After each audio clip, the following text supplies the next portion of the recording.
Greetings, adventurers. Hello and welcome to the Arena of Arsha Best in Class Championship semifinals. We are at day 2 of the fights. Alongside me today, we have our shoutcasters, Armin and Vert. How are you two feeling? Doing absolutely fantastic. You know, yesterday was really exciting, and I cannot wait to see some more matches today. I'm looking forward to see more games. Hopefully, I can learn a little more about Ranger today. I'm looking forward to that. But unfortunately, we won't be seeing Ranger. Yep. I do think we have a lot of good classes to go through today. Awesome, fantastic. And so before we get started, we do have a few announcements to make. First off, Twitch drops are enabled for the stream, so make sure you link your Twitch account to your Pluribus account. That way you can get yourself some really nice rewards. Secondly, the deadline to transfer your account to Pluribus' service is May 31st. So if you have some friends who still haven't transferred yet, please let them know to transfer because their accounts will be permanently deleted. All right. With that out of the way, let's move on to the broadcast overview. This is going to be a long broadcast, and let's go check the schedule, the rules, and the prizes.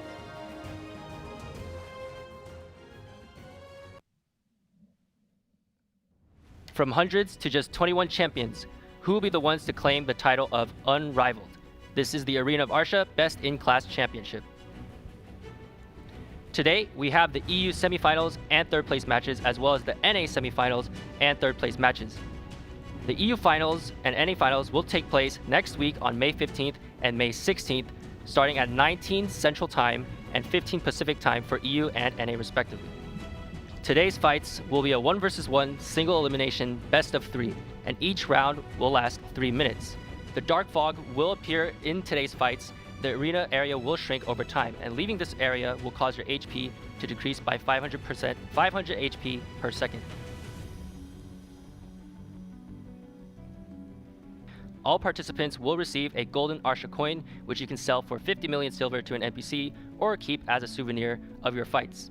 The winners of each class will receive an in-game title, Unrivaled, as well as an Arsha skill instructor qualification. This qualification allows you to change your skill add-ons freely and also change the add-ons of other players. In addition, first, second, and third place will receive a Black Spirit goods set, which contains physical items such as plushies, Black Spirit mouse pads, and an LED Black Spirit lamp. And now we are going to take things off with the King of Siege, the Wizard class. The EU Wizard semifinals will begin now. Vert, Armin, we have some very big names actually today for that EU Wizard tournament. And do you want to just give me a small rundown of what Wizard is and like what he's capable of and what he brings to the table? Because we know he does bring quite a lot. Yeah, I think he brings quite literally everything to the table. I mean, he has the damage, he has the heals. We're going to see the mobility, especially if we come out with the Succession Wizard today. You know, that split TP is going to come in huge just for mobility, repositioning, and I'm expecting a lot of damage coming out here in the first couple matches. Awesome. Let's pull up those EU Wizard semifinal brackets and take a look at the names and the players who are going to be competing today. On the left side, we have Horsey, who I think is the fan favorite. He's going to be fighting Gulag Express. On the right side, we have Patshu versus Schwarzgrund. And these 4 players will be duking out for a chance to make it to the grand finals, where the winner will be crowned the title of Unrivaled. All right, so Horsey is a really well-known EU Wizard streamer, and his opponent, I'm not too sure. I don't know much about him, but would you make any quick predictions for today's first match? Yeah, I think Horsey coming out is, you know, he's a very technical wizard. He's been on the class a long time. I think he's experienced. I've heard that possibly he might pull out some Awaken tech today against the Succession of Gulag. Now, Gulag is definitely no slouch. Extremely geared, I believe almost hard capped on the wizard class, and just overall extremely good at the class. Sounds like it's going to be a very, very interesting fight. Well, the players are ready. Horsey versus Gulag. The EU Wizard semifinals is going to start now. Let's jump into that arena. And alrighty, first round starting up here, Gulag versus Horsey. Vert, I believe you're someone not unfamiliar to wizard positioning. Unfortunately, they can't hop on any rocks here, but they do have those pillars to play behind, so we'll have to see what happens here. Guard already holding that lightning in the middle, has the ability to pop those slows early on here. Just be careful. Meteor comes out, no damage connection. Looks like he is running damage Meteor this time. Earthquake evade, Blizzard to the side, or sorry, Frigid to the side, but isn't going to have any connection. Horsey is going to be on Awakening here, so keep in mind he is going to have very different utility. holding that S-block. Meteor comes out, still going to have that pre-awakening skills. Cancels out, wants to TP away. And I'm not really sure what Horsey's strat is too much coming in here, but I don't know if you want to try and expand. Yeah, with the awakening, I mean, the damage definitely seems lower overall. I feel like the trading is going to be a lot harder. But something that Awakened Wizard does bring to the table is going to be that grab, which you don't have on Succession. So maybe Horsey looking for a cheeky little grab here to take the win. And I think more so even on top of that is also that frontal guard. But speaking of the grab, never mind. Horsey just walks up and grabs Gulag. There it is. Very interesting play from Gulag there. Went a little too far forward. And again, yeah, as you said, that grab coming into play. It looks like so far here, Gulag still does have the E-buff available. Gets a Meteor, the Fireball. That is going to be a KD. Horsey not able to get up. Finally, off the bound from that Voltaic Frigid, able to stand in Fops V. Now behind the pillar over on the side. Gulag not going to be able to get a hit behind there. Going forward. Pops that PA is going to be backing up here now. Holding. Still has the slows. Earthquake evade to the side. Not going to manage to get behind Horsey's front guard there. Horsey still holding the midfield here. TP goes forward. Actually gets a grab off the TP. Gulag has no PA available here. Horsey with full bombs drops him to 0%. And he ends up dying. Horsey taking a very aggressive TP grab, ends up winning the round 1-0. Yeah, and I mean, he brought the awakening. We saw that he definitely had a gameplay with those grabs and back-to-back grabs. First one burning the V, the second one led into a beautiful combo. And I actually did not know that Awakened Wizard still had that kind of damage in its kit. Yeah, because we don't really imagine Wizards being too tanky either, so I could see that, like, Horsey, he's probably also very strong, so all he needs is one good CC chain to take out the other Succession Wizard. And that grab, I believe when he popped that PA, he was actually kind of just like casually strutting towards the Succession Wizard, knowing that he's not going to be able to do anything, right? But what do you think the Succession Wizard has to actually do here then in order to like handle this kind of more aggressive gameplay from the Awakening? I feel like kind of, you know, coming into that, I'm really surprised that he was TPing first prior to Horsey. Yeah. I feel like if he just held it, you had a chance to dodge that grab a little bit. Yeah, I think he really needs to use that split TP that Succession Wizard has to better position and just do his best to stay out of melee range. I mean, it's no different from open world fighting. You know, Suck Wizard really good at evading, you know, the warriors, the tamers, all the classes with the grabs, and I feel like he needs to play the same way into Horsey here if he stands a chance. And traditionally, the downfall of Wizard has usually been like a grab because of their longer and stationary animations. So for Succession though, the split TP, do you want to elaborate for the players what exactly that means? Because split TP is a thing that only came out for Succession, and Wizards do have some like double blinks and stuff, but what exactly is a split TP? Yeah, so with the Awakened Wizard, every time they teleport, well, not every time, but if you spec into it, you're going to teleport twice with the Awakened version, and then in Succession, you can actually choose to do one teleport, mix in a few skills in between, and then cast the second one. So it's going to give you a little bit more options in terms of mobility. Right, and some additional flexibility, basically. Yeah, exactly. Yeah, well, the second round is about to begin. Horsey is in a very good spot here, but Gulag still has a chance to turn things around. Let's jump back into the arena and see how things pan out. Well, let's hope coming to the second round here, Gulag holds that TP a little more and does get caught off guard by that grab. I think, you know, sudden burst expectation, another big part of what happened there. Fireball comes out, tries to CC Horsey. Horsey still has that S-block, or basically that frontal guard linger that Succession Wizard is going to be lacking. However, Succession Wizard, no slash when it comes to protections, and already trying to toss that slow. Gulag on the backside is going to have that frontal guard. Lightning, very strong ability, especially in that regard. TP's forward, tries to go for the grab play a little too far away, drops that fireball, no bound connection onto Gulag. Gulag drops a meteor, that is going to be focused meteor, a lot of damage, but no CC connection, but still dropping Horsey to 10%, and got the CC off the lightning for the stun, and forces Horsey's V now. And now Gulag taking the pillar behind the mid here, drops a fireball, once again, no CC connection, is a KD, so if Horsey is running Adamantine here, is not going to get the hard connection. However, not too sure just yet. TP's back, needs to be careful. Horsey walking in that midfield. Last time we saw him play, he was, you know, waiting a little bit and just looking for those grab opportunities. And now, Gulag holding that lightning. Horsey, a little bit of a risky position to try and go in. Fireball comes out, damage onto Horsey. Horsey still no CC onto him, but he's lingering that SA level, so he's gonna get the chunk. And there it is. Burned the grab, or sorry, the double TP a little too early. And Horsey taking advantage, walks up and gets to the grab, and that's going to be both players no V now. Gulag opting to take the V into the zone, doesn't want to risk it, pops the E-buff. Now Gulag is going to be hard chunking Horsey here on the backside. Earthquake evade, no CC connection just off that stiffen. So far yet. Holding the midfield here, Horsey TP's forward. Looks like he tried to go for the grab there a little too far away. Lightning's out from Gulag, chunking Horsey. 50%, needs to be careful. Ate that meteor on the backside, popping PA here. Horsey's going to be very tanky, walking up slowly. Want to look for a grab here. Earthquake evade out from Gulag. Doesn't manage to get that stiffen. Even if he does, he is still going to be tanky here. But at this point, PA has run out. Tries to go for the heal, eating the damage. Oh no, a little unprotected. Ate the stun. And Gulag will be winning that round 1-1. Yeah, we saw that Gulag did a much better job with his positioning, only getting grabbed once early on and then saving his split TP, his second teleport, to disengage from Horsey and create some distance.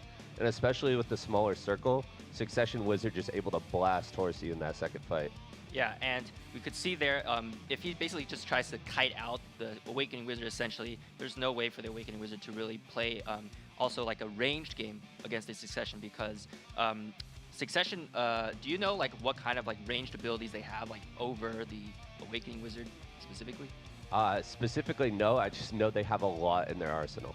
Yeah. Armin, for Gulag here, we were watching him basically run around the Horsey a little bit more that fight, but Horsey was still able to like surprise him with that grab and stuff. But for Gulag, what was he doing better this time around, and maybe things that he should try to repeat for the third round? Well, this time around, again, you know, prior to actually making that V mistake where he did get grabbed and forced the V, he was holding his TPs a little more, but at one point, after Horsey ended up getting close from walking up, he does a double TP, gets on the backside, and Horsey just gap closed real quick and got the grab off. So maybe just keep playing that range abuse. Last week in the earlier matches, if you're paying attention, a lot of the Suck Witches especially were just kind of playing that range matchup and taking that damage chip, you know, approach. And you saw Horsey's coming out bottom on his trades. So as long as Gulag kind of goes for that long-range chip, I think he'll be doing a lot better, personally. Yeah, I mean, we saw Horsey, I'm not sure what it does, but he is running the core on the water grenade. And so he's trying his best to fight back with some range damage, but it just doesn't bring as much as the Succession Wizard of Gulag. All right, let's see who's going to take it all the way to the finals then. This is the third and final round of Match 1 EU Wizards, Horsey versus Gulag. Let's jump back into the arena. And already third match starting up here. Whoever does win this will be moving on to your grand finals, already out the gate. Gulag holding that lightning again. That is one of the super long range chip skills in Horsey, and that's what I'm talking about. The long range chip eats the meteor, tons of damage, managed to TP away and got that heal off, so he will be back to full. Again, that is the strength of casters in today's age. They do have that fast heal, so you have to make sure you're keeping that aggressive pressure. Gulag got a little gap there. And now, Gulag playing behind the pillar here. Looks like he wants to play smart and not get too close to Horsey, obviously aware of that grab. Horsey holding that midfield here. He's walking up unprotected a little bit. If he's not careful, he definitely can eat that fast lightning. That is going to be a stun. But maybe looking for that as an opportunity. Going forward here. Lightning again. The big advantage is a Suck Wizard in this matchup has a massive slow. So the second you eat that in any kind of SA, you are going to be slowed down slightly. TP comes out here, over to the backside. Horsey looking for a grab opportunity here. Chrono Guard, waiting. Lightning, Meteor, drop. Ooh, gonna be behind that pillar, not gonna get that connection. Gulag jumping up, trying to get on the high ground. Does not want to be stuck in that corner. Lightning again, no CC connection. That is gonna be a stun. Pops the Blizzard here. Horsey eats a little bit of it, so he's gonna wait until that slow backs up. It is only a 4-second slow, so still holding here. 30 seconds left to close your circle. It ends up walking up. Trying to go for a grab opportunity once again, dropping some damage. Horsey dropping down 50% here. TP's behind, and there's the grab. Got the initial bait TP there, and Horsey doing a great job. Gulag maybe playing a little too passive. Gulag now comes out of the zone here. Oh no! Ate the ice ball on the backside and got CC'd out of the zone. Maybe a little too ambitious with that positioning. Horsey paying attention, catches him, and Horsey will be moving on to your grand finals. Yeah, we saw it a couple times yesterday in the matches, you know, players choosing to V, you know, into the fog, and unfortunately he gets punished really hard there with the freeze straight out of the V. Yeah, it seems like classes that do have access to ranged abilities can punish players coming out of the V a lot easier. And looks like Horsey there, again, just showing like a bit of better strategy here when it comes to these rounds and being able to just play to his Awakening strengths. Because for the other qualifiers, it just seemed like Succession Wizard was just kind of running away with the fights against the Awakening counterparts. But Let's actually pull up the replay and check out that final moment where Horsey managed to take down Gulag in that Dark Fog. As we're watching here, there's the grab. This is the key portion where Gulag unfortunately ended up messing up, maybe nerves getting to him. Horsey actually heard the V here, so follow the direction and notice him coming out of V in the middle of the arena, pops the ice ball there, gets the CC on the outside zone. He's going to have more than enough damage with that HP tick to take him down, and that's Horsey taking the win to the finals. Yeah, really well played by Horsey. I like the mix-up. You know, I was expecting just a lot of succession versus succession damage trading.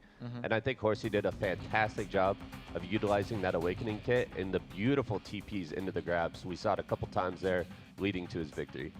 And with that, Horsey is going to be moving on to the grand finals. Gulag, however, still has a chance to fight for that third place match. His opponent, however, still has yet to be decided, and that will be the second match. For the second match, we have the players Patsu and Schwarzgrund, and both of these players are actually from big EU PvP guilds. I know the guild End, which is what Patsu's in, used to be also formerly known as Devour, and they were a really well-known EU PvP guild, and Demetori also a long-standing EU PvP guild as well. So between these two players, which do you think has the upper hand?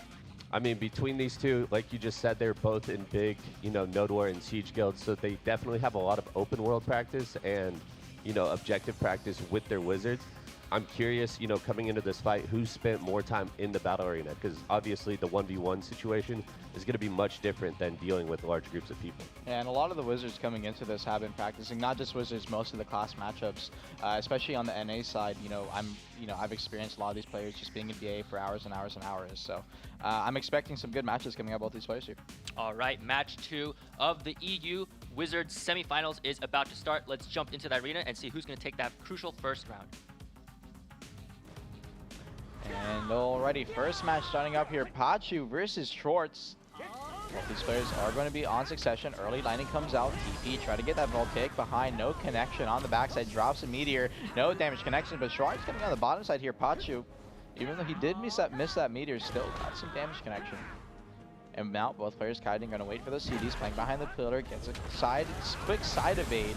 Pushing forward, TP, Voltaic, no connection, drops it, Lightning, try to go for the stun. That is going to be unprotected on the first hit, but is not going to manage to get CC'd there. Earthquake evade to the side from Pachu, doesn't manage to get behind Schwartz. His frontal guard still on that SA, and takes a hard chunk there. Looks like he looked his back just for a second, not sure why. 50% HP here, needs to be careful, stay on the bottom side for these damage rates, but Pachu ends up eating the Voltaic, Frigid there. Drops to 50, now both players even on HP here. TP's forward, gets his CC. It looks like he got the pound. No, actually ended up just TPing out there, living. Frigid on the backside. Schwartz trying to put some aggressive pressure now that he has HP advantage. Has to be careful. Still, frontal guards coming out from Pachu. Earthquake evade, gets to the side, but you're not going to be getting some chunk into that. Eats the meteor form. Schwartz there. Has to be careful. Pops a quick heal. Now on the backside, Pachu ends up popping his E-buff, so he's going to have a huge damage advantage. He wants to make sure he doesn't be here, but oh no! Wastes that E-buff because he does proceed to get stunned by the lightning from Schwartz. Great TP behind. Ends up reading his V location on top of that, gets the Frigid to the side, and he doesn't care about eating that zone. He's going to end up killing you. So Schwartz walking away with that first win. Yeah, I feel like the pacing out of Schwartz was fantastic that fight. You know, he was just on top of Pachu almost the entire time, winning the super armor trades and even correctly rotating the frontals in there. Really well played. And then at the end, we saw him catch him with the Frigid Fog straight out of that V for the victory. So for these mirror succession wizard matchups, when we saw like the other more like assassin classes, most of them were more like trying to fish for one crucial CC behind like a frontal guard or something. But when you see two wizards fighting each other, you know, this is just like a really like brute force kind of style, like just big AoEs everywhere. Like what should a wizard try to do in terms of like a wizard mirror matchup to try to find it? Slows, I think, are a big portion of it. You know, this class has so many in it. Blizzard, Lightning, anything you pop like that can give you a massive advantage in the close range. So I think that's a big portion of the damage rates. But besides that, I think Meteor, if I'm not sure. Yeah, I mean, Meteor is great. We saw actually Meteor Focus, which is going to be the single target, you know, a lot more damage coming out. And I think a lot of it just comes with the pacing, you know, keeping the frontals at the right time, you know, iframing the big abilities with their teleport. You know, they have two of them, so utilizing that to your best advantage. And then if you are able to catch a CC between the protection, you know, that's just another level of wizard gameplay right there. So basically just stick to the fundamentals, but also like there's not it's not like too fast-paced of a fight compared to like if you're watching Kunos or Ninjas or something. So maybe you do have some time to like kind of assess the situation and stuff. For the Meteor, you mentioned there's a Meteor Focus, and they're bringing that for the 1v1s. Is there like, what's the other Meteor that you can take as a Succession Wizard? The other Meteor is going to have the super armor on it, and it's going to be wider, a wider AoE, but it's not going to do as much damage. So in the 1v1 situation here, the Focus is going to give you that big burst. Right. All right, round 2 is ready for this match. Patchu versus Schwartz. Let's see who's going to take that second round. Is Schwartz going to move on to the finals, or is Patchu going to turn things around? And alrighty, second round. Starting up here, Schwartz, Patchu, he's down the mid, drops a Meteor. Again, that Focus Meteor is going to have that instant cast damage compared to the CC one we typically see in large-scale scenarios. Unfortunately, the CC Meteor, while it can be very oppressive in many scenarios, it's going to be a little too slow here. Blizzard on the backside, and Patchu, both these players again looking for those damage trades. Heals up from Schwartz here. He's going to get back to full. Now both players on even footing here. Obviously did end up winning that first round. Eats a Voltaic. Schwartz coming out on the complete bottom end in that trade. Looks like Patchu got some frontal guards off in the middle of that. Dropped the Meteor, unfortunately behind the pillar on that initial tick. Voltaic, Frigid, Earthquake Evade, got the back attack on that, gets a stun off of that final hit there. Ooh, barely got the V off. Standing up there, 23%. Patchu ends up getting out, but he got his V heard. TP forward, went for the Voltaic. A little too late, though. Meteor comes out here. Patchu still on 22% HP. Tried to hit that Meteor again, but it was too much in the midfield. Schwartz ends up getting back there, and now Patchu ends up popping PA and ebuff here, so he's going to have a huge heavy trading advantage here. Meteor on the backside completely whips it. Oh, I don't know what that was. Not very sure. And now got the CC, it looks like, on the short side, but he ends up getting up, fighting on the backside. Got the slow onto Shorts there. Has to be careful. Voltaic, Frigid, Fireball, tries to go for the CC. Got the CC off the lightning. Looks like he might have broken the frontal guard and forced the V. Waiting. Ooh, instantly TP's forward. Try to get behind the pillar, coming out of the V there, but Schwartz and both players are not trading any damage, just behind the pillar enough, and Schwartz gets a back attack there from the Earthquake Evade, a little too aggressive, backing up, try to go for a bit of a heal. Now on the forward side, needs to be careful of the lightning CC. Unfortunately, ends up getting iframe by Schwartz there. Patchu trying to get that CC in the middle there. Frontal guard popped by Schwartz, gets behind the pillar, wants to get that heal off, up to 50% instantly. TP Voltaic ends up eating the damage from it, but no CC just yet. 1 minute left on the clock. Schwartz just outside the Jones. Patchu TPing in to try and chip him out, and both these players are just going ham into each other. Almost got the TP behind the frontal guard. Has to be careful there. Drops a lightning, a little out of the zone. Let's be careful here. We don't want another NA remake. Meteor comes out, gets iframe from the backside. 7% for Schwartz. He's living on his final life here, and unfortunately on the last hit there, ends up eating the lightning, and that's going to be 1-1. Man, such a great fight, and I think what we learned in that fight especially is that momentum in this Succession Wizard versus Succession Wizard is so incredibly important. You know, Schwartz had control over the first half of the fight, but then as soon as his opponent Patchu popped that protected area about halfway through the fight, he took over the momentum, and Schwartz just for the rest of the fight was on the back foot, trying his best to find a pillar to heal behind. But you know, once that arena shrank down, he didn't have anywhere to go and ended up losing the trades and going down. And so based off what we just saw from Patchu and Schwartz, looks like both players are actually very evenly matched. It seems they can force the other ones to be on the back foot and whatnot, and Enlave actually is mentioning that both are very skilled Succession Wizards, so it's not just some like Siege alt rolling through here, you know, I'm forced to play this class for Siege, but both players are actually like very, very skilled. And so what do the players have to do in order to kind of adjust here? Like, are you seeing any kind of like things that maybe the other player could take advantage of? I feel like overall, once again, it's just the momentum. As long as you keep the momentum, you keep your opponent on the back foot, you know, they're going to have to disengage. They're going to look for the heals, and you can continue to rotate through your damage. We saw it there in the middle, you know, the protected area, giving Patchu the upper hand and taking control of the fight.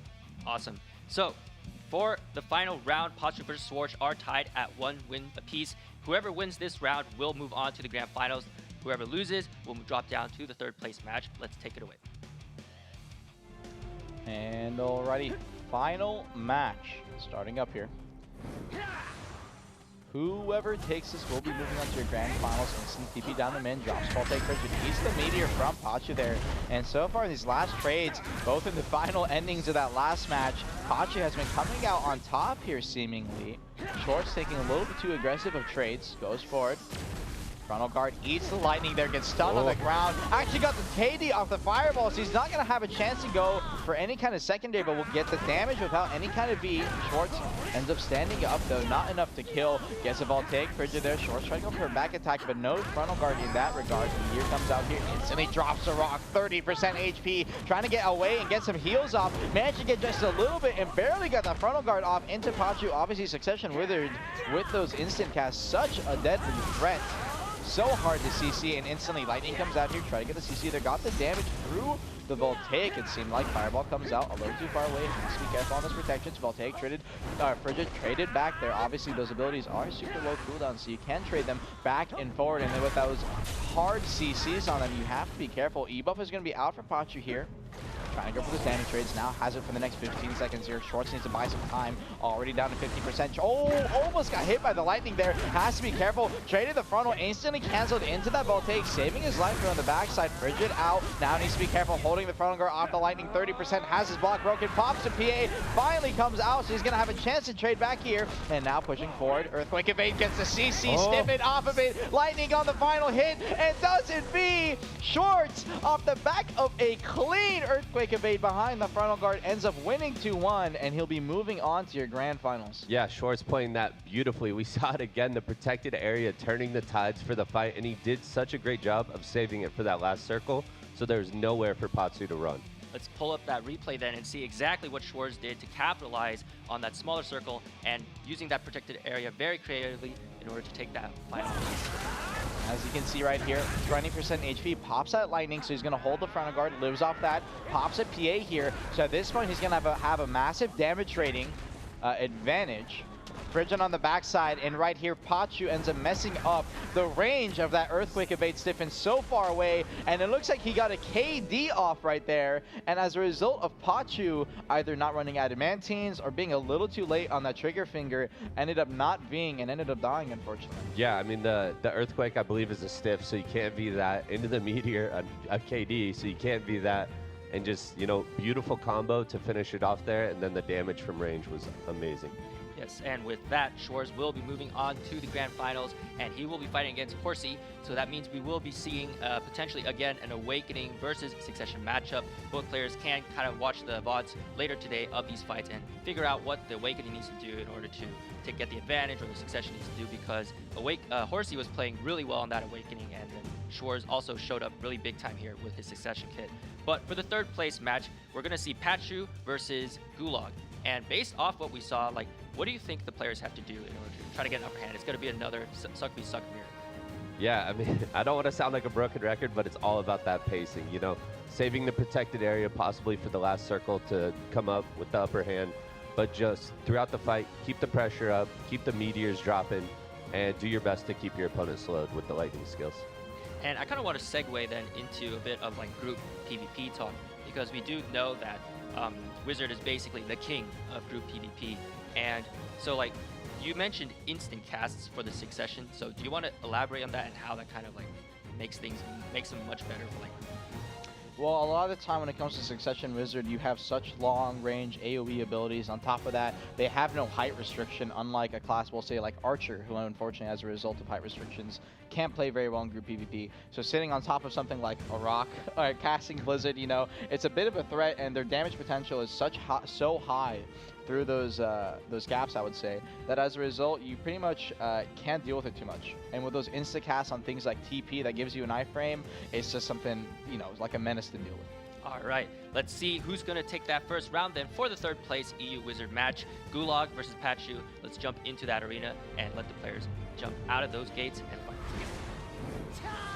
And alrighty here, third place match, Gulag versus Pachu. Personally, I'm going to be giving my favorite Apache here, showing some strong showing in that last round, but already, speaking of strong showing, already in the start of this round, down to 50%. Has to be careful. Gulag running low here, almost hit the Blizzard, so has to be careful. Backs up, pops a heal. Gulag, I believe, has a massive strength advantage in this matchup, as we were talking about earlier, and you can feel it on Pachu. TP's forward, tries to trade that Voltaic. Unfortunately, gets a TP iframed. Again, those insta-casts coming out of the TP is going to start your iframe up super fast, so you can almost react TP out of many scenarios. Close to the backside, try to go for the Earthquake evade behind the frontal guard, and Pachu, even though he doesn't get CC'd, completely eats the chunk to the back attack, drops to 10%, and forced to V, and now coming out on the backside is not going to have it, or is going to have a chance to wake up from his V, as we have seen this tournament so far. Many players, unfortunately, once that initial CC comes in, their V does not even end up saving them. And now, behind the pillar here, drops the lightning, tries to go for the CC, is now unfortunately not going to end up getting that stun. Both players back up, pop a quick heal, now back in the fray, goes for that fireball, doesn't manage to hit that stiff, sorry, the KD there, but ends up getting some huge funnel chunks, so has to be careful. Lightning tray on the backside, TP's behind, try to get behind the lightning front guard, but a little too slow there. Meteor dropped, almost hit the rock there. Pachi's block now ends up going low, has to be careful. Fireball. Pops that mana shield. He's going to have a little more tankiness potential here. Lightning comes out. Pachi try to go for a CC there. Gulag still holding that lightning front guard. And waiting. Meteor drop. Voltaic on the backside. Actually tried to hit him through the wall there. For those of you that don't know, those railings are not actual solid objects. And behind the pillar here, Voltaic Frigid completely ends up whipping. Goes for the Earthquake evade. Try to get the stiffen off, as we saw in that last set. PA pop here from Pachu, trying to get that damage off now. Is going to have a huge advantage here. Gulag noticing it, gets behind the pillar. And looks like he's going to look to pop a PA of his own. Pops a full buffs. E-buff here. Pachu has to be careful on a back damage trade when it comes to this. Drops the Earthquake evade. Eats the lightning. Instantly down to 30% HP. Meteor ends up dodging the rock. TPing forward. Voltaic, Frigid. Gulag's losing on the back end of this. And ends up losing even though he has an E-buff. Pachu ends up coming out on top and wins the round 1-0. What just happened there at the end? Pachu doing such a great job of rotating the frontals, and Gulag just staying in way too long, needed to TP out much earlier, takes way too much damage on the front end, and then finished off with the range damage out of Pachu. Yeah. And I want to talk about something about like engages, because when I'm watching these Succession Wizards, it seems like they have a lot more like potential to just jump in and then drop an immediate CC on you, but Awakening Wizard seems to be missing that, because it seems like he's a little bit slower in that end. But like the Succession Wizard instant cats, like what kind of skills should you watch out for if you're dealing with a Succession Wizard, like engage, like dealing with their engage specifically? Voltaic Frigid, I believe. Yeah, definitely the Wombo combo, the Voltaic Frigid is going to be so scary. Not only is it a lot of damage, it has the evasion shred on it, high accuracy. It also has the CC on, I believe, both Voltaic and Frigid, you know, the bound and the freeze, and it's so terrifying to deal with. And I believe in the next patch, they are going to be removing the SA off of Voltaic, so that is going to be something that a lot of players are going to be looking forward to. And we've also seen that Wizards do have the option of just also engaging and starting things out with the range skills, such as their like Fireball or Lightning Still. And with those range skills, like we see that one of the opponents here is like basically hard capped. So should there be like a difference in how the other Wizards should play against his opponent? Because when you're dealing, like talking about gear in terms of range control, like how should they kind of adjust to kind of deal with that range damage? Well, frankly, Gulag, the hard cap player here, ended up not only losing and coming down to third place matches, he ended up losing that last match. He did show a lot of damage strength, but I'm not sure what, if anything, I'm curious to see what he can do to change. Yeah, I mean, Pachu, I think, played it great. You know, I think the gear, you know, disparity isn't really there in this matchup. I think they both came to play. They're both very strong. And overall, I think Gulag needs to do a little bit better with the melee range trades. All right, let's jump back into the third place match then. Gulag versus Pachu. Let's see who's going to take this second round, and let's head into that arena. And alrighty, next round starting up here, Pachu with the lead here, instant lightning out the middle. We're looking at these early trades on the long range. Both players want to make sure they rotate their frontal guards and save those SAs so when they're in their close range, as we just saw Pachu holding that Voltaic Frigid. Those aren't close range abilities more so, but they do have a very long range in general. Blizzard comes out here, is going to be unprotected, but Pachu not able to get through that slow field on the back foot here. Wants to wait till those slows run out. TP's forward, try to go for the Voltaic. Gulag responds with a TP of his own and gets some better positioning over in the midfield. And now waiting out here, holding that lightning. looking for his opportunity. TP's forward, taking the mid, eats a fireball, has to be careful, goes for the lightning CC, almost ate the meteor there. A little bit of a risky timing, but takes a hard damage rate down to 30%. Is going to get that heal off here just in time. Actually still not topped it. Looking for the opportunity, and as a result of looking for that heal, taking too long, Gulag took advantage, went forward, and Pachu ended up dying. Yeah, we saw the power of the meteor there. Gulag popping Pachu down to, I think it was about 40% from full health. Pachu instantly had to go on the back foot. You know, he tried to get back in that corner to get a little bit of a heal off, but he had nowhere to go. Gulag doing a great job of keeping up the pressure and was able to finish him off in that corner before he could even beat. Yeah, and I feel like a lot of the time, a lot of competitors forget that, hey, I can V standing. You know, if you're in a position where you're scared about a damage sequence, it's fine to pop a V and get out of there. So I'm surprised to see that it's super frequent in a lot of these matches, especially in something like Wizard or Witch, which we saw last week. A lot of people did die standing. And you mentioned that when Gulag was casting that Blizzard, that it was unprotected. And normally when I'm trying to shoot down a Blizzard who has his arms in the air, he's like got some kind of like protection there and I can't take him down. Do you know which range skills specifically have protections and which ones don't? Because for the players who don't know, they might be able to punish Wizards next time they see him sitting on top of a roof in RBF or something. So is there any kind of secret trick you can hand out to the players? I mean, I think just like you said, Blizzard is one of the best skills to look for to punish. Unfortunately, usually they have that mana shield up on top of the adamantine, so that's probably why your blasting gust is not connecting. But yeah, the lightning skills are mostly protected. The meteor is going to be protected, so if you see the Blizzard or possibly like a Rabomb Fireball coming out, those are the skills to look to punish. And when it comes to the meteors, we see that, like, do you know what exactly is like the range on that ability? Because I know you've sieged a lot, and a lot of times you've probably been hit like just out of nowhere, but do you have an estimation of like the range exactly for like these meteors? Yeah, I mean, basically, if you could see them, they can hit you. Oh no, that's what it comes down to. As you are a Ranger player, I guess a good example would be Blasting Gust. It seems a lot longer to Blasting Gust to me. But, well, the players are ready for that round 3. Let's jump straight back in. Let's see who's going to take this final round of the third place Wizard EU match. And already, next round starting up here, Gulag versus Pachu. Whoever does win this will be moving on to win the third place prize.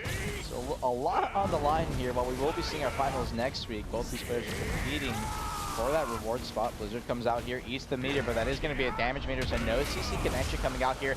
Went for the side Earthquake evade, but ends up eating the Frigid off the end of that. Frozen down, Gulag reads a B positioning here, drops a fireball, gets the stun CC. Mizzy going to be able to get the secondary, no! Drops the combo, whipping it a little bit, and Pasha off the back of that is going to back up, pop the PA here, holds a frontal guard. He has about 3 seconds left here. He wants to go for the aggro pressure. No, just decides to hold it and wait it, using the PA as rather than a dueling and trading scenario, just to save his own life. TP's in the middle here, drops a meteor, trying to go for that damage. Gulag hopping in that frontal guard just in time. Some skilled play there. TP's forward, trying to go for that Voltaic Frigid. Gulag actually mouse moving his TP back into Pachu's back and losing the damage rate as a result. Pachu needs to be careful here. Gulag taking the backside here, wants to get that heal off. Both players now back up to full, waiting. Side evade, wants to get behind the pillar here, has to be careful. Almost got hit by that Frigid just a little closer, and Pachu trying to play that aggro positioning compared to what we see in the, strength disparity.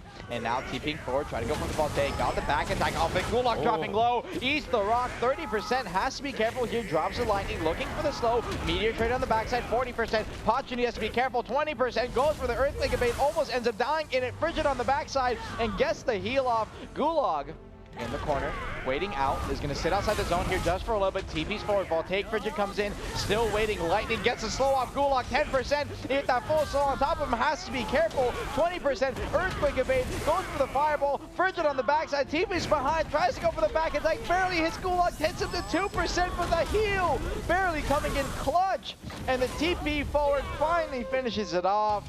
Pachu with a hard aggressive play on those last minutes ends up winning out the duel. Yeah, we saw it once again. I don't know what it is about Pachu and his PAs, but as soon as he pops that PA, all the confidence, hits him at the same time. He went aggressive. Gulag on the back foot. We saw him take him down to 2%.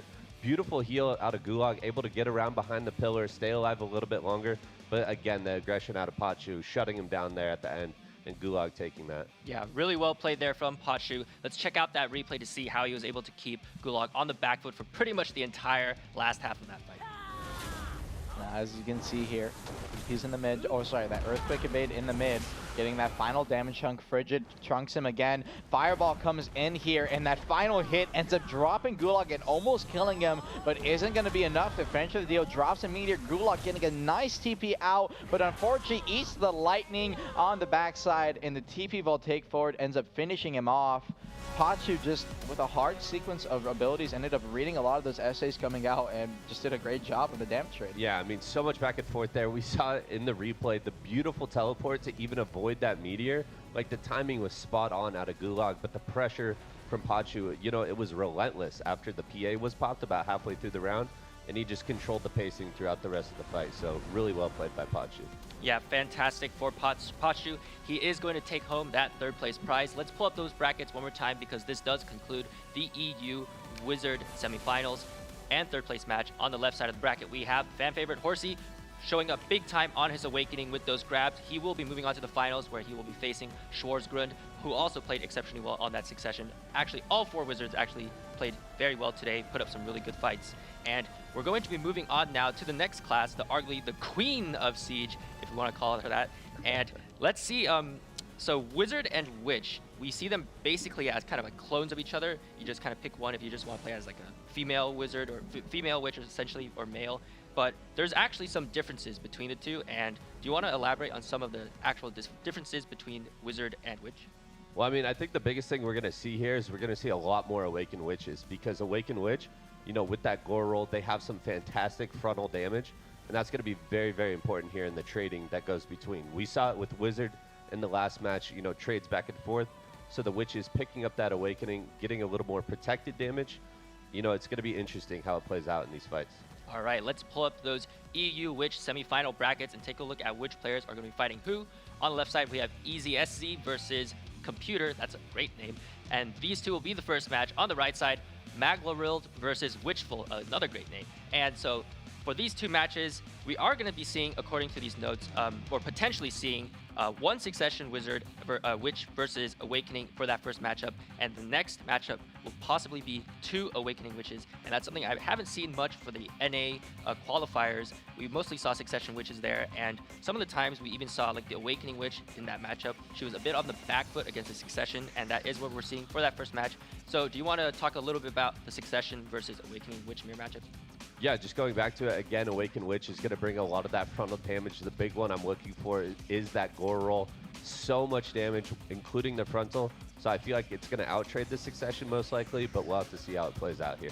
All right, let's jump into that first match. Easy Peasy versus Computer. These players will be competing for a spot in the grand finals of the EU Witch tournament. Let's jump into that arena of Arsha. And don't be mistaken, a Succession Witch, nothing to scoff at when it comes to protection. So both these players are going to be on that Awakening spec, however. He's behind, Laurel already coming out, trading it back. Frontal guards are going to be the key to play here. Unlike Succession Witch and Succession Wizard, who are more SA heavy, but still have that option of frontal guard, Awakening Witch is just going to be a lot of frontal damage tossed at each other. So a lot of time, it may come down to a strength difference in who can break whose block first. Lightning comes out, Girl once again in the middle, trying to go for a slow opportunity, finally pops at SA, Voltaic comes out, no connection, and both these players still lingering those SAs. Any thoughts so far, bro? I mean, it just seems like they're really controlling the pacing here, starting off, both throwing out slows. And another thing to mention with the Awakened Witch is their block adds a little bit of resist. Oh, and actually gets a float on the backside, but not going to mean too much. Actually, something to keep in mind when it comes to Witch. Oh my god, eats a poison field down to 50%. TP comes in, gets on the backside, is going to get the heal off and turns around on the frontal guard and forces Computer's V. Computer going a little too aggressive, chasing down S there, and now S behind the pillar. Unfortunately, he's not going to be able to capitalize on Computer.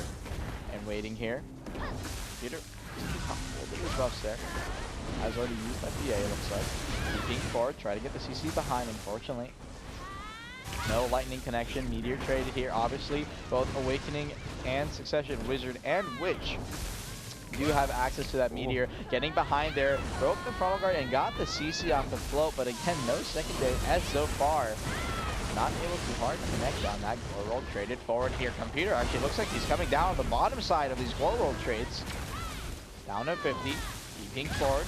Try to get the CC, unfortunately no connection, still looking at that SA, and something that a lot of people may not know, Awakening Witch's new skill, I don't remember the exact name of it, but it is very hard chunking ability. It is a targeted-esque ability, and it almost seems like it does percent HP damage a lot of the time. And talking about damage, Computer completely on the last hit there, talking about the new skill, ends up getting chunked from 20% to 0. And I don't know, maybe a lack of experience in the arena here, but we're in the semifinals. You know how much damage the fog does to you, and Computer teleporting a little bit too far, trying to take the damage trades while also being in the fog. You know, that's like, it's going to do 500 damage per second to you. So on top of the damage you're already taking from the opposing Witch, the fog is just going to be too much. You have to get out of there. Yeah, it looks like Easy SE was playing a lot more collected than his opponent, and we saw a few times there actually some floats coming out of the Witches and catching each other, and even like some knockbacks. And so when it comes to Witches then, when you guys fight against them, like are there some openings specifically that you're looking out for to capitalize on? Most of the openings I think are just going to be self buffs, or if they are going for that range float, if you respond with a float of your own or a range CC, sometimes you are able to catch them, you know, off guard with that. But for the most part, you're going to see a lot of frontals, and we saw it a couple times in this match. Just getting behind those frontals is crucial, especially with the voltaic. The gore roll trades are huge, and we just need to see more, I think, overall trading behind those frontals. And then for these two Witches, they're actually both running Awakening this time around. There's no Succession Witch for this first match. And when it comes to the Awakening, is there anything they just need to like really quickly like fix up for their play for the next round? I mean, overall, I feel like both Witches played great up until the end. Computer with his teleport going a little bit too far and just eating too much of that fog damage. Awesome. Let's move on to that second round of the EU Witch semifinals, Easy SC versus Computer. Let's take it away. And already second round, starting up here, Computer. S here, trade in the middle, is going to have that S block over on S's, is going to have that S block over on S's side. A little bit of a tongue twister there. And waiting back here, both these players are going to look for kind of, you know, it is a slower paced class, especially in the mirror matchup at least, and they're going to be looking for opportunities. And unfortunately, or say especially compared to their counterpart Succession Witch, which is a little more fast paced, similar to Succession Wizard, where they have those extra TPs and the extension. Awakening Witch, a little more of a control class in holding that midfield, especially when it comes to large-scale scenarios. You see that new skill coming in here, chunking down some HP, but it's going to get that heal off just in time. Keeping forward here, trying to get some damage off Computer, ends up taking the worst chunk there.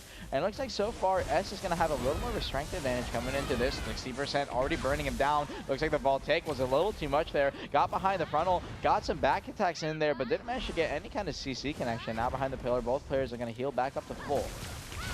And, you know, personally coming into this, I'm not too sure how you feel. I feel like Succession may have a little more of a damage advantage, and especially a trading advantage, at least using that range and abusing it. While Awakening Witch, again, does have that new skill for the long range potential. A lot of their skills like Gore Roll, Poison Field, that control the field are super close range. Unfortunately, they can't close the gap a little bit. Yeah, I agree. I mean, I think we saw a little bit of a taste of it with the Horsey matchup versus Gulag early on, the Awaken versus Suck. Succession definitely wants to stay ranged in this matchup, where Awaken wants to be in your face, trading those frontals and the super armors. Yeah, and especially unlike Succession Wizard, Awakening Witch has no grab, so when they are in these close case scenarios, neither player is going to be able to walk up and get that just hard cap CC. And already TPing in here, it looks like S wants to go for an aggressive approach, try to get behind Computer's frontal guard on the girl, doesn't manage to get it. Backing up, is going to hold that S block here, goes into the pre-awakening, looks like he's going to pop some buffs up here, get that HP back again, and looking to start walking up one more time, goes with that new skill, ends up hitting it through their Computer, is going to pop the PA here, it looks like, and he's going to be looking forward to run in and get the damage rate off. But unfortunately, a little too aggressive. TP's behind, got that initial CC, got the stun off, and as opting not to be 10% here, he might just end up dying to damage if he's not careful. And that's exactly what's going to happen. I almost think he forgot he had V.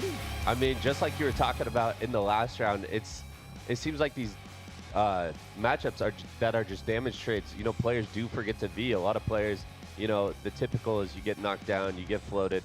That's when you look to V. But in these high damage trades where both players are just going back and forth. It's okay to V on your feet.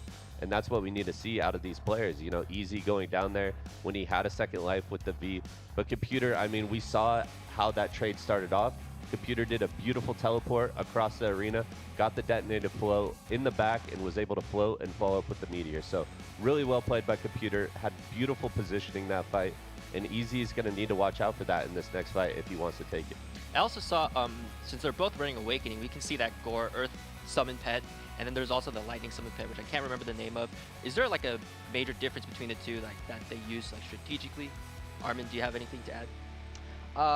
Personally, I'm not too familiar with their other summon. Most people are going to be running the Gore roll, especially in large scale and Node War. A lot of witches on Awakening, for those of you that aren't aware, do actually tend to run kind of a DP-esque build because they have such high percentage damage that even with low AP numbers, they can stay tanky while putting that damage out. And they're especially good at being a debuff bot kind of scenario where they pop out those slows. So most people opting for the Goro, and most people, if they are running the other pet, maybe for PvE or some kind of other scenario.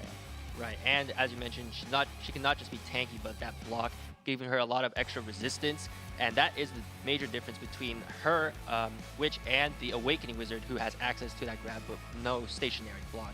All right, the players are ready for that third round. Let's jump straight back into that arena and see Easy SE or Computer who's going to make it all the way to the grand finals and who's going to move down to the third place match. And alrighty.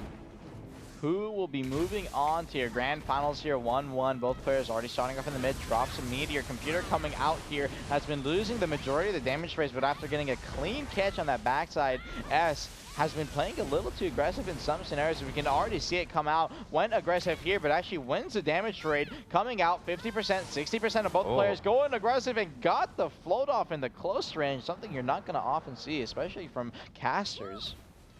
And now, pushing forward again, out of that V, trying to get the Voltaic through that wall. We did see yesterday a Maywall end up hitting a Petal Bloom through there, so technically you do have collision at times, but that time no CC through. On the backside, holds that Q, TP's forward again. Funnel guards, essays on both sides. Voltaic drops a Meteor. Rock's going to do some damage. Computer coming out. 30%. Has to be careful. Has no veal available. And unfortunately lingered his frontal guard a little too long. S got the little side hop there and got behind the frontal guard for the final hit. And off the back of that, he's going to be winning 2-1 and will be moving on to your grand finals. Yeah, Easy doing such a great job of trading early, forcing the V out of Computer, and really able to just control that entire fight. You know, in the previous fights, we saw a lot more back and forth. You know, in the first round, unfortunately, Computer kind of did more damage to himself than Easy did. But in this last fight, Easy doing a great job of rotating between the frontals, the Gore roll, and keeping up the pressure. You know, Computer really no room to breathe there, and a beautiful 2-1 out of Easy. Let's check out that replay then and see how Easy SE was able to push Computer to the limit and take it off. Alrighty, yep, starting up here, Easy on the backside, holds that block, EP's forward, is going to drop that Voltaic there and get some damage on. Computer tried to drop the Meteor for the damage trade, but unfortunately came out on bottom. And right here, linger the frontal guard a little too long. That side hop comes in, and again, he got that CC behind, and Computer will end up dropping off of that. Yeah, something interesting to note there, Easy was running the core skill for Detonated Flow, which is going to be that range float, and it actually adds a frontal to that. So adding even more frontal to the already pretty frontal heavy Awakened Witch kit is just going to give you that much more trading potential. And it's so basically like Witch has a lot more frontals to work with compared to, let's say, Wizard, who is more like SA based. So when it comes down to it, if you're gonna help a player choose one of each of the classes, because most of the time like their pre-awakening kits are like pretty much the same. So what would you tell them to help them make the decision?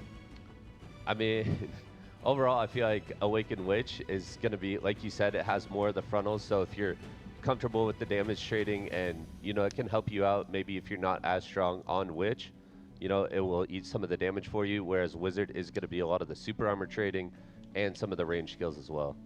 All right, with that, Easy SE will be moving on to the grand finals. Computer will be fighting in that third place match. And for the next match, we have right here, Maglerold versus Witchful, a great name for a witch. Let's just jump straight into that arena for match 2, the EU semifinals of which is about to start. Let's head into that arena. And alrighty, starting up here, Maglerold versus Witchful on the Witch. Great name. Looks like so far, Mackerel is going to be on the Succession Witch here. Starting off, you're going to be seeing similar play to Succession Wizard from last round. Witchful running that other summon, as we were talking about earlier, I believe, or Lemoria. We did mention how majority of people do run the Rock, and you don't often see this other summon in play here. And already coming on the mid, drops that Poison Field, looking for the damage, aids the Voltaic. Oh, sorry, gets the TP off Magarol, got TP'd behind, popped the Ebuff. PA comes out in the middle of these trades, and Wishful, maybe not even recognizing it, completely loses the damage trade. It looks like not paying too much attention. Magarol kind of with some slick moves. TP'd behind, got the heal up, popped the buff, got another TP on the secondary, or kind of their or SA dash, I would say, and popped the PA on that last tick there. And after that, just went full ham, and Witchful not taking notice. Yeah, like you said, I think Witchful kind of lost track of the cooldowns and the PA of his opponent, you know, really on the back foot. Magarol doing a great job of keeping up that aggression once he had the proper pacing and able to take that fight in a pretty clean fashion. And for Succession, I often, well, for Wizard and Witch in general, we often hear that like, oh, their 1v1 isn't so good. But nowadays, after Succession has come out, I often feel like that's not really the case. And I've even seen like some tier lists on YouTube where some players are putting like Witch and Wizard at like S+ tier. And do you really agree with that? Like, are they really S+ tier? Because personally, that's something I will disagree with, but how about you? I think it kind of depends, right? It's usually kind of a class-based scenario. Personally, I would put them pretty high tier there, but unfortunately into grab classes, they get a little punished too hard. Yeah, I feel like they do have some good matchups against, you know, other classes that might not have a grab. Let's say DK, Meiwa, Musa. You know, I feel like that is where Witch Wizard might have the advantage. But they do get heavily punished by a class like Warrior, Ninja, etc. classes with grabs. All right, well, the players are ready to jump into that round 2 for the second match of the EU Witch semifinals. Let's head out into that arena and see if Magarol can take that final win or if Witchful is going to turn things around. And already next round starting up here, Magarol versus Witchful. Round starting up, Meteor has to be careful, almost taking the damage there. Voltaic, Bridget trading on the backside again. That Succession Witch is going to have a heavy damage advantage in these close range scenarios. And speaking of damage advantage, forces a V out of Witchful already. Witchful this time a little maybe scared after that last round where he ended up dying standing. Popped the V early this time, wants to be careful not to die. We've already seen it out of 2 caster matchups. It is very easy to happen. Goes behind. On the side, Meteor comes out, super aggressive play. Witchful ends up bonging with the TP, wants to take the forward frontal guard trade, drops the lightning, try to trade in, has to be careful, backing up off the Gora roll, dropping summons in the middle of the fights here. Waiting, again, will take forward, takes the midfield here, instantly gets up to full HP from 30. Magarol maybe hasn't done his HP books. Lightning comes out here. Over on the side, still waiting. Witchful walking forward. Dropping that damage. Brock comes out, looking for this frontal guard, cancels out on the side there. Magarol try to get behind the frontal guard. He's going to look to walk away here. And now, going that S-walk. Once again, Rock comes out. Voltaic, Bridget coming out for Mag. Trying to get that damage up, which ends up dropping to 50%. Does not have PA available here, so he's not going to be able to have that extra option. And ends up eating the float. Went for the lightning, it looks like right there. Got the KB off that final hit there, but no final CC to confirm it. And Mag is just going to heal back up to 70%. Pops the E-buff here, so he's going to have a huge damage advantage. Needs to be careful. Witchful instantly off the vault. Take to the backside. He drops to 30%. Teeping forward. Focus Meteor gets to 20. 10. The final Frigid, and the lightning will be enough to finish it off. Mag, off the back of a beautiful damage rate in the E-buff again in that mid-fight, ends up winning the round and will be moving on to the grand finals. Yeah, and we see just how impressive a Succession caster can be. They're able to just rapid fire those skills out left and right, and the damage was just way too high out of Mag there, putting Witch on the back foot almost the entire fight. You know, we saw him down in the corner trying to get his health back up, wasn't able to, came back to center field there, and Mag just relentless with his damage. Let's pull up that replay then and see how things went really right for Magarol and how things went wrong for Witchful. And alright, as you can see right here, he did pop the U up on that last tick there. Got behind the frontal guard. got behind the character for the back attack, dropped the Voltaic. Lightning came out, tried to get the final hit there. TP's forward, Focus Meteor, broke the frontal guard a little bit and got some damage off that final hit of Frigid, and the Lightning finishing it off. Just too much pressure coming out from a Succession caster. Yeah, and I think that Focus Meteor there, we talked about it a little bit earlier. It is going to be borderline insta-cast and straight into the frontal after taking so much damage. Witchful just didn't have a block left, and so he was put on the back foot, tried his best to rotate super armor, but at that point he was already too low and the fight was over. Mag playing perfectly, in my opinion, on that Succession Witch and takes it 2-0. And with that, for the third place match, we do have Computer versus Witchful, and this will be back to an Awakening versus Awakening matchup. But let me go back to talking a bit more about Succession. And when I saw the Succession Wizards fighting this Awakening Wizards, it seemed like Awakening Wizard at least had some chances because of that grab. Would you say that the matchup when it comes to the Witches is a bit more lopsided for the Succession Witch? I mean, for the Awakening Witch? I feel like Awakened Witch can definitely hold their own in that matchup. I just feel like there was so much pressure coming out from Mag, and Witch didn't really know how to deal with it. You know, Witchful doing his best to rotate the frontals, but Mag just shutting it down. All right. Computer versus Witchful. This will be your third place match of the EU Witch fights. And let's jump back into that arena and see Computer versus Witchful. Who's going to take that first round? And alrighty, coming into this again, I believe we'll be seeing another Awakening versus Awakening scenario. Something very interesting. You don't see Awakening too much in the NA scene. Even I believe in the current tournament running, most of the Awakening Witches have been knocked out. Witchful taking that midfield here, Computer backing up, gonna drop that poison field, take that scenario advantage. But again, you do have a mirror here, so it ends up dropping on the backside. Trading positions here. Try to go for the Lightning a little too far away. No CC connection. Waiting here. Gets caught by that float. But again, it's so rough to combo off of, especially on Awakening Witch. And again, just gets up. Hops in that midfield. Is going to get the heal off. Waiting here. Rock rolls. Traded back and forth. Final guard. DP's forward. Tries to go for that Primal Voltaic. No hard connection there. Waiting, 10%. Oh my god, Computer actually hard losing that trade. Not even sure what happened. Ate too much of the Voltaic and the Rot there and dropped low, but still able to heal up super quick. Ends up TPing away and getting out. And I mean, so far this damage trade from both players has been seemingly one-sided for Witchful here. Yeah, it seemed like Witchful actually lost track of his opponent there for a second. I think he thought he beat, but the damage trade's here. Oh no, down to 13%. Has to be careful. The last time we saw Computer here, I believe he died standing and finally pops the B. He's going to get out there 50%, 70%. Witchful on the backside, waiting. He does have that PA still available if he wants to go for it, but ends up not going for it. Had the option behind the pillar and takes the midfield here in a super aggressive position. He has nowhere to kite out to. Try to TP, a little unfortunate, not behind the pillar just enough, and Witchful's just going to get those back attacks and ends up winning the trade through the SA. Unfortunately, Computer a little too aggressive there, ends up losing. Yeah, I feel like Witchful did a great job with his teleports. It seemed like every single teleport was putting him right behind and just able to get those beautiful damage trades and take the victory. And for me, whenever I approach like an Awakening Witch, for example, as you guys all know by now, I play Rangers. So I always have a grab to rely on, and I know I can just take them out of their super armor or their frontals if I need to.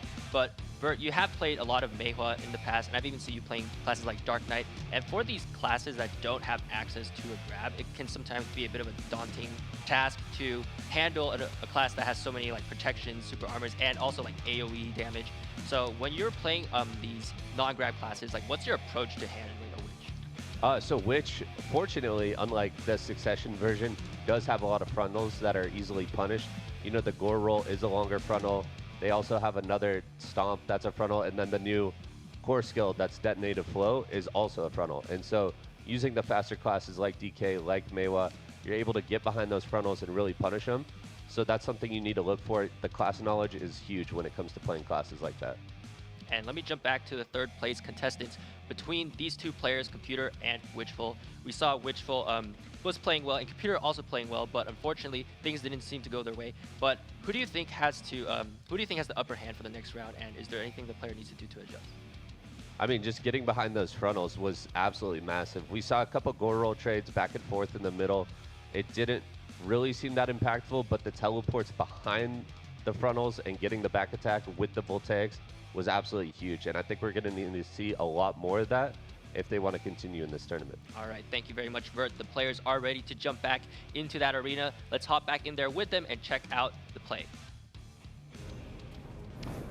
And alrighty, next round starting up here. Again, this is going to be to see who wins first place on the backside here. Drops at Meteor, waiting, tried to keep behind. Unfortunately, a little too slow there, and actually moving forward, got hit by the KB. For those of you unaware, KB is actually a little bit of a rare CC skill, something you're not going to see often. Maybe on a back stub there, and actually Computer taking a hard damage trade here. Again, as we saw, these trades have been so one-sided, and something I believe we could have mentioned that he does need to work on. Unfortunately, he plays a little too much in his midfield when, as we can see, he doesn't really have the strength advantage. Losing such of these hard trades, especially with the rock rolls, you know, both pairs up in front of each other, I almost feel like he should maybe play around the pillars a little bit more and try to play for some terrain. Yeah, and right there we saw Computer pop his PA, but not really do too much with it. And now it's going to be out as he goes for that, again, the trades that he's just not winning. Yeah, again, in the midfield here, not opting to play behind that pillar. Pop the TP, has to be careful, take that final trade. Wishful just running around his opponent, making sure he's also getting those back attacks in when possible. The Computer staying a little stationary, TP's in, is going to burn that movement there again. TP back from Wishful, got behind the back attack, or sorry, got behind for the back attack there. And get that final hit, and that's going to be it. Witchful ends up winning the round 2-0, I believe, off that final damage trade, and will be moving on and winning your third place position. Yeah, Witchful coming out on top of every single trade there. Unfortunately, a little bit rough for Computer. I feel like he had to take advantage of the PA, but unfortunately, after he popped it, he chose to just kind of hang out in the corner, and then by the time he re-engaged the protected area, you know, that insane damage reduction buff had already fallen off. All right, and with that, Witchful is the winner of the third place prize, which are also some really nice prizes. Let's pull up those Witch EU semifinal brackets and see who's going to be going on to the grand finals. On the left side, we have Easy SC. She will be facing Unrivaled, and these two players will be duking out for the title of Unrivaled. And with that being said, the Witch classes are concluded for today. We are going to be moving on to the next class. It will be another daughter of Kama Sylvia, the filthy vetter. I'm just kidding. But it is the stylish Dark Knight. She is up next. Also one of the most popular classes in the game, if you didn't know. And Vert, you did play Dark Knight a bit when back in Orwin, and after like the server merge, I saw when she came out 2017, you were playing with her a lot in like Node Wars and Sieges and stuff, so you have some experience with her there. You want to give us a quick rundown about Dark Knight? Yeah, Dark Knight is going to be, you know, surprisingly one of the highest damaging classes in the game. Their accuracy modifiers are insane, and overall their combos are pretty solid. One thing we have to note, you know, coming out from both, they're not going to have that grab, so it is going to be very important to find the gaps in your opponent's kit, you know, punish the frontals, and, you know, overall just come out on top of the super armor trades, try your best to get that slow with Nocturne. And I'm looking forward to seeing, I believe in this first matchup, we have Succession versus Awakening. All right, let's pull up those EU Dark Knight semifinal brackets and take a look at who's going to be facing who, and who's also going to be your predictions. I'm going to go off of Enlave's note here. We have on the left side of the bracket, Haderach versus Keef. And on the right side of the bracket, we have Lowen versus Tuomi. And according to our resident EU community manager, Enlave, Lowen is actually the favorite for this tournament. And like you said, we have a Succession versus Awakening here. And do you want to give me a quick rundown of what the differences between the two specs are? Personally, I'm not too, you know, familiar with a lot of the names for the EU scene when it comes to DK, but the NA DK scene, super familiar with mass PvP and especially things like 1v1. The Awakening versus Succession matchup here, I mean, personally, in recent times after the Bond edition, you've been seeing Awakening come a lot more into the meta. Yeah, I really like it too, because it's pretty crafty how they're playing it. You know, they add the stiffness to Shattering, and it's going to give them that ability to get behind their opponent with the kind of back jump and get that stiff in the back. So I'm looking forward to that. All right, the EU semifinals for Dark Knight match 1 is about to begin. The players are ready in that arena. Let's hop in there with them and check out the plays. And alrighty, first match starting up here, Haderach versus Keef. Again, a Succession versus Awakening matchup, something we did see on both sides, EU and NA, the previous week. coming into this Awakening, a lot of the players you're going to be seeing are going to be running Bond Shattering for that extra stiffness. However, if they do want to, they do have a lot of other great options. And for those of you unaware, in this next recent upcoming patch, DK will have massive buffs coming in, especially on abilities like Twilight Dash, and huge damage buffs on abilities like Shattering and other such things. So definitely going to be something to trifle with. And it looks like so far, 2 minutes into the clock, both these players are holding their Q blocks on the backside, maybe playing a little patient, nervous to push in here. Not sure what's going on. I think we might have a little bit of problems. Potentially the players were a little confused off the round had started yet. So it looks like they're probably going to do a restart here if I'm not mistaken. Looks like there's some small technical difficulties. Some of the players might be having an issue on one of their ends. So I guess we're just going to talk a bit more about Dark Knight. Then you mentioned some of her bond skills. The Shattering is a stiffness, and that did get removed way back in the day. I'm not sure if you guys remember. Back in like the May 2018 patch, there was a big overhaul to the game where a lot of ranged skills got nerfed. And the reason why I even remember this is because, say it, I'm a ranger, right? And so all of my skills got nerfed, but I was also checking out other classes. So Dark Knight was also one of the classes hit by those 2018 nerfs. And for skills like Seed, Seed of Catastrophe specifically, that skill had a float and it was changed to a stiffness. And that's just, you know, terrifyingly bad now. But it recently got added back, I believe. And Shattering was, now with the bond skill, it adds back a stiff to that ranged hit. But again, back to those bond skills. You had mentioned other options. Do you know what those are for Dark Knight players? I don't remember the exact names, but they do get a lot more CC potential, I believe, off of... I'm not sure of the exact one. I can't remember the exact one. Do you remember the bond skills off of TK? I think one of the more popular ones is the protection back on Seeds. Seeds, yeah, that's the one. That's what I'm thinking of. Yeah, well, Seeds. Unfortunately, we're going to have to take a 10-minute break due to technical difficulties, but thank you everyone for tuning in so far. Please stay tuned. We'll update you guys when things are ready, and let's head out for a bit.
Welcome back, everybody. Thank you for the wait. We are going to be continuing where we left off, which is the Dark Knight class for EU. Let's pull up those brackets one more time to check out the contestants for the EU Dark Knight semifinals. On the left side, we have Harak versus Keith, and on the right side, we have Lowen, who is apparently one of the fan favorites, against Tuomi. These 4 players will be duking out in the semifinals today, and the 3rd place match. And actually, the 1st place match is also ready to begin. Sorry for missing that analysis from the previous break, but we're going to jump straight into that 1st match, into the arena. The players have been waiting, and so have you. Let's take it away. And alrighty, 1st match starting up here. I suddenly got a memory jog while we were on that break. And the other bond that the majority of people do run is Bond Spirit Hump. You're going to be seeing it coming out here occasionally, but the majority of people, as you see right there, already getting behind that frontal guard, pops that float, forcing the V out of Hedark. Keep actually playing a super aggressive Sal here, goes for the airstrike, no connection, dropping the orb, going for the damage chunk. Lunacy immediately comes out, knocked and train on the backside, has to be careful of that iframe in the midfield here, holding that Q block, went for the slow, a little too slow there. Wheel comes out from Hedark, or sorry, from Keith, trying to hold it. Wheel out, tries to go forward, no sniffing connection. Nocturne comes out, dropping that orb again. That damage trade from the orb, so crucial, but it is a frontal guard, and you have to be careful. Dropping it again, eats his slashing, has to be careful. Lunacy traded into the wheel. Keith coming out on the bottom side there, trade the Lunacy back, but Hedark is going to pop his Nocturne on the last tick there, trying to go for the Nocturne CC once again. Wheel traded back, actually trades in the wheel and gets a CC in that gap, and the final strike is going to come in there to finish it off. That airstrike, and that Twilight Dash doing such high damage in those combos. Yeah, so much damage coming out there. We saw the punish. You know, there is a small gap at the end of the wheel, and doing a beautiful job of casting wheel second in perfect timing to catch him out there. And I think the first catch, we saw a quick dash into a balanced strike for the float, getting behind his block, just beautiful positioning there. Keith playing that really, really well. And yeah, Dark Knight is armed with a lot of floats, and her combos are very deadly as well. And we saw here Keith is taking out the Succession for this fight, and Hadarok running that Awakening. And do you want to elaborate on what some of the differences are for these 2 specs? Yeah, so Succession is going to be very high damage, a little less, I would say, frontals than what the Awakening kit gives, and a little bit less range damage. I feel like the Awakening gives a lot of range, while the Succession is going to be up in your face, a lot of trades. We saw the Lunacy coming out, the wheel, the balance strike, and the comma slash all doing a great amount of damage. And obviously not having something like Shattering for that long range chip, you're going to be way more in your face kind of trading. So you're going to be seeing that a lot more, especially with the Nocturne trades, making sure you're dodging some of that damage. So I'm curious to see how it goes going forward. All right, let's see if Hadarok can turn things around and take the win, or if Keith is just going to roll over and go straight to those grand finals. Let's jump back into that arena. And already 2nd match starting up here. As we saw, this can at times be a very volatile matchup. Already Nocturne comes out mid, going to be a little too far. Nocturne trying the backside. Hadark trying to go forward for that aggressive pressure. Wheel traded. I managed to iframe in the last tick there. Q block gets the block onto hit, opposing wheel there. Nocturne again. You can go for an SA or a CC coming out of that, but keep in mind your CC is front guard, so most DKs often go for the SA Linger. Lunacy comes out, no damage rate. Keith got the front guard on the last tick there, eats the orb, managed to get that iframe just in time. Nocturne eats the Lunacy on the down damage. Has to be careful, wheel traded back, backing up, and these DKs do have a long range slow that they often go for a reply there. Looks like Keith, unfortunately, eating it right there. He's going to look to play slow here and wait until he runs out that cool time, or sorry, that timer. Waiting here. The sword a little bit. Wheel comes out once again. No connection. Hadark popping his E-buff in this round. He's gonna have a ton of damage, but it looks like it has run out by now. That initial early aggression that he was showing off of that E-buff. Goes for the slash a little too far away. Lunacy in the mid again. He's the orb. Needs to be careful. Almost hit the wheel onto that Nocturne, but again, it is gonna have an SA on the end there. And Keeve got a back attack while trying to cast that Lunacy a little too much. Eating the final orb. They're pushing forward. Almost ate the ooh. We had a little bit of a problem here. Looks like a little decent kicked in for Keith there after getting CC'd from the long range. Got the final slashes from Hadark there and ended up dying. Yeah, Hadark doing a great job of super armor trading, actually coming out ahead almost every single trade in that fight. Kept the pacing up and kept Keith on his back foot pretty much from start to finish. Yeah, and I thought that with the Succession, Keith might have the upper hand in those like in-your-face, close-range moments, but Hadarok actually doing really well with the Awakening in those moments as well. So what does Keith have to do in order to adjust and see if he can get back some of that close range advantage? So in this matchup, we're actually going to have Succession versus Succession, and they were doing a lot of super armor trades back and forth.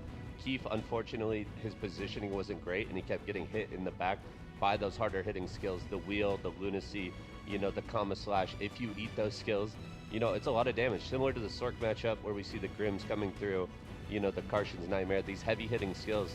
DK also brings these over, and you can't tank them. You need an iframe, you need a frontal, you need to do something to stay protected.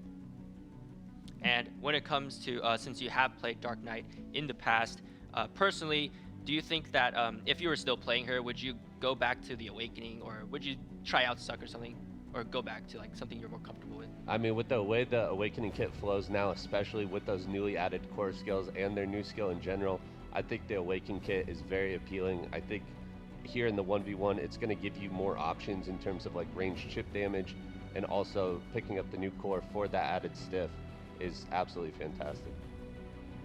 And one more thing is that for Dark Knight, she's a very popular class. We see a lot of Dark Knights from the polls and stats and whatnot, but it doesn't seem like she's that popular, or I don't see her that often in like Node Wars and Siege. Is there a reason why that maybe Dark Knights aren't valued as much in like group PvP situations? Unfortunately, I think they're just a little too squishy. A lot of the time when you're taking that frontal hitting damage, you'll just get one shot. And even though they can put out the same amount of damage, it's just a little too much sometimes. All right, well, the next round is ready. Hadarok versus Keith. Both players are tied at 1 win apiece. Let's jump back into the arena and see who's going to take this final 3rd round. And already next round, starting up here, Hadarok, Keith, already out the gates, holding the key block in the mid here. Wheel comes out, Lunacy on the backside, doesn't manage to get close enough for that trade. Nocturne backs up, is going to look to play on the backside here. As we did see in the NA brackets, Q, a very famous player and someone you're probably more familiar with, Vert, has kind of this defensive playstyle. You're going to be seeing a lot of DKs potentially more so picking that up the more this tournament goes on, especially into the finals. Already Keith pop that E buff early in this round. Looks like it's going to be running out of time here. Backing up. Getting his HP back.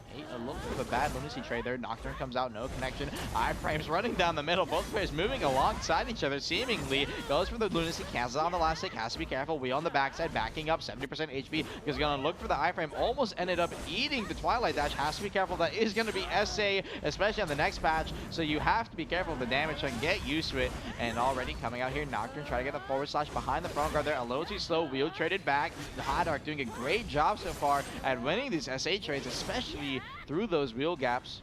And while wheel definitely can junk you, you do have an opportunity to toss some SA damage into your opponent during those timings, especially for those back attacks. Unfortunately, you are direction locked. Now backing up here, drops the orb again, gets iframe.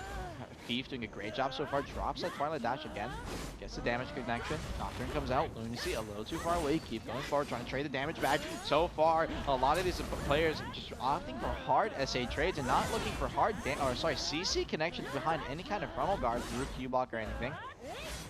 Obviously, this is a big reason why a lot more experienced DKs at times may opt to run something like Bond. If you want to remind me real quick, Lemoria. Spirit Hunt, yeah, it gives a stiffen on that forward slash that can be super fast at getting behind frontal guards, but these players are in succession here. Now going forward, too far for that damage connection, straighted back, waiting, 80%. I think neither player actually has had a chance to drop below 50 here so far in this final minute. Zones are going to be closing in. Keith actually dropping low here, finally below that 50% mark. Pushing forward, drops the orb into the wheel, has to be careful, trades it back. Hadark taking some damage on the backside there. Pushing forward, drops the Nocturne. Lunacy traded forward, eats the orb on the back of that. Wheel again into the Lunacy, back to back to back. These two abilities just completely being traded, and unfortunately lingers the orb a little too long. Hadark taking notice, gets that final comma slash on the end there, and dropping in the zone, something we learned yesterday in the Kuno matches, people taking use of. Coming out here is going to manage to hit that final second B. 15 seconds left. Keith on the backside here when it comes to HP. Wheel comes out, trying to get that final damage trace, and gets to finally the Simba behind the block, but it's a little too slow in the connection. Now, Nocturne coming out, 5 seconds left, eats the orb, frontal guard coming out from Hadark, almost ate the Twilight Dash. Keith desperate for some final, takes some damage, but unfortunately isn't going to hit it. And Hadark is going to end up winning it on the last CC there. or sorry, on the last tick there, 80% to 50% on the HP marks, and I believe he's going to be your grand finalist. Yeah, I feel like throughout that fight, Haderach did a great job of super armor trading, and I feel like Keith played a little better earlier in the rounds when he had more room to work with. It seemed like he really liked to kite out his opponent, and once the circle closed, Haderach said, okay, time to SA trade, was up at his face, you know, caught him with the CC right at the end, actually forced the V, and we saw him come out in the circle, took a little bit of damage from the circle, and just based off the fact that I think one player ended at 65% versus the 49%, the circle damage could have been the difference in that fight. Yeah, and some other classes that we've seen where the fights go this long are like Kuno and Sork, very like evasive iframe classes. And when it comes to Dark Knight, when I was first when the class first came out, I was trying to fight her. I always did think like she was extremely evasive, and it was kind of hard to punish her until I learned some of those openings. Vert, do you want to elaborate on like what gaps players should look for when it comes to like dealing with the Dark Knight? Yeah, so one of the most notorious and well-known gaps is the small gap at the end of wheel. Outside of that, they have a lot of frontals with their comma slash, and you know, typically getting behind a DK, and if you're fast enough, you can punish that. Yeah, and then one trick I remember using a lot when I was fighting Dark Knights was their airstrike ability. Whenever they take like hits during the animation of it, they would actually, like the distance of it would kind of get reduced. So they actually couldn't reach as far. So I would just spam like shotguns into their face, and like shotgun having like 14 hits would just like kind of like hit stun the Dark Knight a lot, and then her distance would just kind of get reduced, and she wouldn't be able to reach me. So. Oh, you play Ranger? No, oh yeah, I do play filthy veteran. I'm just kidding. But yeah, for the the next match, we have Lowen versus Ouroboros, and according to the notes that Enlave has given me, Lowen is actually the most geared Dark Knight in this tournament and is the favorite to go on, but his opponent is also really known for being very, very skilled, and both of the players are going to be bringing that Awakening. So when it comes to an Awakening versus Awakening matchup, Vert, you mentioned that range damage is key here, so when it comes to gear, is that going to affect it anything? Just really quick. Yeah, I mean, chipping at him is going to be great with the range damage, and again, with maybe one of the core skills, they'll be able to pick up an extra CC from distance. Awesome. So the players are ready to start match 2 of the EU Dark Knight semifinals. Let's jump into that arena and see how things are going to unfold. And already here, both players playing opposite sides, and obviously debuff on DK. Pushing their stamina a little bit forward here. Actually, Lohen playing aggressive a little too much. Ends up eating some chip here, down to 70%. Awakening on Awakening. You have to be careful here. Shattering comes out. No connection on a Turmoil. Turmoil backing up to the opposite side there. Tries to go for the long range. A little too far behind that pillar. You're not going to be having an easy time getting that connection. Shattering comes out. Almost got CC from behind. The Nocturne just barely making it through there. Wheel comes out. Has to be careful. Oh, obviously, the wheel on Awakening DK not going to be as strong as Succession counterpart, but you're still going to be scared of that CC. But Turmoil taking just some hard damage trades here so far. 50% off of that Shattering, backing up, drops his own, needs to be careful. Trying to get that CC chunk, doesn't manage to hit it. On the backside, backing up, waiting. He's going to go in that Nocturne, trying to flicker some damage here. Lohen still holding that high ground, playing that long range pressure as he can. Oh, and gets caught by the float on the aggressive pressure. That is going to be the big sword dropping from the sky. Ends up floating him and playing too much in the middle. Turmoil gets close enough, but doesn't get the secondary for the CC. Pushing forward, trying to drop that Shattering, trying to get that damage off. Drops in Lunacy on the backside, gets his CC. The instant behind slash comes up, and Lohen off of the back attack behind the frontal is going to get CC, drop down and dead, and he'll be moving on with a 0-1 loss. Yeah, Tuomi doing a great job of getting behind the frontals there multiple times, getting the catches with the airstrikes. Unfortunately, didn't get that secondary after the V, so had to chase his opponent, but got another beautiful catch. I think the first catch was a float from Seeds, you know, which is one of the range skills, so beautifully timed to get in between the protection from Lowen.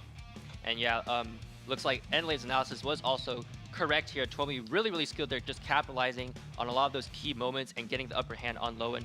Initially, when we saw that damage come out, Tuomi was a bit on the back foot, had to run away a little bit, but then Tuomi turning things around again. And I guess like even if you are really strong and are really geared, Dark Knight is a very fragile class. So if the other Dark Knight has enough gear, she could still take you down in one combo. But based off what you did see, how can Lowen like change things around for him? Like, what does he need to adjust? I think Lowen needs to maybe slow the pace down a little bit. You saw Tuomi come out there very patient, very composed, finding the gaps in Lowen's kit, So I'd like to see Lowen maybe play a little bit slower, look for that range chip or the range CC. All right, let's see if Lowen is going to make any of those adjustments for the next round. The players are ready to come out of that gate, so let's jump back into that arena. And already next round, starting off here, Tumoy obviously with that 1-0 lead already starting off in the middle. Shattering comes out, no connection. Orb already low, dropping low, down to 50%. And speaking of damage trades, we're hoping he can do a little better here, but he's already on the back foot now. He lost his aggressive pressure in the last round after that midpoint, and so far in the early round here, he's starting to lose early on. Something you don't want to see. Goes in the Nightmare, not going to get that final damage connection. Lunacy on the backside, still down to 50% HP. Tumoy, a great frontal guard slash there to get a small damage chunk into the Lunacy, and doesn't actually take any damage off the back end of that. Backing up. Strike going to back up here a little bit. This is going to be Bomb Shattering coming out from Lohen here. Tumoy pushing forward, try to drop that. Big sword from the sky, no connection. Iframe to the side, goes for the Nightmare, no connection. Or sorry, the Nocturne, once again, no connection on the backside. Shattering comes out again, doesn't manage to get the CC on the backside. Was that a trap? Something you don't see very often. A frontal guard on that now. Pushing forward. Pull to the side there. Backing up, dropping the sword again. Is going to be in Nocturne, so no connection. Lunacy on the backside, pushing forward. Holds that Q, wants to make sure he doesn't take any kind of long range insta CC from that Shattering. Obviously a hard threat. And as we saw in the NA matches last week, a player from the NA DK bracket ran really close and was kind of playing this aggressive pressure with the Awakening DK, especially on that Shattering. Obviously, you can go near Q block, and it technically kind of counts as this kind of no collision frontal guard, and you can get behind people's Q block super easily. But both these players kind of playing on the range side here, spamming those Shatterings back to back to back. Ooh, Twilight Dash comes out, try to go for the damage hit. Unfortunately, a little too slow. Tumoy obviously did pop his E-buff in this round. Both players actually trading E-buffs in this round. Orb comes out, has to be careful. Nightmare comes out on the backside, went for the SA option though. No frontal guard CC, and Lohen still dropping low, but trading it back. Both players at 70 here, need to be careful. Final zone closing in, goes forward, drops that orb. That is going to be a frontal guard. No CC connection from behind or punish going again. Knight into that Nocturne, has to be careful, holds the Q, managed to dodge the Shattering there. Iframe to the side, almost got behind the orb. So close. Sword coming down, gets a hard damage check on the Tumoy here, and Tumoy playing a little too aggressive, gets caught on the side of that Iframe, that small gap, and the slashing obviously come out of the zone here, but needs to be careful. Still at 20% HP, needs to get some time to regain here, but in this close range and with that long range DK down to 50, has to be careful with Lohen actually trading low as well on the backside. Went for the Shattering, trying to get behind the frontal guard, a little too slow, and the Lunacy! Lohen went for a Twilight Dash there through the Lunacy and ate too much chunk and ended up dying. Tumoy ends up taking the win 2-0, and we moving on to be your grand finalist. Man, Lowen did come out a little more patient like I expected him to, and he was playing it really, really well until making the fatal mistake. You know, the Twilight Dash through the Lunacy. I think the Lunacy came down, actually got that added back attack, and that's just, I mean, for anybody, no matter how much gear you have, that's going to be a lot of damage. So really well played by Tuomi there, and he's going to move on. We do have a replay of those final moments. Tuomi with his really, really sharp play today, taking home that win and earning his spot in the grand finals. Let's check out that replay.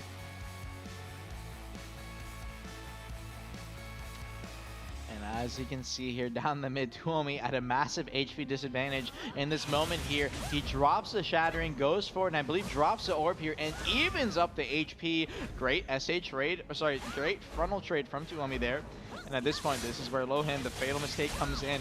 Eats the Shattering, dropping lower, lower, and went for the Twilight Dash. You cannot do that through the Lunacy. Ends up eating too much. And honestly, if I was him there, I would have made sure to pop that Ranger ES, maybe end up living through that iframe.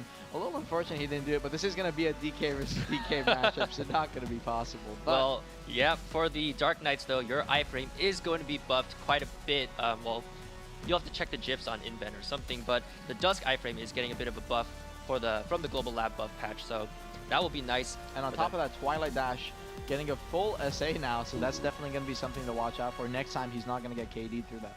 But unfortunately, your Dusk will never be as good as Explosive Evasive Shot. Just letting you know. That being said, Tuomi, with his really sharp play, moving on to the grand finals, where he will be facing Hadarok. For the third place fights, we have Keith against Lowen here.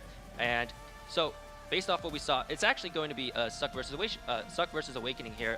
Keith earlier running that Succession, and Lowen staying on his Awakening here. So, any predictions for this match? I mean, I feel like Lowen, he started to get his nerves kind of down, started to compose himself, and was playing much better in that second round. I think Lowen is going to come out strong here in the third place match, and I'm expecting him to take it against the Succession DK. Yeah, and one thing actually I noticed in that round earlier is that he, his opponent Tuomi, actually again with that heads-up V play. Nowadays, you know, players are getting killed out of the V really quickly. So Tuomi actually went into that Dark Fog.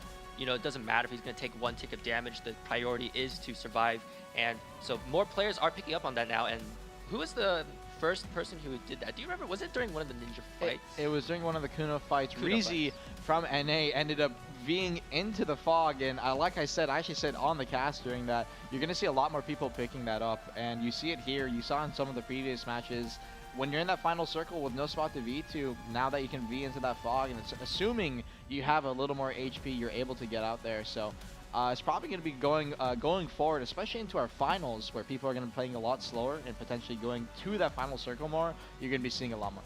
All right, apparently Twitch is predicting Lowen to take this round, and based off what we just saw for that fight, he is also playing very well today. But both players are ready for that third place match, Lowen versus Keith, a Succession versus an Awakening duel. Let's jump into that arena and see how things are going to pan out.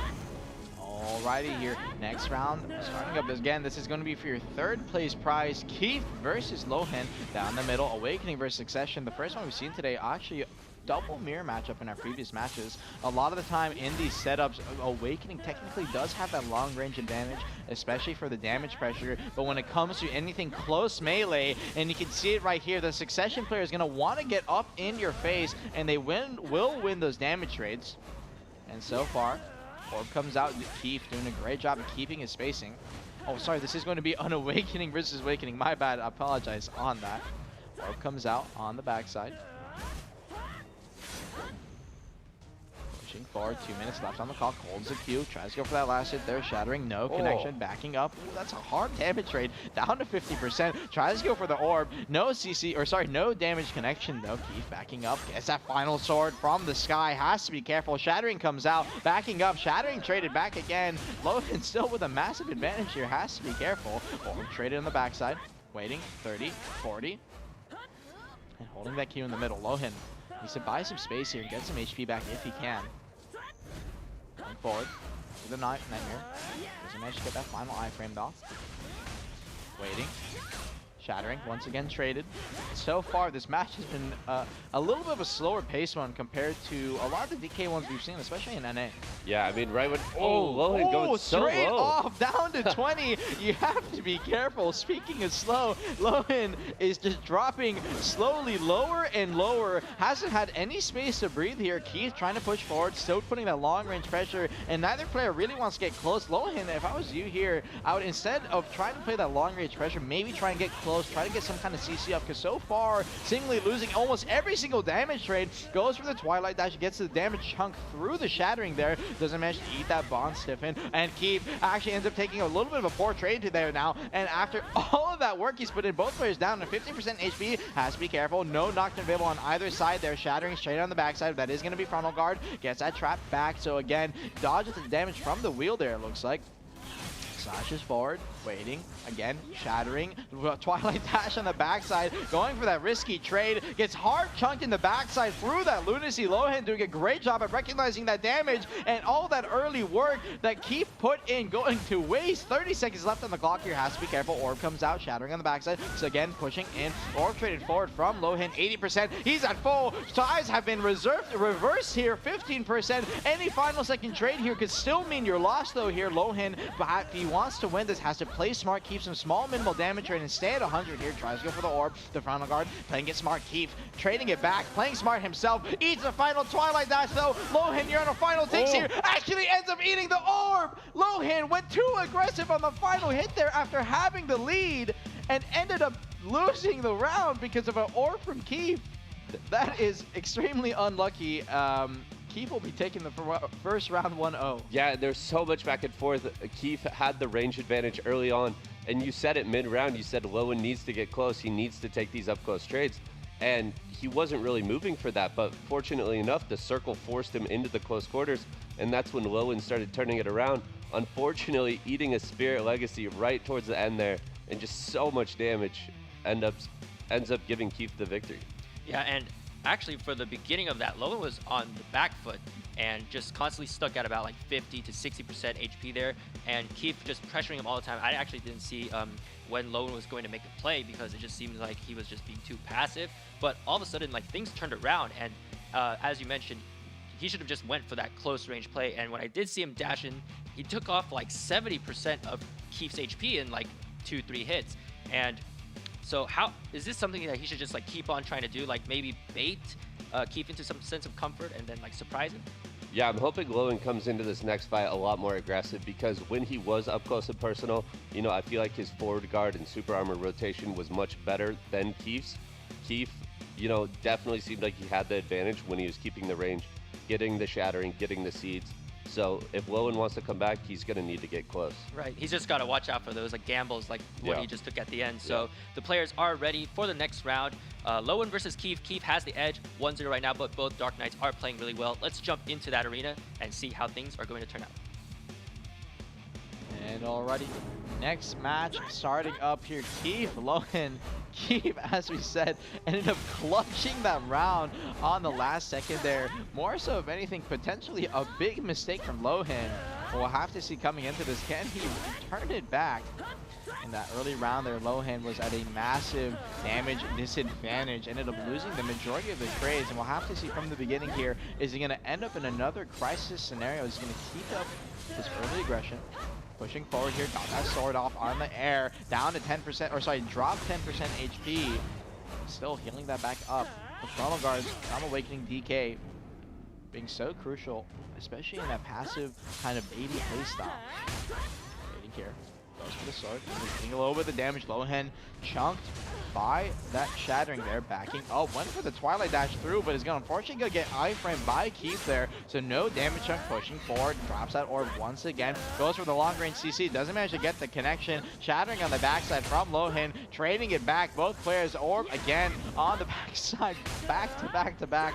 These abilities are just relentless, especially with those CD times, just able to trade them back and forth. And frankly, it is ending up, Lowen in kind of this weird position where he can't really take control as a result. Yeah, and it looks like Keith is actually running the core skill on seeds here, which is going to give it the protection and the flow. So that's something interesting to look out for, and probably why Keith is looking to play more of that long-range damage trade. And he's doing a great job at it so far. We did see his initial CC in the first round to force the V onto Lowen was using that C. Now both players are going to end up popping their E buff here. Nocturne comes out, try to go for the damage connection behind. Unfortunately, a little too late. So again, on the backside, shattering. Lowen is running, Bond shattering. So if he wants to, he has to try and get close. And actually lingering the Orb Frontal Guard a little too long. Lowen immediately Twilight Dash behind, got the gap for the CC, tried to drop that final seed there, but if you're not running that CC, doesn't able to get that CC onto Keith. A lot of CC again, and now pushing forward here in the middle, tries to go for the Twilight Dash, doesn't get that damage connection, running out in the zone a little bit. Doctrine's immediately back in, shattering on the backside, both players down to 50%, 40 seconds left on the clock. There's going to be another timer running down, or there's going to be a CC connection. Shattering again, pushing forward, holds a Q, waiting, iframe to the side, orbs traded, both players in frontal there, shattering, both players again in frontal there. Neither player wants to play too overly zealous, as they are afraid of a final connection, and lingered the airstrike a little too long and ate the orb to the back. Lowen again on the bottom side of this damage rate in the final 10 seconds, needs to look for an opportunity. Keep playing it smart, holding the frontal guard on the backside, 9 seconds left, still waiting, holds a Q. Lowen, 5 seconds left, you're on their final opportunities here, tries to go for the shattering, 10, 2, 1, doesn't manage to get it, and Keep off the back of another timer win will end up winning the round 2-0, and he's going to be taking your third place spot. Yeah, coming in again with that last circle, we saw Keith with a beautiful Spirit Legacy, catching Lowen. Unfortunately, Lowen, again, I think he was going for the CC with Airstrike, both that round and the previous round, and getting hit in the face with that Spirit Legacy is going to chunk you like 40 to 50%, and that's just not damage you can afford to take with 10 seconds on the clock. Yeah, Lowen, again, trying really hard at the end there to make things go his way, but Keith really, really patient and collected there, very methodical and just timing frontal guards, using the iframes at the right moments, and saving the super armors to actually just get away and using those properly to not take any damage during that time. Also want to mention thank you Twitch chat for the very nice comments and encouragement. I love you guys. And for this final Dark Knight fight, well, they're actually all concluded now, so let's actually pull up those EU semifinal brackets and check out who's going to be facing who in the finals. On the left side of the bracket, we do have Haderach versus and on the right side of the bracket, we have Tomi. These two players will be duking out in the grand finals for that title of Unrivaled. And Keith will be walking home with those third place prizes. Not bad prizes either. And thank you for checking out the Dark Knight classes. We are going to be moving on to the next class. The very passionate, burly, tanky fighter of BlackDesert, the Striker. He is going to be up next. And did you ever play Mystic, Vert, or am I thinking of somebody else? Oh, Enlave plays Mystic. That's right. So so Striker is obviously, he was the first like Gauntlet class released in BlackDesert. Mystic came afterwards. And want to give us a quick rundown about Striker? Yeah, I remember when he was on release, it was a little bit of a busted class. Very strong. But in recent That's right. times, if you want to look over it, especially on the Awakening spec, after they added the bonds, they got a little bit more freedom. Yeah, coming in with the bonds, the Awakening kit is going to be very protected, especially coming in with these trades. I'm expecting to see a lot of this gameplay rotating around either grabs or massive destruction, which is going to be that quick stun. Overall, yeah, I'm looking forward to some great matches. I don't know if anyone from EU is going to be running Succession, but Succession in the 1v1 has so much damage. I think regardless of how strong your Striker is, that Succession is going to be able to burn through it. And obviously Spiral Torpedo giving you a ton of movement to move around. So I'm wondering, coming into this, as you said, Succession, it is going to be that stronger 1v1 spec, so I'm interested to see how it's going to be working out. All right, fantastic. Let's pull up those EU Striker brackets for the semifinals and see who's going to be facing off against who. We have on the left Prince of Saiyans against Demandred, and on the right side we have Alpha Ook versus Gloomer. Great names, everybody, for these Strikers. For the first match, Enlave has provided us some notes here, and if I can pull those up. Oh, no, never mind. I guess I don't have them. But so again, for Striker versus Striker matchups, both classes are going to be taking a lot of hits. They're not iframe classes. We're not going to see a repeat of like the Dark Knight fights or the Sword fights where things will go on all the way basically until the end, perhaps. So what exactly is going to happen that you predict during these Striker matches? Well, in this first fight, Prince of Saiyan actually is going to come in with the Awakening. That's what we expect. And in the previous matchup, he actually took out one of the most geared EU Strikers. So I'm really looking forward to this first match.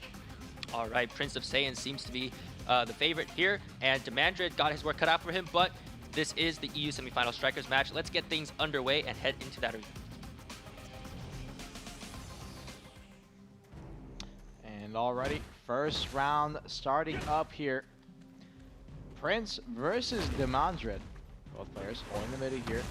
Crashing, mass, no CC, actually gets the stun off there, but unfortunately the cannon a little too far, doesn't get the KD off. You have to be careful with the bond, especially on top of that. Gets grabbed out of the iframe on the last stick. Demandred has a good opportunity here to go for the kill on the backside. Gets that cannon off, doesn't get the KD, but Prince a little too tanky running into this match. Both these players are most likely running a heavy evasion build and tough to kill each other. And again on the ground, but the KD was too much. Demandred not expecting the damage, ends up not being, and Prince ends up taking the first round. Another fatal mistake. Make sure you guys are being. Yeah, I think going into the second fight, Demandred will definitely be looking for that V as soon as he gets caught. Now that he sees Prince of Saiyan's damage. Prince, beautiful combo, the grab into the shift Q, into the leg. You're pretty much your bread and butter combo coming out of Awakening there. And for Demandred, outside of that V mistake, it just seemed like he had no answer to Prince, and Prince was just pressuring him nonstop right out of the get-go. So how should Demandred kind of change things up, because it's now match point for Prince here, so he's going to have to try to find some new strategy to start with. Yeah, I mean, Demandred actually had a fantastic grab out of the iframe of Prince of Saiyan early in that fight. Unfortunately, he did get caught by the mass. The second CC was resisted. I think going into this next fight, if Demandred wants to take it, he needs to get some more of those calculated grabs and extended combos. And for Prince, though, is there anything you would say that he would need to adjust, or just keep things like going as it is? Yeah, I mean, overall, Prince, he played great. He's a very, very tanky striker. So he needs to kind of use and abuse that going forward here.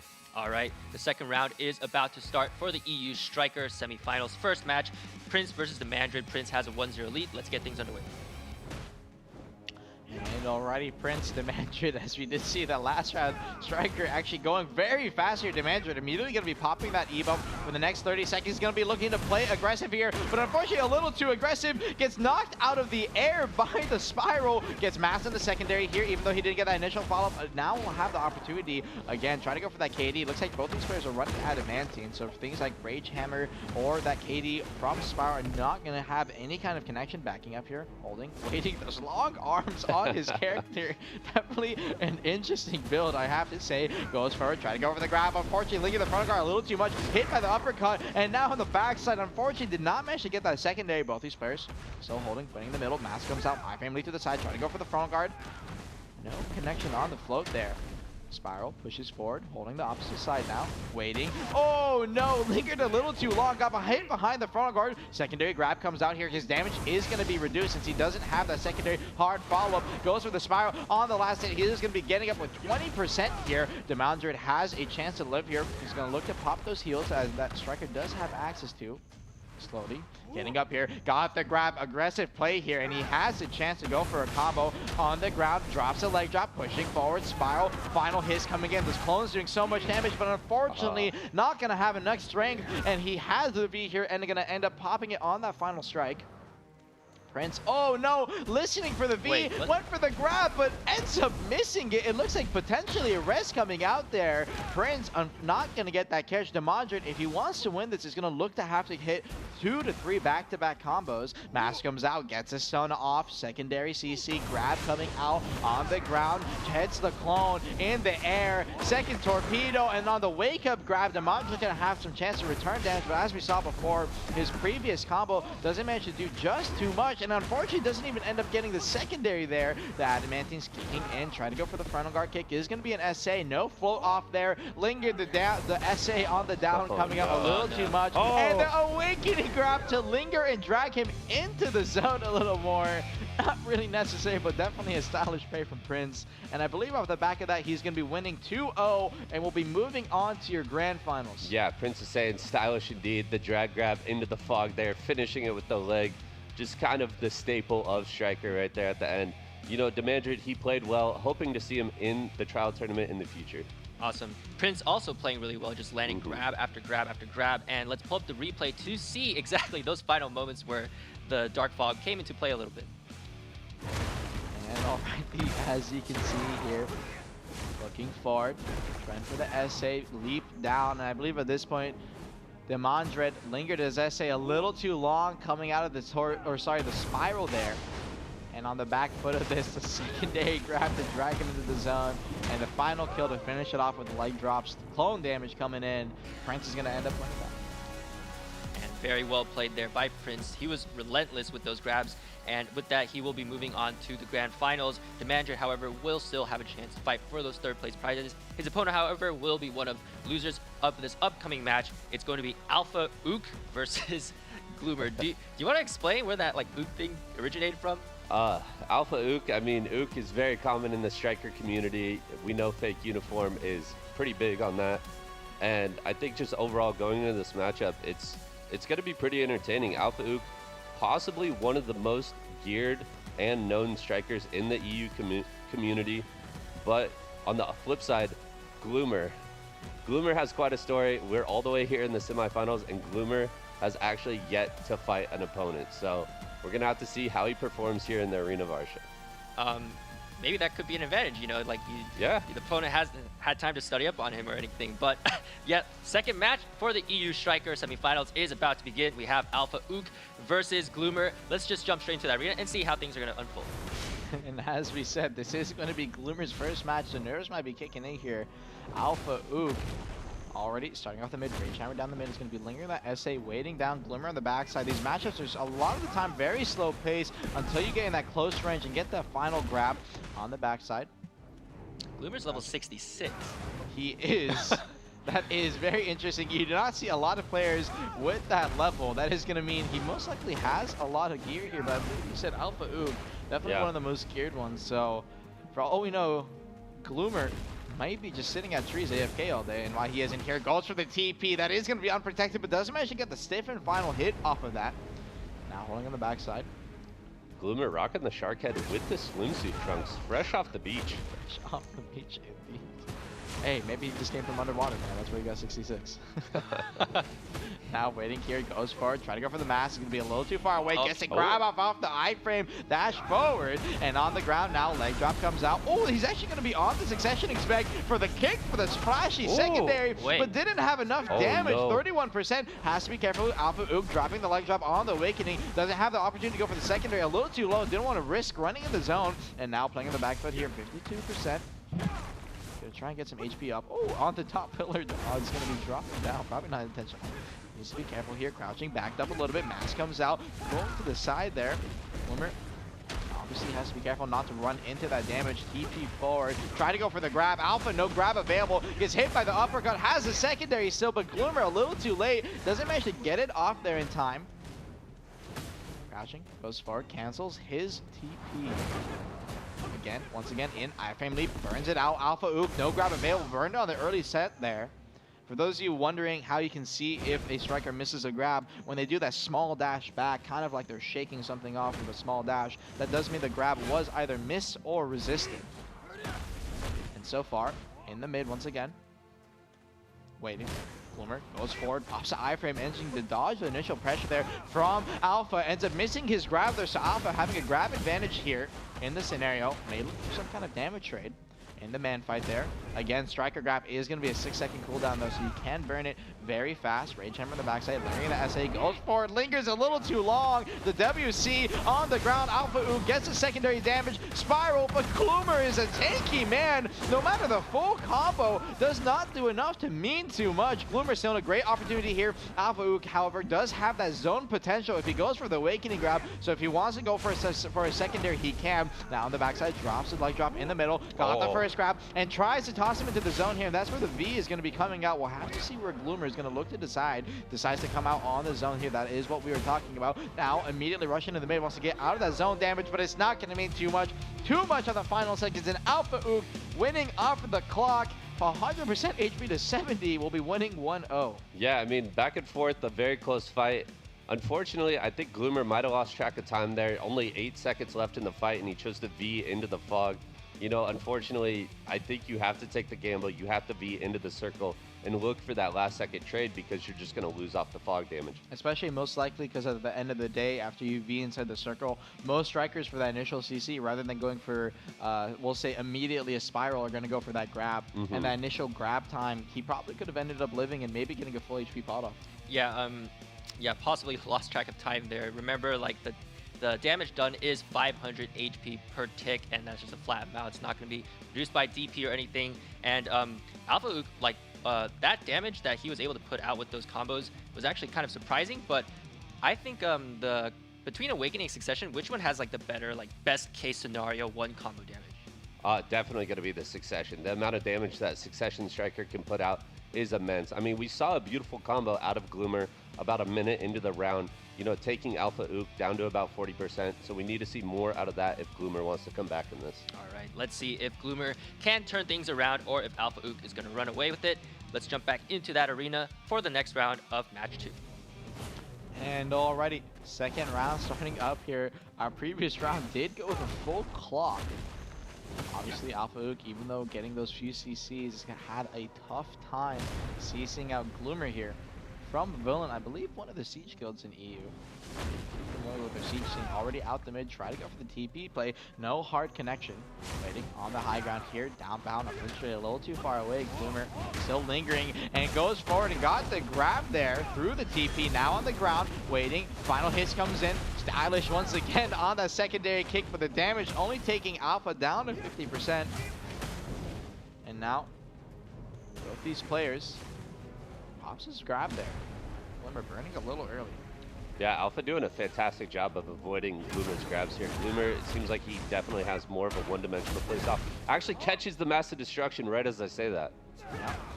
The Mastiffs, see on the ground, gets the grab up on Burn, down to 40%. And even though he is playing Succession and has that high damage, both these players most likely running that evasion build, not too high AP, mostly focused on the DP aspect, rightly so, as you are a striker with that insane percent evasion addition, I believe, from the kicks. Yeah, on top of the gear that both these strikers are rocking, they're going to be extremely tanky just from the base evasion coming out of the kit and the buffs. Now pushing forward there, Alpha looked for the grab off the end of that leg drop a little bit too late though. Gloomer ends up backing in now. Seemingly both players, once their grabs are burned, opting not to play too far in that close range. Yeah, it definitely feels like Alpha wants to play for this final circle. Yep. Unfortunately, the last time we saw this final circle, Gloomer came out on bottom. Alpha does have a massive advantage here as he can't. Oh, actually TP's forward, got that initial CC, but we'll have to see can he actually finish off with one combo here on the ground. Try to hit it. Unfortunately, not going to be enough, even with the shards maxed out. And now pushing forward, got the secondary. There's the awakening grab we're talking about, but not enough to push him outside the zone. Just close enough, and he's going to immediately back up and wait. Has to go for the pre-awakening grab. Unfortunately, a little too short, and he wants to wait for his timings here, but Gloomer's going to give him no time. This grab actually will end up tossing him out of the zone, so rightly so. Alpha Ook is going to end up being immediately, but ends up being into the zone instead, and as a result, he may end up killing himself here. The damage from Gloomer we saw last time burnt up to 50, and that's all he needs off of the back of a unfortunately terrible V positioning from Alpha Ook. Gloomer will end up taking the second round 1-1. Yeah, like we saw from Reezy yesterday, I feel like if you are going to V into the fog, you want to go the distance, you know, giving your opponent that easy connection just only a couple feet into the fog basically turns it into a 2v1 for Gloomer. You know, he has his Succession kit, now he has the fog damage on top of that, and just really, really good job to come back. Yeah, and with that really good use of the Dark Fog, Gloomer is now tied 1-1 against Alpha Ook. And from what you saw from this round, is there anything that you would probably like to see the players do in order to change up their strategy? Yeah, I was kind of curious by Alpha Ook's gameplay there. It seemed like he was playing for that late game again. I'd like to see him go a little more aggressive. You know, he has 2 grabs since he is running the Awakening kit, and Gloomer only has 1. So maybe try and bait out, punish Gloomer for going for that grab, and then respond with one of your own. And speaking of the Awakening, when it comes to bond skills, do you know any of like the preferable choices that strikers might like to take? Because personally, I was looking at the list myself, and when I was looking at it, the Bond Spiral Cannon, not Spiral Torpedo, that's Mystics. Spiral Cannon seemed kind of tempting, but are the strikers maybe taking anything else? Yeah, in that fight, we saw Alpha Ook actually running the Spiral Cannon just like you suggested. It's going to give you the protection as well as the KD. Awesome.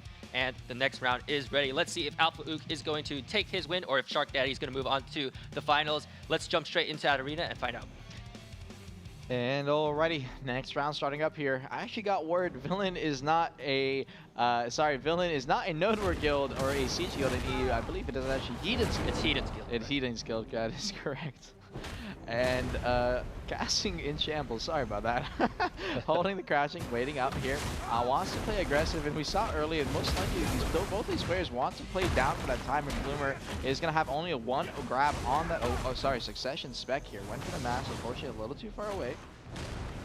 Alpha, pushing forward. He's going to play on the backside here again. He's just going to be looking to play for that time, and I'm wondering if this time around potentially can try and go for that Awakening grab to push Gloomer out of the zone. Yeah, I'm really curious as to what Alpha's game plan is here. Is he going for the Awakening drag grab into the zone, or what are we looking for out of Alpha here? Most likely both players understanding they're too tanky to kill each other unless they do have their E-buff. Keep in mind, you know, with Striker E-buff, not only does it make you much tankier, you do have a bit of a damage increase, I believe so they may be able to burn each other using it. So obviously something to watch out for. But again, obviously the P's available. Only going to be able to get one CC there. Actually not aware that you could iframe through that pillar with the small TP. Interesting. Yeah, Alpha Ook showing some new tech here as we're already a minute 30 and they really haven't touched each other. Yeah, both these matches. Goes forward. Again, got that key CC. He's going to be tossing him out of the zone here. Alpha Ook, most likely that is going to be a KD grab actually, but no secondary. Again, he did get a stun into a grab there. So Alpha Ook is going to be able to get up and out of that. And now both players actually pop their E-buff. They're going to be trading those damage and that takiness for these combos.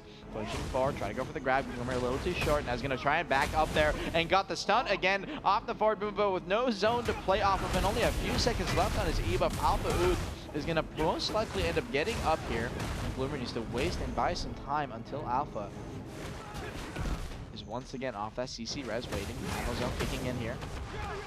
Gloomer with a good opportunity. Most likely wants to play near the zone here, so he has a grab opportunity to get that grab off. And as I'm talking about, Rage Hammer immediately cancels out, gets the grab off on the ground, can push them forward a little more. No B available on Alpha Ook. Burning down to 20. Almost there. Try to go for the grab, a little too slow, and got the float off.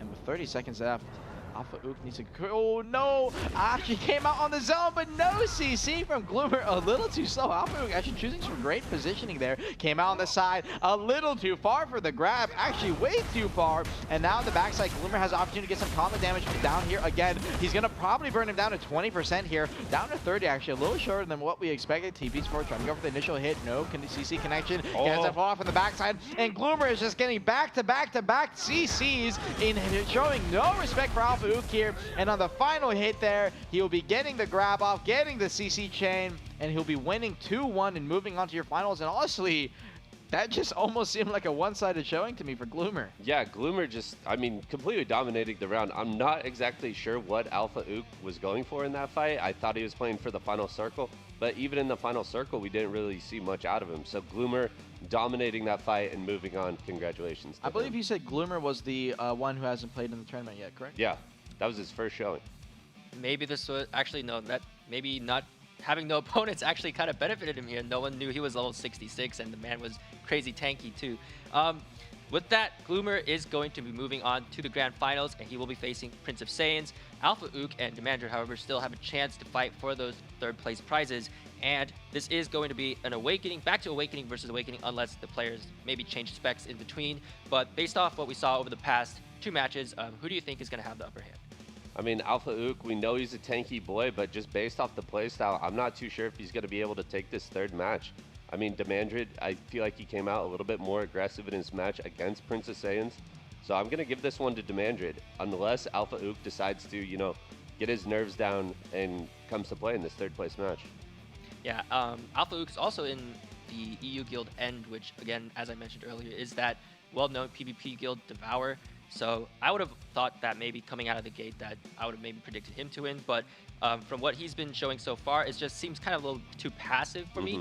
And again, Demandred put up a really good fight earlier in his match against Saiyans, but Saiyans was just a bit more sharp, landing more of those grabs and a bit more crisp and clean. So yeah, I too do think Alpha Ook might be on the losing end here for this 4th place match, but you never know, and we'll find out very soon. And Armin, Vert, sorry, I'm going to ask you, back in 2017, like for Group PvP, when Striker first came out, everyone was running Striker for those sieges. And is he still kind of used today for Siege? Not as much. I mean, back then in the 2017 days, the leg drop and the ult were absolutely insane. It was like a meteor dropping every time they dropped that leg. Unfortunately, not as strong anymore, so you don't see him that much. All right. With that being said, Demandred and Alpha Ook are going to face off in that 3rd place match for the EU Striker tournament. Let's hop into the arena and see who's going to come out on top. And alrighty, next match coming out here. This is going to be, again, your 3rd place match. Demandred versus Alpha Ook, already out of the gate. Who's plays way more aggressive than what you would expect, and gets grabbed out of the come down from the air. Unfortunately, no bound connection, and gets the grab off, and now tracks the beat, coming out on the opposite side. Alpha Ook immediately grabs. Is he going to have enough damage to kill him out here? Like dropping force down, has the secondary. Spiral comes out, burning some damage to the hard close, and again, you see what I'm talking about. Both these players running those evasion builds so tanky. Now, compare Demandred's damage. Unfortunately, it's going to be nothing. And we saw this in the first match of the Demandred played. Unfortunately, he seemed a little lackluster compared in strength to most of his competitors. And Alpha Ook already off the gates, understanding this, just wants to play for that aggressive pressure, trying to burn him down before he has time to recover HP, especially after the burn V. But getting the mass CC, barely got that final secondary grab off. But he's not going to have any opportunity to drop some damage. Light drop is going to be the only thing he can drop here before he's going to get woken up and grab. Maybe staying his stay a little too long here. And now on the ground, light drop comes out. Secondary spiral a little too late. Is going to end up dropping that. Both these players on the Awakening spec. If he goes for the Awakening grab here, can maybe push him out of the zone, but no! Doesn't opt to go for it now. First grab comes through. So has the option to extend on the ground, 0%, and Alpha Ook with a strong showing over and over. The final spiral cannon finishing it off, wins the round 1-0. Yeah, I mean, Alpha Ook, unfortunately, not finding his confidence in that first semifinal match, but here in the third place match, all the confidence to Alpha Ook. You know, he's aggressive in his face, forces the V in the first 10 seconds, and he's just playing very, very well now. Yeah, that aggression is something that we could have seen earlier, but he is playing really well for this first round. The Mandrid, on the other hand, seems to be taking a beating, literally, and for him, what do we need to see from him in order to, for him to get the upper hand for his next round?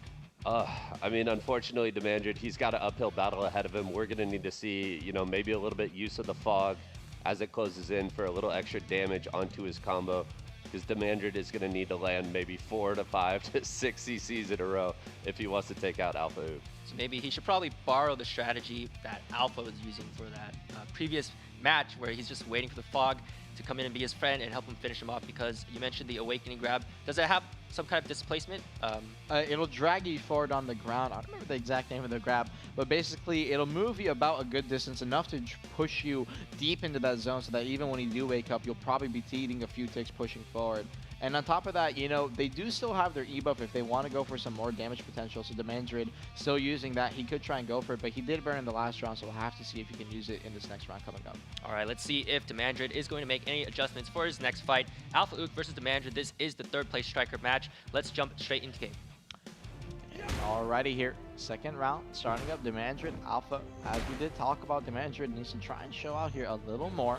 Already dominated both these strikers, almost every striker showing those long arms. That does actually come from the stigma that a lot of people believe that the longer your arms are, the longer your grab reach. And already talking about grab reach, Magden Hams comes through, gets the grab onto Demandrid, pushing forward, leg drop from the secondary. Demandrid, even though he may not have the damage to compete, knows Sash himself and tankiness, but never mind, drops to 30%, and now he's gonna get the grab on the secondary back.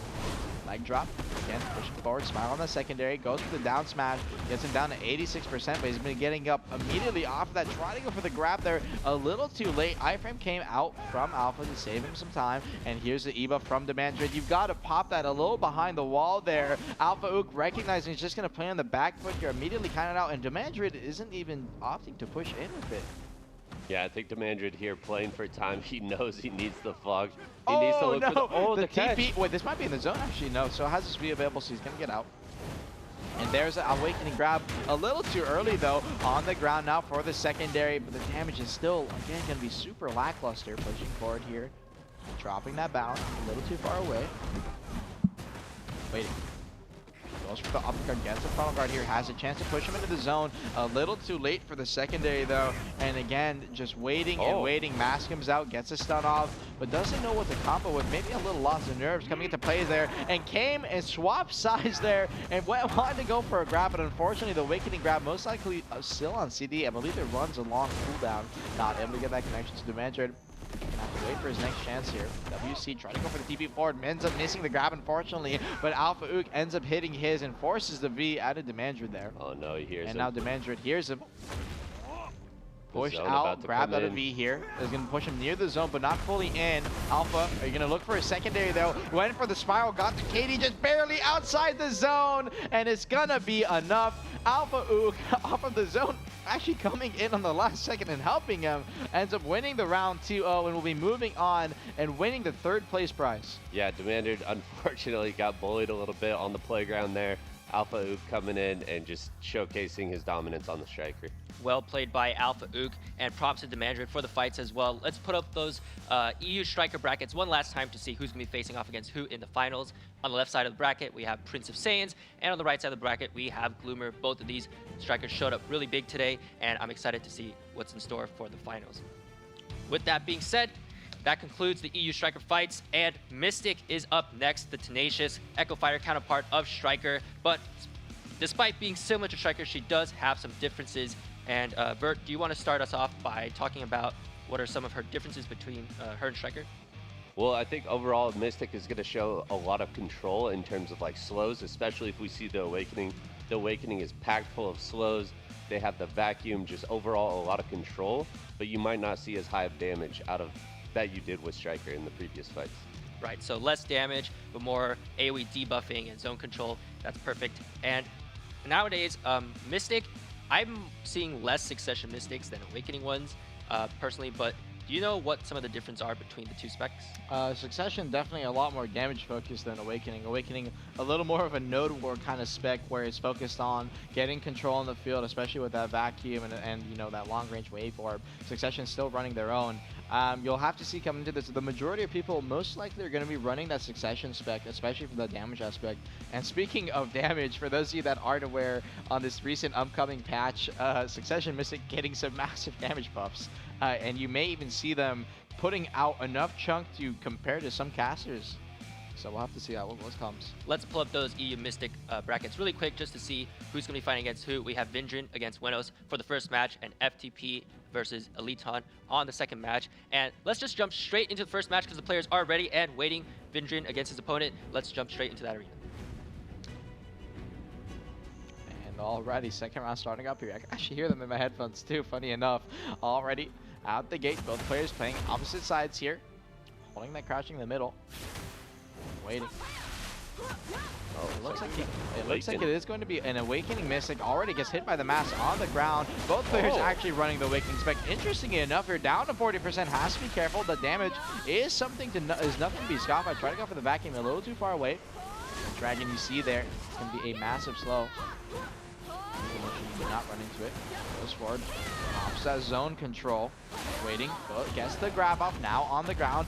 Furious Fist come out. Needs to be careful. Try to go for the secondary. A little too slow. Potentially running Adamantine's Mystic, I believe, having a lot of KDs. And speaking of KDs, that grab is a KD, but you do not really need to be from it, considering both these players are going to be super tanky.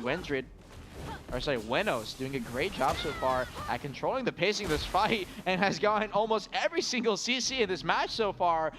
Actually not even dropping a single tick of HP as we've seen. Vindrin just completely on the back foot, needs to get some spacing, pushing forward, drops his zone in control, is going to get on the high ground here, backs up, draws from the mass, no CC connection, Rage Hammer on the backside, doesn't get the bound off, but gets the grab off finally, pushing a CC of his own, went for the secondary and forces the V out of Wenos there. An interesting V from Venos. Honestly surprised to see both his competitors and actually gets the float off, playing aggressive there. Is he actually going to get the kill? He does! Surprisingly, Vindrin potentially out-strengthening his opponent here. Got the secondary KD there off, and it looks like the final tick of damage was enough to push him out, but the actual damage versus the end, so end-loaded there. Yeah, I mean, Wenos did a great job of controlling almost the majority of that fight, and finally Vindrin replied with a grab of his own, and the damage was so just hard hitting behind his combo. So, you know, finding him early and then once again catching him out of the V to finish the fight. Just a really good turnaround after, you know, pretty much getting bullied in the first minute or so. Yeah, and sometimes when I do fight against Mystics, like as you mentioned, Armin, their damage is not front loaded, but it's like near the end of their combo, and sometimes I do underestimate how much damage they're going to put out after I get CC'd the first time, and some players might underestimate that and not V early enough, and then all that damage comes out at the end and they just get taken down really, really quickly. Vindrin, though, with a really great catch on the mistake off of Wenos. Anything the players need to do here to kind of adjust, because Wenos was playing really well right at the opening. Yeah, I think we're going to need to see a little bit of a longer combo out of Wenos if he wants to take this fight. Vindrin looking pretty tanky in the arena. And then as far as Vindrin goes, if he can avoid a couple more of those grabs early on, he can really control the fight. Fantastic. Well, let's head on to the next round between Vindrin and Wenos. Let's see if Vindrin's going to move on to the grand finals or if Wenos can turn things around. And alrighty, starting up here, Vindrin, Wenos. And Wenos, probably the most likely the reason he did burn that V super early in that round was because he understood Vindrin's damage, and we'll have to see if he does it again, and that's exactly what I'm talking about. It looks like Wenos understands that he can actually get one combo here and needs to be careful. And already, no, coming on the V, floated on the ground, 70%. Rage Hammer got the secondary on the bound, coming out from the sky, and the final hit a waiver drops him to 3, and it's gonna be enough on that final hit. Vindrin off the back of an initial catch and a great secondary combo. Honestly, if I have to say, great extension, ends up winning the round 2-0 cleanly within the first 10 seconds. He will be your grand finalist in the end. Yeah, I think we actually saw our first like CC extension in the Arsha tournament here, getting the first CC, the secondary, and even extending it into the third to reset the combo.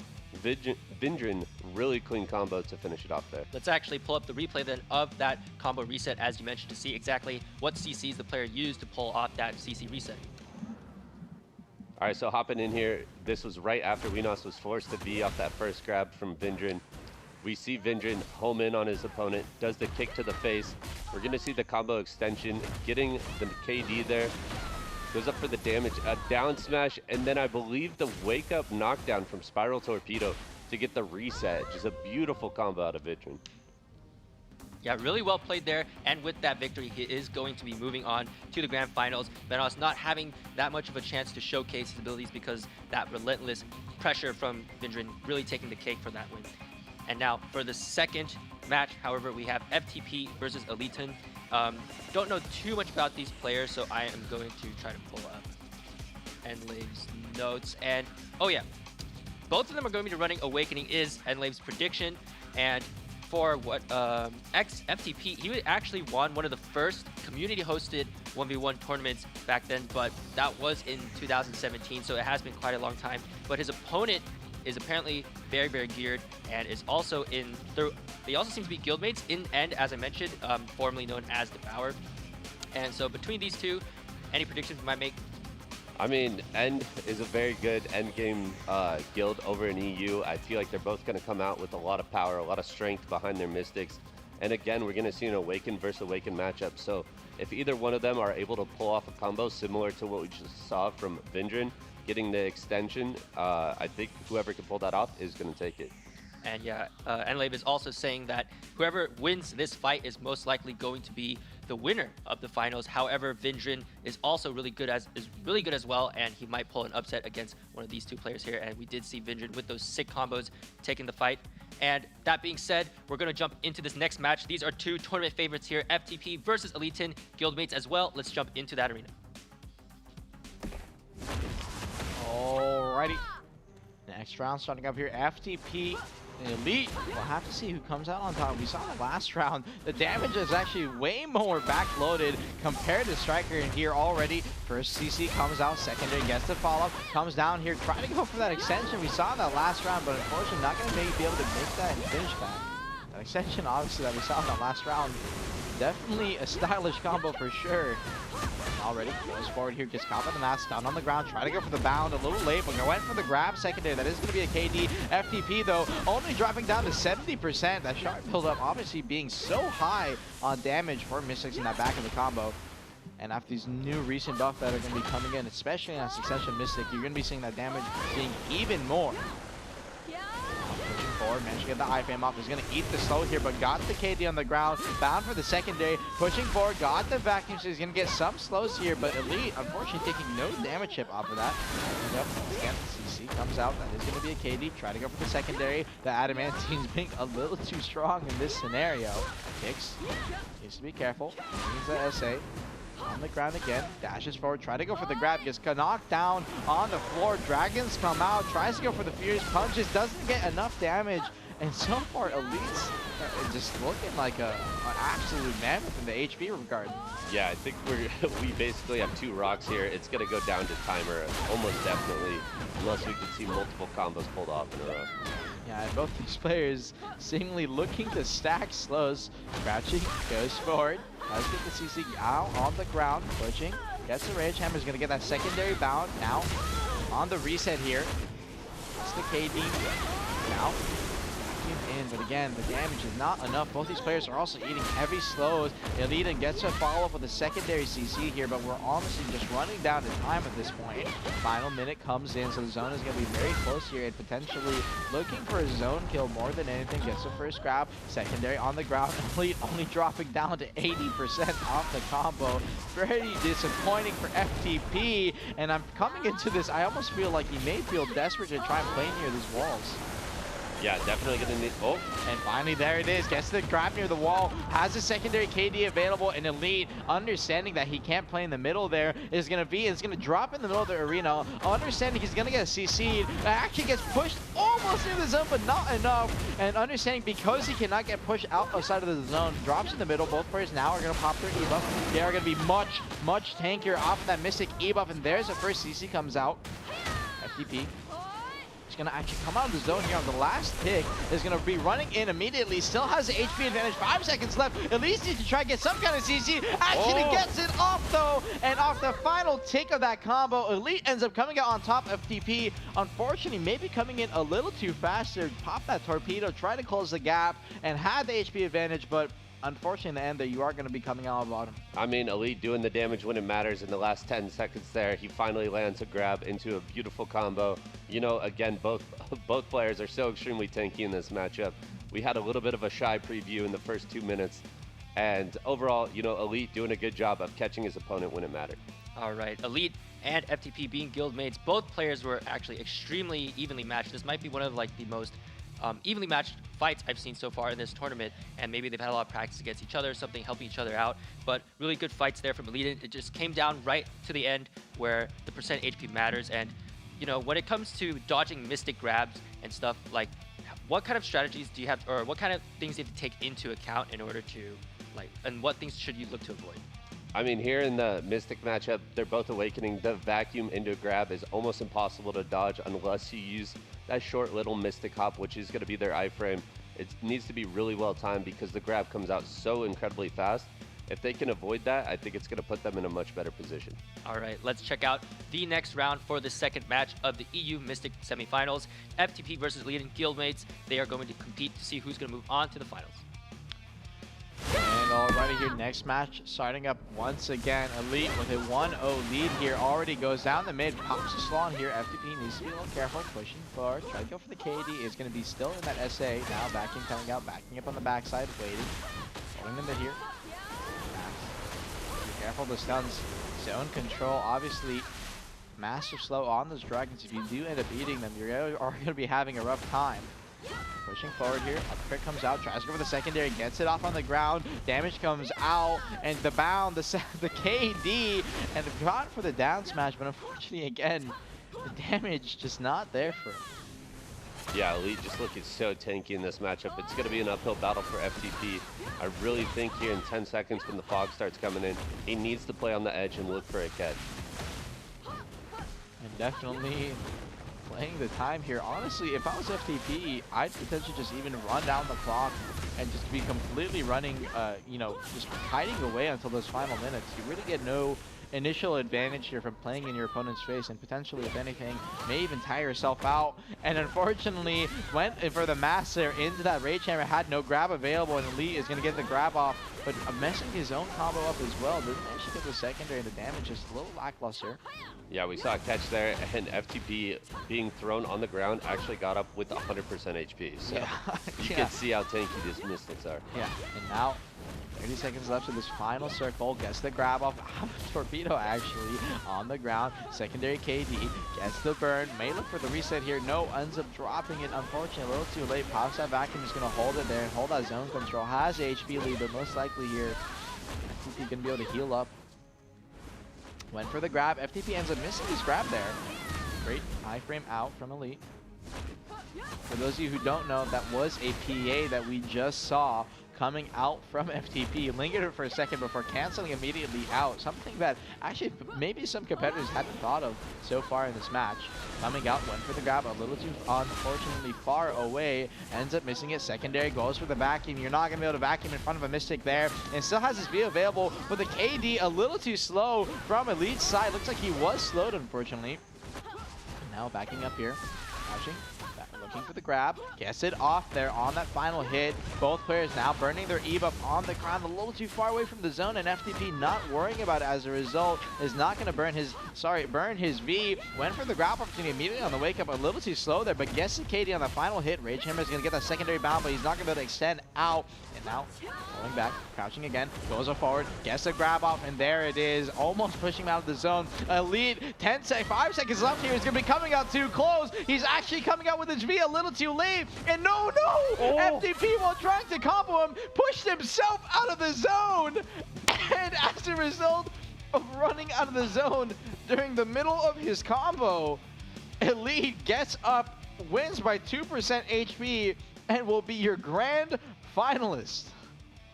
I'm speechless. That is, after watching full 6 minutes of these Mystics trading back and forth, what essentially knocks FTP out of his chance for, a championship is his own spiral torpedo into the fog. He takes a couple ticks and isn't able to get his health back in time to win the match. Yeah, I think the final HP count there at the end was something like 97% to 96%. So these are going to be like the margins it comes down to in this Arsha tournament. And some classes actually, like, they can't control like the distance that they move.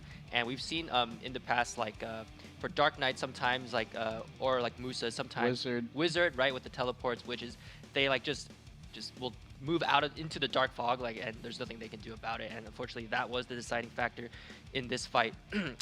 But with this, Elitin will move on to the grand finals. He will be facing Vindrin there. And for the third place match, we have Venos versus FTP. Do you think for this third place match, Venos has some kind of chance here? Because FTP is extremely tanky, and Venos earlier was having a bit of trouble against Vindrin. Well, I'm sure after that last round, FTP probably kicking himself in the leg a little bit. I can't imagine how he feels. So coming to this third place match, honestly, if I was him, I would probably just take those 2 minutes, until that final clock comes in to just get my bearings in place. Yeah, FTP, I mean, it even looked like he threw on a couple extra, evasion accuracies, maybe an evasion offhand in that last fight against Elitin, because he was even tankier. So if he runs that same build into Venos here in the third place match, it's going to be very difficult for Venos. All right, let's see if Venos does have some kind of chance against FTP or if things are just going to go south. FTP versus Venos, this is your third place match for the EU Mystics.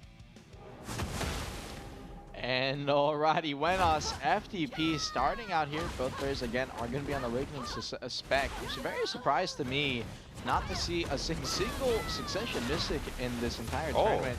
I believe in NA, as we're looking at it, FTP losing a lot of HP. They're actually potentially Venos out-strengthening him. Venos originally is in his first match doing no damage, but FTP on the actual end here coming on the bottom side. But as a result, he may look like he might be able to burn off the same damage, and that's exactly what's happening. Potentially Venos holding a bit more of an AP build, so while he's doing more damage, he's going to be taking more as well. Immediately came out of the V, FTP followed up, got the grab up. That is a KD, so he's going to be a long C6 extended and got the full combo.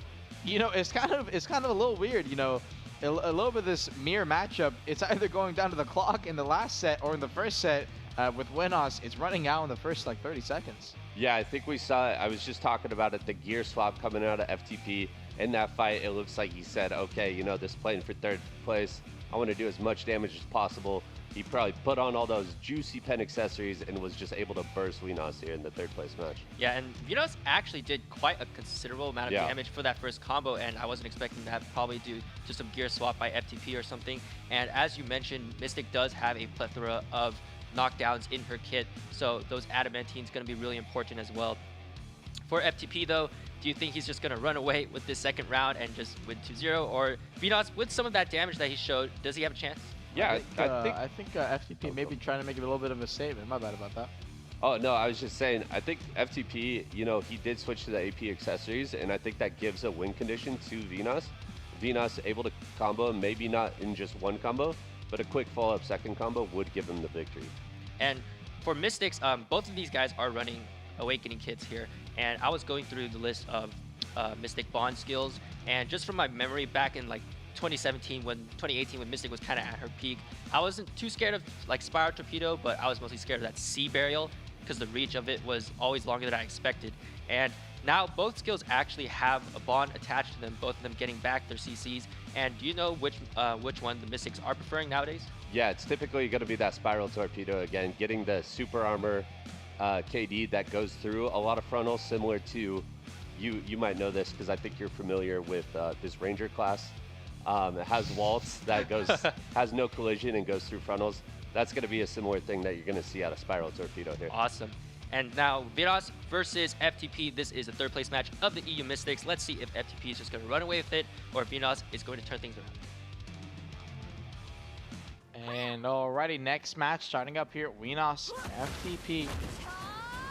Pushing forward, already crouching. This is actually going to be a match that may end up being fast like our last one. Sub 30 seconds on the last one. Venos already gets slowed in the mid. FTP, that is going to be a KD. Secondary comes out, and Venos finally gets that V off. But actually, if I was Venos here, oh no, he's getting fallen on the V here. FTP may be fast enough to get it. Thunder Pound comes out, and he's on the ground. and FTP again, sub 30 seconds, runs him down.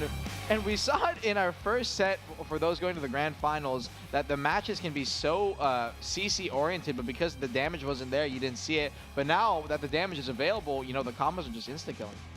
Yeah, and with that, unfortunately, we couldn't put up much of a show, but FTP will be taking that third place prize. With that, the EU Mystic fights are all concluded, and let's pull up the brackets one more time to see who's going to be facing off against who in the finals. On the left side of the bracket, we have Vindrin, a potential dark horse here, and on the right side, we have Elitin, an end member, and these players will be duking it out for the title of Unrivaled and the rest of the first place prizes. Well done to all the players there, good fights and good efforts. We will be moving on to the next class now, and it is going to be a fan favorite, very stylish class, flies a lot, probably needs a license though, and violates a lot of airspace laws though. And it's going to be the Lahn. She is up next. EU semifinals for Lahn is about to start. Let's pull up those brackets really quick and check which players are going to be competing against who for these semifinals. On the left side, we have Eureka versus Lil Brony, and on the right side, we have Crystallines versus Melton. And for these four players, they are all going to be pretty dang good, apparently, according to Enlave's notes. And give me a rundown of Lahn, because for me, when I see Lahn, I don't want to say she has no identity, but it also does seem to me that other classes can do her job a little bit better, and she's kind of more jack of all trades, but not really master of none. Do you want to elaborate? Yeah, I feel like coming into this, actually, Lahn's one of their greatest strengths, if not the greatest, is going to be the 1v1 scenario. So coming into this tournament with the range grab, it's terrifying, you know, gives me nightmares personally. I'm expecting to see a lot of it here. All right, and let's see if all of these Lahns are going to be using that Awakening for that range grab. And let's jump into that first match and get things underway. Lahn EU semifinals begins now. Alrighty, already straight out the gates, Eureka, Lil Brony. This is going to be most likely an Awakening versus Awakening matchup on the backside. Tries to go for the grab. Lil Brony already came out on bottom, but Eureka tried to follow it up. Unfortunately, a little too far away. Phantom Dance, obviously, that is their side SA iframe. Bloody stride, that quick gap closer, goes for it. Bloody, try to go for the grab. Actually, no, baiting a little on the backside, though. Primrose, a little too far away for the grab. Backing, holding. He's trying to linger that SA. Eureka pushing forward, trying to bait something out there. And again, still holding here. This matchup, so passive at times, but so bursty on how these players want to close that gap and instantly go for those grab opportunities. Fear, obviously, out from Lil Brony there. Yeah, it looks like both players are going to be running the core on Fury here to give a little bit of added frontals. Fear, obviously, is also an extension into Dancing with Death. Is going to give them the KD opportunity and goes down the mid. Bloody has to be careful, trying to bait out a grab opportunity there. And finally, actually, that is going to be the E-buff out of Eureka here. So he is going to have some damage and SA potential. That is the reason for that early aggression there. And now waiting on the backside, Bloody again. Oh, gets a Phantom to the side, but unfortunately, looks like he went for the grab opportunity and is going to get bound on the ground. But the damage isn't enough. No secondary CC coming out from Brony there. And now waiting. Pushing forward, lingering, eats the Fury there, has to be careful of the damage. Fury goes for the flow, Brittle actually on the side there, lingering the Brittle. Unfortunately, you're gonna be in a frontal guard, brother. Gets KD'd on the ground, and the secondary Brittle, the Fury almost ending Lil Brony's life, but Eureka, unfortunately, not having enough damage to kill. Maybe a little bit of a scuff combo in the back end there, waiting, holding that S-Block. It looks like he's holding that Phantom to try and dodge the grab coming out of Eureka, but unfortunately, the Primrose back lingered a little too long. Eureka gets grabbed on the back end there, and Brony looking for the grab. Ending, Brittles through the wall, did not read the V correctly, coming out of the fly on the backside, holding. Both players once again in that final card, lingering. Pure goes for the connection. Flow comes out, gets a grab on the back, and Eureka on the backside. Unfortunately, caught out of the SA Phantom, and that is going to be the end of the match. Brony with a clean grab out of the flow there, ends up winning it 1-1, or sorry, 1-0. Yeah, I mean, just like I was talking about earlier, you saw how impactful that long grab could be. Both players kind of playing around it, don't want to get too close. They're also baiting it with their quick iframe. And right there towards the end, you saw the deadly dance for the float. I think both players were kind of tired of going for the KD with Mangler after all the resists earlier in the fight. So beautiful finish there.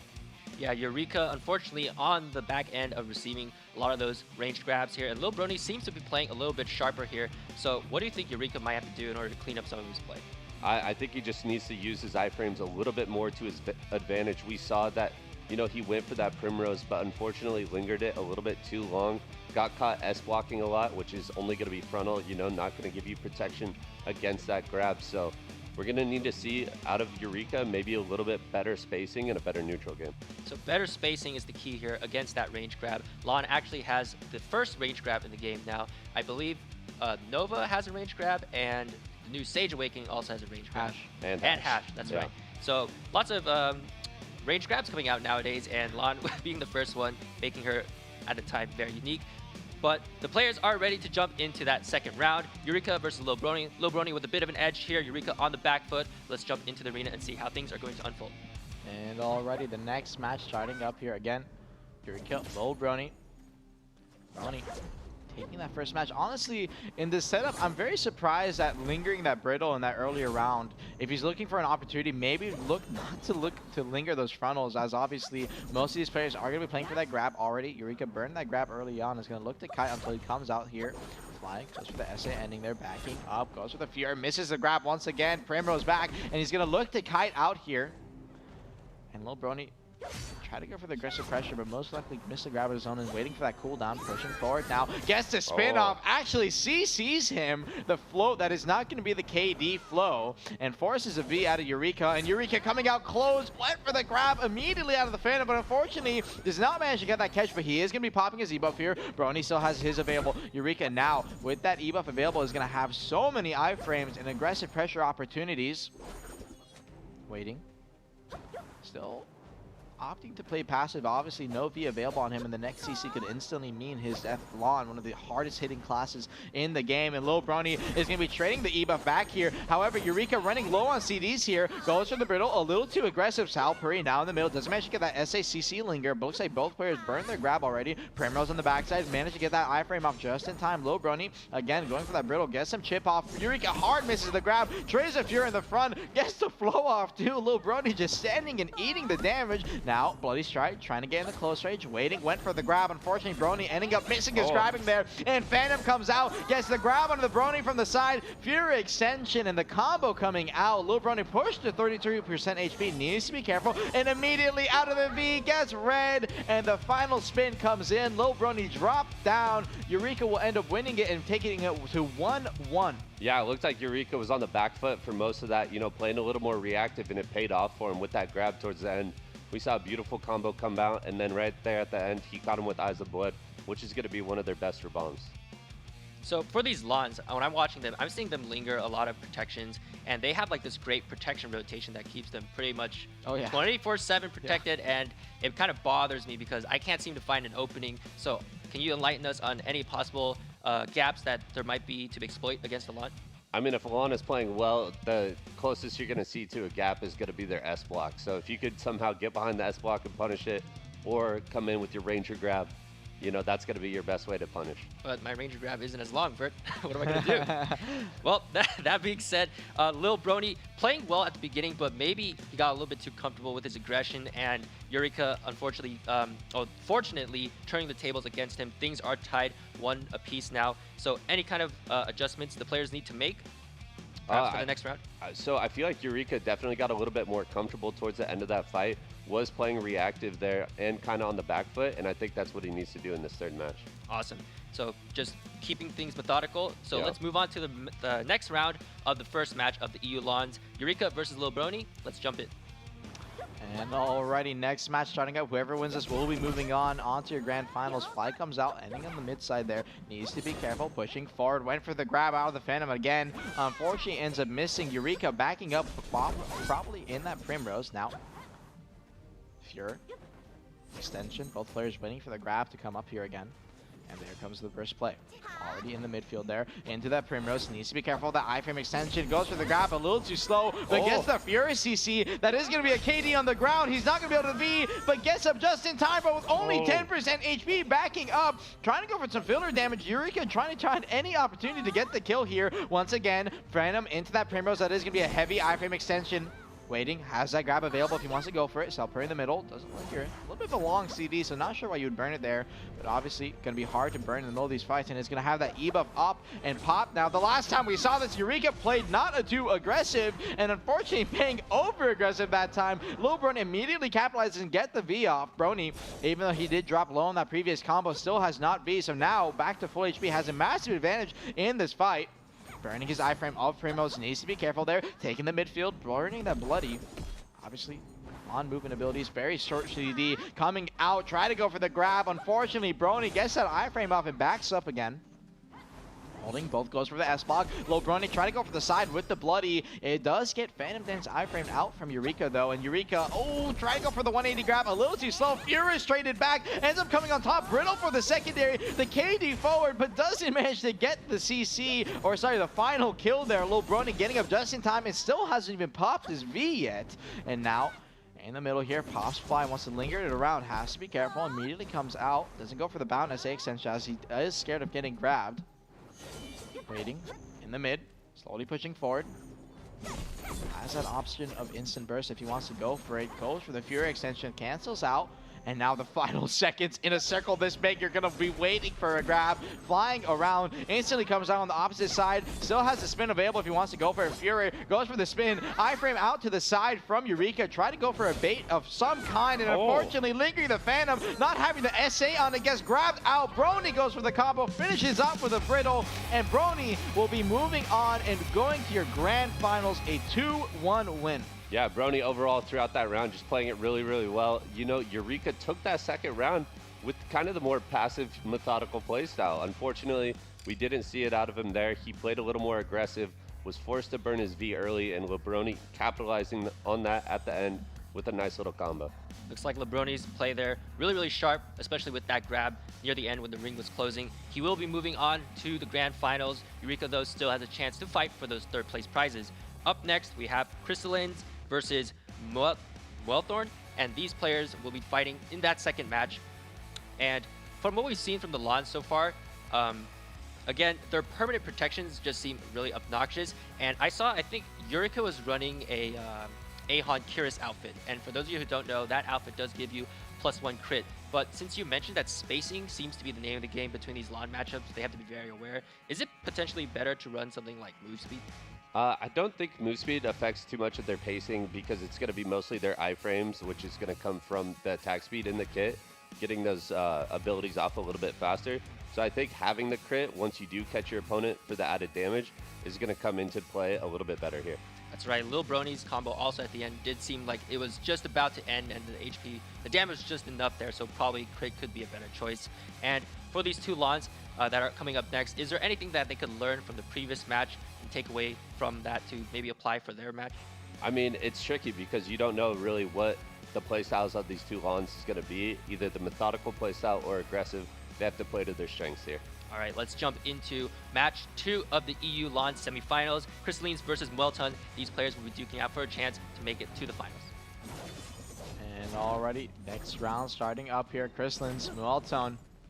Already right out of the gate, Muelton pops an early ebuffs. He's looking for some aggressive play here. Playing forward. Needs to be careful. The Phantom lingers at Salpuri for a little too long and gets grabbed out of it. Brittle comes out. That's going to be the float spin coming out. So he's going to have a chance to beat Crystalline. Managed to get out on the side. He's going to be over in the middle here. Muelton tries to go for the early capitalization, but unfortunately a little too far away. Oh, actually went for the grab, but unfortunately got res, but still got the secondary on the ground here now. Tried to go for the secondary CC. A little too far away, so no connection. And now waiting, hiding by the pillar. Both players waiting for the grabs to come up. Fury in the middle, gets completely grabbed out of the Fury, lingering a little too long on the ground now. Spin comes out, has his V available, still on Muelton, but doesn't even end up knitting it. And Crystalline still has his E buff available, hasn't popped it just yet. Waiting. Goes back, burns his iframe there, needs to be careful, went for the grab, burned it on the backside, goes immediately in the spin, cancels out with a fry, tries to come down with the downbound, but unfortunately a little too slow. Muelton ends up burning his ground there. Salpuri lingering in the middle, knows his opponent doesn't have a grab, and goes for the spin and gets the connection. Great CC coming out of Crystalline and forcing the V out of Muelton now, and now immediately comes a little too close, went for the grab, both players trading, and now it's going to be a man fight. Muelton burns the Salpuri there, still waiting here. Fury comes out, cancels out, Prim Windmills on the backside, going for the SA Linger a little bit.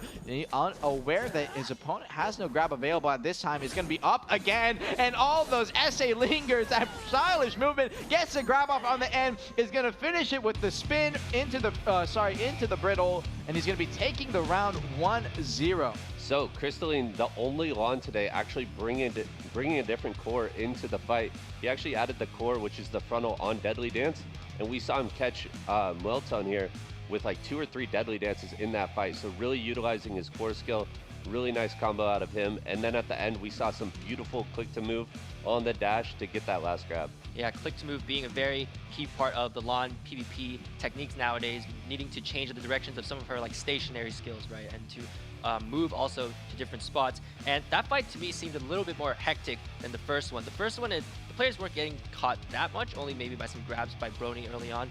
But for this fight, as you said, Crystalline's getting some really nice floats here and there. So is there anything Muelton needs to do to kind of clean up his play? I mean, again, we kind of saw with the pacing, and he has the Fear core, which is going to be the frontal guard, and it was punished over and over by the Deadly Dance. So he needs to be a little bit more careful when using that. Instead of using the frontal, maybe rotate some of the super armors that you have in the pre-awaken kit. As you both know, Lahn, very protected, has options, you know, in their kit to defend against that. All right, let's see if Muelton can turn things around. Crystallines has a 1-0 lead right now. Let's jump back into that arena and see what the players are going to do. And already next round starting up here again, Crystalline Muelton. And that previous round, Crystalline did not pop his E-buff, and already out here trying to pop his E-buff. Speaking of it, Muelton gets grabbed, KD'd on the ground, and ends up dying. The KD came in so early, didn't have a chance to react. And 10 seconds in a Lahn matchup, something you wouldn't expect, especially with V's up. He will be moving on to your grand finals. Crystalline is your winner. Yeah, I mean, Muelton just getting a little bit greedy with the E-buff, popping it almost in the center of the arena, and instantly punished out of Crystallines. One of the fastest fights that we've seen on the day, but really well played by Crystallines. And let's actually pull up the replay then for this final match. Oh, I guess we actually do not have a replay, but as you said, Crystalline's winning very, very quickly there. Muelton, unfortunately, not being able to showcase that much for this match. However, for the next match, he will be facing off against Eureka. And based off what we saw, is there any predictions you might make for this Eureka versus Muelton upcoming third place matchup? Yeah, I feel like if Eureka kind of plays his play style like we saw when he took the round off of Lil Brony, a little bit more passive, a little more methodical, I think Eureka will be able to take this third place match. Yeah, and he also wasn't getting caught as much by Lil Bronies for his CCs there, playing a lot more clean. Muelton, however, unfortunately on the receiving end of some random floats from Deadly Dance. And one more thing about Muelton here. For some of the stationary skills I saw him using, do you know what the names of those stationary skills are that could be punished by Eureka? Salpuri is a big one. On top of that, if you are using Phantom Dance, that's just their side iframe. Once it is on cooldown, so it is a SA. So he got caught out of that a couple times. Besides those two, you know, there's a few other ones like Furor that you're talking about, but yeah, Furor, I mean, we saw it a couple times in the Crystallines versus Muelton match. Muelton choosing to use Furor kind of in the face of the other Lahn, and it's only going to be frontal guard, so it's easily punishable. All right, Eureka versus Muelton. This is your third place EU Lahn match. Let's jump straight into that arena and see who's going to take that first round win. And already next round starting up here again, Eureka and Muelton. Third place match. Who will be walking away with at least a prize here? Lingering in the middle, went for the grab out of the Phantom, unfortunately. And right there, that is what I'm talking about. That SA Phantom, unfortunately, is going to be a little too slow, but Eureka didn't manage to get the capitalization on the secondary CC. And off the back of that, Muelton is going to be getting away scot-free off a seemingly aggressive, grab combo. And now lingering in the middle here, Salpuri Burn going forward. Gets the grab off on the end there, lingering a little too long, and finally burns the V. Looks like Muelton, aware that he can get KD'd, wants to get out of there as fast as possible. Now, no V available. Eureka on the opposite side is going to burn his E-buff here, so he's going to have some increased damage and a lot more movement to play with here. Fly comes out, immediately cancels out, down on the ground. Burning goes forward, Bloody Strike, trying to get for the grab. Unfortunately, gets caught out of it, gets caught out of his own Phantom Dance, and the secondary CC comes out there, and it's going to be enough. The spin chunking so hard, and Eureka will be walking away with your first round win 1-0. Yeah, unfortunately, I mean, we saw it in the Muelton versus Crystallines match. Muelton just being way too comfortable up close and personal against the long grab, choosing to linger the super armors, kind of spamming the Phantom Dance. Like you said, it's only going to be super armor on cooldown. And if Melatonin wants to come back and take this third place match, they need to show more respect to the grab. And besides showing more respect, perhaps playing a bit more like slower out of the gate might benefit him against Eureka. Eureka, though, again, still looks really sharp from his fight from Low Brony. That fight was very clean. Meltwin got some adjustments to make there. For Eureka, do you think he should change anything or just keep things going as it is? I think Eureka's playing great overall, you know, really punishing every single mistake that Melatonin made in that fight. And out of Eureka, I just want to see some more clean play, a little bit more slow-paced and reactive, and force Melatonin to come into him and make those same mistakes. And for me, I think the last time I was in a node war, I was somewhere in Valencia, and these lawns, I saw they were parked on top of a cliff, and there was about 4 of them, and they just flew down and just evaporated my guild. But nowadays, I don't see too many lawns in node wars and sieges. But is there a reason for that, or?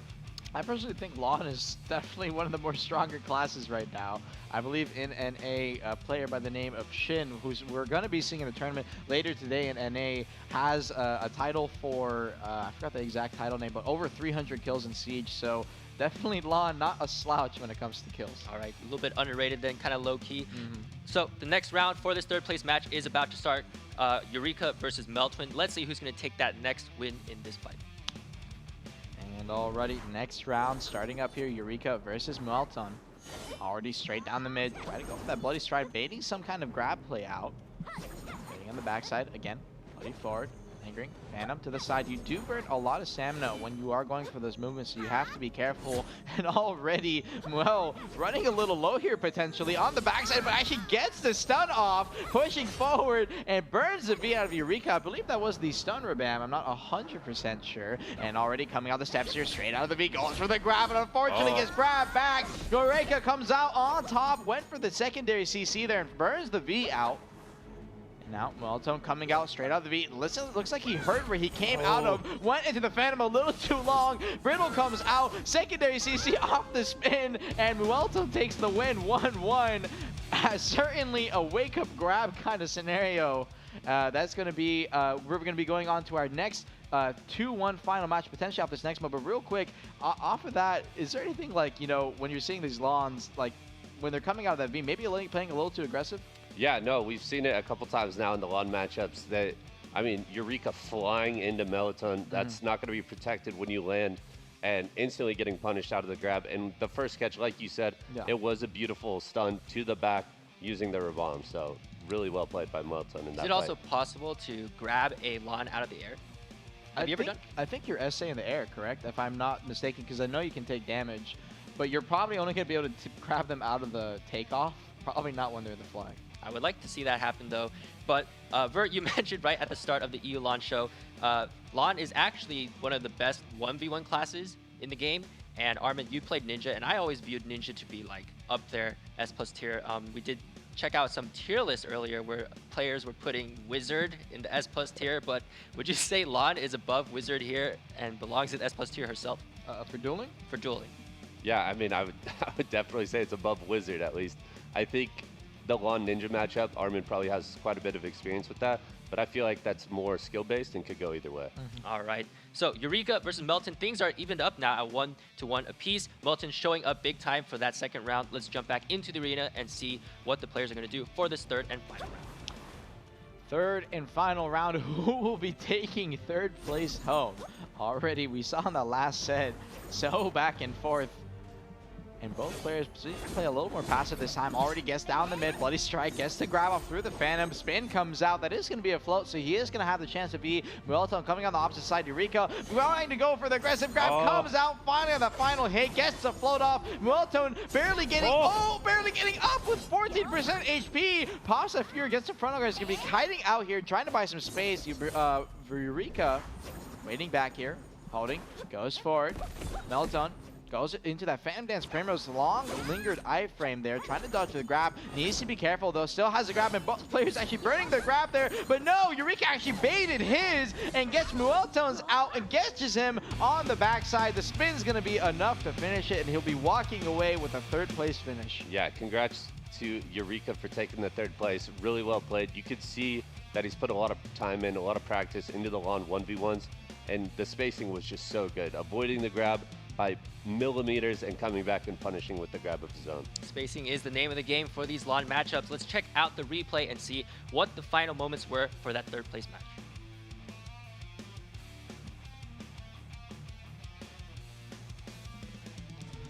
Alrighty, as you can see right here, Fjord goes for the flow, cancels out on the side, and Muelton at this point is 50% HP. So he goes right here, baits out Muelton's grab, and Muelton potentially not realizing it, goes for the Phantom Nest, lingers the SA on it a little too long, and got grabbed by Eureka. And obviously the combo coming out enough to finish him off, and that's just going to be the end of it. Really well played there by Eureka. Muelton putting up a good fight in that 2nd round. Let's pull up those EU Lahn brackets one last time to see who's going to be moving on to the grand finals. On the left side, we have Lil Brony, and on the right side of the bracket, we have Crystallines. These players will be duking out next week for a chance to win that title of Unrivaled, as well as the rest of those 1st place prizes. And that does conclude not only the Lahn fights, but also the first half of our EU segment today. And we will be having a 15-minute break. We have just completed the Witch Wiz, Dark Knight, Striker Mystic Lahn fights, and after this, we will be having Archer, Shai, you guys ready for that one? And then Guardian, Hashashin, and Nova is what we're going to be ending the day with. So please come back after this 15-minute break and tune in for the rest of the last 5 classes.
welcome back, everybody. This is the EU semifinals. We're continuing on with the second segment. We have just finished the Witch, Wizard, Dark Knight, Striker, Mystic, and Lahn, and we will be continuing on with the Archer, Shai, Guardian, Hashashin, and Nova. So I hope you two are ready for this. And we're going to be kicking things off with the Guardian of Kama Sylvia, the son of the Luthergons. It is going to be Archer. And Vert, how about you tell me about Archer? Because I don't want to talk about it. Archer, also known as the better ranger in a lot of scenarios, is going to be extremely fast-paced here. I'm expecting these matches to go one of two ways. Either they come out brawling in the first 10 seconds, or you're going to see a little bit more passive play, maybe playing around the pillars, and then waiting for that final circle to really get the trading going. And I was actually doing a bit of research onto archers, and Moors, who is a well-known like NA archer, he says there's actually kind of like two ways to play ranger. It slipped out. There's two ways to play archer. One is like this kind of close range style, because he does have actually ways to kind of fight up close. Of course, he doesn't have access to a grab or anything, but another one is kind of like a kiting play style. And let's pull up those EU archer brackets and check out which archers are going to be fighting against you. On the left side, we have Tager fighting against MRKN for this first match, and on the right side we have Tenebrae Saturna against Mickey Sake. So these four players will be duking it out for a chance to make it all the way to the grand finals, and unfortunately Enlave has not provided us with that many notes for these four players. But what are you looking for out of a matchup between two archers? I mean, it's going to be, so mostly the ranged CC is going to be the knockdowns, so they need to do their best to stay protected, you know, win the damage trades, and especially get those frontal when the big damage is coming in. Fantastic. Well, the players are ready for that first match. Let's hop straight into that arena and see how things unfold.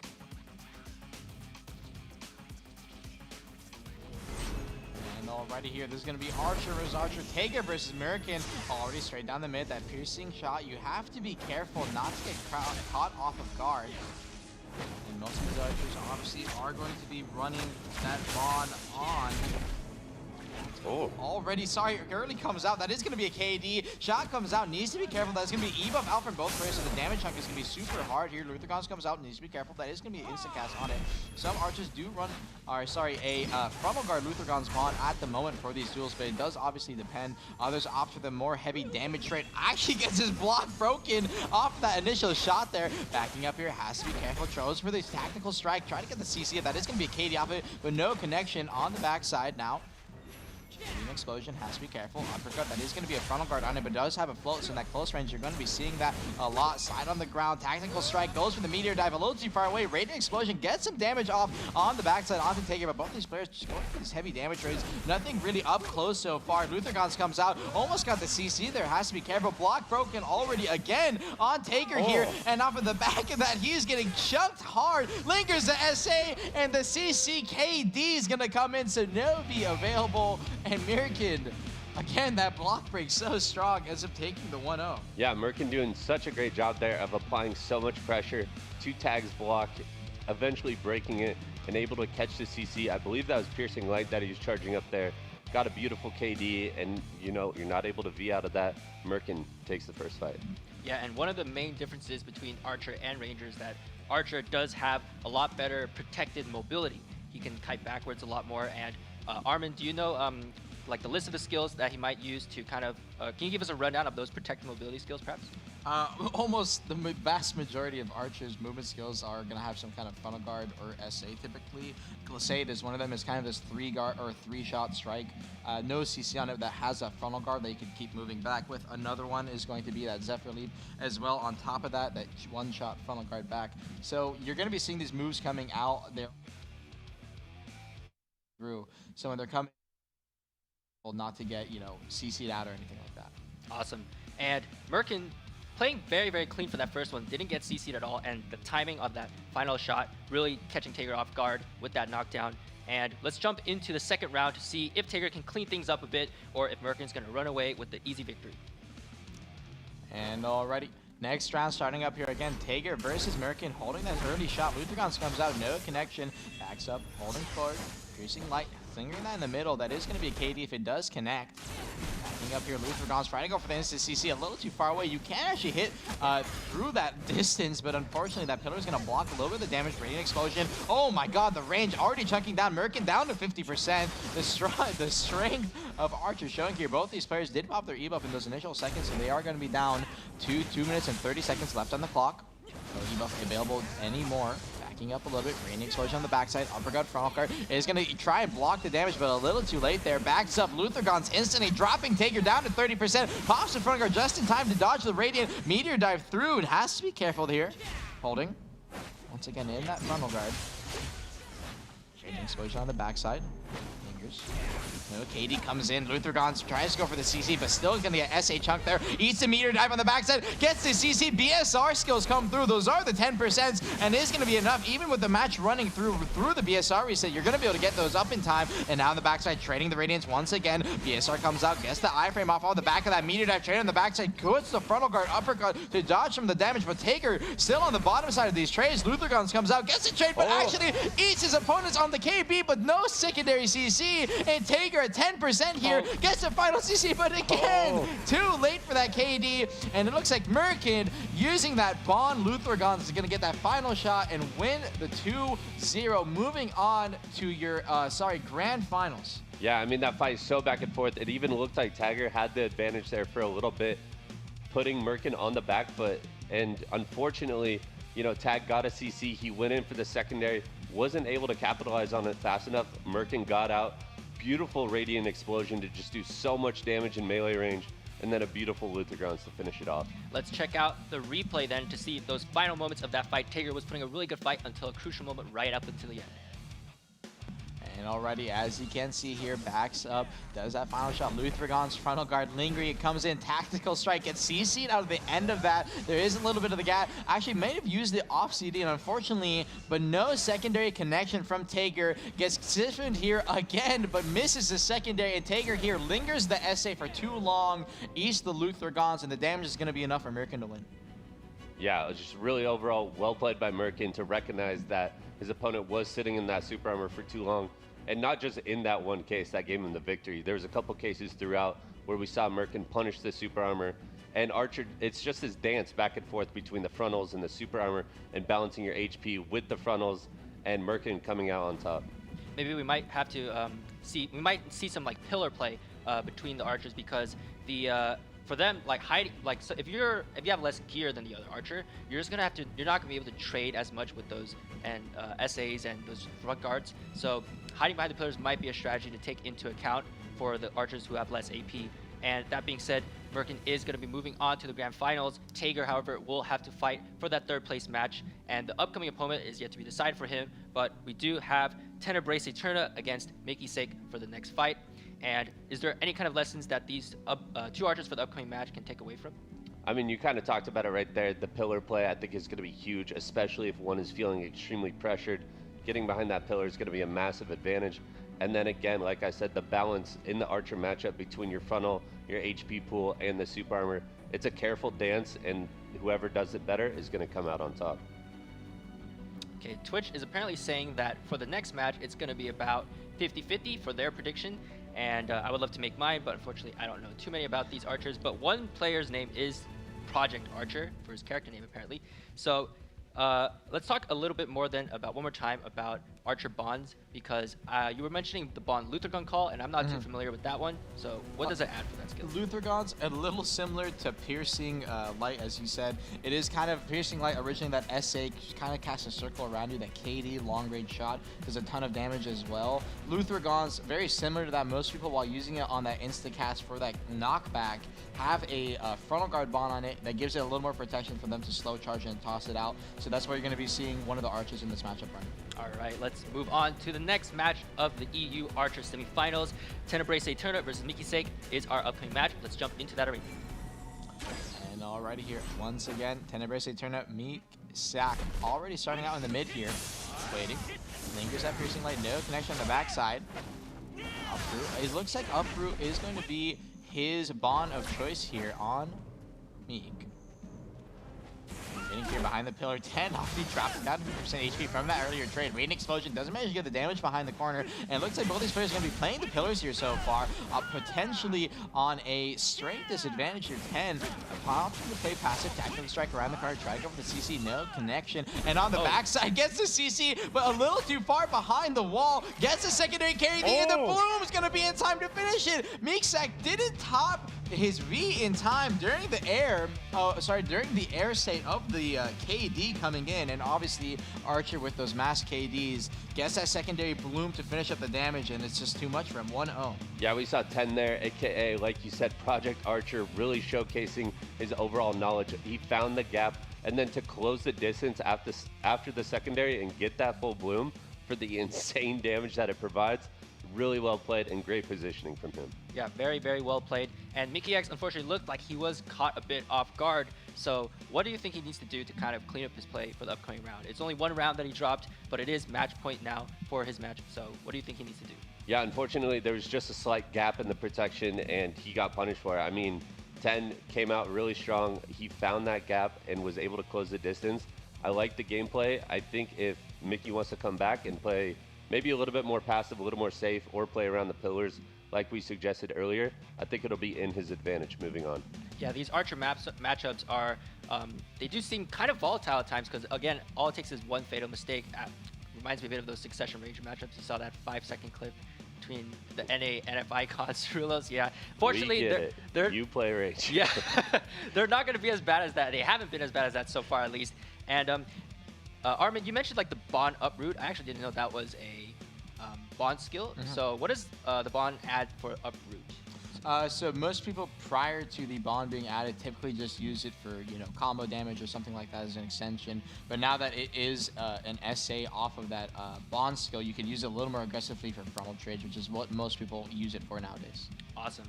And the players are ready for that second round of this EU Archer match. Let's jump straight back into the arena and see what's going to happen.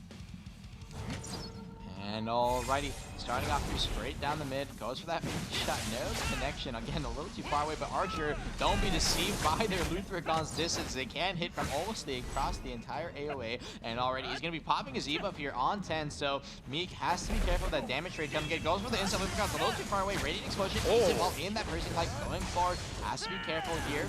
Radiant Explosion, oh my god! The damage from the E-buff from Meek actually ends up one-shotting 10 using the Luthragon's follow-up after that Radiant Explosion. I'm not sure what actually exactly ran down there. Yes, so Mickey came around the corner. He had his Q buff. That's going to give you the insta-cast. You don't need to charge up Piercing Light. 10 ate the entire blast from that Piercing Light, and it did about 70% of his health. And then the Q buff from Archer also gives you the insta-cast onto Luthragon. So he just followed it up, back to back, really utilizing the Q buff, the added damage, the insta-cast, and, Mickey looking really strong there. Yeah, and again, this very volatile matchup because Archer not really the most iframe focused class there, so you are playing around those frontals and those super armors, so once you do take that initial chunk of really big damage, you're immediately thinking to yourself, like, how am I going to survive? And I can't really kite out. I don't have that many iframes, and then all the other Archer has to do is just blast you because your front guard might be broken already. And Vert, you mentioned the Q buff of Archer being such a huge buff for him. It also adds like bonus special attack damage, like 15, I think it was 15%. I could be wrong. Crit damage, but something that I'm going to have to add, and I'm going to complain about because once again I am a ranger. It adds 15% back attack damage. Why does Archer have a back attack bonus steroid? Please give us something like down attacks. Might already have it though, but yeah, just something I need to throw out there. And again, Mickeysak turning things around, and we're gonna hop back into that round 3 and see who's gonna take this final round and move on to the grand finals. And alrighty, moving on to the final round here. Meek 10, we'll have to see if he can go a little longer than that final 5 seconds there. Both players holding that Luthragon's bond in the middle there, waiting. Meek, meanwhile, on the other side. Held that Piercing Light, and now both players behind the pillar taking the midfield here. It is going to be here. Glacade coming out, 3 shots. Has that frontal guard on. A lot of people do cancel out typically out of the second shot there. But playing in this midfield, you want to go for his linkers as long as you can. Glacade, once again, coming out, goes forward, eats the Luther Guns a little bit, but his frontal guard is going to be turning here. 10 needs to be careful. The last time he was this close up, did instantly get burnt out. Now, over on the side, Luther Guns comes out, tries to go for the knockback, a little too far away, waiting, piercing light in the middle, is going to be an SA, so he may take some damage here, goes for the shot, is going to be a tactical strike. Iframe coming out for Meek to end up dodging it. Glacade trading again. Separately, backing up here, hold it.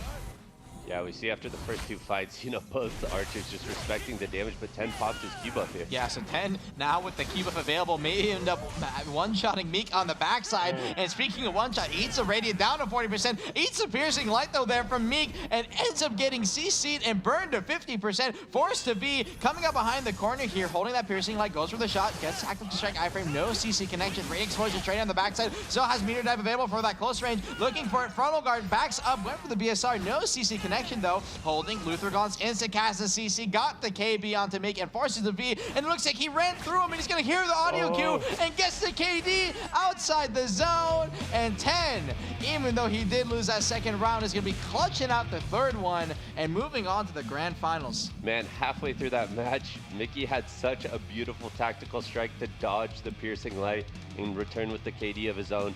But at the end of it, you know, Tenny Briss doing a great job of taking that fight, you know, really showcasing his knowledge on Archer, finding the gaps, and just so much damage coming out of him. And then again, following the V sound cue to finish the fight. Let's pull up a final replay of that fight and see how Tenebrae was able to take that win against Mickey.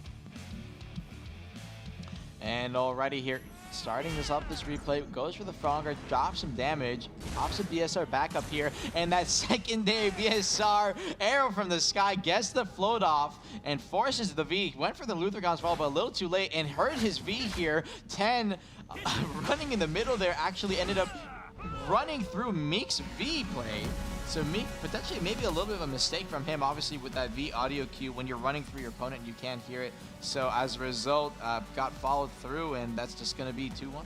Yeah, I mean, it's tricky because V did just get patched, and a lot of players might be used to extending it or having a little more freedom with their V. But V here in this tournament is being hard punished, and you see it time and time again. They need to become smarter with their Vs, you know, being into the fog, being behind a pillar, you know, something needs to be adjusted in the future for these players.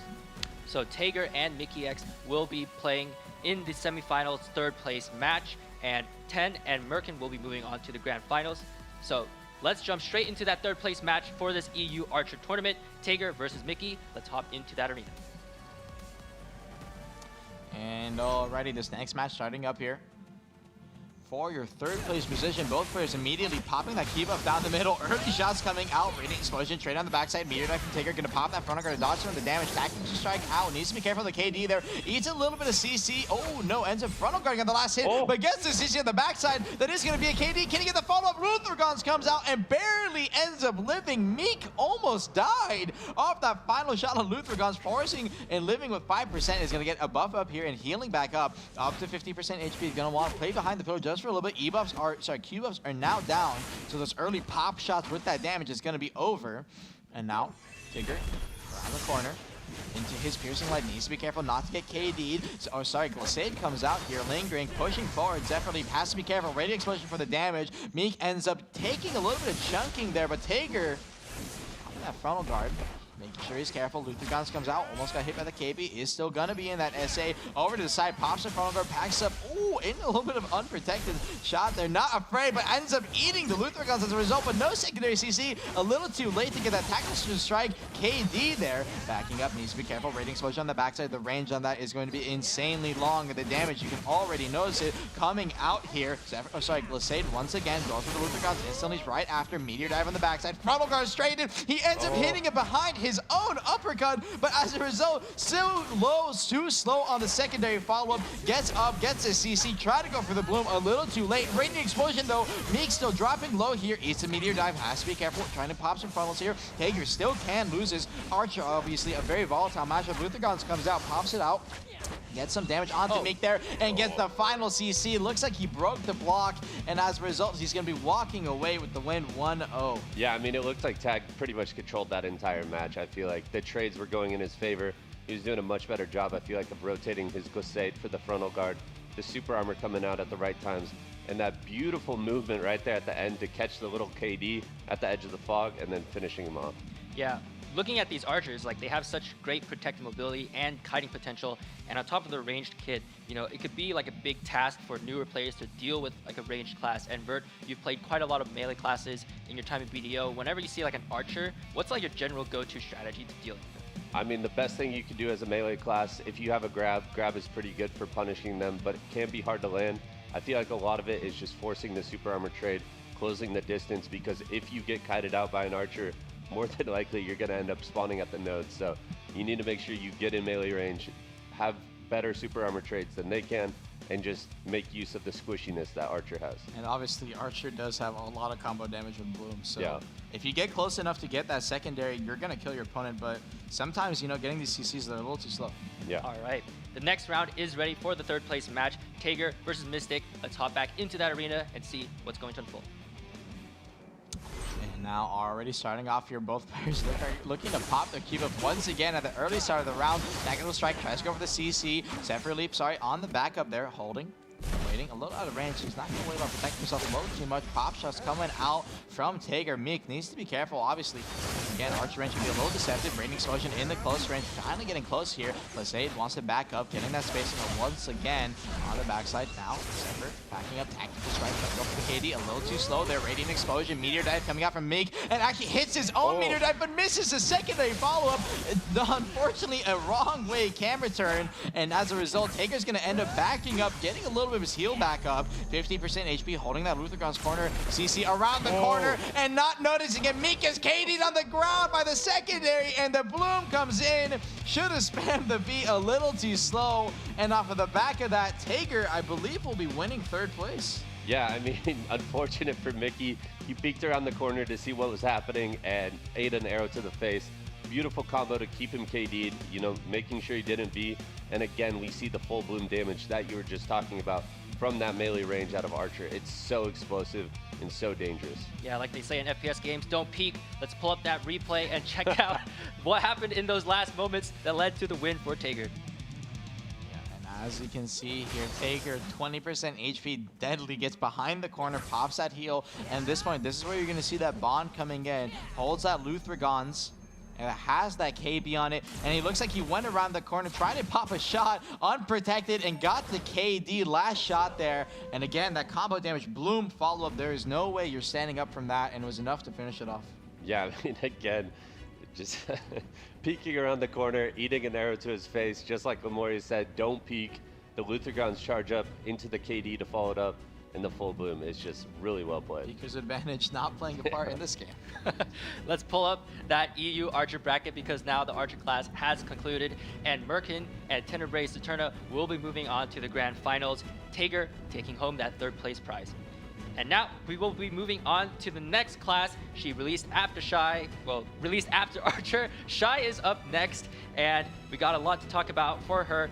And Vert, just give us a general rundown about Shai real quick because she is probably the most unique class in the game. Yeah, so Shai is going to be BDO's support/life skill class coming into the PvP tournament. Maybe not her arena generally, but a couple competitors coming in. We're going to see some hard-hitting boomerangs, maybe a couple songs in between the combos. I'm excited to see these matches. Armin, anything that you have to add about Shai, potentially? I'm glad to give my throat a break, honestly. Awesome. Should be a fun time. Honestly, I'm looking forward to some of the CC names. They're a little weird, you know, eat this. Yeah, Shai has some great ability names, yeah, that's for sure. And they're really like short words too, so yeah, easy on the syllables. Let's pull up those Shai EU brackets, take a look at which players are going to be facing off against who. On the left side, we have Jewel against Great Glory. On the right side, we have Moon Moon against Maladjusted. These four players will be duking out for a chance to make it to the grand finals. The losers will have to fight in a third place match. And Enlave, the only notes he's given us for these Shais in EU is ay, so not much to work with here, but thanks a lot. The first match though, what can we expect from a Shai versus Shai mirror? So I'm curious, in the Enlave notes, it does say this first matchup is going to be a DP Shai versus an AP Shai. I'm curious to see how that goes. I think even the AP into the DP matchup isn't going to be quite enough damage to finish off the DP Shai. So I'm expecting it to go the distance with maybe the AP Shai coming out on top in the last couple seconds. Yeah, because when things do get down to the wire and you're just fighting for that HP, maybe the little bit of AP will help you just do like 2% more damage. Literally like 2% HP, because in the KR tournaments we actually saw like Shais were winning with like half a percent. But I think most of them were running like DP builds in the KR tournament. But in NAEU we do have some AP Shais and some hybrid Shais too as well. And you know, Shai being this very supportive class, it's actually kind of interesting how she has a place in Siege. And that's actually something you wouldn't expect, because, you know, Siege is like terribly frantic and she's like this little character. But can you explain why Shais actually are being used in Siege? Yeah, I mean, in the Siege scene, Shai brings a couple things to the table. I think first and foremost, the most talked about thing from Shai is going to be that bubble.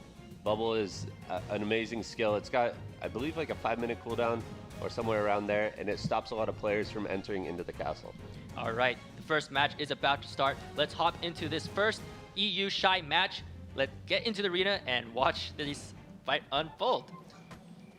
And already starting out the gates, obviously on Shai, both these players are going to be popping those early buffs. I'm actually curious to see how the damage is going to be working around here. Tosses that CC out, says, "Eat this." Well, that's literally the name of the ability. Already comes in, stun comes in. All right, let's see this damage. Tossing. And he out-healed it. So pots are going to be definitely a big part of this. Let's hope all of them have enough for the rest of this match. You know, Miraculous Cheer 5 could be the deal breaker. Oh, you think so? Yeah. You know, I've thought about that. I've always wondered, hey, if I have Cheer 4 and someone has Cheer 5 and I hotkey, you know, my pots, which one is going to be technically faster? You know, is it going to be the one spamming the hotkey, or is it going to be the Miraculous Cheer 5? So I'm curious to see how that comes into play today. I also have a couple of interesting notes prepared for Shai, because for the players who don't know, she does in fact have some abilities to try to fight back against her opponent. The main CC that she uses, which you probably just saw right there, is called Eat This. And it's actually a very interesting ability because first off, it's a stun, but if you check the tooltip, it's actually a PvP only stun. And for, you know, a lot of classes you might see like PvE only CCs and stuff, but her stun is actually PvP only. And that is one of her main CCs, however, it is unprotected. And Shai actually does bring a lot of protections and has some kiting moves in her kit that gives her front guard, such as the skills Quick 2, Hop 3. You can see the trend with these names, they're really cute. They're really short syllable, great for casting. Twirl 3, and basically what we're trying to see here from the Shais is they're just trying to do their best to whittle down the opponent and stay healthy for that last crucial 5 seconds. You might even see some V plays, perhaps. Yeah, I mean, we're seeing just a lot of boomerang action so far out of the fights. We get some bongos coming in out of Jewel, trying to apply that CC, but nothing really landing there. You know, it's definitely going to be an extended fight here in the Shai category. Yeah, with she can definitely compete with Sorks and Kudos in terms of dragging out the match, but certainly a high APM class. Yeah, those mechanics right there. Check out that getaway float kick from Jules right there, taking down Great Glory. However, the float I believe has like a 354% X1 hit, so that singular float in her kit does almost no damage. But again, things are ticking down now. It is the 30-second mark, and let's see if any player's going to pull out any sneaky V plays, but maybe Fiend would be the right play as well. Oh, he's actually, wait, is that a Z buff? Yeah.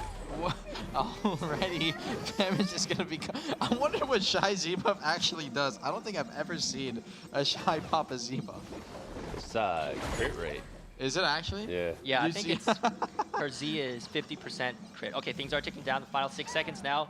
Who's going to do that 1 point of crit damage? 1 second, both players at 100. Oh, he played dead. It's a... Wait, Whoa. no. Did he? It says 1% HP on both sides. It looks like... Is it a draw? Yeah, both players are winners, so it looks like that's going to be a draw.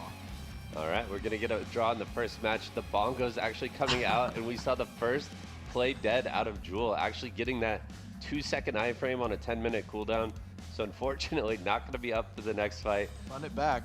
And we're going to run it back between the two Shais here. Yeah, for those of you who don't know, play dead is literally a skill where Shai pretends to be dead. She falls onto the floor, and it gives an iframe for 2 seconds, but it's actually a 5-minute cooldown. So he was using it at the end of the round there for those last couple of seconds. And because the players, I think they drew, we're actually going to see 1 win apiece. So the next round, whoever takes it is actually just going to move on to the grand finals.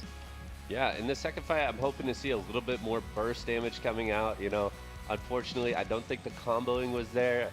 The bongos, maybe into Boomerang, maybe into the loot, you know, get a couple songs going, a little bit more burst coming through out of the Shais in the last couple seconds.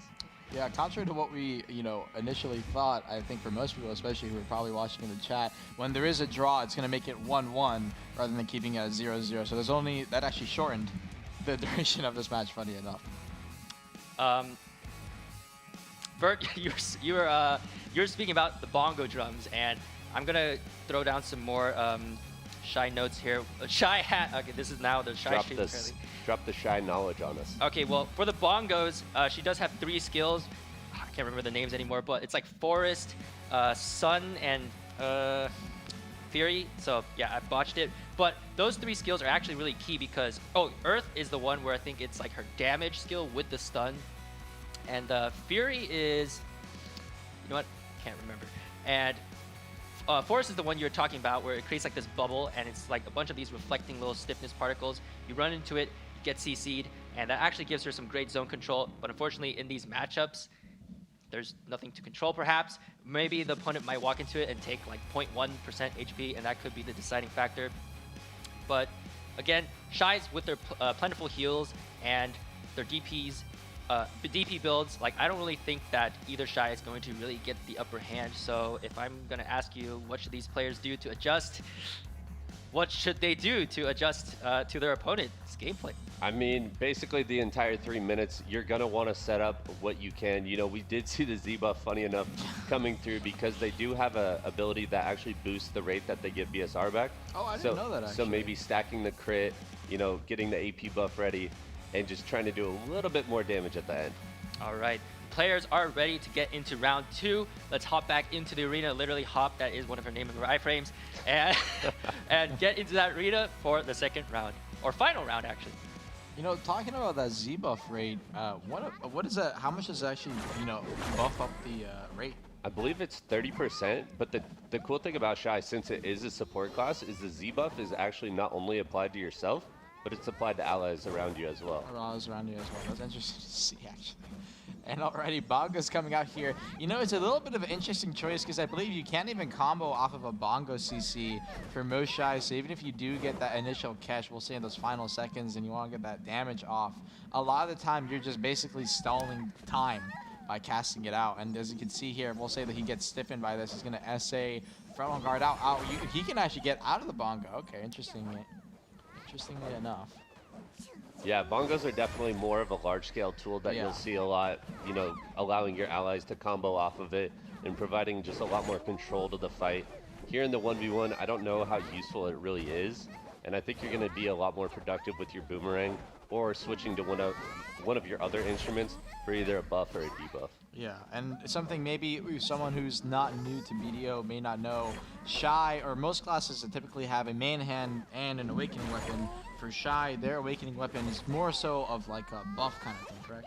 Yeah, so I believe their awakened weapon is called a talent instead, and as you enhance it, it actually buffs your own self buffs and your debuffs. Yeah, for example, Shai does have a very powerful skill actually called Misty Haze, and this is a really important debuff whenever Shais go in PvE. For example, if you're trying to fight in Hadum, a lot of the monsters there got a lot of DP and evasion, and if you level up your Artina Soul to Pen or something, the effects of Misty Haze actually get stronger, and it gets all the way up to, I believe, 25% evasion and DP reduction, and that is actually why Shais are brought to Olum's Valley. The people grinding for those Urzeka outfits, they might ask for a Shai in server chat or something because she can reduce mob DP and evasion by up to 25%. And here, we're going to the last minute now. The Dark Fog is closing in. Yeah, so as this fog is closing in, you're going to be seeing both these Shai players getting a little more tense and looking for opportunities. Obviously, those first 2 minutes are more so of a compliment to each other, especially in the case of both these players' gear. And now, running out of the zone, you definitely need to be careful not to move out. We did see in the Mystic match earlier today, someone unfortunately losing as a result of getting a little too close, and we may end up seeing that here. most likely one of these players is going to want to end up standing closer to the middle. As the clock runs down, 20 seconds left, is going to pop the bongos here. That should be ending near the last few seconds of this, if I'm not mistaken. Yep. And 14 seconds left, and actually pops There his is that debuff V play now. after getting the CC. It looks like he was close to being out of the zone, and pops up bongos. He's going to be buying some time here. Jules on 94%. Needs to try to Eat heal up. This is actually really 97, clutch. and actually gets the eat this CC on the last tick. Jewel, did he go out of the zone with his V? It seemed like he dropped to 90% HP there somehow, coming out while he was in the V. I thought he got caught by the stiffness of that Forest Bongo AoE skill there, and then as he tried to run away, Glory just aimed a really well-timed Eat This, dealing I think 1.41% damage, and just stunning his opponent and not letting his opponent react to him. So actually very good timing on that Eat This there, and well played by Great Glory. With that, he is going to be moving on to the grand finals because of that draw. Wins were split 1-1 apiece. And for the next match, we have Moon versus Maladjusted. And again, what are your predictions, Vert, for this upcoming matchup? Well, I mean, just based off that second fight we saw there, you know, the first one ending in a draw, I talked about how the Shai should really spend a lot of the match, you know, building up that BSR and prepping their buffs, both AP and crit, for the final 30 seconds. And I think Great Glory in that first match did just that. So I think if we see that again coming from these second set of Shai fights, you know, that's going to determine your winner. I think that's actually why he did more damage than I expected, is because he had that Z buff damage. Yeah, so it looks like actually there is a bit of strategy involved here. Waiting until the end, just staying healthy, and then applying all your debuffs, maybe something like Misty Haze, and then consuming your BSR, and then using all your AP buffs, and just trying to deal a few percentage points of damage and seeing if that little bit of HP can make the difference for that fight. All right, the players are ready for their fights, and we are ready too, right, Vert? Armin? Oh, super yeah. ready. All right, let's hop into that arena of Arsha and check out Moon versus Maladjusted. And alrighty, is that an RP walk on the mid early on? I wasn't too sure. Alright, Moon, wait, oh, he actually doesn't have a guild. No guild. I mean, those guild buffs are going to come in That's huge. pretty massive. Yeah, guild buffs, I believe, do give you plus 5% evasion, if I'm not mistaken, a little bit of DR, something along those lines.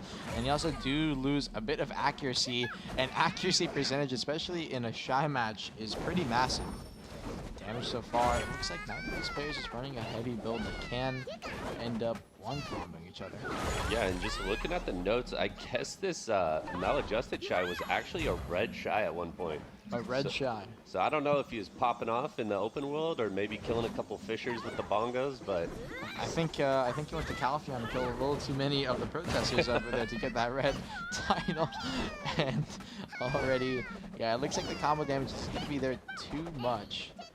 As for Shai and large scale, you know, off this recent patch, they did get a little bit of buffs. I believe they got a more recently added HP increase, kind of heal-esque addition to one of their skills. So, you know, with Witch Wiz being nerfed and slightly moved out of the meta, you'll have to see if potentially, you know, they'll be coming in a little more as a little more prevalent in the CC. And obviously, they already used a ton to block off castles such as Calphion Castle. When you try and enter that final throne room, you can close off a small hallway using the bongos. But besides that, you know, at times, especially in Node, where there's a lot of kills that actually don't really care too much about pushing to recruit Shais and rather prioritizing casters over them.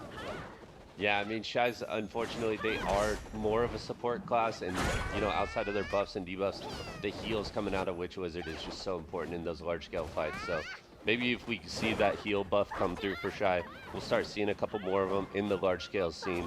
But as of right now, yeah, the Witch Wizard definitely controlling the healing. Yeah, as of right now, you're only seeing, what, we'll say two Shais in a CG or something like that, nothing much more. And as we're getting into the final circle here, 45 seconds left on the clock. Yeah, I'm curious to see if the Shai's did kind of what I talked about earlier. You know, are they going to have their buffs ready for the last 30 seconds here as the clock ticks down? Yeah, most likely, considering the match itself is 2 minutes and 30 seconds long, and honestly, it's kind of crazy to me how fast the Z buff charges up. And Shai, does it have a E buff actually? Yes, but I no idea what it does. It's called Do It Better, I believe. Do it better. All right.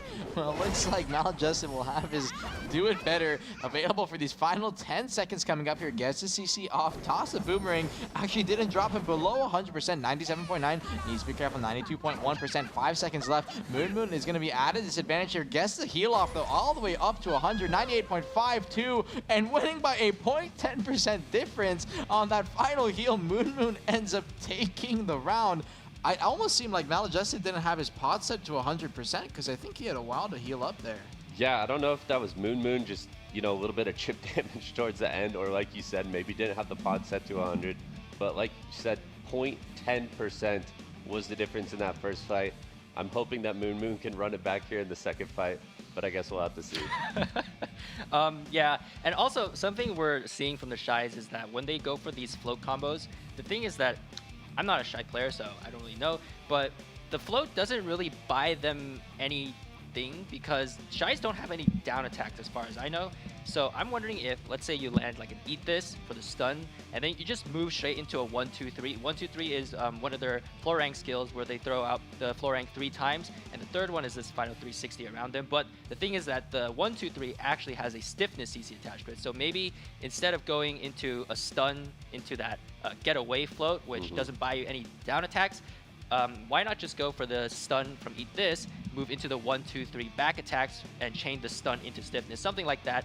Maybe you could get a little bit more value in terms of damage there. And now here I am just theory crafting potential Shai combos because we're trying to figure things out on the fly. Round 2 is ready. Moon versus Maladjusted. We're going to hop into the arena with that iframe. It's a 4-second cooldown and see what's going to happen between these two Shais. And already Moon versus Maladjusted. Moon winning that first round. Coming out here. Already tosses that Eat This. I still can't get over how some of the names were created.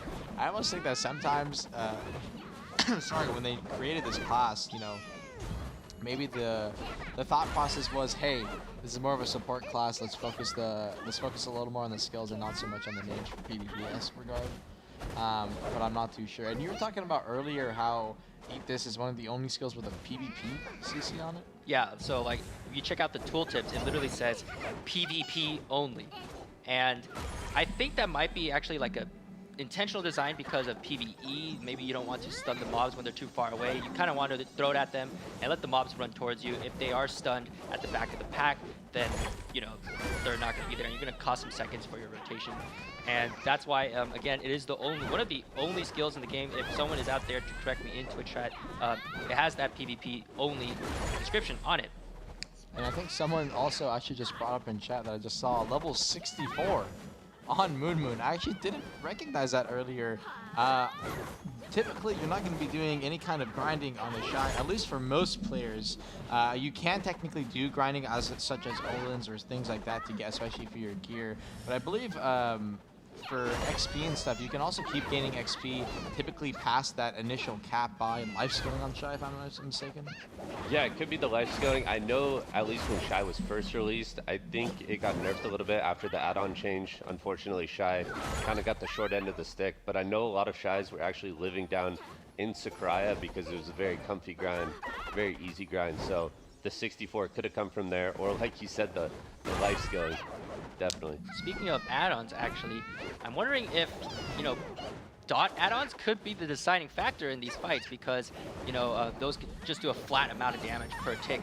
And I'm not sure if Shai can actually stack enough add-ons to make that happen, but I think that could be a good idea for some Shai players if they haven't considered already. But well, the way for add-ons work, because previously you could do, for dot, you could stack all 3 kinds of dot, pain, poison, and bleed. But nowadays, since I'm pretty sure for almost every class, you can only do bleed, correctly? Yeah, just bleed. Yeah, so just bleed. So, you know, coming down into this final 30 seconds, I'm almost wondering if potentially they're just running a bleed out on almost every one of their skills, or if potentially they're prioritizing over those percent evasion or plus DP add-ons instead. And now 15 seconds left on the clock here, having to be careful, tossing the boomerang, going for the high fan there, frontal roll, tries to get that Eat This, you see a little too far away, doesn't get the connection, and he's honestly just tossing damage. Moon dropping to 96%. That is the longest combo I've ever seen. A full CC reset, was that what I just saw? And yeah, as a result, Maladjusted actually. Yeah, very well. He was doing what I was talking about. I think starting with the eat this stun, moving into the 1-2-3 stiffness, then getting up close, doing that getaway float. I think that is the better setup instead of going from stun to float, stun, stiffness, float. Actually helped him do like another 0.5% damage there and had him take the win. Yeah, if I had to guess, while that match was going on, he was probably listening to the stream and picked up your combo there, Lemoria, and, really utilizing it in the last couple seconds there to take the victory. We're tied up 1-1 now between Moon and Maladjusted. How do you guys see this going in the final fight? Well, Maladjusted is also using that Serendia beginner outfit for that +2 move speed. So Shai actually has quite a bit of mobility here. Hop is that forward mobility for second iframe, and she has another one called tuck and roll. Literally, she just rolls on the ground. And the thing is, that's actually a very important skill for damage, because the tuck and roll, once you come out of it, you gain a 20% attack speed steroid, and that is key for the floor rank DPS.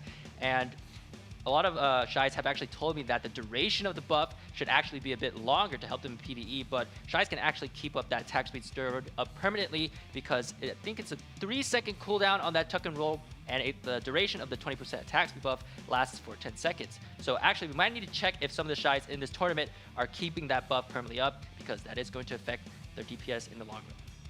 Yeah, I mean, you could definitely see it in that last fight towards the end. Maladjusted, I think, did the tuck and roll and was just throwing out boomerangs left and right. 20% attack speed, that is a lot. That is a lot, yeah. Let's jump into the next round. The players are ready, and we are too, and this is going to be the final round of this match. And already, once again, out the gates, 1-1. This is going to be the final round to decide who will be going on to the grand finals, Moon or Maladjusted. And already, again, early startup, tossing the CCs. And I'm very, I'm surprised that combo actually came out. I was, prior to this tournament going on, like we'll say the actual tournament happening, I remember a couple of Shais I saw practicing in BA, doing duels together. And while that may sound, that sounds pretty hilarious, right? I was understanding like, hey, you're probably not going to be able to kill your opponent regardless. I suppose it was to practice, those kinds of combos. But I think that was the first time I saw that Shai kind of extension combo throughout the whole tournament for EU and NA, because I believe when I was casting the NA one and I saw the Shai matches, I only remember kind of the basic, hey, get the initial stun and just toss boomerangs to get damage kind of combo. Yeah, and actually, speaking of damage, there are some Shai animation cancels, but I don't know them, and that's not where I was going. The thing is, I was trying to say is that for floor ranks, Shais actually have like this very unique sweet spot for their damage. When you throw out the floor rank with one of her skills, like if you actually read the description of her skills, you'll see like it says like 30 hits, 40 hits on that floor rank.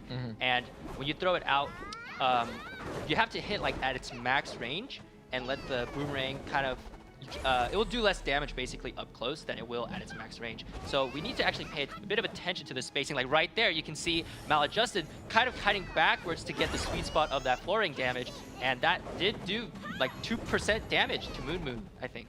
Yeah, I mean, 2% in a fight like this is definitely a big burst. And like, here in the Shai vs Shai matchup, it's a little bit harder, especially if a Shai's running DP. But I've seen a couple AP Shais in the open world on Arsha actually take out some of the best players in PvP, such as YoFam Steve. And really?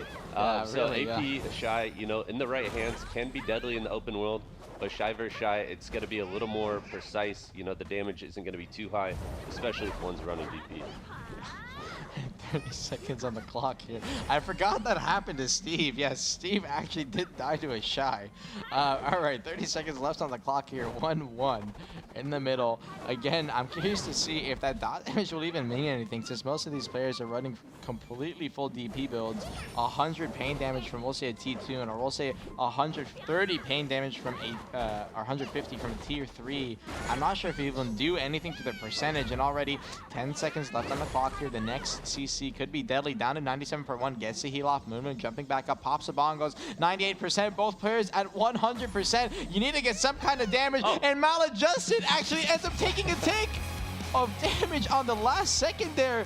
Did he walk out of the zone on the last hit? I think that may have been the dot, actually. I think the dot damage from the bongos actually ticked him on the last second there, put him to 99.6.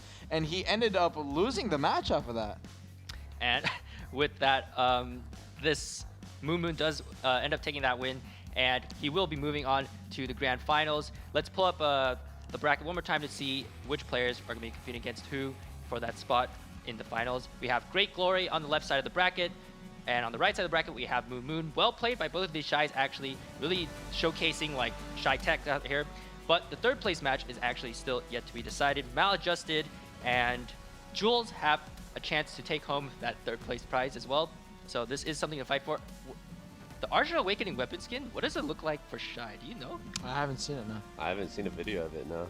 Okay, well, players will get to find out once they do win it and they get the prizes sent to them.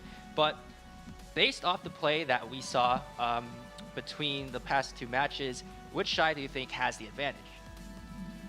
I mean, I have no idea. I feel like I feel like it's gonna come down to the last couple seconds. You know, there's a lot of back and forth, and whoever preps their buffs and possibly has the bleeds on their skill, I think is gonna take it at the end.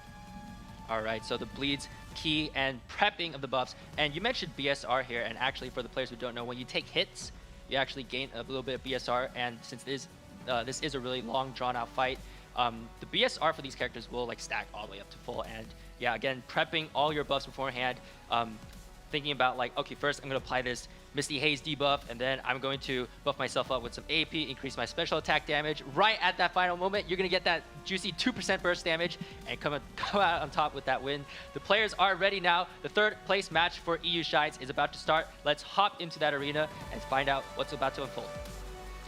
You know, speaking about bets, there's a channel bet point going on in the chat right now, and I'm gonna place my own bets on this match using my 2 channel points.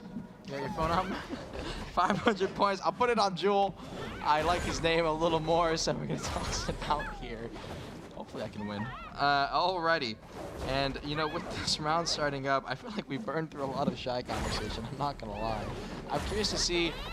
Most people that do make Shais, it's mostly test towards life skilling, and I believe they actually have unique life skills, if I'm not mistaken, correct? Yeah, I mean, life scaling, or like you see here, Jewel actually in a Siege Guild has that crown above his name. So, I don't know. I'm curious to see, is the Siege player Shai gonna come out on top, or are we gonna have maladjusted, in the final seconds with the burst? Yeah, and it's almost insane to me, so this match actually, it is again the decider for that third place finish. And while you don't get the permanent Arsha Shai weapon, you will get the one for 60 days. And well, if it's an Arsha Shai weapon, it can't be worse than the ninja one. Okay, I just remembered I have actually seen the Arsha weapon, and it's not on their talent, it's actually on their boomerang, and it does look really cool. Oh, okay. That's actually fantastic. Yeah. The boomerang is actually as big as Shai is, so. Yeah, the boomerang's big. I mean, even when you're just moving around, it's always on your back, so it'll be on display for all the other adventurers to see. You win in the arena, you did at least 3% damage, and you really popped off in this tournament. Do you still get the Unrivaled title for hitting 3rd or 2nd? Or is it only No. That's only for. So there's no title reward for 3rd or 2nd? No, the Unrivaled Shai will either be Moon or Great Glory next week. And the third place, however, will take 5,000 pearls as a reward. And Shai does have some really nice outfits. I do like that Red Riding Hood outfit that kind of came out this year. That one's probably my new favorite for Shai. I don't play Shai, however, and we're actually seeing some really nice CC chains going out right here. That float at the end of that stiffness or stun. So he actually started with the float, gets the second stun out to eat this. Okay, this is actually some really interesting micro here from the Shai. Yeah, 95% left HP on maladjusted. He is going to be able to heal that up real quick here. And you said the combo was a stun. He's actually down to 96%. Okay, it's back up. Yeah, and he said the combo was, yeah, it's going to be healed up fast, don't worry. And he said it was a stun into a triple stiff into a float for that combo. No, I think I saw like a stiff, float, and then a stun. No, I meant the one that you're talking about that you can extend it very long. Oh, yeah. Essentially, you want to throw out the eat this for the stun, and then maybe if you can, it might have been too far away, but maybe lead into something like 1, 2, 3 for the stiffness, and get into the getaway for the float, and we'll see if we can. Well, 10 seconds here. Yeah, we'll have to see if he can hit that CC. And it looks like Jewel going for the strat of popping the bongos here in the last second. And Maljus is just eating the damage. He's trying to get close to toss a final boomerang to get in. And as a result, he's just eating it. 98% ends up losing. So it looks like the strat here is actually to pop a bongo on that last second so your enemy can't get close in to toss any damage, and they'll just keep eating the chunk from it. Yeah, I mean, it looks like just with the AoE of the bongo, if you position yourself right in the middle, you have like just a foot to work with, and maybe only eat this is like the only boomerang skill that's going to be able to make it into that circle, because you're either going to eat the bongo damage or you have to back up and take the fog damage. So Yeah, you don't have a lot of room to work with. Yeah, and because like you are really close to that fog, if you try to use another floor rank skill, such as like quick 2, you're actually gonna like jump backwards, and if you jump backwards into the fog and take that 500 HP, you're done for that round. So really well played there by Jewel, and Maladjusted again. Looks like I think he actually fell to the dot. I'm not sure. Yeah, because he had like again 0.2% HP damage taken. But Jewel taking that first win. Maladjusted will have to adjust his gameplay for the next round. Vert, hit me up. What do you think he has to do in order to get the upper hand? Well, I would say that's a jewel of a joke right there. Oh, shoot. Coming into this last fight, I mean, you need to get that advantage before the last 10 seconds so you could be the Shai that posts up in the middle with the bongos, not really give Jewel, that center of the ring advantage that I think he had going into that last round. So that midfield control, very important for Shai's actually. So actually a lot of things to consider then for Shai's in this matchup. First, how are you going to get the best possible CC chain? Second, do you have your BSR up and your E-buffs if that gives damage? I don't know if it does. And what debuffs do you have access to? And can you put all of those down at the very last seconds to see if you can get 2%, 3% possibly if you can't burst damage? Hopefully 3%. Hopefully 3%. And any add-ons? Did you bring your add-ons? That probably was the deciding factor for one round, I think, with Maladjusted earlier. So a lot of things to take into account. Honestly, this is a lot more work than just playing Ninja and, Serpent Ascension flow, call it a day. Like these Shais actually have to work really hard, and the players are, struggling, and I'm struggling as well. But the players are going to have to deal with their last fight of today. The third place match is about to finish. Let's jump straight into that Arena of Arsha and check out the final round. Hey, listen, man, I told you he was E-buff yesterday when you saw that Serpent, right? All right. Next round starting up. Not a guarantee that it is going to finish here. Obviously, it is 1-0. So, starting off here. Really great getaway there. Starting things off on a good Which note. one's getaway? Getaway is the one where they kick. Like, they basically just trip the other Shai into a float. And they, like, jump back off of it, too, right? Yeah, and I think the damage is 354% one hit. Huh. So that's why I was thinking, like, is it even worth the damage? But, I mean, if it prevents the other Shai from doing damage to you at the very last seconds of the round, then, hey, it could be the difference breaker. Or difference maker. Gets to eat this. Oh, so there's this triple stiffen combo. I guess if you res the third stiffen, you technically can end up getting up. Potentially, can't you? I believe so. I'm not sure, honestly. Because I'm curious to see if any of these Shais, coming into this, if they're just opting to run their normal builds, or if they say, hey, let me run a little bit of stiffen res or a float res, so that when they do get combos, they can't get out. I think the stiffen res may be the biggest one, even just because of how bongos work. Oh. Yeah, I mean, if they're going to stack resistances in this matchup, stiff res would be pretty good. I just had a great idea. So, you know how add-ons, is there still that 15% down smash add-on? Yeah. Okay, so what if in these Shai combos you get an eat this stun potentially, lead into that 1-2-3 stiffness, and when you do get that get away float, do you use the skill with a 15% down smash add-on just to add a little bit more time? Is that a potential thing that Shais could maybe look into? That's actually something we saw in North America. We had really? It was actually a snake Shai. His name's Wutaru. Was running the down smash, and since the boomerang, like you said, hits like 36 times or 40 times or whatever, it has a pretty high chance of proccing it. But unfortunately, Shai doesn't have that down attack modifier on any of its skills. So even getting the down smash, it doesn't really add too much damage to your combo. Oh, they don't have a single down attack modifier. No, I don't remember seeing a single down attack modifier on the floor rank skills. But just, getting that down smash, you could get a few more hits in there. And again, maybe you could get up to 4% damage in one burst combo. Yeah. Now, 40 seconds left on the clock here. I feel like I've tested that down smash add-on on certain skills, and I almost felt like if you didn't naturally have a down smash on that CC, it didn't actually work as an add-on. But we'll have to see if either of these Shais are going to be running that in this matchup. Sten comes out, doesn't get the CC. 20 seconds left on the clock here. So these final seconds, again, are going to be crucial. The last time we saw this, Jewel bongoed in the middle. and push Maladjusted to the back end here with low HP. Now, when I say low, that's only 1% lower. But 10 seconds left in the middle here. Taz still hasn't popped the bongo, and there it is. There's the bongo strike he's going for. 100% Maladjusted taking that tick, but he got to eat this onto him. But unfortunately, Jules Pot ticks in on the last second, puts him at 100, and again, the bongo strike comes out to clutch it out against Maladjusted, and that's going to be putting him 2-0 over him and winning that third place spot. Yeah, I mean, we talked earlier about the Shais in the battle arena, and although a lot of the match is them building up the buffs and building up the BSR, you know, those last couple seconds are where it matters. So practicing just for those last 10 seconds, I think what's most important here for Shai. Let's pull up the replay then and see where things went right for Jules and how he actually utilized that bongo skill to zone his opponent off of him and protect himself from damage. We have a Shai replay. Alrighty, Falk. Right here, sits in the middle, and then there's the bongo. And I think on this fast 5 seconds, as you can see, if you look at the HP timers, so he tosses, I think it was to eat this, got the chunk off to 96, and it looks like he got the last second heal. And it still almost seems to me like Maladjusted didn't have his pot set to full HP, but potentially he ate a last second bongo tick there to still stay at 98 and not go to 100.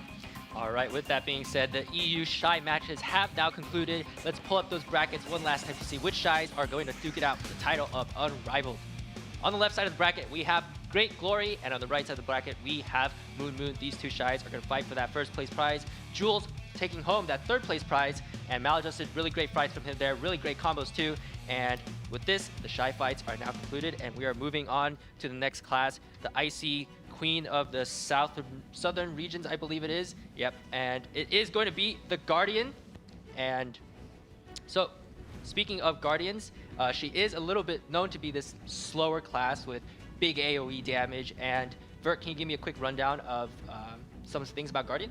So Guardian, I mean, the biggest things to look out for if we have any Awakened Guardians is going to be that quick iframe where they slide to the side with their axe and their pre-awaken. And then, of course, the grab. It's going to be interesting to see. I feel like even with Awakening and, well, mostly with Awakening, there was a couple that preferred to use their Awaken grab, a couple that preferred to use their pre-Awaken grab for the little bit of lunge that they get. And mostly, yeah, I'm going to be looking for kind of the maneuvering around the grab game in the neutral. All right, let's pull up those EU Guardians semifinal brackets and take a look at which players who are going to face off against who. On the left side, we have Just Cal fighting against Reiki, and Reiki is actually, I think, the fan favorite for this EU Guardians semifinal brackets. And Pepe Hands on the right side against Dada Cartel is going to be on the right side of the bracket. And Vert, any predictions really quick? In this first fight, I mean, Raikai definitely fan favorite, but Just Cal has similar gear. But I'm going to give it to Raikai. All right, so let's hop into that first match of the EU Guardian semifinals. Raikai versus his opponent, Just Cal, and let's hop in. And alrighty, Guardian here. It's going to be interesting to see who opts to play Succession versus Awakening here. So far, it looks like Raikai over on the opposite side is going to be on the Succession Guardian. Already those axes come out. Those long range are slow. And Jewel, or Just, sorry, on that Awakening Guardian goes for the early Awakening grab. Doesn't manage to hit it on the backside. Goes in that SF. That is going to be that iframe. And the extension out of it. No CC stiff connection. Burns his secondary grab there. And going for the Cleansing Flame, unfortunately, is going to get Succession grabbed out. Raikai again. Looks like he's going to pop his debuff here. Look for some early damage. Got the grab up on the follow-up, and looks like he hopefully will have enough damage here to finish up. He definitely will, especially with that e-buff, and Raikai will end up taking the first round, a clean grab. And that's a big thing about Succession versus Awakening Guardian. Awakening Guardian, that Cleansing Flame, while it can be so strong with that bond, it's such a long cast CC. Yeah, definitely. It's a very long animation, and we saw it get punished there by the grab out of Raikai. Raikai doing a great job of avoiding the early pressure from Just Cal, and then again, the secondary grab in a beautiful combo, kind of the bread and butter combo from Succession to get the kill. And I actually wasn't expecting that damage to come out of a Succession Guardian. So would you say, like, in terms of the two classes, each one gets their best case scenario combo? Succession is the one that's going to pull ahead in damage? I think both of them typically have pretty high damage. Yeah, I mean, both Awakening and Suck are very heavy hitting. I just think Suck has a little bit easier time setting it up as it's fewer skills. You don't have to deal with the swap between pre-Awaken and Awaken. So then when it comes to the Awakening in 1v1s, what does it bring to the table that might maybe give it an edge over the Succession spec? Well, typically most of Awakening Guardian's benefits is going to be in that large-scale scenario, which both you and I most likely know pretty well, especially with that Cleansing Flame Bond, which gives it a float on a completely pure SA skill. But I feel like almost in the 1v1 matchup, unless you're a very experienced Guardian and you understand how to use your iframes well, you might want to just stick with that Succession build for the duels. All right, let's head on to the next round of the first match of the EU Guardian semifinals. Raikage has a 1-0 lead right now over his opponent. Let's see if his opponent can turn things around.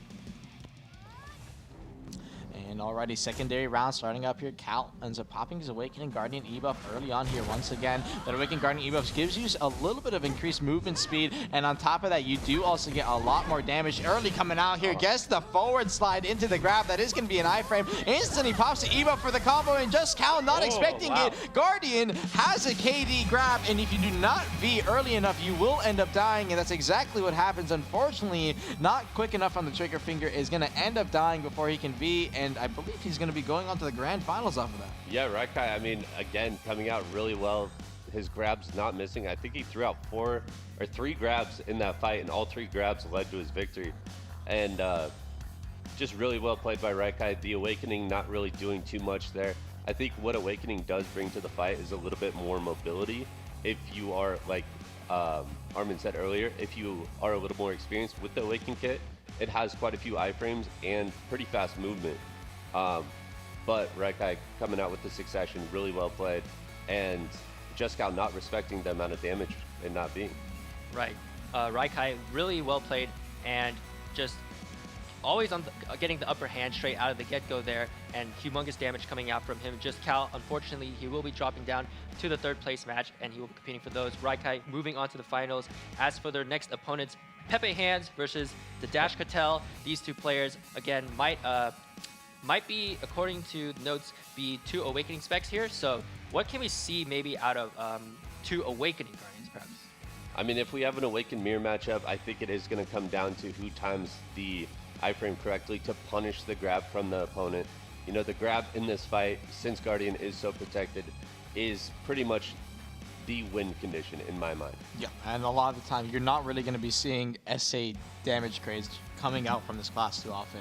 If you're going to get a catch onto your opponent, if you're trying to kill your opponent seriously in this mirror matchup, it's almost going to be a grab CC. Yeah. And Guardian really known for those long animations of her skills.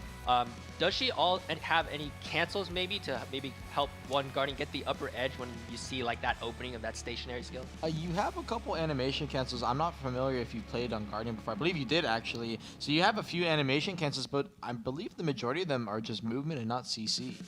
Yeah. Well, that being said, the players are ready to move on to the next match. The second match is about to begin for Guardian. Let's hop into that arena and check out what's about to transpire. Alrighty, Econ starting up here. Both are going to be on the Awakening spec.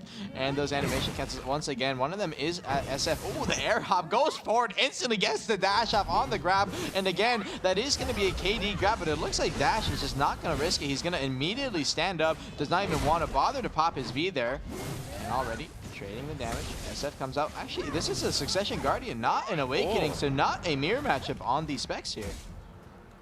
Clean catch out of Pepe Hands there. And actually reads the V, goes forward, trying to get the slash off. Owen ends up getting the stiffen, but unfortunately gets rezzed, it looks like, on that secondary bound. And so far, this Awakening Guardian not even being able to manage the tempo of the Succession, but ends up getting the pre-Awakening swap stiff, but no secondary follow-up. God Incinerator dropped on the ground, but again, you cannot linger that for too long. Awakening Guardian grab is going to be coming up here. And actually, unfortunately, lingers that iframe to SA a little too long and gets grabbed by the Awakening Guardian. God Incinerator comes out, unfortunately, a little too slow on that Cleansing Flame secondary. Goes for the grab outside the zone, a little ambitious. Probably the slow animations do not help too much, and obviously, Guardian has those massive slows. Cleansing Flame comes out, is going to get grabbed through that. Still has no V available, so if he gets a secondary here in time, which he does, he's going to be eating some damage. The shift F for the follow-up, tried to get the final hit there, but not going to be enough. And off of the back of that, Pepe Hands through that final SA chip is going to end up winning the round 1-0. Yeah, the dash there, getting caught in the Cleansing Flame. We saw it in the first fight as well. That animation coming out of the Awaken kit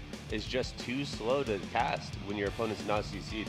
So once again, getting punished. Pepe hands playing that beautifully, really clean combos out of him to secure the victory. Yeah, it looks like the Succession kid managed to have all the pressure and all of the upper hand for that fight. The Dash Cartel, unfortunately, character's a little bit too lethargic to make any big moves. Well, the moves are big, they're just slow.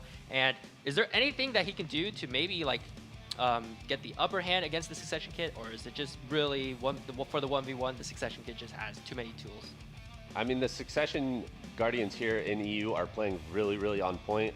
I think Awakening can take this fight, but we're going to need to see a little bit cleaner play. You know, throwing out Cleansing is not the way you're going to take this victory, because Succession, just like Awakening, is extremely protected.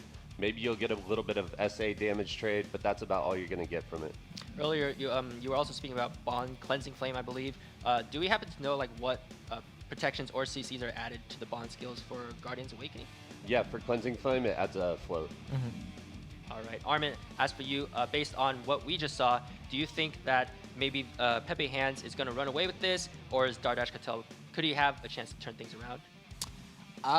As for turning around, I'm not too sure. I mean, like I said earlier, I do think that that Succession spec with that extra movement, I mean, you saw it in the matchup, is going to give a huge advantage, especially for getting grabs onto things like Cleansing Flame.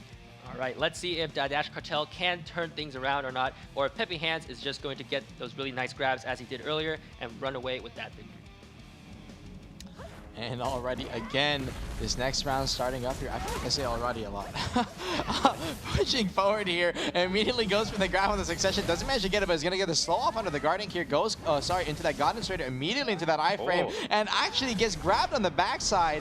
The Succession spec, I believe Fireborn Rapture, I'm not 100% correct. I'm not sure if I'm correct. I believe that is their SF iframe where they fly through the air. The Succession version does also carry. Goes to the side. Actually, the forward movement, the forward W into, the forward RMB into the initial flow. Gets the CC on the Dardash there. Dardash getting the grab immediately off the wake up. God Inserter, Nada on the ground. Tries to go for the secondary. That combo, unfortunately, you're too slow going for that Cleansing Flame right after. Gets the grab off in the pre-awakening again. God Inserter going to try and go for that Cleansing Flame, but no. Goes for the shift RMB, but the bound dumps in a little too late. Pepe Hands on 10% HP, still has a chance to win this out. Shift F on the secondary, and the combos from both these players shortening them heavily. If they extend it just a little more, they definitely do have a chance. Immediately comes out of the iframe. Dash gets the grab off on the ground here, and finally forces that beat. Pepe Holding Hands here. showing amazing hands with those grabs today. Yeah, okay. All right, and now coming out, pop that shift Q to get the heal off. It definitely does have the hands here, looking for the grab. Unfortunately, is going to get iframed by that, I believe Fireborn Rapture. And during the slide on the ground, unfortunately gets grabbed through Guardian. A little bit of Magnet hands. I didn't think this was Warrior. Second hit, final hit's going to be coming out here. Gets the grab off on that ending SA now on the ground. Shift LB is going to be a Fallen Guard flow on the ground. Shift F is going to have a massive deep BD, but Dardash actually way too tanky. Eats a Cleansing Flame there. Pepe Hands is going to be very slowed here, so his combo is going to be shortened just a little bit. And you can see it kicking in a little bit. Shift F comes in on the last hit, trying to get that final take of damage. Actually eats the Stiffen from that far away. That's a massive AoE, and probably not expecting it. Got incinerated. This is just back to back to back. Instant wake up grab, but the shift RMB on the final hit was enough. And the damage coming in, Dardash is going to end up taking that second round. Yeah, the Dash Cartel there, going for that God Incinerator after the grab every time.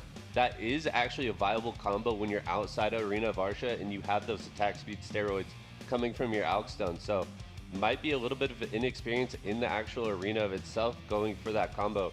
But overall, the Dash, you know, just throwing raw damage at Pepe there at the end and able to take the kill. And for that, we did see that now the fights are tied 1-1 apiece, and it was pretty much all about grabs. This fight, we saw maybe I think about almost 7 grabs come out, I believe. So, is there any does the Manos Ruby necklace maybe have any kind of value at all for these matchups? I mean, with the Guardian matchup, I could definitely see it playing a factor. I feel like Guardian has plenty of damage where you could drop that AP. I'm not sure if any of these players have opted for that option, but it would be viable in this matchup. It's also super tough to get your hands on a Pen Manos Ruby deck. And unless you're running Pen, and we'll say you're running a Tet Ogre Ring, for example, you lose out on like 9 AP. Yeah. That's almost 2 brackets, so. Yeah. Well, the players are ready to take things to the final round. Let's move on into the arena and see which player is going to get that final victory.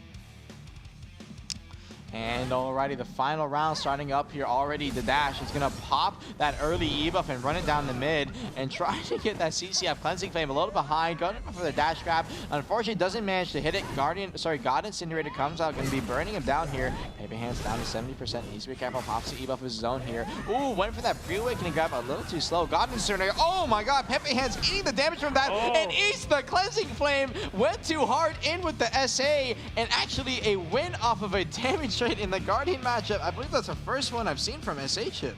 Yeah, I mean, the Dash Cartel just has so much damage behind that Awakening weapon there and just throwing continuous super armor damage, staying protected. Pepe Hands, unfortunately, refuses to disengage to heal up, continues to fight, and Dadash is just going to keep throwing damage and take that. Yeah, we can see like one of the advantages of the Awakening is that big AoE damage coming out. And let's see if we can pull up that replay to see those final moments of that Guardian fight. All right, we're going to see the God Incinerator here. I believe we had a couple missed grabs. The first grab coming in right there from Pepe Hands is going to miss. The grab from Cartel is also going to miss. The God Incinerator doing so much damage to Pepe Hands. And then we have the Cleansing Flame to finish it. Did about 20% of his health there. And, you know, Pepe Hands in chat for Pepe Hands. And with that, the Dash Cartel is going to be moving on to the grand finals, where he will be fighting the fan favorite Raikai, and these two will be duking out for a chance to win that title of Unrivaled. For the other two players, Pepe Hands and Just Cal, these two will be fighting in that third place match. And based off two matches we just saw, which player do you think has the chance to take it? I mean, Pepe Hands, in that first round he came out, he was playing really clean on the Succession, didn't miss a single grab.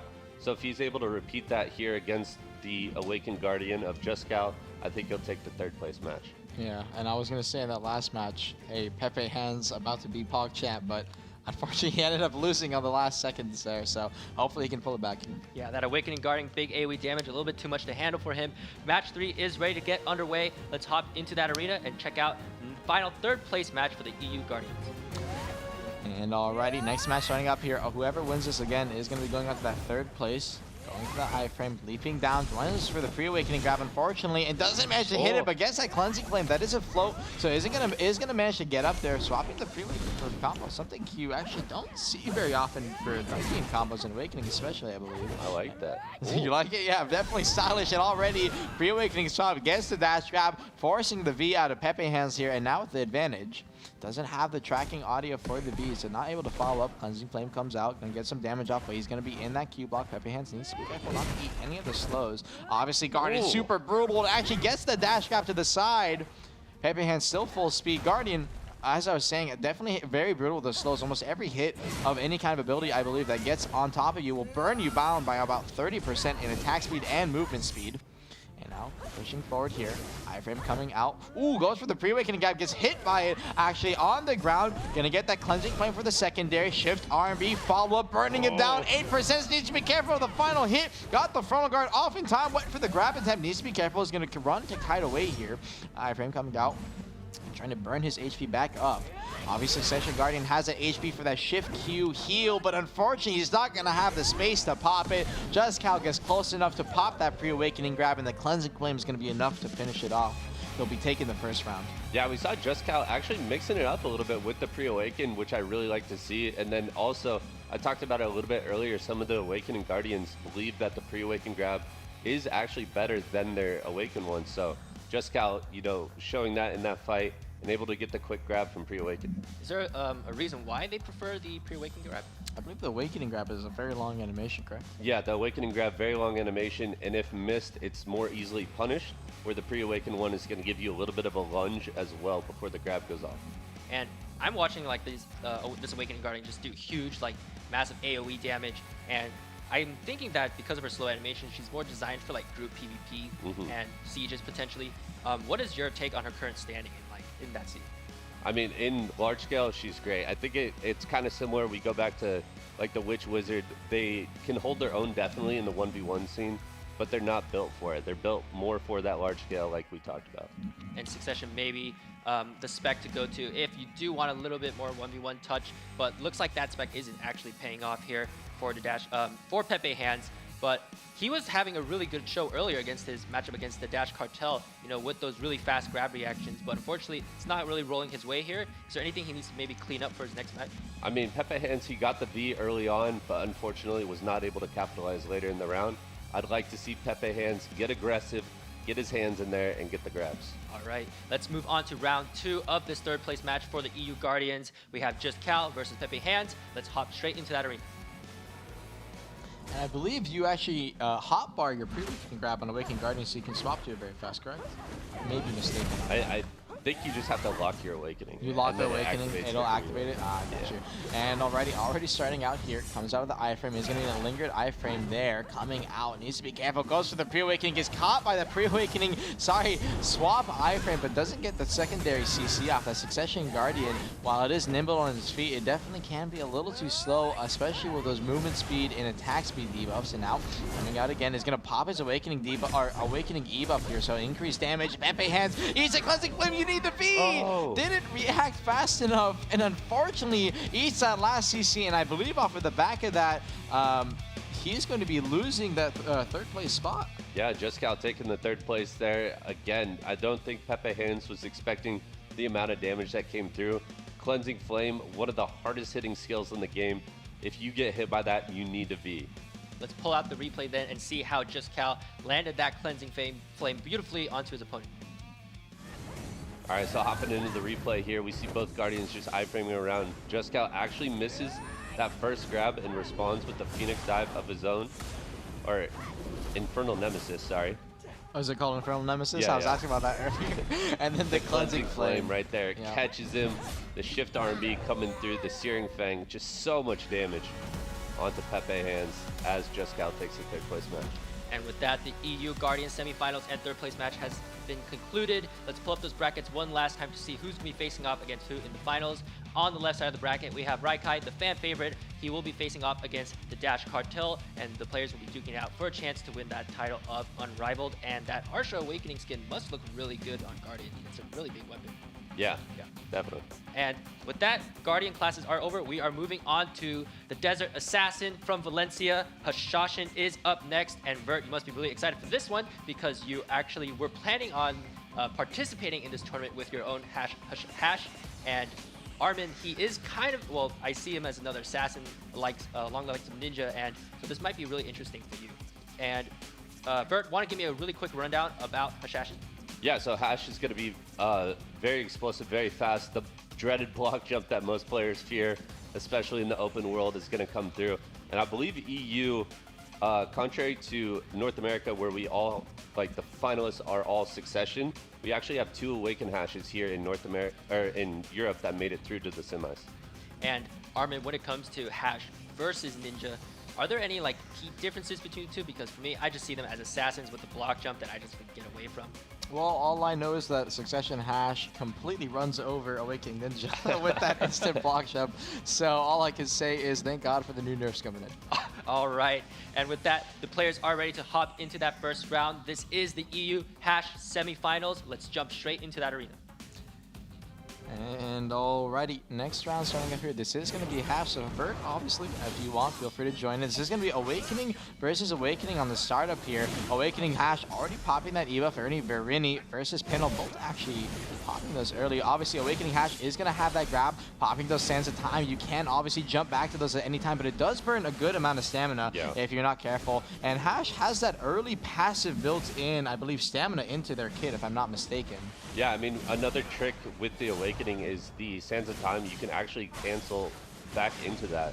Out of, and there he goes. Actually goes for the grab, but gets turned around on Verini, recognizing the missed grab from Pinel, instantly hops in and punishes it, unlike Lahn's grab for that range, where you can kind of back up a little bit for Hash. Once you toss that animation out, you are hard stuck, and it goes for it again. Instantly punished. Verini back to back, punishing the Awakening grabs on the ground. Combo comes in, and the final hit is going to be enough. Those tornadoes are be chunking some players, and he'll be walking away with the win. Yeah, Verini doing a great job, both, you know, forcing his V with the grab and another grab coming through afterwards, and a beautiful combo. He did get the knockdown with Dune Slash and just enough damage to finish it. And it looked like for Pinot there, like he didn't seem to have any kind of pressure during this fight at all. And Verini at the end there just taking him out in a single combo. What does Pinot have to do in your perspective that maybe thinks he could improve on? I think overall we saw it, you know, both times, both before he V'd and after he V'd, he got punished on the grab. So I think he needs to be a little more cautious, a little more patient. Maybe look for a CC with either Air Assault or Purge, and not just throw out those grabs, because we saw it, you know, Verini was not messing around. He punished it both times and was able to take the victory. And correct me if I'm wrong, but they have the Hashashin do have a skill called Hourglass of Defiance, and I believe they jump into the air for that one. Is that right? Yeah, that's going to be one of their pre-awakened skills, and it's not so much utilized here in the Awakening. It can be used as a cancel, but that's going to be more of a succession skill. Yeah, and for Hashes, we actually have a special rule in the arena of Arsha for them. They cannot use Hourglass of Defiance to jump out of the arena, and if they do, they will immediately forfeit that round. So players, make sure you do not use Hourglass of Defiance in that way. That being said, round 2 is ready to start. The players are ready to jump out of that gate. Verini versus Pinot. Let's see who's going to take this second round. I actually did not. You could do that. No, you could do that. You can jump out of the arena with that. Well, already starting off in this round 1-0, Verini goes for that grab there, instantly gets punished so far and forced to be. This has just been a back-to-back grab punish fest from both these Hashes. Linking those serpents in the middle, has to be careful. Goes for it, try to go for the block jump attempt. Unfortunately, misses it. Sin Splitter down the middle. Obviously, most Hashes on Awakening do run that Sin Splitter bond, which gives it an SA, and it does have that bound. It's a bit of a lingering kind of multi-tick, so you can't go past frontal guard, so you have to be careful here. So both these Hashes lingering those frontals when they can. Goes Purge. Bridge Reaver cancels out on the backside, holding that counter, but obviously kind of hard to hit in this kind of 1v1 mirror matchup. Nothing like a Malice or a long-range sub-arrow to proc that. Like on the backside, Descent comes out, obviously one of the hardest chunking abilities in Pinot here. Oh, Waiting, the Sin pops Splitter his hand catch. at time, gets a Sin Splitter catch, yep, on the backside there, forces V, and now neither player has V. He's listening for the V audio, but kind of losing on the last second there, but still gets in range for the block jump on the ground. Combo comes in, final hit is going to be enough, and he's going to be winning that round. Verini, 2 back-to-back wins, did actually have his V pop that round, but it's going to be enough where he's going to be going on to the grand finals. Yeah, Verini there, we were just talking about it with that Sin Splitter core. It's going to add protection, and like you said, the entire animation is going to CC. So it's going to be a bound from start to finish.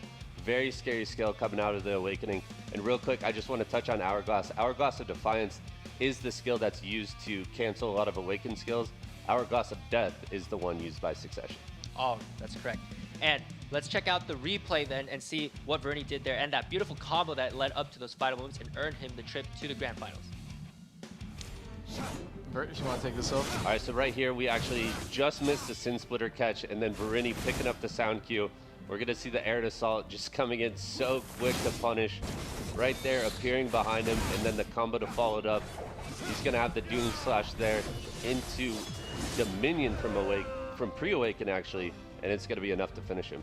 And that block jump, even on Awakening, it is pretty fast, but I think it's a little slower, right? Yeah, it's a little bit slower, and it requires an AP buff, where with Succession, you can use it separately or with the AP buff. And with that, Verini will be moving on to the grand finals. Pinot, however, will be dropping down to the 3rd place match, and his opponent is either going to be Taya or Crusador. For these two Hashes, according to Enlave's notes, they might be playing Succession here. So do you want to give me a quick rundown of why a player might choose the Succession spec over Awakening? So Succession in the 1v1 is going to be a little bit weaker in my opinion. You don't have that grab, which is so powerful. We just saw it coming out, especially in the first 2 fights there. The grab being very strong. In Succession, it's going to be more of a super armor trade.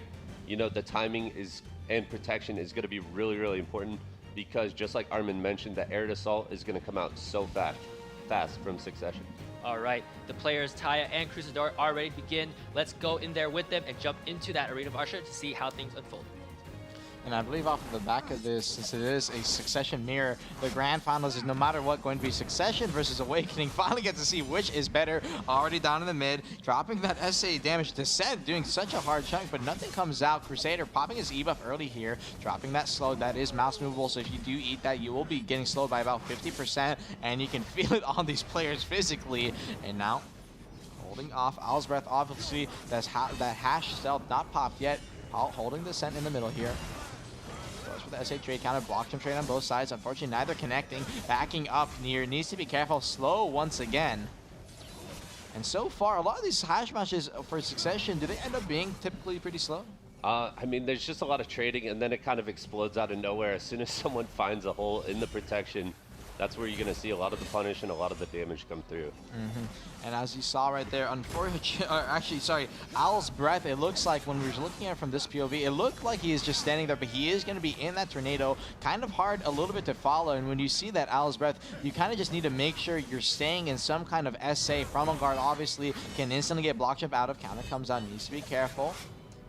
Forward movement goes for the block jump attempt. No frontal guard just yet. Descent comes out. SA chip. And both these players actually seemingly to be very tanky compared to what we initially expected. Yeah, I think we're going to see an evasion build maybe out of both players as they're extremely tanky. You know, Descent only doing about 8% damage there. And I believe you said earlier when I was talking to you that Hash has one of the best evasion offhands in the game. Yeah, very good evasion offhand. A lot of Hashes choose to run Sissel, possibly Centaur in their build, and I think that's what we're seeing here. Yeah. Already starting off here once again is going to be in that tornado, so not able to be seen. Descent comes out, only chunking about 7% HP away. Forward slash is going to be eating the slow here. Counter. Out, popping a slow of his own. Block jump comes out. No, the AP connection, and only 50 seconds left on this clock. Both these players finally tie off. So pop his E-buff right there. Oh, I would almost assume that you'd want to hold it for this last 30 seconds, but popping a little early, assuming he can get a kill here. Slow comes out, is going to be in the middle of that while popping his Descent. Trading back, Crusader slowly dropping low, actually running out of the zone a little bit when he's in the middle of that, but still no CC connection. Descent comes out one more time. Iframe aside is going to pop that Linger, holding the slows on top of each other. And seemingly at a face-off, needs to be careful. Forward slash doesn't manage to get that connection. Waiting a little bit, block jump goes out. Again, no frontal guard counter is going to be backing up off of that.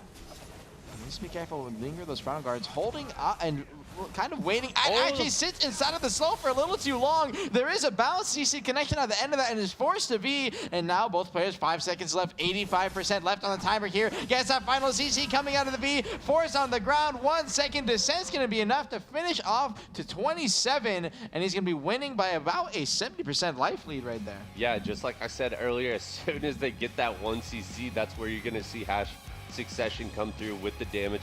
The first combo not really doing too much damage, but enough to force the V.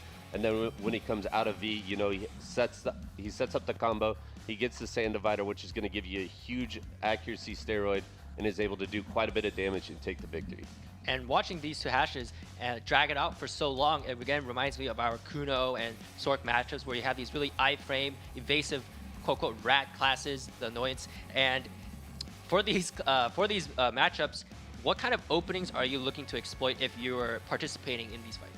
So in the Succession Hash matchup, a lot of it is about mirroring, and typically whoever does the ability second is going to win. So if someone does a block jump, you respond with the block jump of your own to punish it. If someone throws out Binding Spirals, the range CC, you respond with the Binding Spirals of your own. And basically mirroring is going to give you the advantage in this matchup. Kind of like Meiwa with Redmond? Yeah, exactly. And for evasion builds, you mentioned, does Hashashin have an evasion passive or skill like similar to Striker or Smokescreen from Ninja that gives him the edge and allows him to build these kind of evasion setups? Yeah, so Suck Hash is actually going to have 5% built in, and then on top of that, every time you dash, you're getting a 6% steroid for evasion. Awesome. And the next round is about to begin. Crusader has a 1-0 lead over Taya right now, but Taya playing really well there up until the end. All it took was one mistake. Let's hop into that arena and find out who's going to win. And already next match starting up here already is going to be going in Tornado, pushing forward. And we saw last time, you know, contrary to what I normally feel when I run into a Suck Hash, both these players seemingly tanky. Yeah. If I'm fighting a Suck Hash and I see Descent, for example, I'm usually one-shot. So any thoughts on the reasoning for why both these players might be going with an evasion build rather than something to try and kill each other? I mean, this was extremely popular. We saw this in Korea. Players opting for that heavy evasion build and hoping just to get a little bit of damage out in the last couple seconds and win by, you know, time rather than a kill. And I think that's what we're seeing here. And you think even if one of these players would say opt for a full AP build would be at a disadvantage into something like the tank build? I think full AP would not be advantageous, but if they did have something like a Turos or maybe a couple Ominous, you know, getting some accuracy into the build, I believe they would have the advantage possibly in this fight.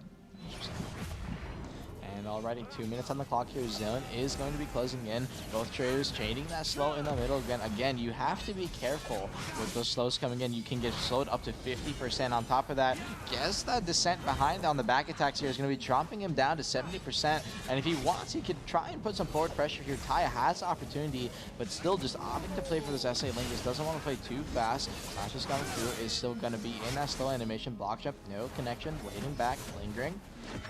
On the backside there, goes for the frontal, pops that descent one more time, damage comes in, and Crusader is still on the back foot here, and coming into this last minute, if he keeps up this HP mark and isn't able to heal up, he's actually going to be at a massive disadvantage, and obviously on top of that, those tornadoes clumping up, they slowly group up, they do a ton of damage and chunk you down pretty hard, and I believe they also count as pets when they are doing that as well. Yeah, so there's actually an interesting bug with the hash tornadoes. It actually gives attack speed to your opponent if they're inside the tornadoes.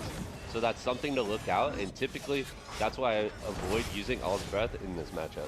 Oh, it's actually interesting. I did not know that. Probably because of the hit rate increase, speeding up animation. So yeah, on top of that, you'll have to see if in these final circles, if either of these players are going to opt to pop it. And actually, Crusader, while trying to pop his E-buff, ends up eating the final hit from the slow on the ground. 6% has to be available, but didn't want to pop it because he knows in this last second he cannot be coming out, and the block gem is going to instantly punish him coming out of the V. Crusader Taya are now tied 1-1. A great catch there, and I think he was lingering the E-buff too long in the middle of that slow, huh? Yeah, Taya really punishing him there. Crusader was slowed, and just like you said, he tried to use one of his unprotected abilities, and then on top of having the slow debuff on him, it made the gap that much longer.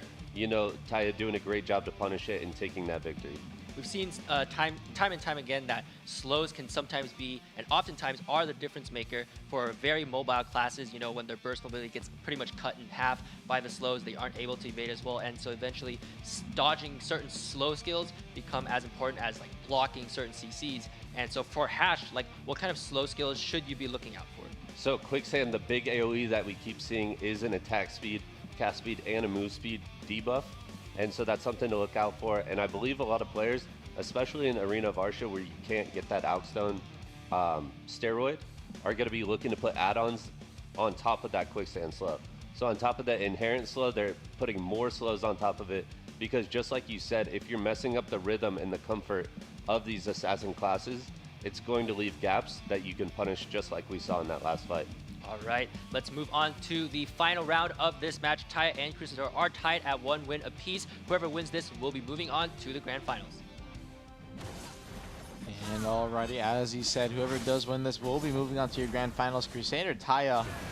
It is going to be an interesting matchup, especially in those grand finals where Succession versus Awakening. I'm curious to see if those Awakening hashes are going to be able to chunk out and potentially even kill the Succession hash.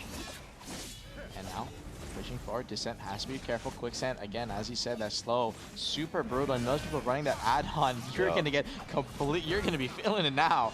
And now, hopping, goes into that tornado. And as you're talking about it, maybe, you know, in these final or in these early seconds, it's fine to be going into that All's Breath, as you're just kind of using as another SA Linger, and as it doesn't really lead to you dying in any kind of scenario. Yeah, one of the best case scenarios in this Succession versus Succession matchup, you typically use All's Breath just as a tool to either reposition or just gain some stamina back, because you do get stamina as you linger in the tornado. And yeah, wait, you do actually, that needs to be something that needs to be changed. Sorry about that. Definitely not a fan, especially on large scale. And now in this scenario, you can see the SA Linger potential of Succession Hash, but unfortunately, similar to Succession Ninja, where we rely a lot on our SAs and not so much on Frontal Guard, you do take a lot of chip damage when it comes to those large scale scenarios. So a little bit of a threat. And now, Quicksand once again comes in, is going to be challenging with that Descent. Both players only losing about 5% HP there. Waiting on the backside here. Still lingering. There is a ton of small gaps inside of a lot of these buildings, and you see right there, Taya tried to punish it with his air assault, was very close to hitting that, but unfortunately a little too slow, and now Crusader here going into that All's Breath again.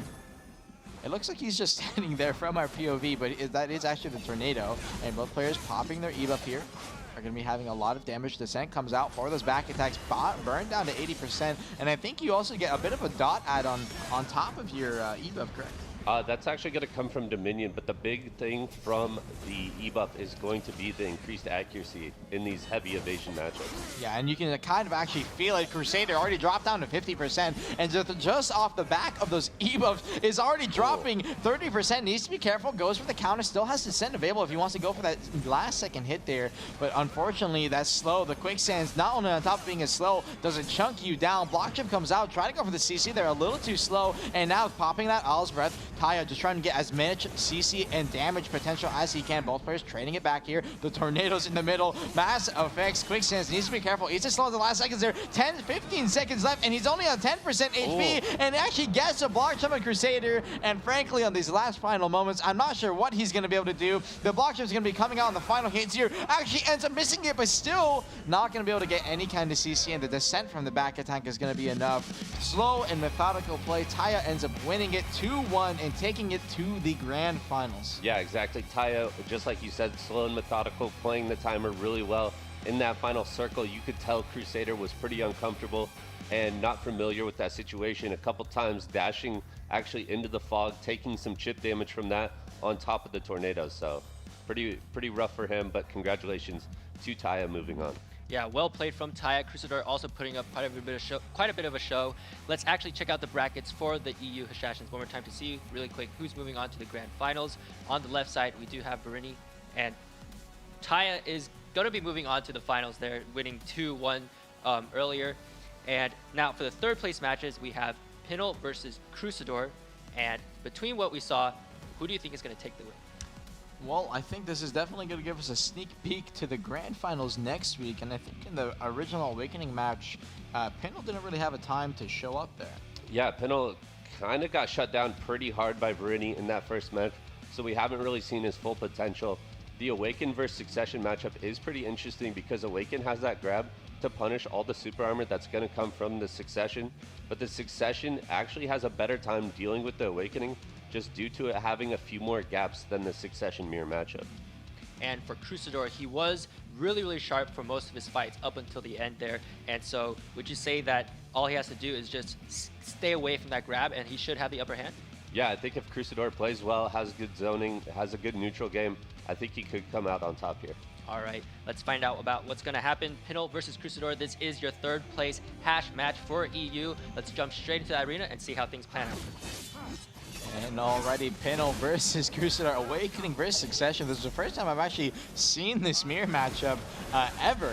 And already you can see the Awakening Hash popping his E-buff early here is going to look for some kind of grab opportunity if he can. Popping those tornadoes, ate the quicksand there, so he has to be careful of the slows. Unfortunately, Succession Hash's slow is a little strong compared to that Awakening. Definitely not only a lot more damage, but has the ability to mouse move it, so you're not going to be able to get out of that range. But Pinel here is going to have the option to linger the surface for SA Long. And as I'm speaking about that, gets the grab. Crusader on the ground. The damage is actually insane from Pinel here onto Crusader's tankier build. Potentially Crusader swapping to a bit more of a damage build potentially, but we'll have to see. Goes for the grab. Unfortunately ends up missing it. If you end up missing that grab into that hash, you're going to end up getting instantly. Block Jump gets up there, pops the counter on the backside, is going to run away here. Definitely, obviously, Awakening Hash has that ability to have that quick movement, not just Succession Hash.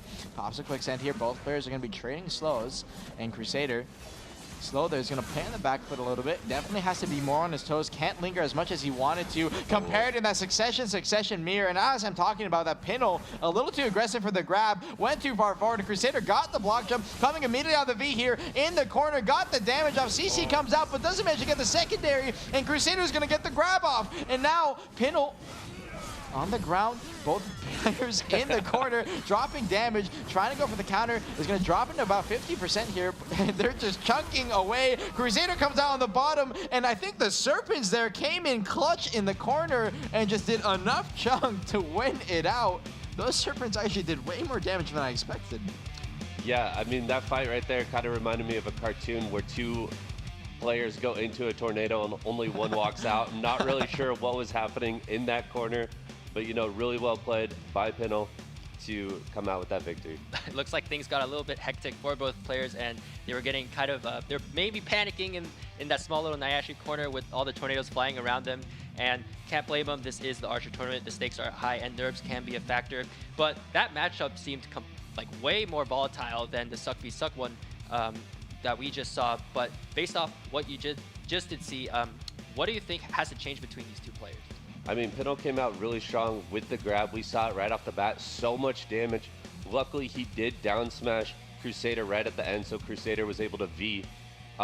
If Pinto continues to land those grabs, it's going to be his. But Crusader also on the flip side did a great job of punishing the missed grabs out of Pinto. So I would like to see them not end up in a corner like that, you know, playing more to the arena. And I think if Pinto can land the grabs, he's going to take it. If Crusader can dodge the grabs and punish it, he's going to take it. Do you think you would run Adamantines in this matchup?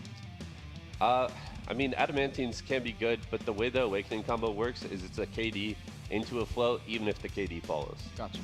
All right, the players are ready for round 2, and so are we. Let's hop back straight into that arena of Arsha and check out the players get into the game. And already, next match starting up here. Pinto Crusader. Again, this is going to be for your third place spot, but this is going to be a sneak peek to next week from what we're going to be seeing. Awakening versus Succession, already starting down the mid. The Serpent lingers. Since Succession has no grab, he definitely can linger them a lot more and play for just that, you know, small SA chip. Sands of Time is going to have that TP back if he wants to, as kind of a little bit of a save in a way. You know, if he's in a bit of a pickle kind of thing, can get out.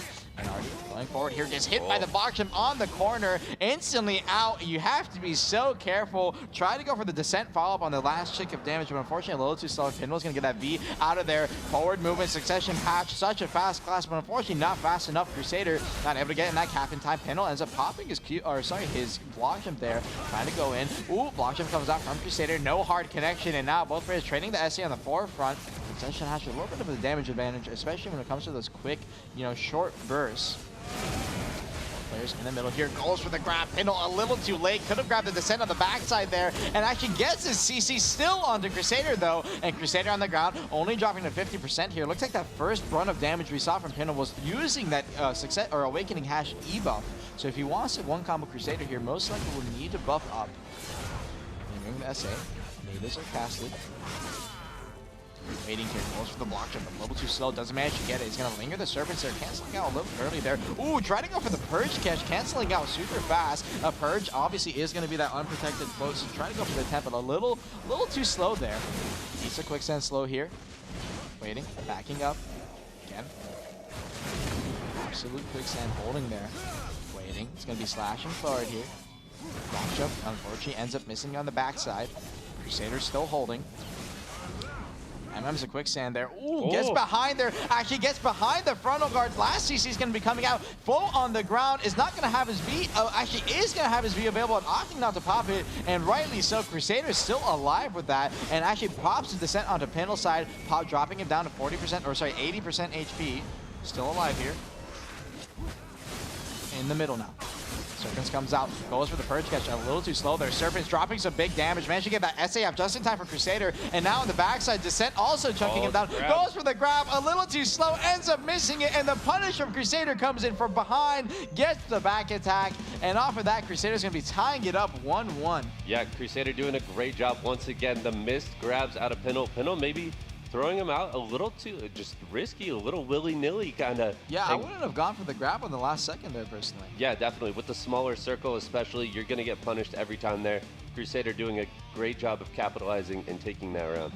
And Vert, personally, do you play or prefer Awakening or Succession Hash at the moment? I prefer Succession Hash, but that's because I do more Node Wars and Siege, and that kit is more directed for that. And so for the Awakening Hash players, I guess, when it comes to picking a bond skill, now a little bit different is that, like, when it comes to assessing your current class and what tools you might be missing or what tools you want, how do you pick a bond skill or decide on a bond skill that, you know, instead of just going with like the popular pick? So normally for a lot of classes, you're going to have like one or two bonds that are kind of glaringly obvious that they're better than the other ones. And for Hash, it's no exception. The Sin Splitter, picking up super armor on that, since it is a long animation and a CC all the way across, having the super armor to capitalize on that is very, very good. I honestly didn't see too many Sin Splitter CCs, I feel, in that matchup. Yeah. Yeah, I feel like because of the SA Linger from the Suck Hash, is there, you know, because of the SA CCs from the Suck Hash, is there maybe another one you'd want to run, or? No, I think Sin Splitter is still really good, and one of the places where you see it punished the most against Suckash is when Suckash goes for that block jump, you can Sin Splitter backwards and it'll catch them as they fall down. Gotcha. Okay. All right, let's see if the players can take that final round for themselves. This is going to be the final round of that third place match. Whoever takes this will win that third place prize. And already next round starting up here. This is going to be the final one. Decide who gets that third place. Already Pinel in that middle drops that quicksand. Looks like they barely hit Crusader here. Holding off. He's going to eat the quicksand. Just be careful. Ooh. Gets behind, almost got behind a small gap there. Sorry, it looked like, for a second there, it looked like it was a frontal guard, but no connection. Waiting back, again, dropping that quicksand. That's slow in the middle, you have to be so careful not to run into it. And especially with how massive the AoE is and the CC on the end, the succession hash one you can almost use just for large, large group damage from large scale at times, correct? Yeah, no, quicksand is a great tool. And already getting the CC here on the ground. Gets the 4 off on the last stick there. Actually, no, just stuck with the KD and tried to chip him out there. Obviously, that initial KD, Crusader has to be super careful. Pinel does have that E-buff. He might be able to just finish him off during it if he's not careful. And now backing up here is going to be in that NATO. So he's going to be full SA walking back here. Waiting, Pinel following.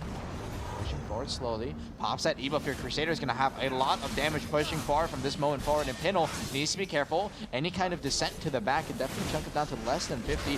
In the middle of the quicksand. Dropping that Serpent cancels out immediately on the backside. Goes for the block jump a little too slow. No hard connection. Goes for the purge a little too slow there. And actually gets a grab on the backside. Crusader forced to be. And so far that E-buff that he popped completely useless. Coming up behind the pillars. Not going to have the opportunity to block jump there. Blocking obviously that line of sight. Goes for the block jump attempt. Unfortunately, a little slow. No punish from Pinel, though. Unfortunately, using that Sin Splitter, as you did talk about earlier. Now, once again, in that NATO is going to be hard lingering here. Owl's Breath. He's going to reach into stamina while he's in it too. Cummings out. Pops that slow, a little too far away, so Pinel's going to be moving at full speed here. Slashing again. Crusader, unfortunately, is going to eat that slow and needs to be careful. Lingering the iframe on the backside, moving forward, goes for the block jump attempt a little too far away. Pinel lingering that SA in that Serpent now, not afraid of any kind of grab coming out here. Holding the spin. Players now trading the slow. Making the middle, that is so much damage at times coming in, but almost neither of these players caring for it. Once again, Serpent comes out. The SA goes for the counter, doesn't manage to get it popped there, goes forward, Sin Splitter doesn't get the connection, almost hit the end of that block jump, and Crusader tried to counter the very ending gap with that. Quicksand needs to be careful, he's going to eat the slow off of that, eats the back attack. Pinel, 30 seconds left here, has his E-buff if he wants to pop it in these final seconds, but still hasn't used it, and now Crusader in that Owl's Breath is going to be lingering the SA, and unfortunately on the back end comes out a little too hard, gets grabbed by Pinel on the ground. Final KD is going to be enough damage, and Pinel is going to be your third place winner off a splendid grab at the end there. Yeah, I mean, Pinel playing it so incredibly patient, especially in that last circle. You would expect, based off the previous matches where he's throwing out grabs basically off cooldown, Pinel, cleaning it up, getting his nerves under wraps, and just waiting for Crusader to linger the super armor just for a little bit too long, capitalizes and takes that win. The Awakening grab there coming in clutch. Let's pull up that replay for the final moment. Check out that lingering super armor opening that Pinel perfectly exploited. All right, so hopping in the last circle, only 20 seconds left. We see Crusader right here, actually in Owl's Breath. Nothing coming out of it. Maybe he gets slowed a little bit, and then the descent is instantly punished out of Pinel. The Dune Slash into the collapse here. We're going to see a beautiful combo. The down smash even, swapping to the pre-awaken to finish it with the Prophecy Blade. Really well played by Pinel. I was wondering what he grabbed him out of, but he actually recognized the descent so fast, faster than we could even see it over here. Yeah, definitely. And I mean, I believe he got hit by a tick of that quicksand as well before going into the descent. So that animation is going to be even longer and harder to cancel out of. And with that, the EU Hashashin tournament is now concluded. Let's pull up those brackets one more time to check out which players are moving on to the finals. On the left bracket, we have Verini, and on the right side of the bracket, we have Tyre. Both players, actually all 4 Hashashin players, showing up big time today. Really great fights and well played. For the final match, we have the second newest class in the game, and that is going to be that Icy Princess of Calpheon, the daughter of King Sarek. It is going to be Nova. She is up next, and I hope we're going to see some Succession versus Awakening matchups for Nova, because those were some of the most entertaining fights during the NA qualifiers that I've seen so far. And Vert, do you want to give me a quick rundown about what the Nova class offers and brings to BDO? So I think in the first fight here, we're going to see Awaken versus Awaken, and the Awaken playstyle in general is so incredibly explosive. It has the movement of a Meiwa on steroids, and especially if you get that Excel buff going, it's going to give you even more speed, more protection, and more damage. So I'm expecting explosive fights, very quick endings, and fast combos. And then for the Succession Nova, she's basically like the opposite. You know, everything about her kit just like gets turned up a notch, but again, doesn't have that kind of mobility from the Awakening. And if I know, like even a lot of her skills are named after like chess moves and stuff, and that's kind of showing like her slow, maybe methodical kind of play. But for these first matchups, let's pull up the brackets for the Novas and show who's going to be fighting who in these tournaments. On the left side of the bracket, we have BlackDesert versus All Node War or NW. On the right side, we have Yuzuki Yukari versus FXV. And with that, for the first matchup, you mentioned Awakening versus Awakening. Now, something we did see in the NA qualifiers for the Novas who were playing Awakening versus Awakening is that they moved so fast. And when the Dark Fog was shrinking, we actually saw some Novas like blitzing out their movement and running into the Dark Fog. And I'm not sure which match it was, but one of the Novas almost got punished for that. And so what do you think the Awakening matchups for Nova, like what do the players need to do in order to take the upper edge? I mean, the Awakening playstyle is so incredibly explosive. Again, playing for that Excel is huge. And then even though they are Awakened, they still have the grab from pre-Awakened. So that's something to look out for. All right, the first match is about to begin. Let's get things underway. The EU Nova semifinals begins now. Let's hop into that arena of Arsha.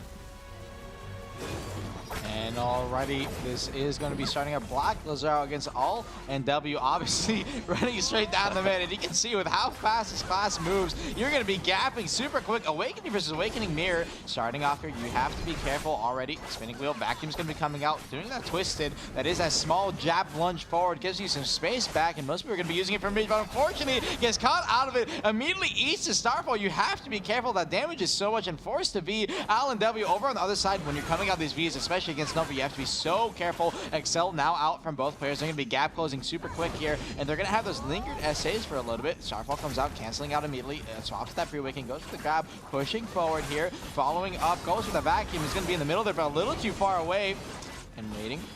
Spinning wheel, obviously. Going forward, goes for the jab. Unfortunately, a little too slow. They're holding on the backside. God, this class is insanely fast sometimes. And now goes for a pre-awakening swap. Try to go for the grab. You have to be careful. Technically, you can get CC'd out into small gaps during that. Gets out a little bit of his buff there from that pre-awakening. It's going to give him a little more DP, I believe, if I'm not mistaken. And now, pushing forward here, Frozen Ring. That is going to be an SA, so he can't get grabbed out if he's not careful. Pops that vacuum, and instantly C-swap gets the grab up on the ground. All NW instantly with no V. That Nova does so much damage. He's going to be taking the round 1-0. Yeah, I mean, really well played by BlackDesert there, forcing the V early, and you see just how explosive and how fast this Nova class is. I mean, just out the gate, going halfway across the arena in just 2 abilities, but BlackDesert forcing the V early, and then we saw a beautiful grab coming out to finish the fight. I almost don't want to say that one of the players maybe has to slow things down a bit, because it looks like for Nova, you can't slow down, and when you get that Excel mode, you really just want to turn it on and just use that steroid and go ham on the other one. But I think it's something to take into consideration here is that are some of the classes too fast to the point where you can't even aim at them? So do you have to just like increase your mouse sensitivity or what? Because these classes are getting really hard to track at this point. I feel like for most people, it shouldn't be too much of a problem. I mean, already there's some classes in the game, especially with the super quick blink movement, that can be super hard to follow. So, it may just be a kind of experience kind of thing. The more you get used to it, the better you'll do. Yeah, I agree. And then also in this mirror matchup, I would expect at least a couple slow debuffs or slow add-ons for these characters to help them actually track and catch each other. All right, the second round is about to start. Let's jump back into the arena. BlackDesert has a 1-0 lead over All NW. Let's see if he can change things around.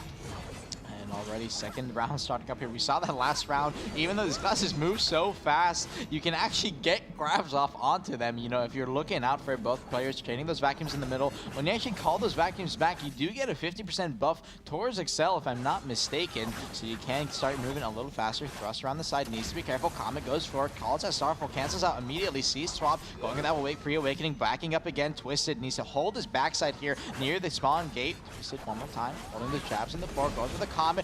canceling out the Starfall one more time. Spinning wheel. Ooh, try to go for the little stash there. That is going to get the CC on the final take. And LNW once again, early on here, forced to be BlackDesert. Not a single V out of him just yet. Twisted backing up. Holding. Needs to be careful with his, stamina burn. But it looks like he has popped his Excel buff. So both players are going to be increased movement here and shorter CDs on a lot of their CCs. On top of that, spinning wheel is going to have a secondary cooldown. And holding, waiting. BlackDesert, not afraid to wait. He's going to pop both his vacuums here. When he does get that back, he will have more time towards his boost. Back frontal guard. Props that pre-awakening buff, so he's going to have a little more DP and resist here, but it's only going to be for a few seconds if I'm not mistaken. Spinning wheel goes for it, holding on the backside, almost got CC'd there, goes for the grab, is going to be stuck in the vacuum though, he has to be careful, pops that Comet. Unfortunately, that SA is not going to save you, the damage is a little too much and down to 40%. All NW doing his best here, Comet forward, has to hold back, Starfall comes out, oh no, actually sorry, gets that frozen circle there on that mid period, and BlackDesert is still stuck in the corner, eating too much damage, trying to go in the pre-awakening Q block with the pawns, but it's not going to be enough, and he's going to be tying it up 1-1 off of that. Yeah, and a perfect example, Lemoria was talking about this earlier, like, is the class too fast? We saw BlackDesert maybe dash a little bit further than he wanted to. He fell into the Nayashi spot, and then LNW just pounded him when he was in that corner, you know, not letting him get back up, applying so much damage, and just really well played out of LNW. And I'd expect, you know, kind of with how much movement he has to just move around the zone and get back in, but he ended up kind of getting stuck there instead of staying away, you know?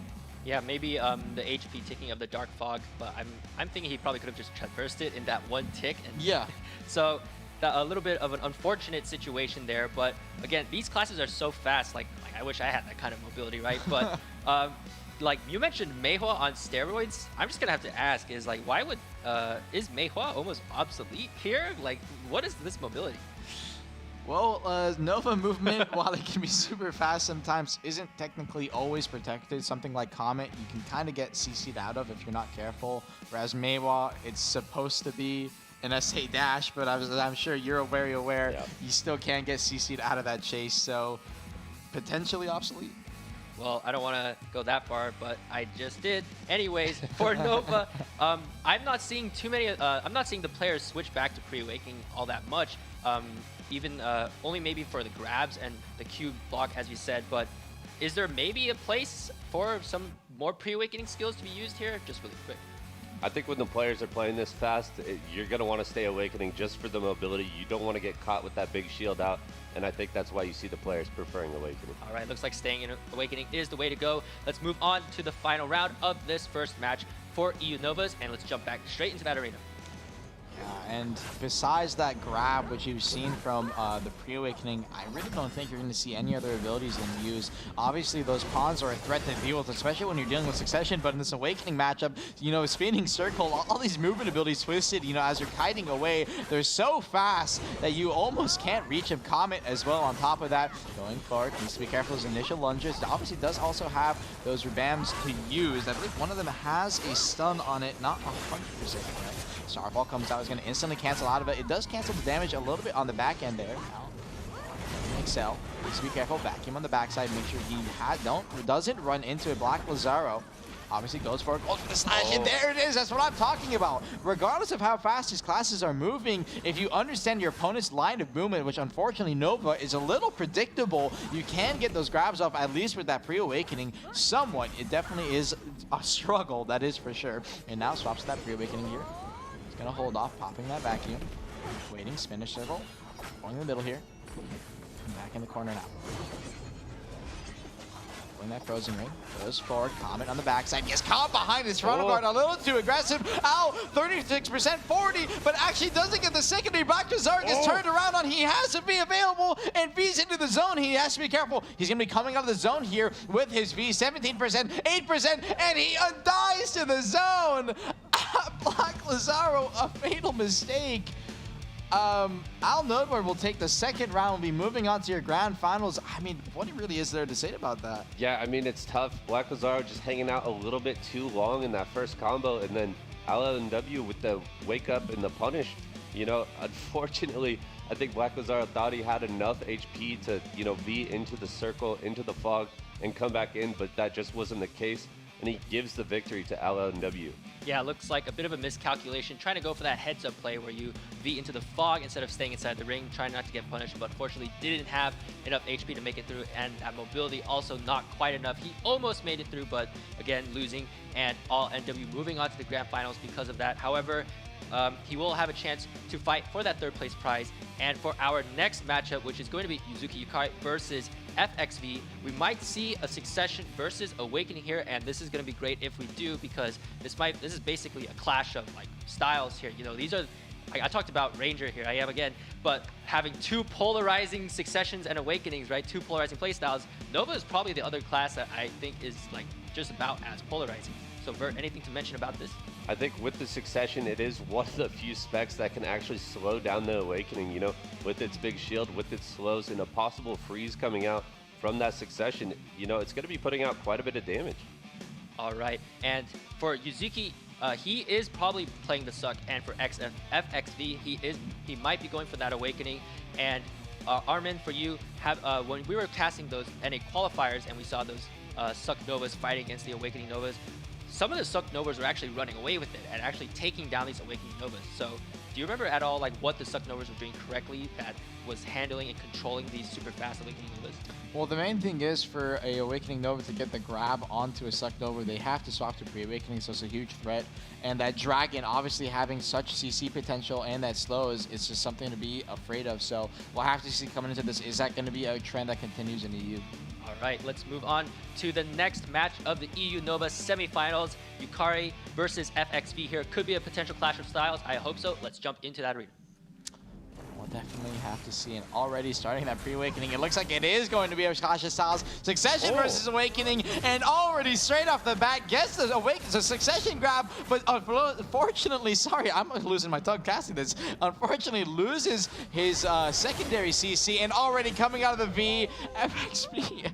That was a fast round. Sorry about that. 15 seconds in, FXV takes the first round 1-0. It looks like off the back of that combo was a little too slow on the secondary. Got up, got grabbed, forced to be on the backside, and then he got chased down through his V. Really not much to be said about that. Yeah, I mean, exactly like you said, the instant wake-up punish after not getting the secondary onto the Succession Nova, that's something that is scary with the Awakening. Even though they have that mobility, they still have the grab from the pre-Awakening, and we saw it come into play there. Looks like for Yukari, he's probably going to have to try to slow things down, literally. And, you know, straight out the gate, I feel like he maybe wasn't completely prepared and was kind of caught off guard because that fight ended really quick, of course.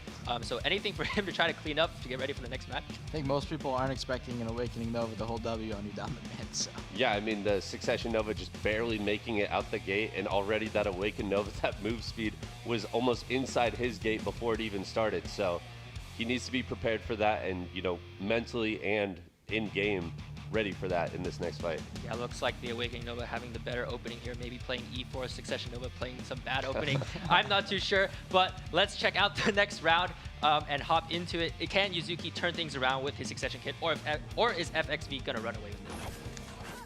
And already second round starting up here as we see FXV walking out. It looks like Yuzuki is going to go for a strat with the wall here. For those of you unaware, Nova Ice Wall kind of similar to a Shai bubble, but cancels out of it already. Trying to go for the pre-Awakening grab. Unfortunately, he's not going to catch it. Yuzuki trying to kite out here is going to make sure he keeps on turning that frontal guard as much as he can. Sorry, that Q block. It is going to be a SA frontal guard Q block.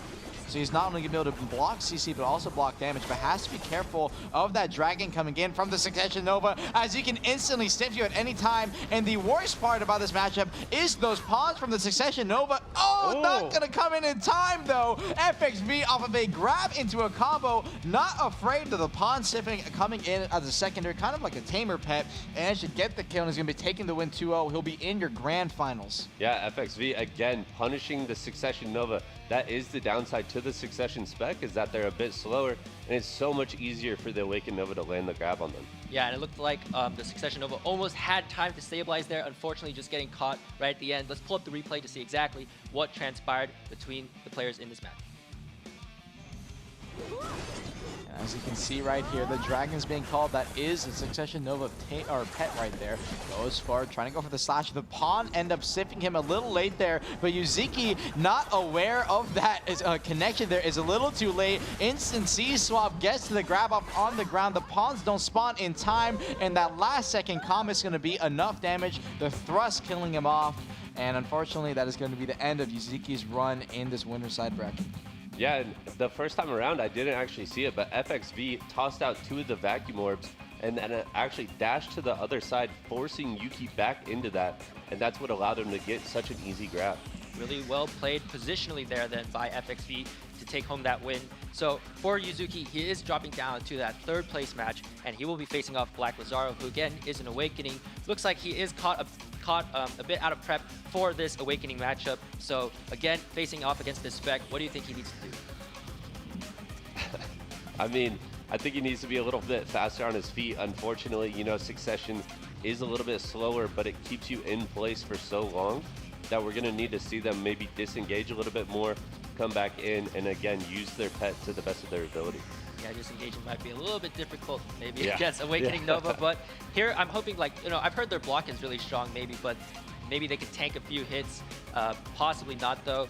And when it comes to like the Awakening skills for Nova, I was looking over some of the Bond skills actually. A few of them, I was leveling up my Nova during the season, but didn't really get to play around with her in PvP that much. But just through the list I was looking at, Bond Comet seemed really tempting, but maybe the other ones had some kind of value. Could you guys maybe add some more insight? I believe most people run Bond Starfall, which gives it an SA, if I'm not mistaken, correct? Yeah. Starfall is such a huge chunking ability, especially in large scale, that honestly, if you're not running it, you're probably not playing the class correctly. Oh, okay, so I guess I'm not going to be a good Nova. I guess I'm just going to stick with Ranger. Anyways, moving on to that 3rd place match, Yuzuki versus BlackDesert. BlackDesert earlier playing really well. Yuzuki unfortunately couldn't showcase much, but maybe things will change for this 3rd place match. Let's get into that first round. And already next round starting up here. Already again that ice wall strat. The last time we saw this, he did cancel out of it super quick there. Trying to get behind the front guard. Yuzuki gets the grab off. We'll see. Can he extend the combo this time? No! Drops it again. BlackDesert gets the CC off, and Yuzuki dies again.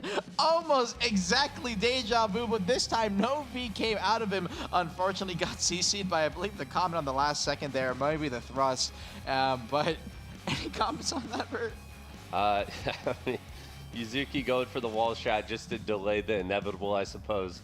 Unfortunately, going down in the first 10 seconds there. Yeah. Maybe the EU Awakening Novas are much better than the NA ones, because in the NA qualifiers, the Succession Novas were putting up, like, we're actually winning and taking out those, or perhaps maybe the EU Succession Novas got some things to look at from the NA. That is right. So for this, Yuzuki, unfortunately, again, trying for that initial wall strat, trying to stabilize, not really working for him though, but getting punished really hard by these Awakening Novas. Like, do you think maybe in the future, like, Succession Nova isn't the right class to bring to 1v1s in general? Well, I mean, Yuzuki both times, and we saw it, is getting the first grab. It's just the secondary. I don't know. I'm not really too familiar with the follow-up coming out of Succession Nova, but it seems like they need to come out with the faster secondary CC if they want to capitalize, or else they will continue to get punished by that wake-up grab. Yeah, and I think more so what it is that NA Succession Novas are probably better than EU Succession Novas. Oh, I see how it is. Well, this is the EU broadcast right now, so you got to be careful. Anyways, moving on, this is going to be the next round of the 3rd place match. BlackDesert currently with the 1-0 lead, a very dominating first round win. Yuzuki still got to turn things around. Let's hop back into that arena. And already next round starting up here. Let's hope EU doesn't go on a rant about me. Now, we'll have to see Yuzuki. Can he follow up his CCs? This has been his main struggle. I don't believe he's actually made it past the first minute mark. No. So far, already immediately down the mid, gets a pre-awakening grab, and Yuzuki is not going to hesitate to pop the V. Can he come out of the V here? BlackDesert listening to the audio cues, gets behind the corner, final CC comes off. Starfall is going to be enough, and Yuzuki Yukari, unfortunately, will be out of the EU bracket, and the Awakening Nova will be walking away with that 3rd place finish. Yeah, congrats to BlackDesert playing in just so aggressive there. I mean, there's not a lot to say. It was over extremely fast. Unfortunate for Yuzuki, but congratulations to BlackDesert. Yeah, quick death, but hopefully a painless one. But again, well played from all 4 Novas. This will be the conclusion of the EU segment. But before we close things off, let's pull out the bracket one more time for the Novas and take a look at who's going to be moving on to the grand finals. On the left side, we have All NW. On the right side, FXV. These 2 players are going to be fighting in the grand finals for the title of Unrivaled Best Nova in EU. And with that being said, I believe that does conclude our first half segment. The NA segment will begin after this. We're going to take it from the top again, starting from which Wizards. Love them. Vert, I know you do. And that is Shameless. it. Vert, Armin, Vert, Armin, anything to say to Twitch, chat, and all of our viewers out there before we head off? Don't for our play break? meta class. Anything? Okay, we Okay, get it. You play You Ranger. play Ranger. Oh my goodness. All right. Thank you all for watching. We'll be right back.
And we're back. Sorry about that.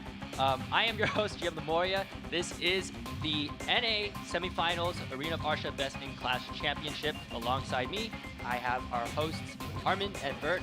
How are you two doing again? Doing absolutely amazing once again. The EU matches were awesome. Cannot wait to get into these North American matches. Well, I know the names at least this time, so hopefully it goes better. All right, with that out of the way, let me make a few announcements before we get started. First off, Twitch drops are enabled for the stream, so make sure you link your Twitch account to your Perlibus account, and that way you can get yourself some really nice rewards.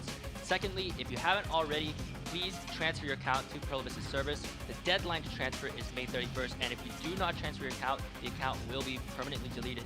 So if you have some friends who still haven't transferred yet and might feel an itch to play in the future, please tell them to transfer. And then final announcement is that we do have a Twitter retweet event. Please check the GM notes on our website for more information, and you have a chance to win 5,000 pearls in that event, so be sure to take a look. All right, now let's bring up that broadcast overview. We got a lot to go over today. You're gonna check the schedule, let's check the rules, and also check out the prizes. From hundreds to just 21 champions, who will be the ones to claim the title of Unrivaled? This is the Arena of Arsha Best in Class Championship. Today, we have the EU semifinals and third place matches, as well as the NA semifinals and third place matches. The EU finals and NA finals will take place next week on May 15th and May 16th, starting at 19 Central Time and 15 Pacific Time for EU and NA respectively. Today's fights will be a 1 versus 1 single elimination best of 3, and each round will last 3 minutes. The dark fog will appear in today's fights. The arena area will shrink over time, and leaving this area will cause your HP to decrease by 500 HP per second. All participants will receive a golden Arsha coin, which you can sell for 50 million silver to an NPC or keep as a souvenir of your fights. The winners of each class will receive an in-game title, Unrivaled, as well as an Arsha skill instructor qualification. This qualification allows you to change your skill add-ons freely and also change the add-ons of other players. In addition, first, second, and third place will receive a Black Spirit goods set, which contains physical items such as plushies, Black Spirit mouse pads, and an LED Black Spirit lamp. And with that, we are going to start things off with the King of Siege and Group PvP. Wizard is our first class for today, and Vert, want to give me a real quick rundown of Wizard and what he brings to the table? I mean, I'm expecting a lot of Succession Wizards coming out today from North America. It's got to be a lot of fast damage, great mobility, and overall a lot of protection. Yeah, I mean, I'm looking forward to it. And talk to me about just Wizard in Group PvP in general, because we do know he is just the preferred choice right now for PvP gameplay in the group scene. And what exactly is it that he has in his kit that allows him just to be like so on top of everything? I mean, what does he not have? He has the heals, the utility from protected area, we got the range damage, we got the quick melee damage, we got the split TP coming in and out. Overall, Wizard, a very, very solid class for the large scale. And I mean, how can you forget the Blizzard on top of rocks, on top of walls? Definitely something to look out for in the open world. Shameless. And that is right. But the Arena of Arsha tournament is a 1v1. So I've actually checked out some tier lists recently made by some players. I saw one that came out a few months ago, and we saw like Succession Wizard was placed in that S+ tier. So that's got me thinking, like, is Wizard really that good in 1v1s? What are your guys' opinions? I think Wizard definitely has some really good 1v1 matchups, especially against classes that don't have grabs. I think they're definitely able to hang. And I think overall, just their immense amount of damage, and now the split TP coming in definitely makes them more viable for a lot of 1v1 matchups, but they do still struggle against, you know, Warrior, Tamer, etc. The really good 1v1 classes. I'd probably put them at maybe an A. A tier, huh? Still pretty good for a caster, but Succession caster, definitely a different story. How about their awakenings? Like, what if you're choosing to run like Awakening Wizard per se? Like, you do have that grab, so is that going to make much of a difference in 1v1s at times? I mean, yeah, the grab can be huge. We saw it today in EU. Horsey pulling out the Awakened Wizard, and the beautiful teleport into the grab is such a deadly combo that we saw, and I'm hoping we see more of it from North America if they decide to pull that out. And I mean, you saw Awakening Wizard in the past. I mean, before Succession was released, it wasn't really the strongest class. So personally, coming into this matchup, you're most likely going to be winning on Succession. All right, and well, that's being said, and let's check out the brackets, I guess, for the NA Wizard semifinal matchups and take a look at some of the names in this tournament. There are some big names actually here. We have on the left side of the bracket, Ryujin X against Lizard PP, and on the right side we have Technique 123 against Succession Wizard. I guess we know what spec he's going to bring today. And these players, they're going to duke it out for a chance to make it to the grand finals, where the winner will be crowned the title of Unrivaled, and the losers will move down to the third place match, but they can still get some nice prizes for there. So Vert, you might have some experience with these players because you have done Siege, and let's face it, all we see in Siege are wizards. So Ryujin X against Lizard PP, do you know either of these players? Yeah, Ryujinx is going to be the top fragging wizard coming out of Vertex. Does incredibly well in the large scale, but he's definitely no slouch when it comes to the 1v1 as well.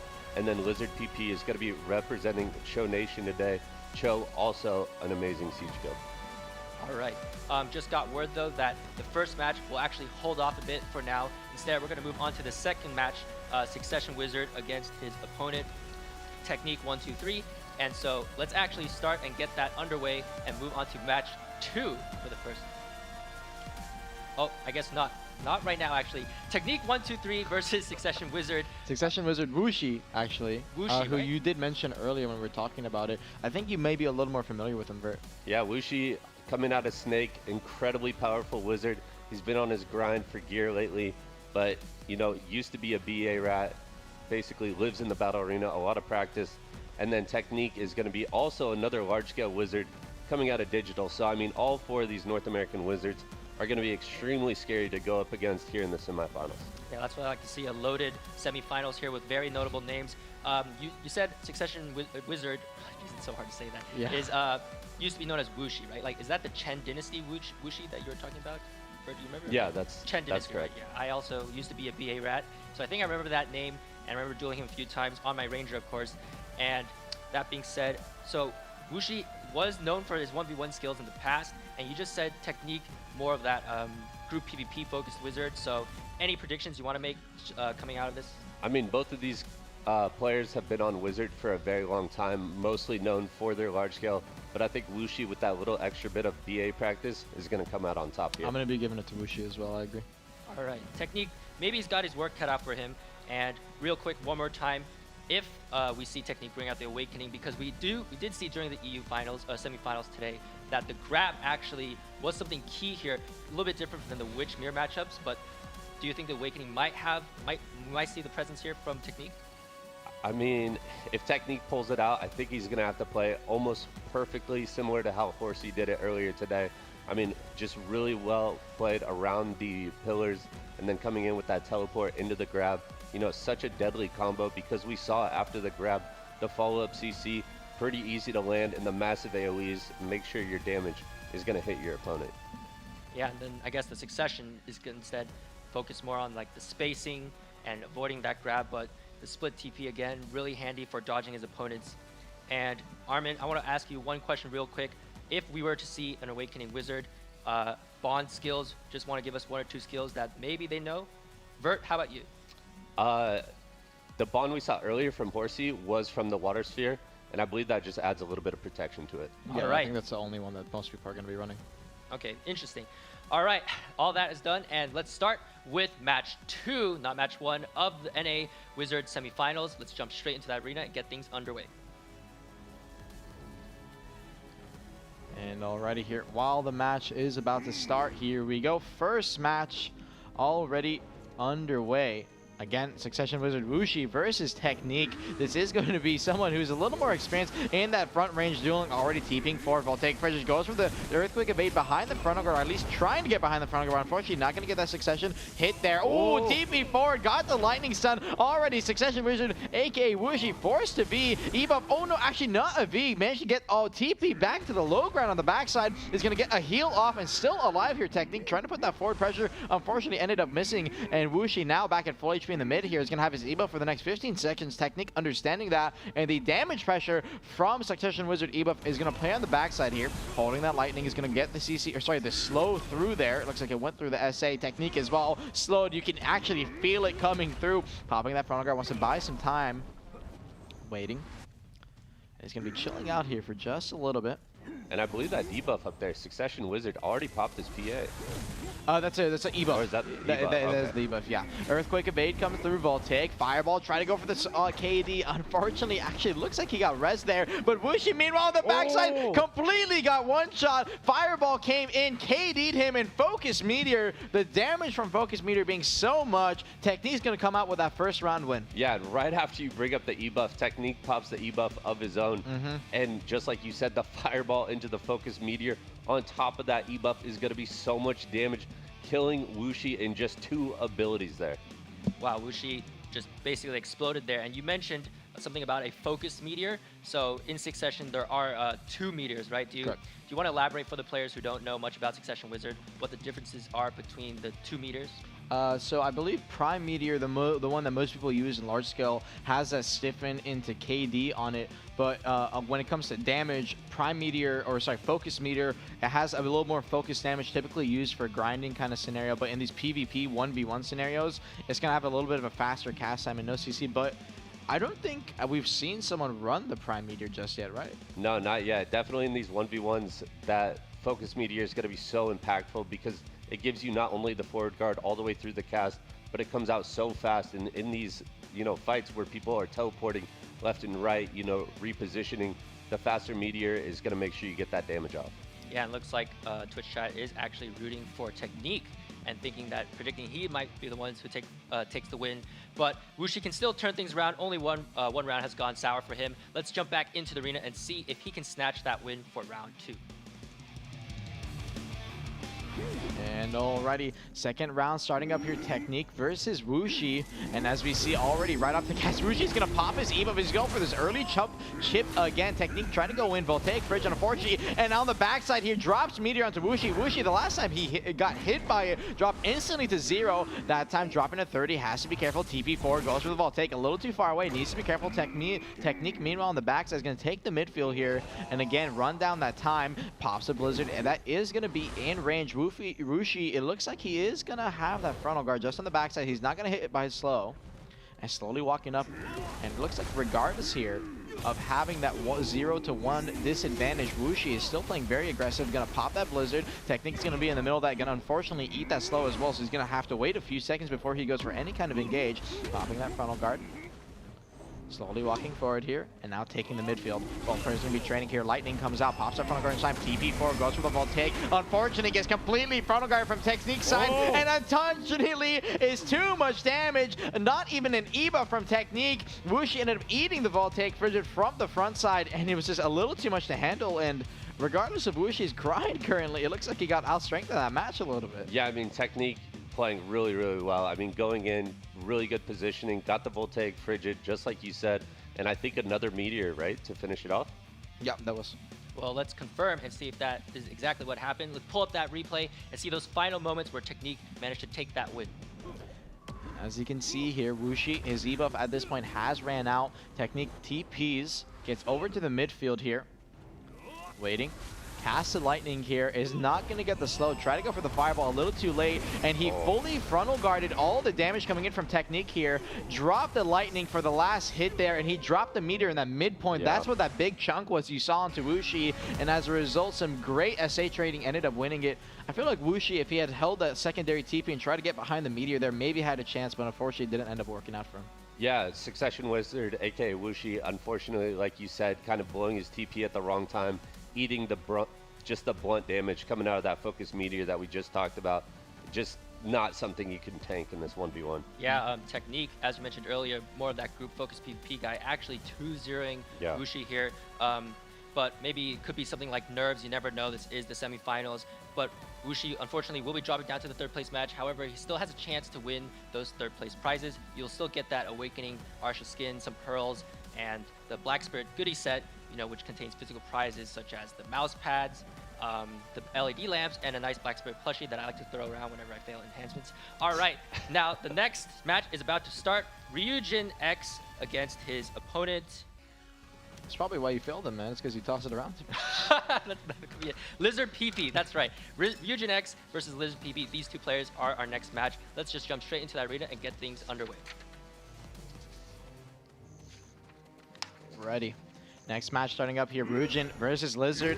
Already off the bat, that is going to be a meteor drop in the middle. Ryujin popped the E-buff early here, holding that lightning in the middle. Tried to go for the slow. Unfortunately, Lizard looks like he instantly got some kind of damage tick. For if you guys don't know, while we can't see them here, when you damage your opponent, you're going to get a buff bar at the top there. And you can see, most likely, Lizard saw Ryujin's buff bar with the E-buff and kited away. But unfortunately, right here, ended up eating the stun, got stuck, stiff animation lock, but unfortunately, no secondary CC came through, tried to drop the fireball, and unfortunately, it looks like he got res, so the Adamantine's kicking in, but Lizard, regardless, because of the damage, is going to end up being there. Going on the side here, managed to pop that lightning front guard so fast there, able to get protected, but still 50% HP. TP's in the midfield here. Ryujin trying to go for some kind of CC. Is going to pop the Lizard here, get that slow. Lizard pops that PA, is going to look to play aggressive here. Ryujin trades back his own PA, and now for the next few seconds, Ryujin is going to have a bit of an advantage here. Goes for the Earthquake Evade, a little too slow. No frontal trade there. Still Lizard on 50% HP, has to be careful. Goes for the Lightning CC, a little too slow. No connections, 30%.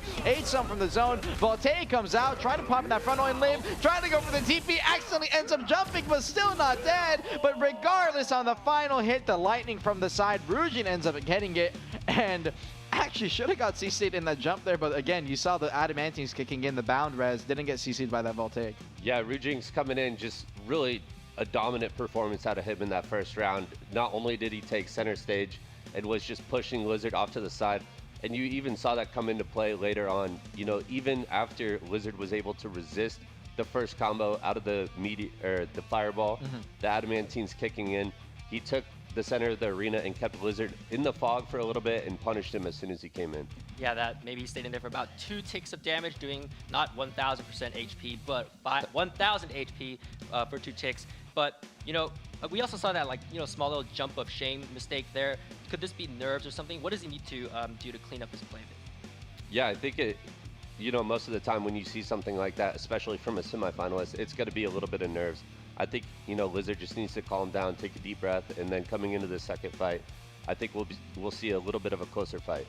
Unfortunately, it's also a common mistake you see among a lot of Wizard or caster players, is that when they want to pop that TP, if they're not paying attention to their cooldown, the input is spacebar, so they'll end up accidentally jumping. And all right, so let's head on to the next round of this match, Ryujin X versus Lizard. Things aren't looking so good for Lizard right now, but maybe he can turn things around. Let's jump straight into that. And alrighty, secondary match starting up here again. This is going to be so crucial when it comes to those E-buff. Ryujin, again, popping that early one. Lizard recognizing he's just going to be on the kite again. And I almost feel as if for Ryujin here, you're kind of blowing it up a little too early. Lizard in that last match, however, did not end up popping his whatsoever. And coming into this is going to be a little bit disadvantaged. Meteor comes out from Ryujin, ends up taking the damage if they're down to 50% HP. Both players dropping low. Ryujin, however, even with that E-buff advantage, still losing the trade somewhat. Both players back up, get that quick heal off, pushing forward. Goals will take Ryujin a little too slow. The frontal guards come out from Ryujin, but still the lightning damage too much. Drop to 40% and kiting back, but Lizard giving him space there rather than pushing forward and not giving respect. Decisive back up and now coming back in. Voltaic, Frigid once again from the forward, goes for the Earthquake Evade. Unfortunately, no stiffen, ends up connecting. Is still going to be in that iframe. TP's away here. Earthquake Evade again to the side. Is going to try and get some HP back. TP's up. Heal up. 100% HP. Lizard gonna pop his E-buff and his PA here, but unfortunately ends up getting stiffened by the Meteor, but no secondary CC came through. Drop a Meteor of his own, gonna be a little too far away. Ryujin ends up dodging an Earthquake Evade behind the back attack, needs to be careful, drops a Lightning. Lizard dropping low here slowly, gets a slow into Ryujin here, however, Ryujin needs to be careful, barely got that TP, mouse moves it perfectly onto Lizard's frontal guard, and Lizard ends up getting CC'd. Lizard trying to read Ryujin's frontal guard, aims the wrong direction, a great mouse moves, and off to the back of that, he follows his V and will be winning the round. Ryujin, sick mechanics, gets him into the grand finals. Yeah, Ryujin's playing that really, really well. We saw some trades coming back out of Lizard, showed a little more life than that first round, but Ryujin's, like you said, those sick mechanics, the really, really good TPs to get behind the frontals, to get that extra back attack is going to give him the victory here, and even following through the V at the end to finish it out. Unfortunately for Lizard, he will be dropping down to that 3rd place match, but for that match, he will be fighting against Succession Wizard Wuxi, and based off what we've seen from these two players, who do you think might take it? I mean, just based off those first 2 matches, I feel like they're pretty evenly matched going into this 3rd place match. I feel like it could be anyone's fight here. And for Technique and Ryujin, these two players meeting up in the finals, you did say Ryujin was the top fragging For Vertex. From Vertex, and Yeah. that's actually some pretty big achievement, right? Like being able to hold that many kills on a guild that large. And for the 3rd place match, again, 2 Succession Wizards here. Now, chip damage, range damage is a big part of the game because Succession Wizards Pre-Awakening Kit does have boosted range damage abilities. And if there is a gear disparity, how much does that play into account? And should the players adjust their play somewhat? I feel like if there is a bit of a gear gap coming into this, you know, it's mostly going to be about rotating those frontals at the correct time. Frontals kind of help make up for that gear gap, and coming into this, we're going to need to see the focus meteors at the right time, you know, the charging of the lightning skill for more forward guard, and hopefully that'll give him the edge if there is that gear gap. And earlier, we did mention shortly about split TP. For the players who don't know what split TP is and not sure about what you're referencing to, do one of you mind explaining what exactly is that split TP? Yeah, so split TP is something that's unique to Succession Wizard. It allows you to use a single teleport, and then you can use a couple skills in between, and then you can use your secondary teleport. And that's going to allow just much better positioning overall. It allows you to set up for some insta-cast, which is very powerful. We saw it a couple times in that last fight. The Voltaic Frigid coming out is just so much damage in your face, and that's something that the opposing Wizard needs to look out for. And speaking of Voltaic, I do believe on the Global Lab patch notes, Voltaic is going to be receiving a bit of a nerf. Armin, do you remember exactly maybe what those were?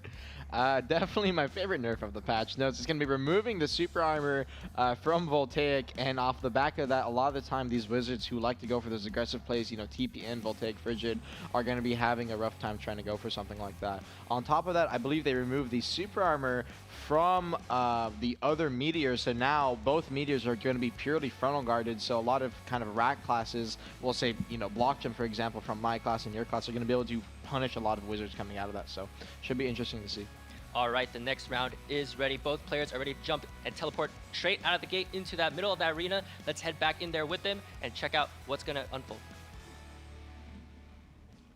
And already next match starting up here, Lizard PP versus Succession Wizard. Already Succession Wizard Wuxi going to be popping the Z-Buffs. Lizard going to respond. Both players going to be having massive damage here. TP in, goes for the, Voltaic Frigid and Wuxi off the back of that is going to pop his PA to try and live here. Goes for the Fireball, going to be unfortunately out of range. There's Snowball following right after, I believe. Lightning now behind, needs to be careful. TP's out of the way.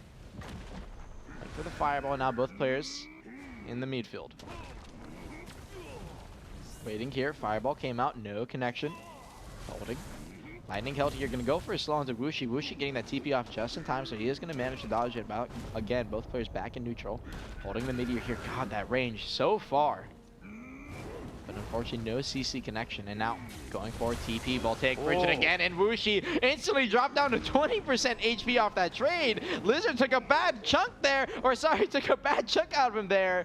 And getting behind the pillar, I guess he wasn't expecting it. The meteor actually went through the small pillar there, or I guess the railing. For those of you that don't know, the railings actually have no object collision, so you can't shoot CCs and damage through them. And Wuxi, not expecting it, got caught off guard by that meteor. Yeah, and that's just great map knowledge. And you know Lizard coming in is very experienced in the Arsha arena, knowing that there's no collision with that railing, and he can fit the meteor right in between and take that kill.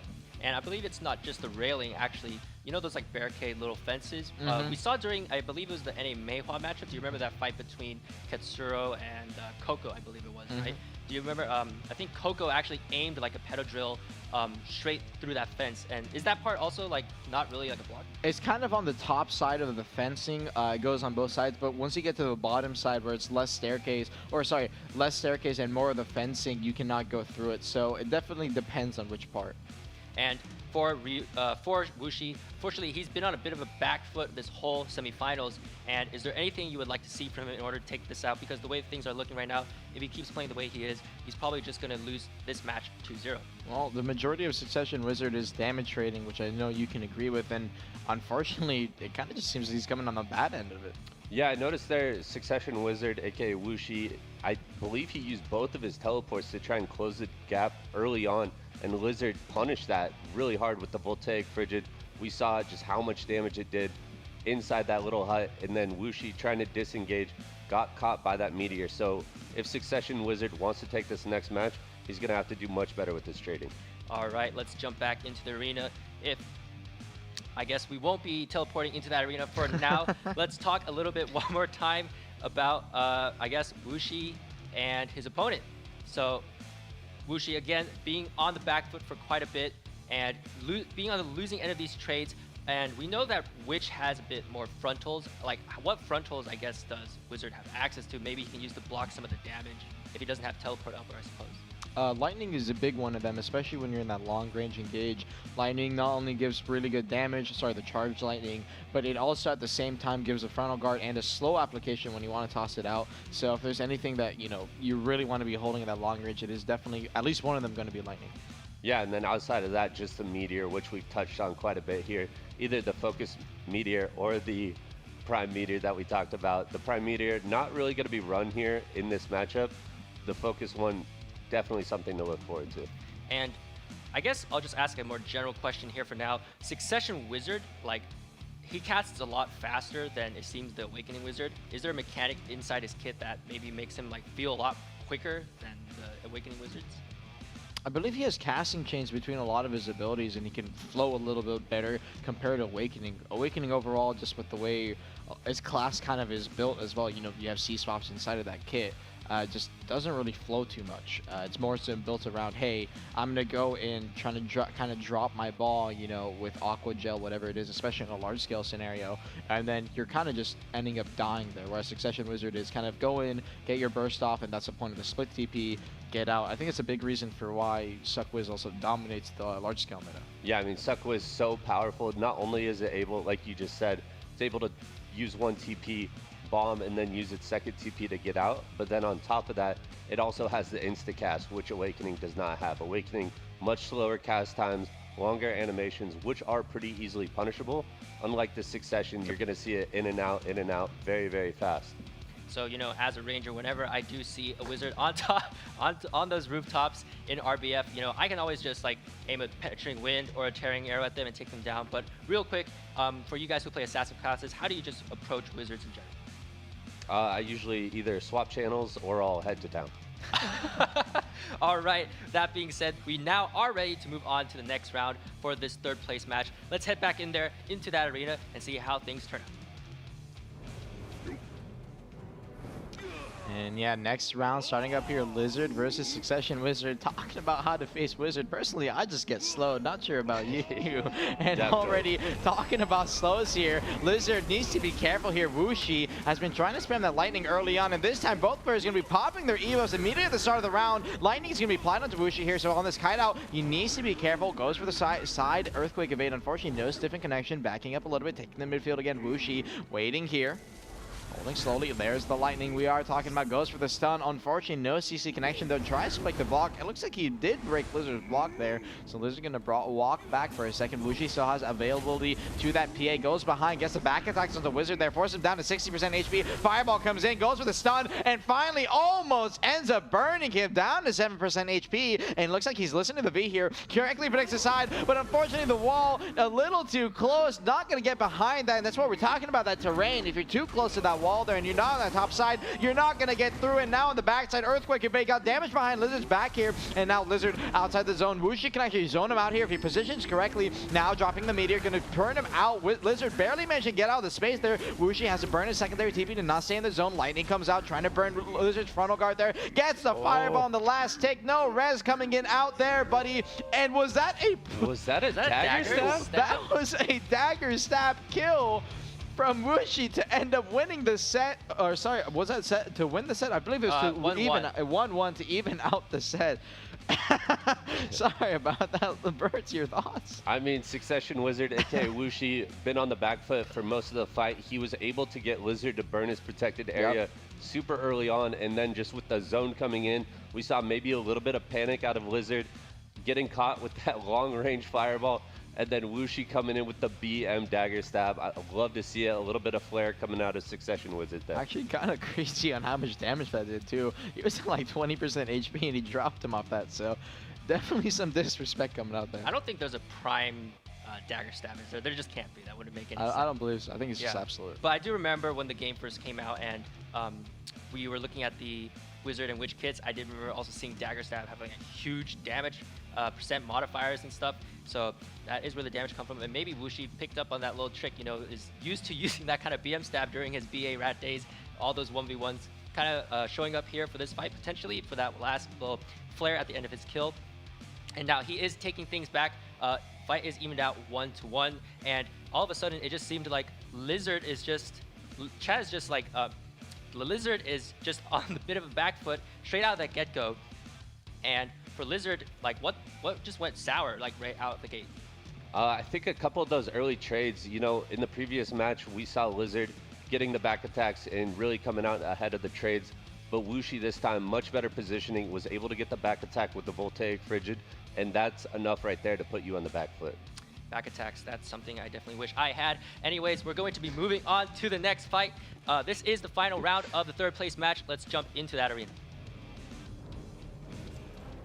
Yeah, in many regards, my Malice even better range than your Ranger over there. Oh, no. And now, starting up here, both players are going to be 1-1. Again, ebuffs are going to be up already, starting it off on the midfoot. Goes with the Voltaic Frigid and actually got the instas, you see. Lizard got caught slacking at the start there, and Wuxi forcing the V, gonna predict the corner correctly, but unfortunately a little too slow, goes behind TPs and Voltaic Frigid again. Lizard 0.33% HP, and even we're confused here on how he didn't die. Lizard still living here, pops the PA, barely getting out there. Wuxi gonna trade it back. Frigid comes out again, unfortunately no CC connection, a little bit of a walk up, and unfortunately it's not gonna be enough. Wuxi with the last lightning hit is gonna end up winning the set, 40% HP left. 2-1 will be taking your third place victory. Yeah, Wuxi just coming out with so much aggression in that second fight. Lizard right off the back foot, or right off the start, forced a V, put on the back foot, and then chased into that corner. We've seen that corner throughout this tournament be so deadly for everyone entering into that space. And it holds up again, you know, Wuxi taking that fight 2-1. Yeah, Wuxi maybe looking like he's getting back all of his rhythm and really stepping up his game. He will now be taking home those third place prizes. Congrats to him. Let's pull up those NA Wizard brackets one last time to see who's going to be moving on to the finals. And on the left side of the bracket, we do have Ryujin X, and on the right side of the bracket, we have Technique 1, 2, 3. This is going to be a fight to watch. Both players were really on point today, and whoever takes this will be crowned that title of Unrivaled. And now the NA Wizard classes have concluded. We're going to be moving on to his sister class, the Queen of Siege and Group PvP, the Witch. And Vert, do you want to just give me a small rundown, maybe a quick rundown of some differences between Witch and Wizard? Yeah, so I feel like the biggest difference, especially if we see a lot of Succession Witches today, is going to be the lack of that split teleport. That's so powerful with Wizard. I believe the trade-off that Witch gets is more cast speed on their abilities, and they also have that incredibly powerful magical evasion. And I do think also on the Global Labs, magical evasion might be getting a bit of a buff. I believe it's the cooldown might be being reduced to 3 seconds from 4 seconds, I think. But someone's gonna have to double check that for me. And for Witches, when it comes to the Awakening, now we saw in Horsey's matchup in the EU fights, when he had that grab on the Wizard Awakening, he was able to just PA at one point for one of the rounds, strut up to the Succession Wizard and just grab him, put him on the floor, and kill him. But Witch does not have access to that grab, and instead of the grab she has instead of block. So does this kind of trade-off might change for a potential Awakening Succession matchup we will see here? Yeah, so coming out with the Awakening, just like you said, they have that Q block, and on top of that Q block, they also get resist, which in the current meta, with the knockdowns, you know, Fireball and Meteor both having the knockdowns, so important in the combo. Those extra resists can go a very long ways. All right, let's check out the brackets for the NA Witch matchups and check out which players are going to be duking out for a spot in the finals. On the left side, we have Yarnaros, really nice name, versus Kuma Queen. On the right side, we have Blue Dream against Oni-chan. And Yarnaros versus Kuma Queen. Now, Kuma Queen actually, when he was fighting in the qualifiers, he actually took out my old guildmate, Winter Red, and Winter was running that Awakening Witch matchup, but it seemed like the Succession matchup just seemed to have an upper edge here. Of course, we don't know what the players are going to be bringing out. For now, they might be changing some specs, but I want to talk a bit about Awakening versus Succession. If we're to see that, which spec might have the upper hand? I mean, I feel like we can see it already through the Wizard matches, and we saw it last week in the NA and NA Wizard and Witch matches. The Succession, range advantage is just a little too much for Awakening to deal with. All right, let's see if any of the Witches are going to pull out that Awakening today. The first match is ready to start. Let's jump straight into that arena and take it away. And alrighty, first match going to be starting up here. Again, Yarnaros versus Kuma Queen. Kuma Queen, a very geared witch for many of you that don't know already, starting off right off the bat. Meteor is going to be coming out, traded on the backside. This actually looks like a Succession versus Succession matchup. Lightning comes out, no CC connection. So on that Succession versus Succession matchup, you're going to be seeing a lot of long-range SA trading. Frontal Guard comes out, Voltaic, Frigid, Earthquake Evade coming out from Kuma. Unfortunately, no damage connection, but Yarnaros, meanwhile, on the back end, ends up eating a bad Lightning, dropping down to 85%. It looks like she's going to be popping her E-buff here and looking to walk forward. Goes for the Lightning, no CC connection. Voltaic, Frigid from the backside. Kuma getting a hard chunk in there. Earthquake Evade almost got behind. Needs to be careful. And now, taking that midfield again, going to be waiting off here. Holding. Oh, no, that's actually a Prime Meteor. That is not going to be focused that you're going to be seeing here. That is going to be the CC focus one. Something we haven't seen at all in a lot of these, Wiz Witch matches. Kuma, meanwhile, still running that focus, so that is a bit more of a damage-esque one. E-buff going to be coming out from Kuma here, so he's going to be having a damage advantage for the next 30 seconds. And now TP's over, goes for the Lightning. No CC connection. Voltaic comes out. Frigid, Earthquake Evade, dropping Yarnaros down to 40%. Oh, Yarnaros TPing out of the zone a little bit and ends up losing down to 20% or losing 20% HP. Meanwhile, Kuma gonna be popping PA here. Yarnaros trying to get back, and while she's casting that PA, drops down to 20%. May have to be here 10%. She needs to be careful trying to pop that heal, barely getting it off. Kuma goes for the fireball a little too late. Now trading that Meteor back, and the Focus Meteor ends up winning out on top of the CC Meteor, showing exactly why CC Meteor probably not the best selection in this matchup. Yeah, this is something we've talked about a lot today with the Witch Wizard matchup. Focus Meteor, so much better in this scenario. It's extremely fast. The amount of damage for single target is extremely high. And right there, Kuma Queen is showing why it's so impactful. And you were mentioning earlier just now about Vs, and throughout this tournament, we've seen players start using Vs in rather smart ways. And for maybe the players who don't know now and might look into doing some Arena of Arsha tournaments later, what advice would you give them in terms of utilizing the new V? Make sure you guys use it. Honestly, like, as funny as that sounds, how many have we had that people have just popped it and then not popped and ended up dying prior to it? Yeah, I mean, especially the surprising part for me is how many players not even CC'd. Normally we'll see a knockdown or a stiff and okay, we get it, you can't be in that certain scenario. But so many players this tournament dying on their feet when instead they could V, get back a little bit of HP, and essentially have a second life. And I think a lot of it is due to underestimating the damage difference, but especially in matchups like Wizard or Witch where they're so damage focused, you can't be underestimating like that. All right, the next round is ready. The players are also ready. Let's head back into the arena for round 2 of this second NA Witch matchup. And already second match starting up here. Yarnaros, Kuma Queen. Kuma Queen going to be taking up that middle here again, starting off with that early Lightning. TP's forward. Short distance, going to look for that Blizzard, managing to get it. Slow is going to be popped into Yarnaros, so Yarnaros is going to be a bit of a disadvantage for the next few seconds. Meteor already dropped down, rocked down to 50%. Yarnaros needs to be careful. Immediately double TPs to the other side of the arena is going to be popping her E-buff here. Kuma needs to be careful. She did not know she's going to be on a damage disadvantage, but even through that, it's still chunking Yarnaros down, forced down to 20%. Doubles TPs away again, gets that 100% full heal back up. Kuma now needs to be careful here. Is going to be trading her own E-buff back. Voltaic, Frigid, in through the Earthquake Evade of Yarnaros. Kuma still ends up full finishing her. Just a complete one-sided trade. And not only does that show the damage trading advantage that Kuma showed, they're popping her E-buff late, but on top of that, the strength advantage that she has coming into this matchup. Yeah, Kuma Queen, exactly like you said, the E-buff is going to add so much damage. and that's something you simply can't teleport into. You know, we saw Yanaros go aggressive into the E-buff of Kuma Queen and get punished for it there at the end. Yeah, and on top of that, I believe that is going to be putting her in the grand finals. Yes, and so I also wanted to talk real quick about Kuma's build. I actually managed to see a screenshot earlier, and I saw that I think she had 2 Tet Dawn earrings. Might be pen now, who knows? But all that accuracy really paying off. But I also have heard that the accuracy modifiers for which are so high anyways, do they really need that extra accuracy? Can they really maybe get away with using something like often? You know, as a ranger, I do use often, but it is often a viable choice for witches and wizards. I mean, you can run often. It's not the worst choice in the world. Those Dawns, you know, even if you are running something like Zarka or Blackstar with it, are just going to give you that much more of a hit rate. And especially if your opponent there, let's say Yanaros is evasion, you know, it's just going to give you so much damage on top of the already heavy hitting and loaded kit of Succession Witch. Yeah, I'm pretty sure Choi, since he's not on this casting desk, is not going to be able to rep for that. So I believe we're a Zarka United pack panel here. Except for you, obviously. No, not using Kazarka right now. I have a pen off. No, yeah, I said except for you. Yeah. Well, for Kuma Queen, he will be moving on to the finals, and Yanaris, unfortunately, will be dropping down and fighting for that 3rd place match.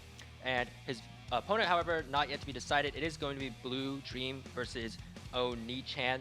And Oni-chan versus Blue Dream, do you guys know anything about these 2 players? Yeah, so Blue Dream is actually going to be another Snake member. We saw one Snake Wizard today. Blue Dream's going to be representing the Witches today, coming in with the Succession. Blue duels against me, duels against, I think, anyone and everyone on the server. He's been living in that battle arena. Extremely good Witch and really well practiced on the mage here. Oni-chan, I believe I've seen them quite a few times. He's a corrupt witch, I believe. Yeah, seen him quite a few times in the Siege scene, just like you were saying, and Node War. So I know they're very practiced on the class. I'm not exactly sure how much time they put into 1v1s, but I think this should be a great matchup. And again, we don't know exactly what specs either players might be taking here, but if we were to see an Awakening one, when it comes to selecting a bond for the Awakening Witch, there are some tempting options, but is there a specific choice that you know witches might be preferring nowadays when it comes to the bond skills? Yeah, so just over in EU from the earlier matches, we saw Detonative Flow. Their range CC, the flow is going to get a frontal guard, and it seemed like that was the choice that most witches were taking. And also on the topic of slows, and what we always know and complain about slow stacking, and you guys being the so-called rat classes, you guys hate it when your mobility kind of gets cut in half. Fortunately, thankfully, this will be adjusted in the upcoming Global Labs patch. And for you two, whenever you see witches and wizards, you know they can apply those slows. Are there any slows that you need to watch out for in particular? I mean, all of the lightning skills. Yeah. All the lightning skills are going to apply a slow. The blizzard is pretty terrible. And then it always feels bad when someone hits you with the voltaic, because I've noticed a lot of witch wizards, they seem to add additional add-ons on top of the voltaic to slow you even further. So most of the time, if I get caught by a voltaic, I'm not able to move.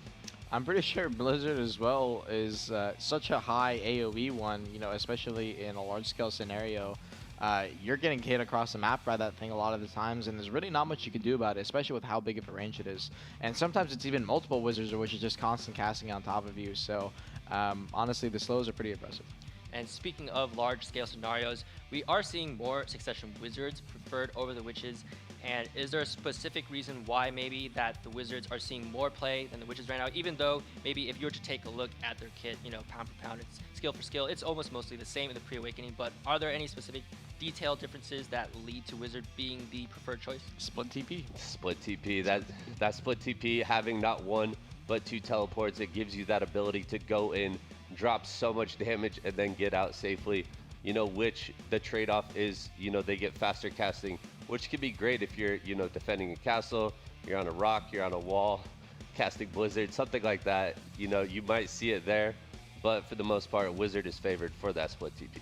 All right, let's head back into that arena. We got the next match underway. Let's go in and see if the players got anything interesting for us, and let's watch the fights unfold. And already Blue Dream versus Oni. This is going to be a battle of two, Siege members, or at least former Siege members on both sides. Fighting out here, Meteor comes out. Focus Meteor is going to be hitting Blue Dream, dropping down to 80%. Eats the lightning, needs to be careful. Immediate Voltaic Frigid. Oni-chan dropping low, pops the heal in the middle of the fight there. Backing up. Ooh, needs to be careful of that Siphon from Earthquake and Wade. Holding here, drops that frontal guard. Now Lightning comes out, tossing it forward. Slow comes out. Oni TPing forward, going to play for the aggressive pressure here. So far, Blue slowly and slowly dropping lower and lower. 100% on both sides here. Going to be popping his E-buff here. 85% on Oni, and now comes in, holds that frontal guard. Still waiting on the backside here. Popping that heal, waiting.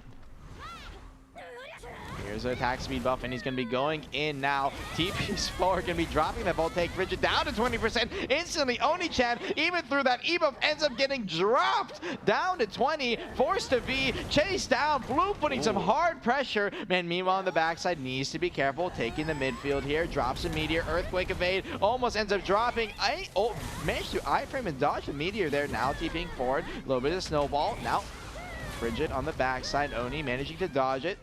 Keeping on the backside again, wants to go for the back attack, but unfortunately a little too slow, and the CC connection not there. Lightning, you're going to get the slow off at least on the last tick there. Looks like Oni's going to be popping PA here. Blue going to look to return it here in a second. Goes for the Lightning Sun. Unfortunately gets TP iframe by Oni-chan there. And again, holding that frontal. Lightning again. No CCs just yet. Needs to be careful of that zone, dropping into it a little bit. Eats a Meteor, but he's going to have the frontal guard on the last take there. Now Blue popping that PA is going to have the damage for just a few seconds, but playing slowly off of it. Does not want to go in just too much. He's going to rather use it for insurance and get CC'd on the last tick there. Is going to be KD on the ground, gets the last second bound. Frigid comes in, hasn't been just yet, but doesn't even need it. Immediately TP's to the other side and gets up to full HP. Blue now back in this. Oni-chan needs to be careful. TP's behind, goes for the stun. Unfortunately, the Lightning just a little too slow. Backing up here, Blue, meanwhile, TP's back to the backside there, gets the Lightning off. Oni-chan got back in time there, dropped to 60%, tried to drop the rock on him, and Oni-chan eats the bad side of that rock. KD down, and Blue Dream will be winning and taking the first round. And that's the first caster we've seen in the tournament that is using that aerial Meteor and actually pulls it off, getting the CC, the KD at the end of the Meteor. So much damage coming through, and then finishing it with the Voltaic, just like you said. Really well played out of Blue there. And it looked like during this fight, both players were actually going back and forth quite a bit. We would see like Blue Dream fell down to like 12% HP, but instantly healing things back up with that Witch heal. And then Oni-chan, again, both players trading up to like 30-40% CC. But what was like the final costly mistake there for Oni-chan that led to her getting taken out by Blue Dream? I mean, unfortunately, I'm not sure if you caught it or not, but Oni-chan TP'd a little bit outside of the zone. I think panicked a little bit, climbed on the railing for a second, and then got back into the circle, and that's when they got hit with that Meteor. So unfortunately, you know, a little bit of misplay out of Oni-chan, but overall it feels like both of these witches are very comfortable fighting at range. I feel like that's, you know, where they spent most of that last fight, and I think if we see more of that, it could go in Oni-chan's favor in the second round. And it looks like for Blue Dream and Oni-chan, both players also looking really sharp today. I didn't actually expect the Witch matchup to be this volatile, but like you said, all that range damage coming out. Once one player drops low, they're going to have to force to teleport out there, heal up. And I believe for the Raw Bombs, we all know that Raw Bomb heal that Wizards are famous for, using that and the other pre-awakening heal, just 2 heals ready to blow out in the field. What's the other choice, do you know, if they choose not to take that Raw Bomb heal? I know for Wizard it's normally the Rabam Fireball, but I think for Witch, almost always the go-to is that Rabam heal. All right, and round 2 is ready. Blue Dream versus Oni-chan. Oni-chan taking a beating, maybe needs to ask for some help from her big brother. Let's go and jump into that arena to see what's going to turn out for this next round. And already next round starting up here.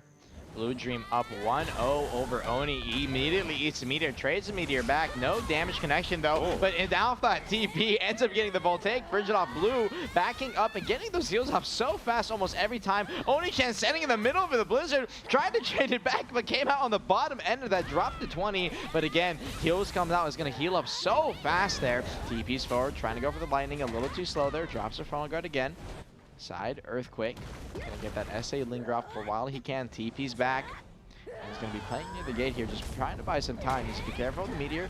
is going to be connected through that frontal guard, so no CC connection. Goes for the fireball, doesn't manage to get the lightning off onto blue there, and both players are just trading long damage trade. You can see the damage potential of this class half a mile away across the arena and still chunking each other down. Oni-chan pops the E-buff here, is going to be playing in aggressive ball take. Frigid, blue drops to 5% HP through that SA, doesn't even break a frontal guard or anything, and needs to be careful here. Drops the lightning onto Oni, is going to get the slow onto him at least there, and barely on the last take there managed to frontal guard the meteor coming out of Oni-chan and got the meteor off. It looks like the meteor from Blue Dream, he's not running focus CC damage meteor, instead running the CC, got the CC off from far away, and Oni-chan forced to be there. And now both players here still have that PA available, still haven't popped it just yet. Now in the middle of the pillars here, drops that Earthquake evade, barely chunking blue down, getting down to 20%. Last second lightning comes in and finally forces blue to V. And now neither player having a V. Oni-chan listening in. Managed to call it, predicts where he's coming out. Focus meteor comes out. Blue James gonna be stuck in the zone. He's trying to come back in, but the blizzard damage is too much on top of the zoning there.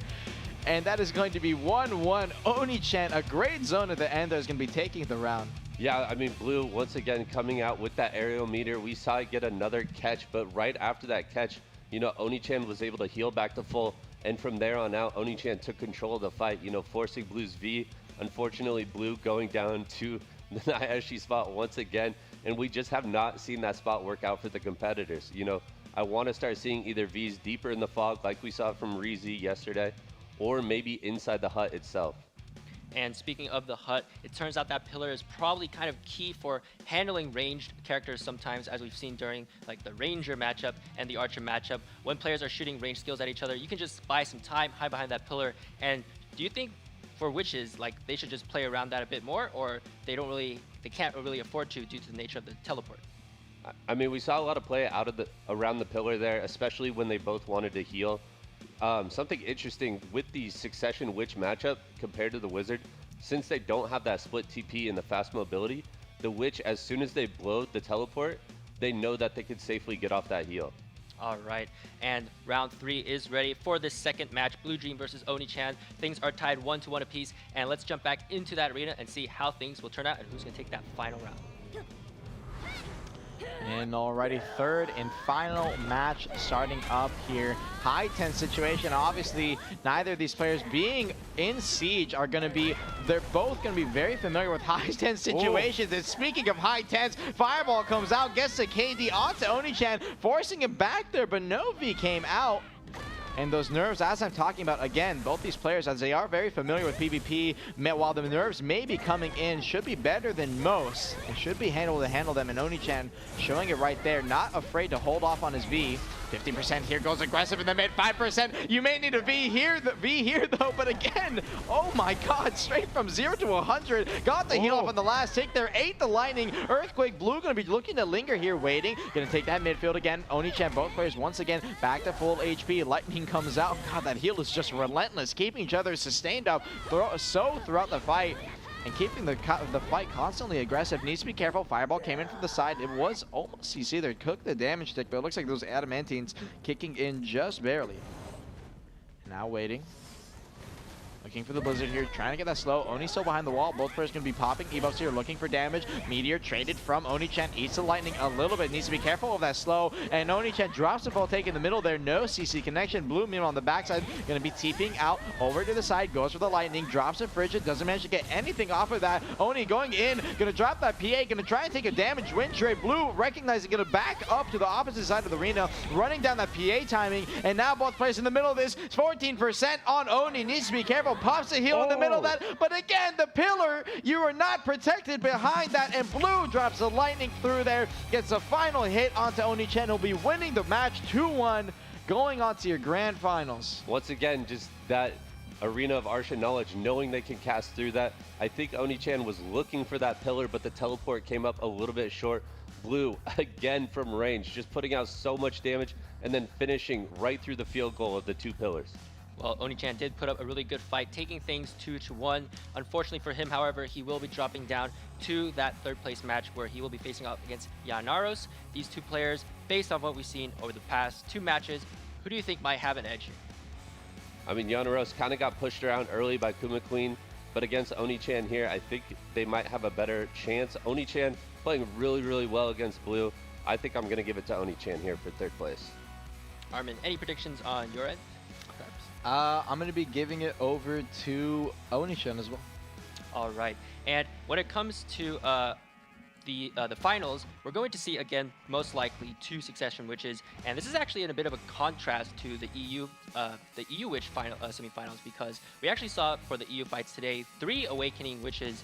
And do you think this is just like a regional difference, or it's maybe players bringing in their comfort specs here? How much does comfort play or picking meta over comfort? Which one? Like, how do you make that decision?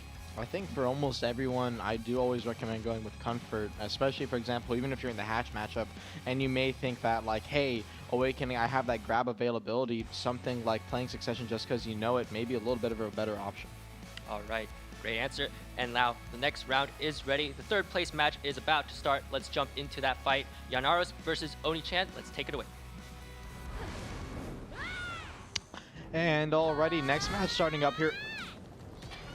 Sorry about that. Already starting up here, Meteor comes out, no damage connection. Meanwhile, on the backside, Oni-chan tries to jump the focus. Meteor whips it to the 180. Maybe sensitivity a little too high there. Flick the arm. And meanwhile, in the middle is going to be chasing with the TP, trying to go for the fireball, but gets the damage connection. While meanwhile, no CC. Oni-chan on the backside took a little bit of the lightning there. It's going to get heavily slowed. Backing up, getting behind the pillar. Yanaris TPs and is going to have that E-buff for the damage. And oh my god! In 2 skills, Oni-chan with no E-buff. The back attack damage was too much for him to deal with, and he takes the round. Yeah, I mean, obviously you saw Yanaros wanted to go aggressive there, but unfortunately decided to cast with the back to Oni-chan.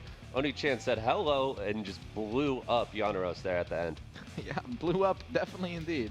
I also, I think I noticed one of the players, I can't remember at this point in time, they're actually wearing like a farmer's outfit.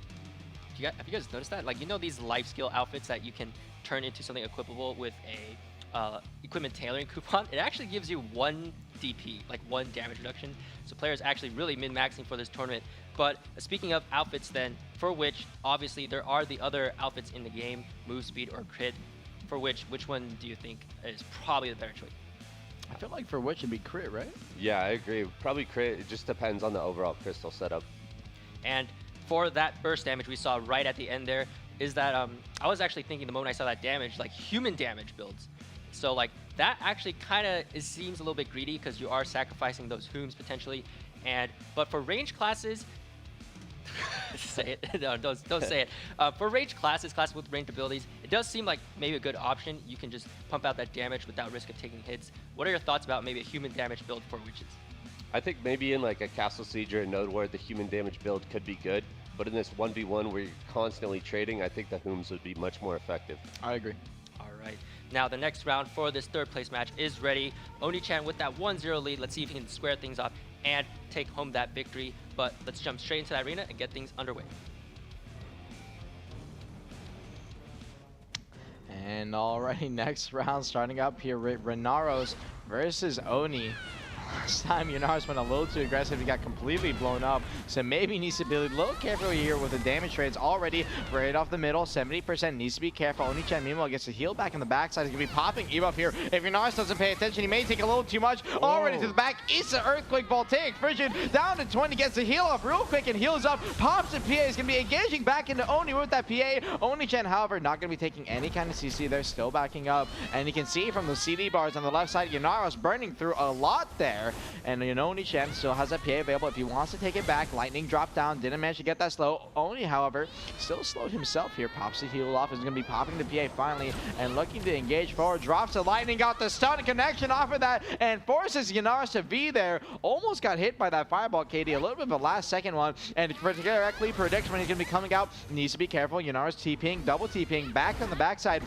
The Oni-chan is playing your same class. He can still follow you, brother. And already in the midfield here, popping that Voltaic. Frigid dropping in low. Needs to be careful. Holds the Lightning. Tries to get the slow. Breaks his block. And completely, after decimating Yanaris' block, gets the final hit in there. And Yanaris will be dropping. Oni-chan ends up taking the win. 2-0, Beeble, your 3rd place winner. Yeah, really well played by Oni-chan. We saw it in the Oni-chan versus Blue Dream match. Oni-chan loves to play that range matchup.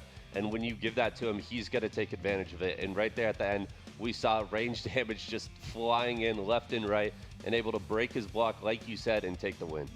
And Oni Chen taking home that third place prize. Well done to him. Let's take a look at the updated bracket for NA Witches because this is the final match. On the left side, we have Kuma Queen. On the right side, we have Blue Dream. Both these witches going to be duking out in the finals for the chance of winning the title of Unrivaled. Well played, good fights from all the participants today. And moving on, we have the very stylish, very popular class, the Vetter. Dark Knight, she is going to be up next. And we have some big names here in the Dark Knight community in this tournament. You two are probably going to be familiar with quite a few of them. And before we get started actually on any predictions, talk to me a little bit about the Dark Knight class and what she kind of brings to the table. So I'm hoping we see some awakening like we were talking about earlier after the core skills were added into the game. The Awakened DK is going to come out just so powerful, especially with the additional range CCs and chip damage. I know we're going to see a couple succession DKs coming out today, especially from Multi-Melter, and it's going to be terrifying to watch. And speaking of Multi-Melter and his opponent, let's pull up those brackets to see exactly which players are going to be participating in this Dark Knight tournament. On the left side, we have Lentic, and on his opponent is going to be Multi-Melter. On the right side, we have Haha XD. He's going to be facing off against J-Step, and J-Step, I believe, is also one of the favorites to maybe take this whole tournament. Yeah, J-Step definitely one of the favorites to at least participate in this tournament, but almost everyone in this entire top 4 was someone that you were predicting to be in the top 4. Both Multi, J-Step, and Haha XD. His opponent actually the favorite to full win the tournament. My name is Q.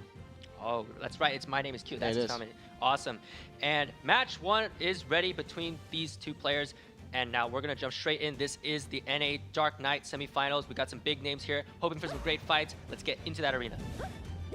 And already, first match starting up here. Lentic versus Multi-Melter. Lentic going to be popping his E-buff early here. Goes for the Nocturne wheel. Unfortunately, no connection. And meanwhile, going to go back on that passive play. Lentic, you should be playing a little more aggressive here with that E-buff, but that is the disadvantage of popping it super early out the gate there. And typically, why most people do opt to hold it, if you do unfortunately get gapped, you're just forced to play on the back foot here. And both players seeming to want to take their time. Multi obviously wanting to wait out that E-buff duration while he can. And holding the mid healer. No. Needs to be careful of that long range. Slow. Already Lunacy comes out. No CC connection. Try to go for the Camera Slash. Ooh, Lunacy almost got behind the Spirit Legacy there, but a little too slow. Actually, the Orb. And already here, Wheel comes out. Needs to be careful. Spirit Legacy one more time. Wheel connection. Try to go for the Slash in the between the middle of that. Iframe to the side. Went for the Slash on the last part there, but a little too far away. Now Nocturne. SA on the end. Eats a Lunacy from Multi. Needs to be careful. Dropping low here. Got the final Slash there, actually, in the middle of all that. And Multi, someone favored to win this tournament, ends up popping his V first and comes out of the V. Unfortunately, a little too close. A nice, final hit there comes in from the air side, gets a float off, and that's going to be 1-0. Multi getting upset a little bit in this. Yeah, I mean, such an interesting start. Lentic popping his E-buff right out the gate and then choosing to just sit there for 30 seconds and just kind of wait out the timer. Luckily, when he does get the first catch onto Multi, it's right on the edge of the fog there, and that's just going to do so much damage on top of Dark Knight's already insane damage. So Multi forced a V and then followed through the V and finished. Yeah, Dark Knight being one of those very fragile classes, any kind of float air attack combo, which DK has plenty of, is going to take out pretty much anybody. But we do have a replay actually for this fight where let's see how Multi actually got kind of cornered into that dark fog as the ring closed in. And as you can see right here, Nocturne came out, looked for the wheel, canceled on the last tick there, dropped the Spirit Legacy, and the Slash there. A big part of that is Multi, unfortunately, is playing an extremely high ping. I believe playing from EU around those regions, and that Slash, while it may look like it may have been far away, on his screen is going to end up connecting, and the final connection here hurt him obviously through the V, followed it up, and he's going to end up dying there. Yeah, Lentic coming through with a beautiful slanted balance there to get the first CC, and then the airstrike to catch him out of V. Just really well played. All right, the next round is ready. Both players looking to jump back into that arena. Multi-Melter looking to get that revenge. Can he turn things around? Let's head back into that arena of Arsha and find out. And already next round starting up here again. Lentic Multi is one of the favorites to make it to the grand finals in a rough position here. Lentic gonna have that E-buff available once again. Pops it there. Lunacy Nocturne needs to be careful. Almost ran up running into it. Pops a slash there.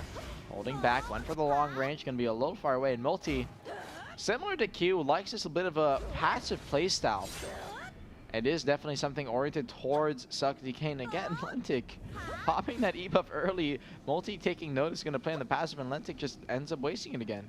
Definitely a unique choice. Ended up winning the last round because of it, you know, regardless with it. But at the same time, both these players do not want to push in. Multi definitely taking a very passive approach, as I said. And definitely something we haven't seen in the DK 30s just yet. And now, both players finally pushing in. Nocturne comes out. No connection on the backside. Trying to go for the slash. Lentic ends up taking some damage. And the quick damage coming in. That's going to be a KD on the ground. Not able to V. The Twilight Dash through so much damage. And the matter of 1 second after a combo, Multi ends up taking the second round. Tied 1-1. Yeah, we saw it there again. Lentic just kind of blowing his E-buff, not getting much out of it. Multi coming in with the beautiful catch in the combo there. Lentic not able to V, and they tied up 1-1. Yeah, and both players starting out that fight really slow, actually, just not both of them avoiding any kind of confrontation. I'm not sure what they were doing there. Maybe they hadn't planned, but I think that might have helped like Melter settle down there. You never know if nerves are a factor in this tournament, but once you're actually in that arena and things are looking calm and collected, you do manage to get into some kind of rhythm, and he does pick up back that win. Based off what you did see, though, is there anything that the players do need to clean up on their end to maybe find a little bit of an upper hand?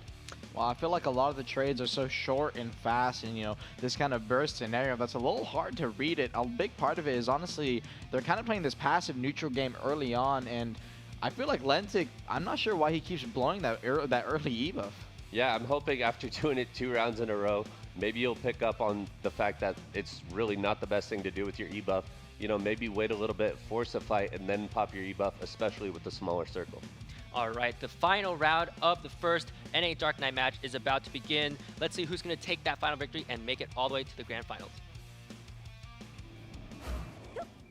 And already third match starting up here again. Lentic versus Multimeteor starting off here. Forward slash again. And we'll have to see Lentic this time opting not to pop his E-buff. Lunacy comes out. Lentic aiding the bad trade of that Multi. For those of you that aren't aware, a very geared player. So Lentic has a lot to worry about here. Lentic so far, based off that damage trade, looking like he's not a slouch himself. Goes into the Nocturne here, holding. Already eats the Lunacy again while going into that wheel. Spirit Legacy on the backside. Waiting, holding in the mid here. And again, Multi this time, the first E-buff I think we've seen out of him, so he's going to look to play aggressive here, and they're trading through the railing there. Lentic coming on the bottom side, eats the wheel there, needs to be careful, secondary wheel coming out, cancels on the perfect take for it, so the damage still comes through, and Lentic 50% backing up, Multi putting that aggressive pressure, trying to go for the slash behind the front guard, a little too late, going back into that Spirit Legacy on the backside there, trying to go for the CC, but a little too aggressive, got KD'd on the ground, secondary is going to be coming out, but Multi's going to look to eat it even through the Twilight Dash, not enough, Spirit Legacy comes around, turns it around, Lentic dropping to 30%, needs to be careful. Multi, meanwhile, on the backside, going to be burning his Nocturne, so is Lentic, and Lentic now playing behind the pillars here, playing over. Again, you can't get CC to that pillar, so trading through it. Eats the Lunacy, needs to be careful. Spirit Legacy on both sides, backing up, holding, goes in the Nocturne, trading again. They're almost mimicking and mirroring each other, trying to go for the slash in the middle of that SA movement, backing up there. Went for the slanted, tried to get the CC, was a little closer, but didn't manage to get the full thing. Multi running straight into that Spirit Legacy, forces a V, and listening to it here. Oh. While Dash comes out, gets the final CC airstrike, and he's going to be confirming it. Multi, off of a clean play, they're keeping Lentic and giving the pressure, ends up winning that round 2-1, and will be moving on to your grand finals. Yeah, something that's so scary here in the DK versus DK matchup is that really fast slanted balance. It's just going to be a little float that can come out behind the other DK so incredibly fast that we see Multi punish Lentic there in the final round. And that airstrike at the end, punishing again the players out of V time and time again. We've seen that the new V players might have to gamble and move into that Dark Fog in order to not get punished. But again, you have to calculate if that percentage, not percentage HP, the flat 500 tick damage is something you can afford to pay. If not, situation is just going to look bad for you either way. But congrats to Multi-Melter for making it all the way to the grand finals. Unfortunately for Lentic, he will have to drop down to the third place bracket, but you can still take home those third place prizes if you win that match. Now, next matchup is going to be Haha XD. My name is Q. Is that correct? My name is Q. It's Husky, right? Okay, nice. And J-Step, his opponent. These two Dark Knights, just really, really big names. You guys want to talk a little bit about them a bit more? Yeah, I mean, both these DKs have been DK, I believe, since the class released. Haha XD, also known as My Name is Q, has been just a veteran and someone that a lot of Dark Knights actually look up to in the community. And same goes with J-Step. I mean, both players mechanically so sound on this class. This is definitely a battle of the Titans in the DK Discord. And DK Discord. They also are very good friends, and I believe both of them, I think J-Step recently moved down to T1s, taking a break from Siege, but he is a former BR member, and My Name is Q from Cho. Those two guilds also having a rivalry, so maybe a little bit of a rivalry coming in here, but both these players kind of more of a friends, if anything, so let's say less of a grudge match and more so of a respected match from both players. We might be up for a really great match, guys, and two players really pushing the limits of a class is also something you really like to see when people keep theory crafting for a class, pushing limits, finding out new techs, new ways to use skills. That's always really nice when your community is really large. And for these two players, it's going to be really hard to make a prediction, I guess, because these two players, again, really, really skilled. But if I did have to ask you, who would you think will come out on top? I'm gonna have to give it to my boy Q. You know, I've known Q for a long time. I've played with Q, you know, for a while, and I just know how much damage and how talented he is on that Dark Knight. And if we could maybe get a prediction in that Twitch chat, someone set that up, and see what Twitch chat thinks about this fight, Haha XD versus J-Step, that would also be very neat. And now let's talk about the specs potentially. Again, you mentioned in the beginning of the NA fight that you're hoping for a bit of an awakening, but again, the successions were used earlier. Do you know if either of these players might pull out the succession? But I'm assuming they know how to use both. I believe both players are playing Succession DK in this matchup, if I'm not mistaken. Q typically on the Succession, won a couple matches against a couple Awakening DKs through that, and J-Step as well, while he was playing Awakening prior to this, has been mostly playing Succession in the tournament. I'm not 100% on that. Yeah, I believe they both are playing Succession for the tournament. I think the overall damage is a little bit higher with the combos, and they both want to utilize that extra damage here in the DK matchup. And we saw also in the EU fights, there were a bit more Awakenings compared to NA. Actually, NA so far having no Awakenings. And is there even a place, I guess, for Awakenings in this Arena of Arsha 1v1 setting, or is Awakening kind of built for something else? I definitely think Awakening can hold its own here in the 1v1. I just think players, you know, ever since Succession came out, Succession has been kind of more meta for the Dark Knights. And so I feel like at this current time, that's what they're a little more comfortable with. All right, and again, going back to comfort, sometimes that's a little better than just going with what's considered meta. And I've also heard that Succession DK, with her combos, she does have a lot of like high accuracy rates on her skills. She is one of those classes built to take down evasion classes because of those accuracy rates. And because of that, I've also seen DKs asking about Often. So is Often a decent choice for Dark Knights? Those of you Twitch chat could also answer and chime in with your opinions. But again, Often, is it a thing that DK should pick up? I believe Often is somewhat viable on DK since they have insanely high accuracy rates, but regardless, the majority of DKs most likely run Zarka from what I know. Yeah, I think the only two players at this point in the entire game that run Often are going to be you and Choice, unfortunately, Lemoria. Don't forget about Shaky Bay. And Shaky Bay. It's time to come over to the Zarka, to the Black Star. Let's get a little bit of accuracy in your life, Lemoria. Come on over. Join us. Nayashe does too as well. That's 4. Nayashe, do you know Nayashe? Yeah, Nayashe runs as well. I think he got convinced by Shaky Bay to run it too. So a lot of players out here, surprisingly, also running Often. So the Bladers going for that Often, very interesting choice. I'm just running with Often because it is, once again, the cannon bow for Ranger. It comes out of Kama Sylvia. Of course, why would you use something that comes out of Serendia? Weird region. Anyways, Haha XD, J-Step. Before we go into this match, though, one more time, I want to ask really quickly, there are some buffs coming into the Global Labs. Actually, not some buffs. These are probably huge buffs for Dark Knights, and Dark Knights have actually been putting together a lot of suggestions, and a few of the suggestions have actually come out on these Global Lab patch notes. You guys recall some of the changes that are coming up for Dark Knight? Twilight Dash getting SA on it now. I hope it's not a consistent SA, because wow, if that ability, you know, you already know how hard it chunks. If it is going to be a full, you know, protected super armor, and I believe potentially the patch might be coming in before the finals. I'm not 100% sure on that just yet. I hope it doesn't, but you may end up seeing a lot of DKs regardless after that patch in things like RBF, just Twilight Dashing through a group and chunking out 3 players instantly. Yeah, I think Twilight Dash is going to be absolutely huge, especially here in the 1v1. But I think more importantly, what a lot of DKs are looking forward to is the extended iframe on Dusk. You know, just being able to move around a little bit safer and not getting knocked out at the end of the animation. I think a lot of DKs are happy right now. And on top of that, the extended damage percentages that they added to a lot of their abilities, so they're going to be chunking you even harder. Yeah, I think Spirit Legacy is one of the skills that's coming out. You probably call it Orb sometimes. Hey, dude, it's shorter, man. What do you want me to do? It is easier on the syllables, easier on the casting, but yeah, Spirit Legacy, it might be Spirit Legacy that's getting, I think it was somewhere like 15 or 17%. I think it was like 15, yeah. It's 15 to 18, yeah. Yeah, those are some really big numbers. And again, the Dusk iframe being a little bit extended, that is a very big complaint that Dark Knights have been asking for a fix for. And I think in one of the Dark Knight Discords, because there are 2, there is even a channel called But I Was an iframe. And then all they ever post in that channel are actually just videos of them getting CC'd in Dusk or something. So that is something really nice to check out if you want to look at a little bit of Salt. And for the Dark Knights, again, I know they're a really popular class. If you look at the stats and if you look at polls, Dark Knight is always consistently on top of the popularity rankings. But for me, I don't actually see her all that often in Node Wars too much. But is there a reason why maybe you don't see her that much in group PvP? I mean, right now I think group PvP is just kind of ran over by casters. Unfortunately, Dark Knight is one of those classes that's a little bit squishier, and then especially we talked about it with the Dusk, which is going to be changed soon. Unfortunately, you know, sometimes they're pulled out of that iframe, and a lot of their damage is going to come from Wheel and Lunacy, which are super armor.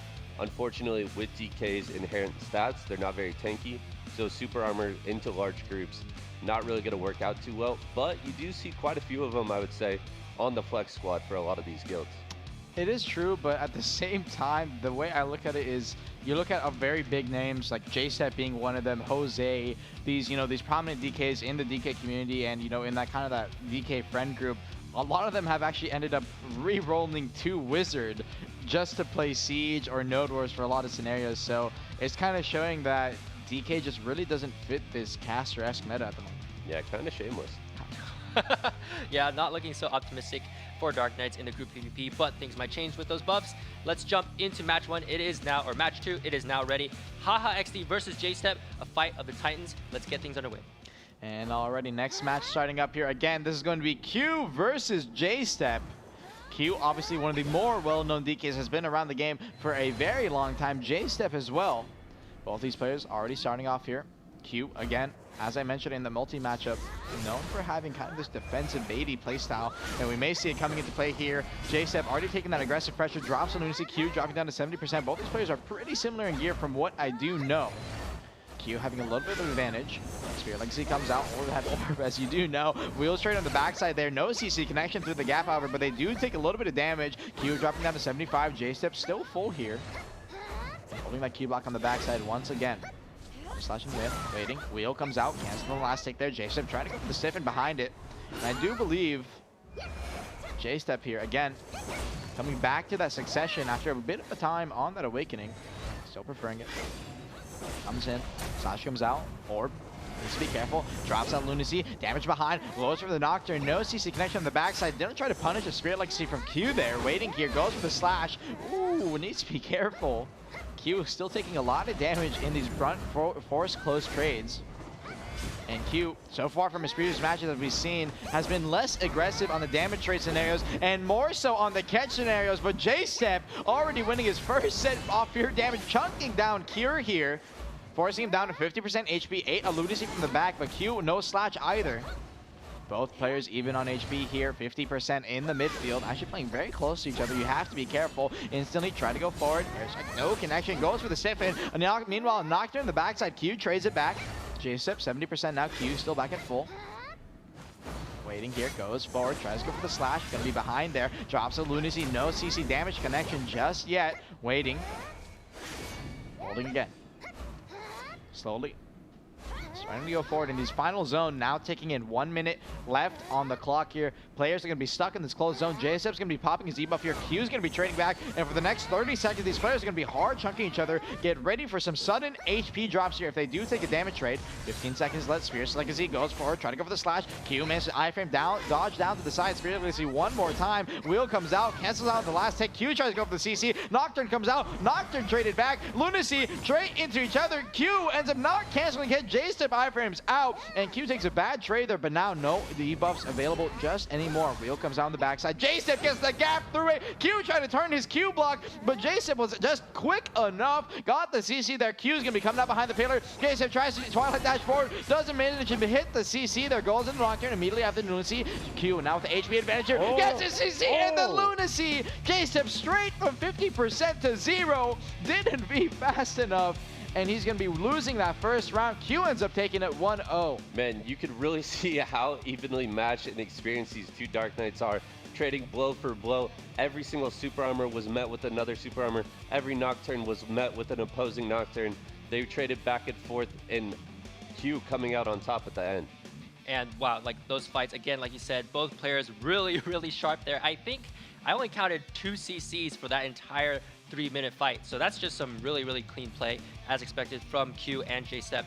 And for, I mean, I don't want to say like what can these players do to improve, but because they're on top of their game right now, but it was just a couple of small mistakes. We even saw like that heads up V play again, going to the Dark Fog, making I think J-Step work a little bit harder. He tried to Twilight dash straight into that little bit of that corner, but again, like High XD a little too fast and just moved out right after that V. But anything different maybe that they could try to pull out, because opening of this fight was a little bit slow, and then most of the action was when that 2-minute mark came in and the Dark Fog shrank. Could they have played with some more strategies at the beginning?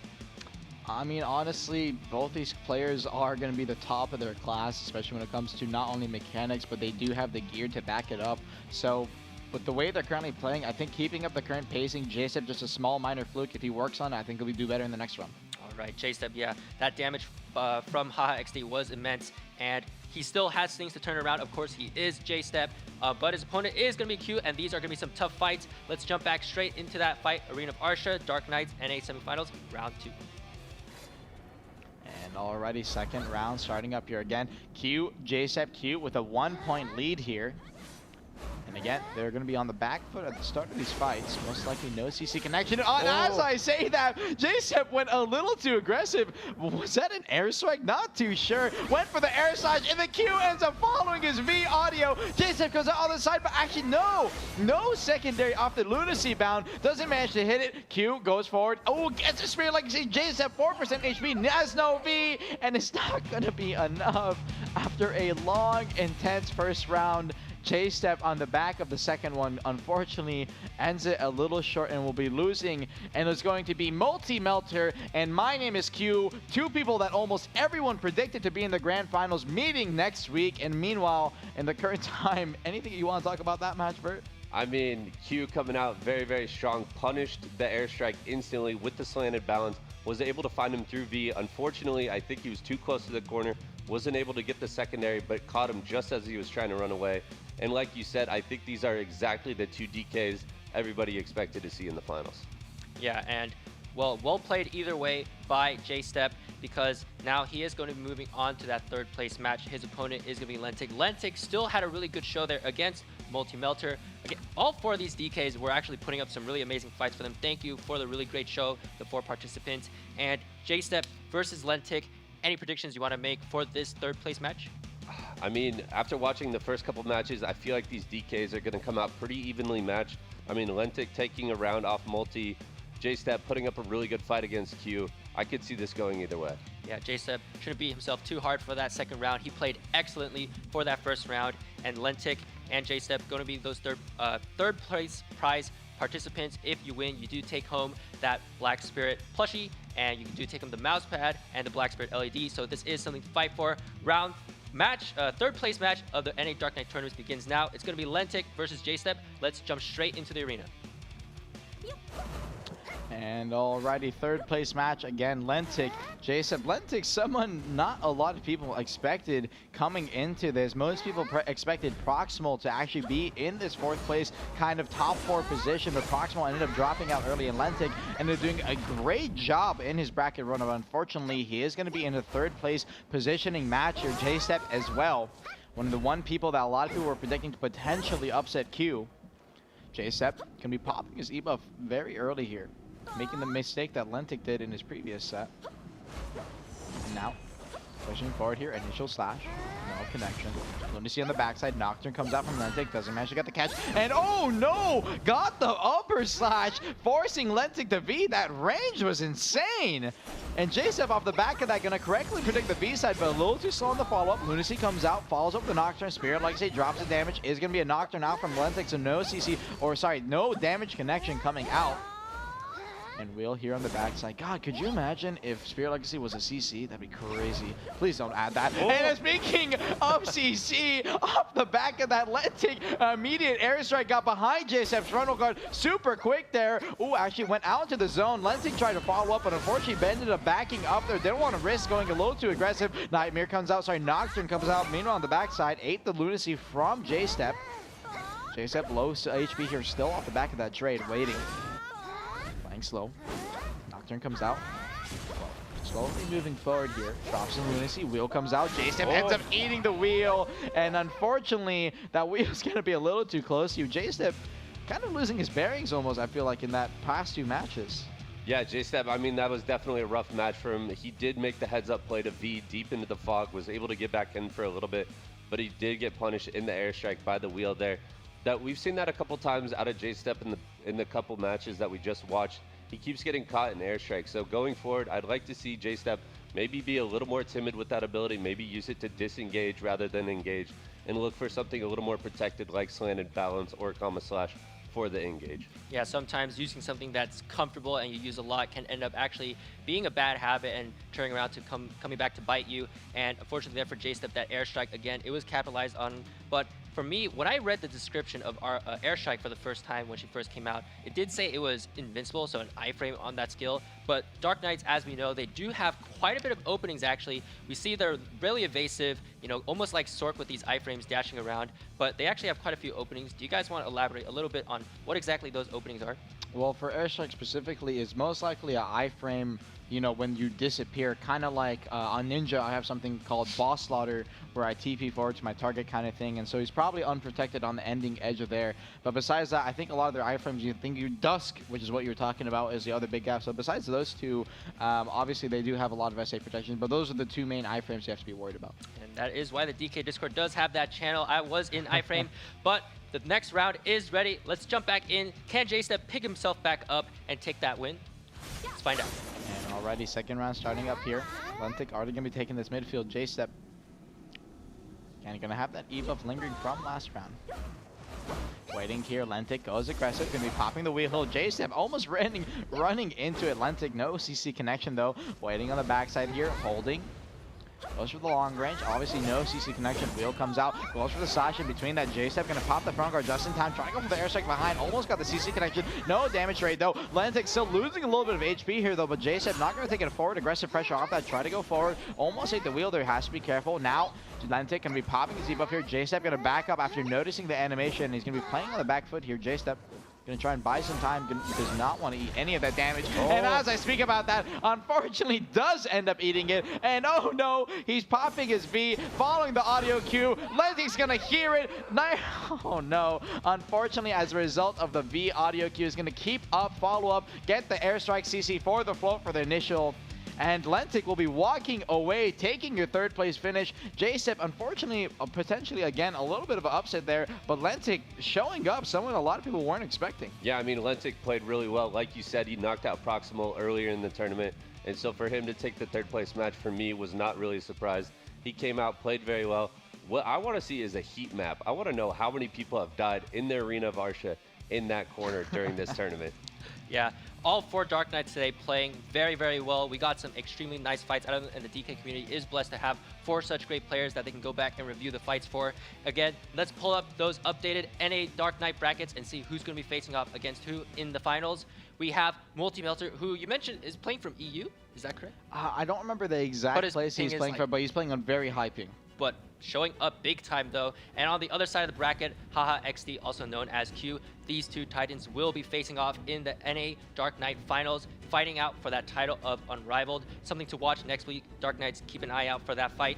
And that is going to be wrapping it up for the Dark Knights. We're going to moving on to Dark Knight's immortal enemy, the bane of magic damage classes everywhere, the Tenacious, the Burly, the Striker. He is going to be up next. And Vert, you want to give me a quick rundown on what Striker is, what he brings to the table, and what he does? Striker, I mean, the name of the game here is going to be the grabs. Just so incredibly tanky. You know, not a lot of openings, a lot of super armor in the kit. The Strikers that we have fighting today for North America are absolute titans. One referred to as a god, so we'll see if he bleeds today. Most likely not, if I had to predict anything, but it should be some great matches. Armin, and we also, any players that you know here, because I only know one of the Strikers, so you two might have a bit more experience on some of these big names in the tournament.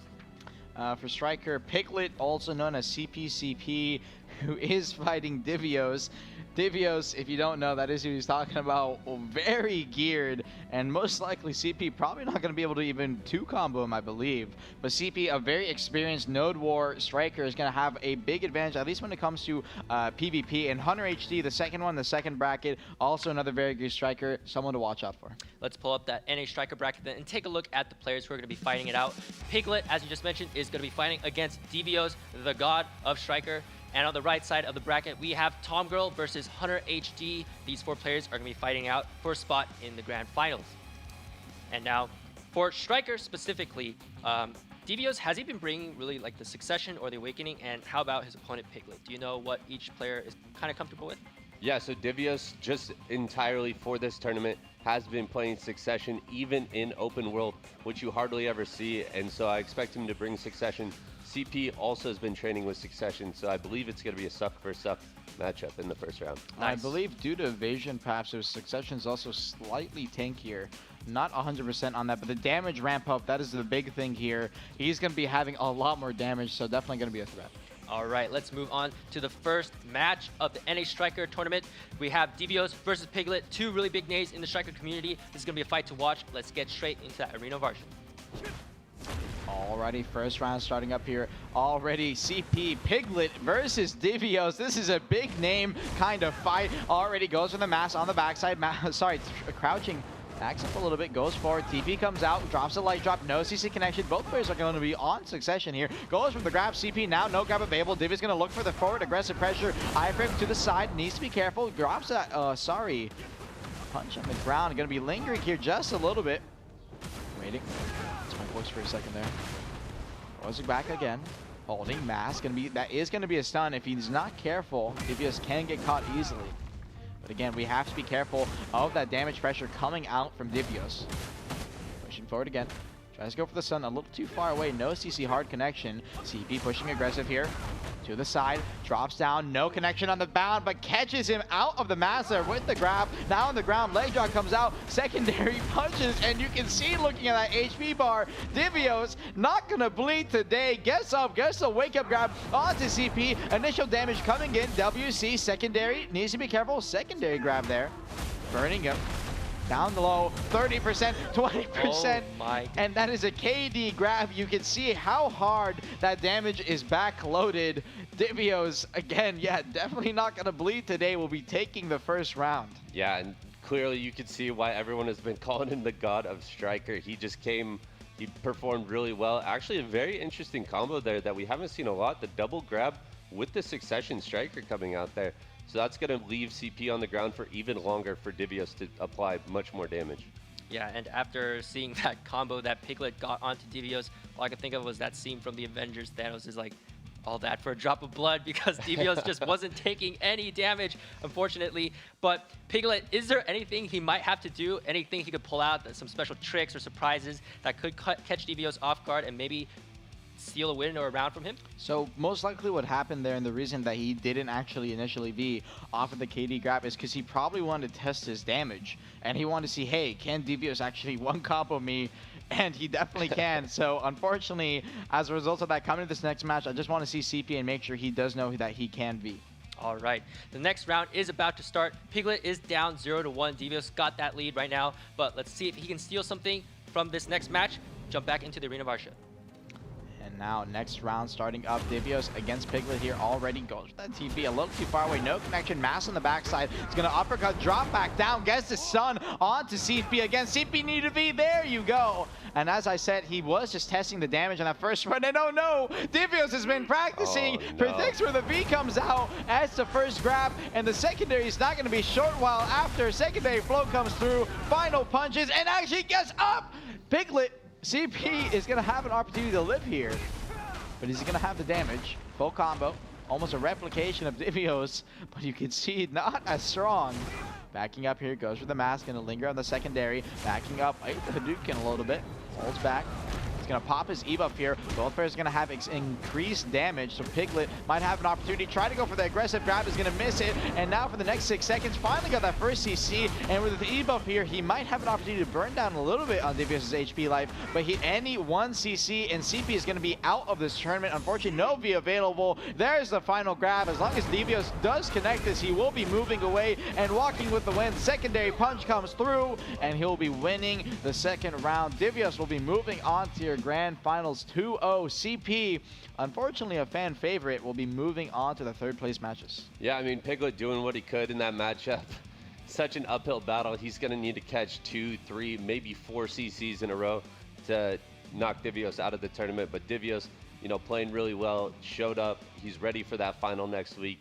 And really well played by Devios. Yeah, very, very well played. Piglet, unfortunately, dropping down to that third place match. But the third place prizes, again, are also very nice. The only difference between that and second place is going to be the pearls. So you do get really nice goodies from that. Piglet, hope you show up for that fight as well. Tom Girl versus Hunter HD is going to be our next matchup. And for these two strikers, do you want to say anything about these two players? Because I'm not too familiar with them. Yeah, so Hunter HD is actually going to be another Snake striker. Also extremely geared, and he is going to be Devios, his sparring partner.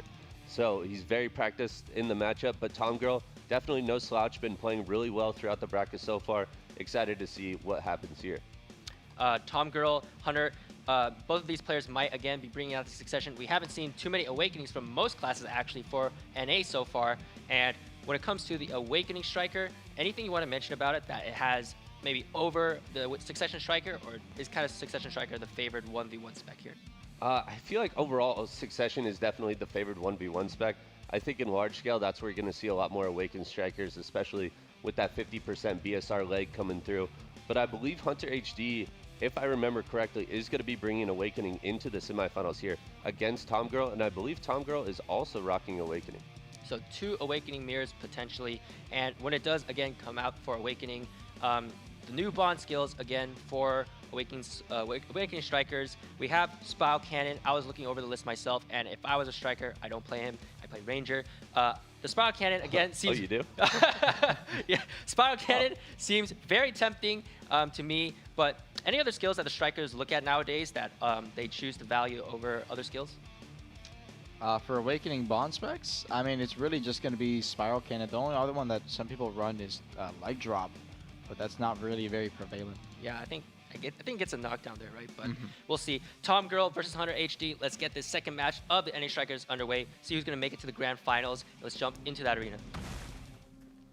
And already, first round starting up here. Tom Girl versus Hunter HD. Hunter taking out another one of the potential favorites for this tournament, Axe. And already starting off the round, you can see why Hunter is Devios' sparring partner. Takes out the CC. Their first grab comes through. Spiral in the secondary. Gets the damage off, but unfortunately not going to be enough. He is very tanky, and his AP is actually very high, but Tom Girl, definitely someone with a lot of gear here. Yeah, there it is. Spiral comes through once again. Gets a secondary. Is going to be burning him down and forces the V out of Tom Girl. You have to be careful of that KD initially coming in and completely stands on top of his V location, almost like he has radar. Gets the grab off, and the first one's going to be going to Hunter. Almost a completely one-sided match. Hunter just showing out. Yeah, Hunter just showing that he's very comfortable with that Awaken gameplay. You know, he caught him a couple times. The first time with the grab, the second time was with the spiral cannon and the core skill that we just talked about. Really well played by Hunter there.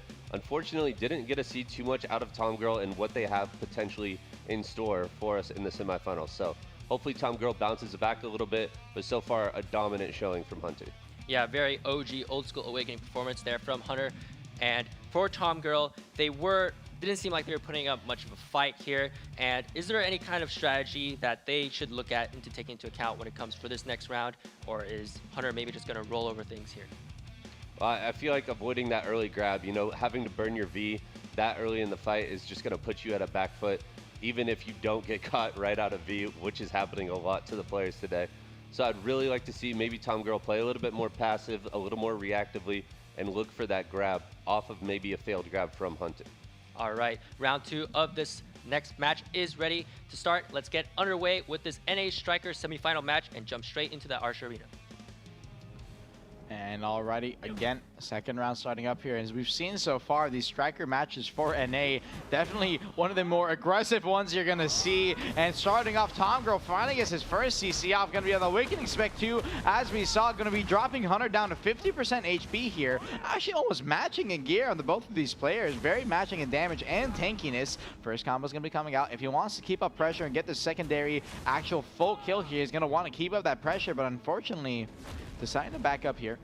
Crouching, getting that buff, dash forward, trying to go for the CC, gets a fall off the uppercut, forces a secondary here off the KD grab, but unfortunately that combo is going to be shortened, so he's not going to be able to get full damage. And what am I talking about? Full damage drops Tom Girl instantly to 20%, completely unlike what we saw in the last combo. Oh, no. And again, the radar comes in, Tom Girl gets chased down, Hunter HD. That damage came out of nowhere. Yeah, you were doubting the damage there, Yeah. Armin, and Hunter came through. The leg just hitting so hard out of the Awakening there. And I believe the new skill as well, putting quite a bit of damage out of the Awakened Striker. Tom Girl, unfortunately, didn't get too much time to play or too much time to show up against Hunter. And we're going to have a snake versus snake, God versus Hunter in the finals. It looks like, honestly, it may have been a gear swap coming out of Hunter there. Oh, that's right, yeah, because that damage from was just absolutely nutty. Hunter HD moving on to the grand finals where he'll be fighting Thanos. Piglet and Tom Girl are going to be the third place match contestants here based off what we just saw. Tom Girl going to be getting more time to play, as you said. Piglet, Tom Girl, what are your predictions? I think overall it's going to be a pretty even matchup. We saw CP bringing out the succession. I know he's been working on it. I know he's been practicing it. But Tom Girl, again, definitely no slouch. We saw decent damage out of Hunter. Unfortunately, you know, the fights were over pretty quick, so we didn't get to see too much out of Tom Girl. We'll see if the nerves have calmed down now for the third place matchup. Yeah, and it is a few fights now to get kind of warmed and get into that rhythm. Unfortunately, in best of threes, you can only really afford to drop one game, and then that pressure of that match point all sets upon you, and a little bit of panic sometimes starts to seep in. But again, this is the third place prize. Not too much pressure, just aim for winning those prizes. Tom Girl and Piglet, they're about to duke it out. We're going to see, as you said, a potential Succession versus Awakening here. So any brief comments really quick about that matchup and what we should expect? I hope it's not another repeat of the Succession Nova we saw earlier today. Oh, Hoping no. Tom Girl gets a little bit of space to move around. CP, obviously, again, one of the fan favorites today. Hopefully we'll have an opportunity to show off a little more. Unfortunately, Divios, definitely one of the stronger opponents in this bracket, didn't really give him an opportunity. But CP here, maybe having an opportunity to show up a little more, same for Tom Girl, so it should be a good match. Yeah, I'm expecting CP to show up really strong. You know, show he has something to prove. It's unfortunate at any point in the tournament to go up against Divios. So we'll see if he can, you know, really show off his talent on the striker against Tom Girl here in the third place matchup. And really quick about Divios, I heard that he actually, in the Snake Media Sieges, he just kind of sits there on the wheel. Is that true? Can you confirm? Yes, he is a rock with arms attached to the wheel for Siege. Yep. So he's not running around killing everyone. Does he bring the evasion build like all the time? Yes, all the time. Like, what's his DP nowadays? Do you know? I want to say he's either close to 500 or maybe even pushed over it for some of those sieges. All right, players, if you do see Divios in that open world, make sure you're using a Zarka, not an often. And let's jump straight into that game. The first round of that third place match is about to begin. We have Piglet against Tom Girl. Let's hop straight into that arena. Speaking of wheels, make sure if you do have a DP stone, you're also sitting on the wheel. And now, next round starting up here, already in the mid. Piglet against CP versus Tom Girl here. Tom Girl, move on the backside, pushes forward, trying to go for a grab there, misses. CP ending up getting a great iframe there, backing up. Mass comes out, no connection. Again, this is a Succession versus Awakening matchup here. Punches come out. You have to be careful with the Rage Hammer. Definitely a long-range area bound, but also if you linger a little too long, you could get grabbed. CP end up getting the first grab here. KD on the ground. Secondary float comes up for the follow-through, and there is the beat from Tom Girl. Tom Girl understanding that Succession, Striker, similar to Succession Mystic, has a lot of back-loaded damage. So the damage is going to be coming in on the, the ending portion. Backing up here, eats the mass on the ground, stun. This is gonna have a secondary combo, but it looks like he doesn't even need the secondary CC, but no! Unfortunately, Tom Girl gonna get up there, grab comes out, secondary spiral, but actually gets grabbed through the spiral. Piglet got up through that entire combo. Unfortunately, maybe a slow or some kind of unfortunate mistake on the combo there ended up messing it up, and CP getting up real quick. Yeah, Tom Girl definitely, like you said, maybe used to having a little bit more attack speed, or might have been caught by a slow from Piglet in that fight, not able to get the secondary CC off, and Piglet instantly able to get up and punish out with the grab of his own. Yeah, for those of you, again, who do not know, in the Arsha Arena, you cannot use buffs. Your Alchemy Stone is going to be turned off, food unavailable. So players usually going to be missing some of that move speed, going to be missing some of that crit unless they're using it often. But when it comes to making up for some of those stats, I suppose, for Striker specifically, when you look into those costume outfits, the move speed, attack speed, no one uses that, crit, which one do you think might be the better choice for this matchup? I think, again, it's going to come down to just your overall crystal setup originally. You know, crit will give you a little extra damage on some of those skills that don't have the 100% crit rate. But I think move speed, especially in this matchup where the grabs are so important, having a little bit of extra move speed to disengage or engage and have a better neutral game overall could be really effective. And Tom Girl, unfortunately, on the back end, taking a beating literally against Piglet there. So anything he has to change and switch up potentially for the next round in order to get a little bit of an upper edge?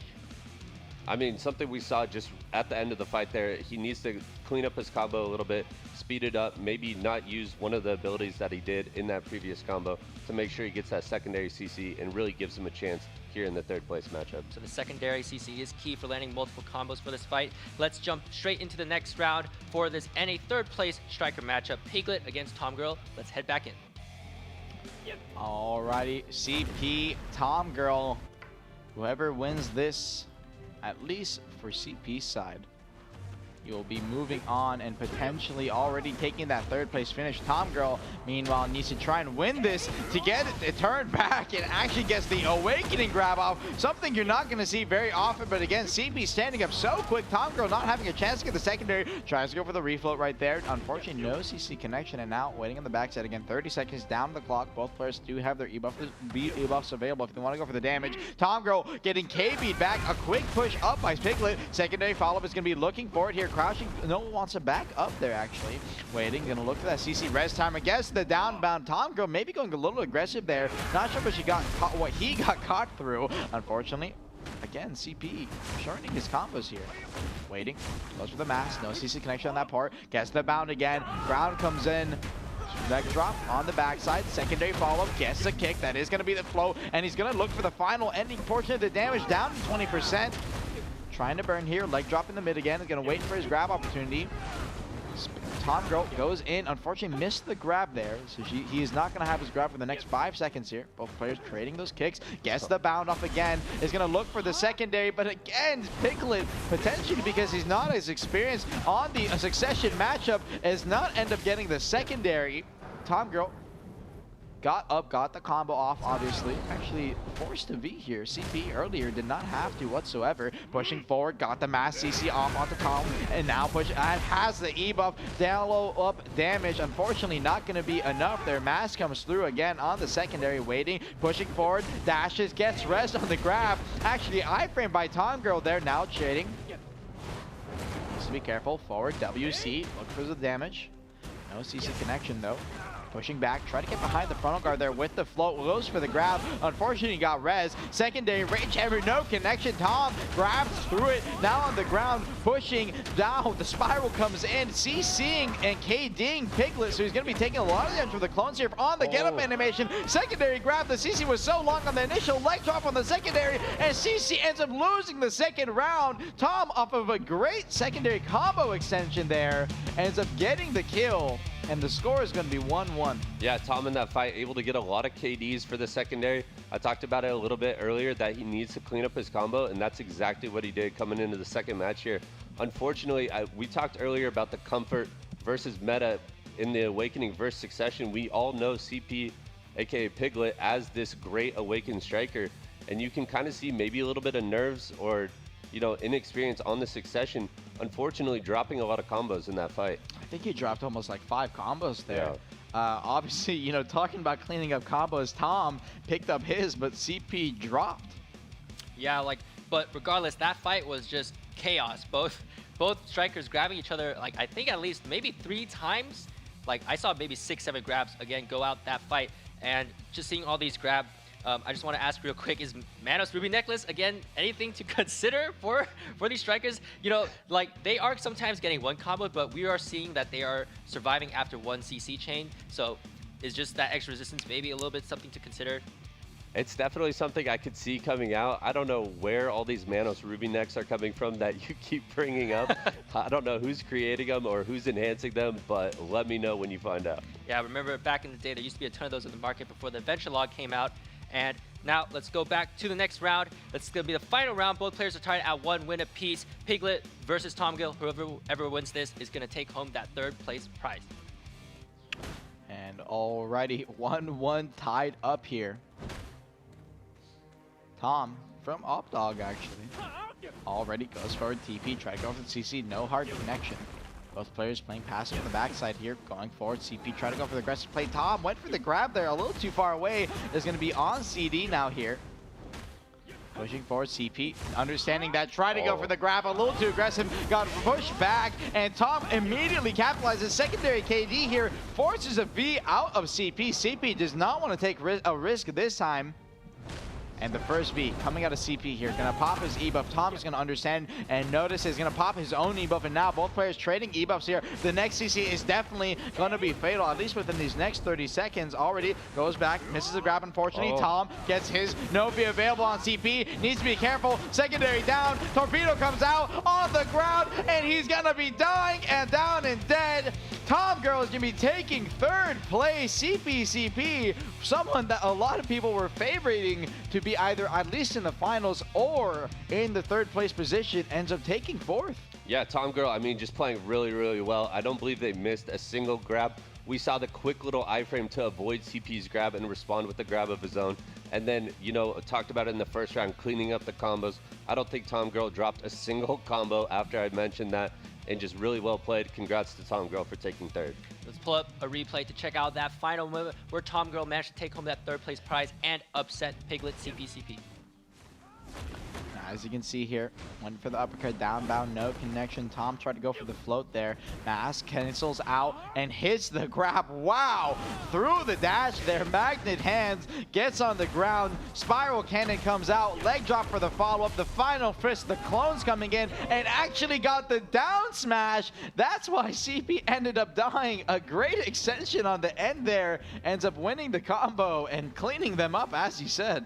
Yeah, I mean, to go from the first round where you're not even getting to the point where you can hit your secondary to not only getting your secondary, but then an extension using Roaring Tiger from the pre-awakening. I mean, Tom playing just so well in that last round. He's definitely playing a lot sharper than the initial matches. Congrats to Tom Girl for taking home those 3rd place prizes. Let's pull up the NA striker brackets one last time to see who's going to be moving on to the grand finals. On the left, we have Devios, and on the right, we have Hunter HD. These 2 players are going to be duking out next week for a chance to take home that title Unrivaled, as well as the rest of the 1st place prizes. And that does conclude the striker matchups for today, but coming up right after this is his female Echo Fighter counterpart, the watery, really slippery, but really graceful Mystic. She's also the bane of other magic classes out there with that high magic damage MR. Let's move on to Mystic. Vert, give me a rundown of Mystic and what she brings to the table. So Mystic, as we know, Succession is going to be the favored spec here in North America. Just so much damage coming out in the 1v1. I know Froge, though, on the second side of the bracket is going to probably be coming out with the Awakening, and the Awakening is just going to give you so much more control in trade of damage in this fight. And we're not expecting too many Awakenings, right? Because you just mentioned Succession, but Awakening, in my opinion, is a lot more stylish, a little cooler. But in EU, we actually saw, what was it, 3 Awakenings, I think, from maybe even 4. I think we saw all 4, yeah. Yeah, 4 Awakenings. So again, more regional differences here. NA just, I guess everyone hates Awakening in here, but let's pull up those brackets for the NA Mystic matchups and see which players are going to be fighting against who. On the left side, we have Kurumi. He'll be facing off against Sammy and Tina. On the right side, we have Exotic Babe, who I believe is one of the potential favorites, against Froge. Armin, Vert, do you know any of these 2 players? Any thoughts about them? Yeah, Kurumi, so I believe, one of the more geared ones in this bracket, correct? yeah, so Kurumi's going to be coming out of Snake, a very geared and, you know, has been training quite a bit in the BA. But going up against Sammy and Tina, who is a Cho Nation Mystic, you know, both very heavy hitters on the left side. And then on the right side, you have Exotic representing Black Rose. So just so many, you know, Siege tier Mystics coming into this bracket. So we're going to be expecting lots of really geared and strong Mystics for these fights. Kurumi, Sammy, and Tina, any quick predictions you want to make about that first matchup? I mean, the first matchup, for me, it's too hard to call. Both Mystics, you know, are pretty evenly geared. They've both been training extremely hard for this fight. If I had to give a slight edge, I'd probably go with Kurumi in this fight. Isn't that your old guildmate? I'm not being biased. I don't know what you're talking about. Man, we've been biased this whole cast. It's all good. Fantastic. Definitely that NA bias here going against. You mentioned that EU Nova. Hey, come on, man. But that was good, though. Match 1 is about to start. Kurumi, Snake against Sammy and Tina, Cho Nation. We got a clash of Siege Mystics here. This one's going to be a good one to watch. Let's jump right in. And alrighty, Kurumi, Sammy, and Tina, both these players already starting out. Kurumi, as many know, someone that you're famously not gonna one combo, and we'll have to see if it comes into play here. Early scissor kick comes out, no connection on the down. Try to go for the grab there. Unfortunately, a little too late there. Waiting. Hold it here. Again. Scissor kicks coming in. Try to go for the early stun there. Unfortunately, no connection. Actually, no! Ended up getting it. Secondary grab is going to be coming through, but that damage is definitely not going to be enough. Both these players are so tanky. Iframe leap to the side. Kicks again. Yeah, and I think you're going to see more of the save just throughout the Mystic fight here. Both Mystics just so incredibly tanky. Gets the mass CC on the ground. Secondary is going to be available this time, but a little too slow. Gets up from the KD. And there is Sammy and Tina. We'll get to see his damage here. Kurumi finally on the ground, gets the secondary off, burning down. And so far, as we can see, both these players only burning each other 20% HP. And this may end up being a much longer match down to the final minute here, potentially. Yeah, Mystic not quite getting those damage buffs yet. Oh, Kurumi with the E-buff, though. Kurumi with the E-buff, and as you're talking about it, that damage coming in for the next patch doesn't need it when you have that Mystic E-buff already hard chunking. Sammy turns around, gets a grab of his own, wake-up grab again. Kurumi turning it around this time, and finally forces a V from Sammy. Sammy, believing rightly so to V out of that position. Kurumi ends up hearing his V location, but ends up being behind the wall. Great V location from Sammy. Not going to get caught there. But the grab coming in as he's trying to get on the high ground. Secondary, he's going to be out of the zone in the last hits here, and it's going to be enough. Kurumi, Sammy, a little unfortunate on the positioning there. Gets caught out of the zone. Ends up taking the round. Kurumi is going to be up 1-0. Yeah, such a tricky place to V. Once again, we see it. But this time, Sammy using some of the Mystic mobility to get out of that corner. Kurumi's so fast to respond, though, almost catching him out of midair like he fell from a building and then throwing him back into the fog. You know, just great play so far out of Kurumi in that first match. Yeah, this one I definitely want to see a heat map for how many people have died in that corner.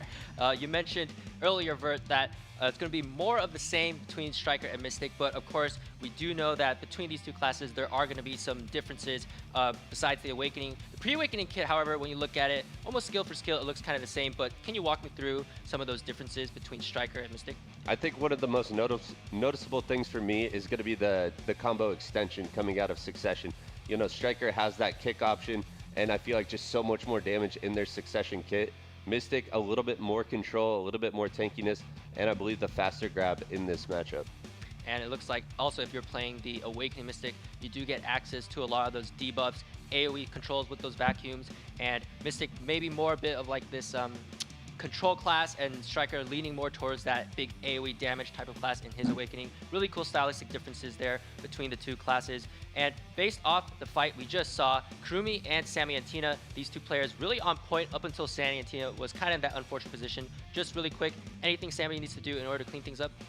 I mean, I don't know what he could do to avoid the grabs, but if he can use maybe his iframe with a little bit better timing and respond with a grab of his own on Kurumi, that will give him a better chance in the second fight. All right, the second fight is about to start. Let's jump back straight into the first match of the NA Mystic tournament. The arena of Arsha is ready. The players are ready. Let's hop in. And already second match starting up here. Kurumi, Sammy, and Tina again. Some early kicks coming in. Waiting, and we'll have to see. This is going to be another slow-paced one, but with no ebuffs available that time. That was a big reason for why all that damage overload came in that last match. It's going to have a much tougher time for it. Yeah, the pacing of the fight definitely going to be a little bit slower until we see those ebuffs come off cooldown. And again, that is only going to be for 30 seconds. So Kurumi gets initial CC, Thunder Pound comes out, follows up with a secondary on the ground. Rage Hammer, no connection on the damage zone. He's going to be backing up off of that again, only bringing him to 80. Kurumi pushes forward again, try to get the secondary grab. That cooldown so short. And this is a double succession matchup again, unlike the EU matches where we saw the majority being Awakening. Backing up here. Yeah, Sammy playing a little more passive in this matchup. Kurumi, it seems like every time he's engaged. Oh, I thought a grab was going to come out there. Nothing landing though. Yeah, nothing just yet. Pushing forward, try to go for the mask, no connection. Again, the downbound, immediately jumping out. Sammy, yep, as he said, is going to have that ebuff. Kurumi noticing it. Instead of popping to match, is going to probably look to kite here. And unfortunately, he's going to get grabbed in the second half there. Combo's going to be coming up. It's going to be with ebuff. Goes for a stun for the secondary. A bit of an odd combo, something we haven't seen before. And as a result, only going to burn Kurumi down to 70% there. Gets a secondary grab right as Kurumi burns his own ebuff. Kurumi going to be dropping low here, down to 50. Secondary follow-up, and now 50% on Kurumi, but nothing to be lethal. Kurumi still has his ebuff available here. If Sammy gets another grab, he's going to have a good opportunity. Scissor kicks, jumping forward, waiting, side leap, iframe. Ooh, Kurumi went for the grab there. Unfortunately, he's going to end up missing it. Now both players waiting. Kurumi, about a few seconds probably left on his ebuff here. He's going to be running out. Try to dash forward for that grab. Unfortunately, a little too far away. And now with no ebuff available on either player, this is going to be coming down to the zone. Final minute kicking in. Zone's closing in. Getting in here slowly. Gets the mass CC off. Oh no! Unfortunately, grabbed him towards the wrong direction. Actually, if he had pushed Kurumi outside the zone there, would have had a great opportunity. Burning Sammy down to 50% there. Backing up. Kurumi looking for his opportunity here. Goes forward, gets grabbed by Sammy here, pushed near the zone. If he gets a KD off and pushes him out here, it's going to be a great opportunity to get some chunk. Actually goes for the secondary down smash, gets the down smash and puts Kurumi down a little bit more, 50%. Kurumi gets a final grab there. Sammy, understanding his damage limit, is going to wait now. Coming out the zone, over on the side. Oh no, you're too close. No. He's going to be getting caught out of the zone here. Sammy and Tina is going to be dropping down and dead. Kurumi is not going to be dropping any kind of combo like that. Obviously an experienced veteran player. And so he will be taking the match 2-0 and be moving on to your grand finals. Yeah, Kurumi coming out really strong there. You know, Sammy did have him on the back foot for a little bit. But unfortunately, Sammy choosing to go, you know, not really like deep into the fog, but not in the middle of the circle, kind of in between, and gets punished for it pretty heavily. Let's pull up the replay and check out how deep he went into that fog, because to me it seemed like he was just in a spot where he could be punished. And as you can see here, that initial grab, unfortunately, again, for our competitors with no V extension, you're going to be hearing where you're coming out of V a little too close. And the grab at this point comes through. Thunder Pound, secondary follow-up, gets the KD, extra extension on the end. It doesn't even need that follow-up damage. The zone tick being too much. And unfortunately, that's going to be at the end of Sammy and Tina's life in this tournament. He'll be moving on to the third place matches, so Kurumi is going to be on your grand finals. Yeah, really well played. Kurumi just, you know, he showed up in the first round, especially with that e-buff, we saw that. And then, you know, in that second round, punishing Sammy's mistakes, both, you know, to be in grab range early on and then the awkward V position coming out of Sammy there. So congrats to Kurumi for moving on, and good luck to Sammy in the third place match. Yeah, unfortunately for Sammy and Tina, again, falling to that third place, but you still have a chance to take home some really nice prizes. For Kurumi, he's going to be moving on. The next fight, however, Exotic Babe versus Frogy. Again, two big names in the Mystic community. Any predictions you want to make about these two players? Exotic has been playing out of their mind so far on this Succession Mystic. Froj, again, one of the few Awakened Mystics in the tournament. I'm curious to see if they show up on Awakened today, but I would have to give it to Exotic. All right, so Exotic being Vert's favorite here. The players are ready now for the second match, round 1 of the NA Mystic tournament. Let's jump back into the arena and see what the players have in store. And already second match starting up here. Exotic immediately popping the E-buff down the middle, rushing it down. He's going to be having the next 20 seconds here to try and go for something. Thunder Pound comes out, tries to go for the stiff in, but unfortunately no connection. Pushing forward, secondary downbound. Froj, no connection on the grab so far. Got CC'd for a second there, it looked like, but no secondary follow-up. Finally, grab comes through from Froj, but the stun is a little too fast afterwards. Froj doesn't manage to get that final CC, and Froj, for those of you that don't know, ended up knocking out Damo from this tournament, someone who a lot of people also expected to go very far. And Froj actually a bit of a protege, I suppose, for Damo's side, grew up in Crawling Chaos alongside him, so definitely coming into this to show up and kind of come in as someone that many people may not know. And now pushing forward here, gets the initial grab off. God, that range of that grab, such a magnet. Hands, and already on the ground. The combo extension here, burning him down to 50. Actually, great damage coming out from an Awakening Mystic, something you won't often see. Succession, usually the damage-focused counterpart. Slow is going to be in the middle here. Exotic, forced to eat it a little bit. Is going to be stuck on the low ground here. Again, that heat map forcing people out. Now being out to the side. Froj, unfortunately, ends up not reading the positioning. No radar that time. Immediately, he has to grab onto Froj, and as we saw earlier, the damage onto Froj's end, not going to be enough to be lethal, but definitely enough to cross some worry. The next grab here could be fatal for Froj, but Froj going to get the grab of his own. He's going to have some time to run down the clock here. He's actually slowed, unfortunately, due to the Wave Orb from Exotic Babe's combo, so he's not going to have a lot of opportunity to extend his own. Now, slow, now out, gets the grab off here, is going to have that E-buff. I'm actually not too sure if damage is loaded onto Awakening Mystic's combo, but I definitely do know they do become a lot tankier. So Exotic Babe here trying to combo Froj out is going to have a very tough time, only burning about 30% here so far. Definitely not the 70 that we saw earlier. Now waiting out 1 minute. Timer's now in play. Zone going to be slowly closing in. Froj needs to be careful here not to run too close to the zone. He is right next to it. Spiral Torpedo running out to the backside. Drops a slow. Is going to be zoning off that area. Exotic still holding his end. Waiting. Walking up, scissor kick, doesn't go for the grab connection, unfortunately a little too slow. Exotic, Thunder Pound on the backside, meanwhile, trading those SAs in the front side. Eats a slow there, in the vacuum, gets a bound onto Froj, and Froj is not going to risk it in V. Exotic is listening to this V audio. Froj coming out of the zone. Oh no, are you going to be fast enough? No! Great stuff from Froj, barely far enough, is going to end up living here, and now has a great opportunity to turn this around. 20 seconds left on the clock. Gets an initial float here. Neither player has a V available. He's going to try and burn down his HP just enough for the timers, but nothing to mean too much. 10 seconds left here. This could go down to the HP if you're not careful. Gets the final CC. Froj is going to be the one on the ground here. 70% HP. He got the secondary grab. Can he get any damage off to save himself? No, unfortunately, again, that end loaded damage going to be too late there, and unfortunately that is going to be 1-0. Froj is going to be down, but Exotic taking a great round there. Yeah, I mean, Exotic playing extremely well, but Froj also showing up today. It was back and forth, you know, going down to the timer, and only about 10% health difference at the end, so really well played by both of these Mystics. I hope we get 2 more rounds of this, but, you know, congratulations to Exotic in that first round, playing extremely well. Yeah, things really went down to the wire for this first round.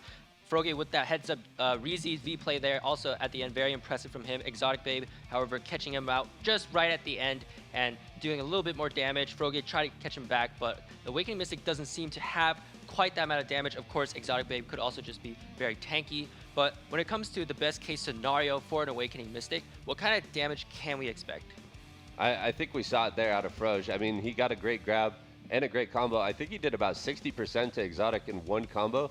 And out of an Awakened Mystic into a tanky Mystic like Exotic, I think that's extremely good damage, but you're just going to be required to get that follow-up catch or maybe have the fog come into play a little bit in that matchup. Yeah, both these players are probably similar in gear. If not, Exotic may have a little bit of gear on him, but Froge definitely not geared, nothing to scoff at. All right. Well, the players are ready once again for round 2. Exotic Babe currently in the lead with 1 win. Froge looking to tie things up. Let's move on to the next round of this NA Mystic semifinals. And already second round starting up here. Exotic Babe up 1-0. Definitely has his E-buff available for this round. Goes for the grab, unfortunately a little too slow. Punches come out, is going to have the vacuum here. Froge backing up, didn't get any kind of CC and initially floated here. Again, it's not going to be able to die off one combo, but the damage is something to worry about. Spiral Torpedo going to be kiting out here. Doesn't want his V-Force, wants to get up to full HP before he challenges Exotic again. And Exotic is going to pop his E-buff here. The next grab, if Froge doesn't actually V it in time, he may end up dying here if he's not careful. Exotic goes in. Misses initial grab, and immediately Rage Hammer is going to be lingering that SA for a little bit. Kicks coming in. Gets that CC. That is going to be the first grab. Still has E-buff here, so Froge is going to be taking a lot of damage. And that's what I'm talking about. Froge didn't see the E-buff buff coming in, unfortunately. And as a result, that damage came in so quick, didn't recognize it. And he's going to be dropping out here. Exotic Babe will be moving on to your grand finals. Yeah, we saw this in the previous fight with Kurumi versus Sammy and Tina, how impactful that E-buff can be. You know, Exotic going from doing about 50 to 60% in a combo to 100 to 0 just with that E-buff. So incredibly powerful and definitely something to look out for in the finals. And unfortunately for Froge, he is going to be dropping down to that 3rd place match, but he can still take home some prizes if he defeats his opponent, Sammy and Tina. So what are your thoughts for this next 3rd place match? For the 3rd place match, I feel like it's going to be a lot of back and forth. I'm really liking the waking out of Froge. You know, unfortunately, he came up a little bit short against Exotic, but I think he's playing well today. Sammy, definitely no slouch on Mystic, but looked a little bit nervous against Kurumi in the earlier fights. I don't really know who's going to take this. I think it's kind of a toss-up. And for the Awakening, of course, he was fighting against Exotic Babe. Unfortunately, not quite enough damage there, but against Sammy and Tina, we don't know the specs and how many stats they have as far as their DP AP goes. But Froge, with the new bond skills coming out that came out for Mystic, most of the time I see the Mystics running Spiral Torpedo, but for me as a Ranger, I was mostly scared of that Sea Barrel because the reach was always a little bit longer than I expected. But through the whole list of the Mystic bond skills, is there anyone that Mystics kind of prefer more than the other nowadays, or are they all just running Spiral Torpedo, I suppose? Yeah, I think it's mostly just going to be that Spiral Torpedo, especially we saw earlier today in EU. You know, they got the beautiful secondary, they got the down smash, and actually using Spiral Torpedo to extend the combo there was really nice to see. So I'd expect more of that out of Froge. All right. Well, the 3rd place match is about to start. Let's get things underway. Sammy and Tina versus Froge, a Suck v Awakening matchup. Let's hop back into the arena. And already 3rd place match starting here. Froge, Sammy, and Tina. And it's actually the big thing to see here is how the damage is going to work out. Froge is going to be the first one to get the grab off here. Sammy and Tina burning down so far. Wave Orb is already out, burned down to 47% there. So a good representation of how Froge's gear is going to work. And we'll have to see how much he is going to take back. I'm predicting him to drop to about 50% most likely off Sammy and Tina's combo. But Sammy and Tina does have E-buff here, so Froge is definitely going to be taking more. He needs to play smart here if he notices he's paying attention to that buff bar. Already, Thunder Pound came up, got the grab off the forward extension. Grabbing forward. Secondary CC. Lingering there. Try to go for the wake up. Froge had the iframe leap, so he's going to dodge the grab there. And Sammy and Tina already burning a lot of his E-buff timer here. Only has a few seconds left. And there it is. Finally gets a grab, but he's going to be slowed here. A little too far away. The vacuum sitting. Couldn't get the Thunder Pound for the secondary CC. Got the wave orb at least for the stun. But that is not the CC you want in your combo. You do want that KD on the back end. And unfortunately, as a result, no more E-buff on him. Froge combo comes out here. Extends. Wave up on the back end is going to have that slow, and Sammy and Tina now is going to be in a rough spot off this wake up. And Froge is just going to wait, linger SA, extend, get the secondary here. Now, Spiral. Ooh, big extension, gets the vacuum off even on the wake up. And Froge, after extending that combo for so long, the res timer coming out from Sammy and Tina is not going to be long enough to res that last CC. And Froge is just back to back to back, CCing Sammy and Tina and juggling his HP here while people make combo. Normally, Froge is comboing off your wake up here, and Froge TPs through the pillar here. Sammy and Tina Novi available, finally gets a CC. Froge on the ground here, obviously again, not going to end up dying. Doing a great job at lingering so far. Pushing forward. Needs to be careful. Punches come out on the backside. Backs up. Try to go for the grab. Unfortunately, didn't get through. Got stiffened, but no CC connection. The wave orb is going to get the connection here on the ground. Rage Hammer going to put Sammy and Tina popping the vacuum. They're down to 30%. Is going to look for a secondary grab there, and unfortunately, he did end up missing. But Sammy and Tina has opportunity here. He is very close to the zone.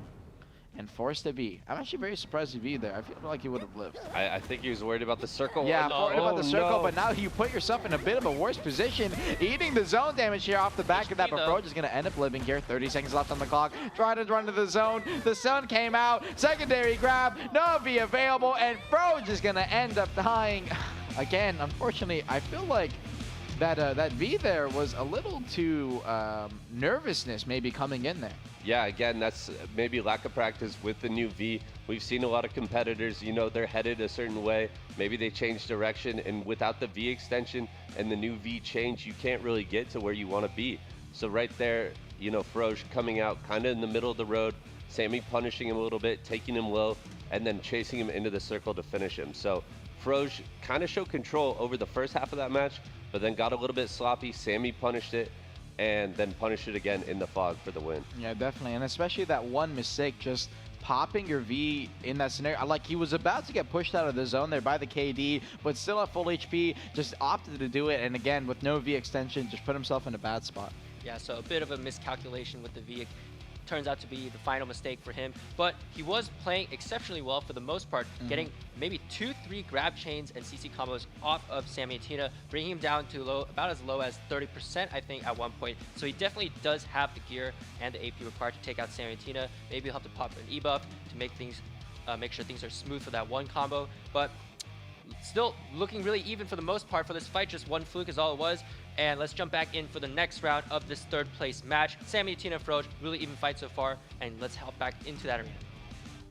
And now coming into this Froge, again, as we saw in the last round, super dominant, definitely did play well. Surprising that off all that early effort that he put in, that he ended up dropping there. Yeah, unfortunately, just a little bit panicky with that lead. Just like you said, I think he would have lived if he just held out on the combo, but choosing to V, and unfortunately, that was his downfall in that last fight. Yeah, and almost here, as we do know, neither of these players can efficiently one-combo each other. As we saw just now, comboing Sammy Tina to 70. Sammy gets up, gets a secondary CC there. It's just almost a back and forth. I'm very surprised none of these competitors so far have thought of just, you know, practically just trying to run out the time and playing for those last minute where you're actually going to be able to kill your opponent. Both the players saying no to that, want to play in each other's place. Definitely respect for their forward effort here. Froge dropping low, 50% is going to opt to kite out here. Sammy Tina does have that Eva pop, so he's going to have a lot of damage. Needs to be careful. Almost hit the wave orb slow there. Waiting, spiral torpedo, pushes forward, went for the CC. Sammy unfortunately missed a grab, and Froge turns around, gets a grab of his own. CC'd on the ground. Secondary follow-up, gets the down smash. That is going to shorten your combo a little early in the down smash there. And now pushing forward in the middle of the vacuum. Is going to get the combo, but it's going to be a little too slow to get the secondary. Same for Froge. Almost a repeat of each other, even though they are on opposite specs. Yeah, both these classes, I mean, both opponents just so close. And another grab out of Sammy. Again, pushing forward here. Actually, a bit of a late extension, even got the down smash. And again, for those of you unaware, if you do down smash your opponent, down smashes have very, very short CC time, so your opponent will get up very fast. Rage Hammer there from Froge. Sammy, thought about going for the grab, didn't fully connect. And now Thunder Pound comes out here. Froge actually over in the corner. Ended up running out over there voluntarily, not through the V. Very interesting. Almost reminiscent of one of my previous matches. And now 30% here. Needs to be careful. Backing up a little bit. Ooh, gets that crouching bolt, but that is not going to be a CC. Sammy immediately comes out. Gets the V out of Froge. Froge looking here. Sammy ended up hearing him just a little bit. He's going to be behind that pillar. Thunder Pound comes out. Gets the CC connection off it. Froge, unfortunately, once again, outside the zone, ends up being Sammy and Tina will be coming out on top, and Froge will be dropping out, taking that 4th place position, and I believe Sammy and Tina will take the 3rd place, and all the prizes go along with that. Yeah, I mean, Sammy playing really well. Played a little bit sloppy in the first round, but ever since that first round, he really picked it up. You know, Froge doing a great job as well. So, I mean, congrats to Sammy for 3rd, but really well played by all 4 Mystics today. Definitely a good effort and some really great fights there from the NA Mystic semifinals. Let's pull up the brackets one last time to see who's going to be facing off against who in the finals. On the left side, we have Kurumi, and on the right side, Exotic Babe. These two players will be duking it out in the grand finals for a chance to win first place prizes and that title of Unrivaled. And with that, we are going to be moving on to the next class. It's going to be the stylish, fan favorite class. Get her an air license. She's violating BDO airspace laws. Lahn is up next. And Vert, do you want to give me a quick rundown about what Lahn is, what she provides to the table, and what players really like about her? Yeah, so Lahn is going to be an extremely fast assassin class. Like you said, she is the class in BDO that could fly, which is an amazing mechanic. Something to look out for here, specifically in the 1v1s. The grabs are going to be so incredibly impactful. Once again, the range grab, extremely fast, a little bit of an AoE actually on it, and then outside of that, just a lot of protection to look out for. And so for the Awakening, I suppose that's probably going to be the preferred spec for most Lahn players for this 1v1 tournament. Is that correct? Yeah, I mean, we did see a couple Succession Lahns coming out earlier in the bracket, but unfortunately they did get knocked out. I think the Awaken out of Lahn is definitely going to be the more impactful spec for this tournament. All right, let's pull up those NA Lahn brackets and take a look at the players who are going to be competing for a chance to move on to the grand finals. On the left side, we have Kyosha.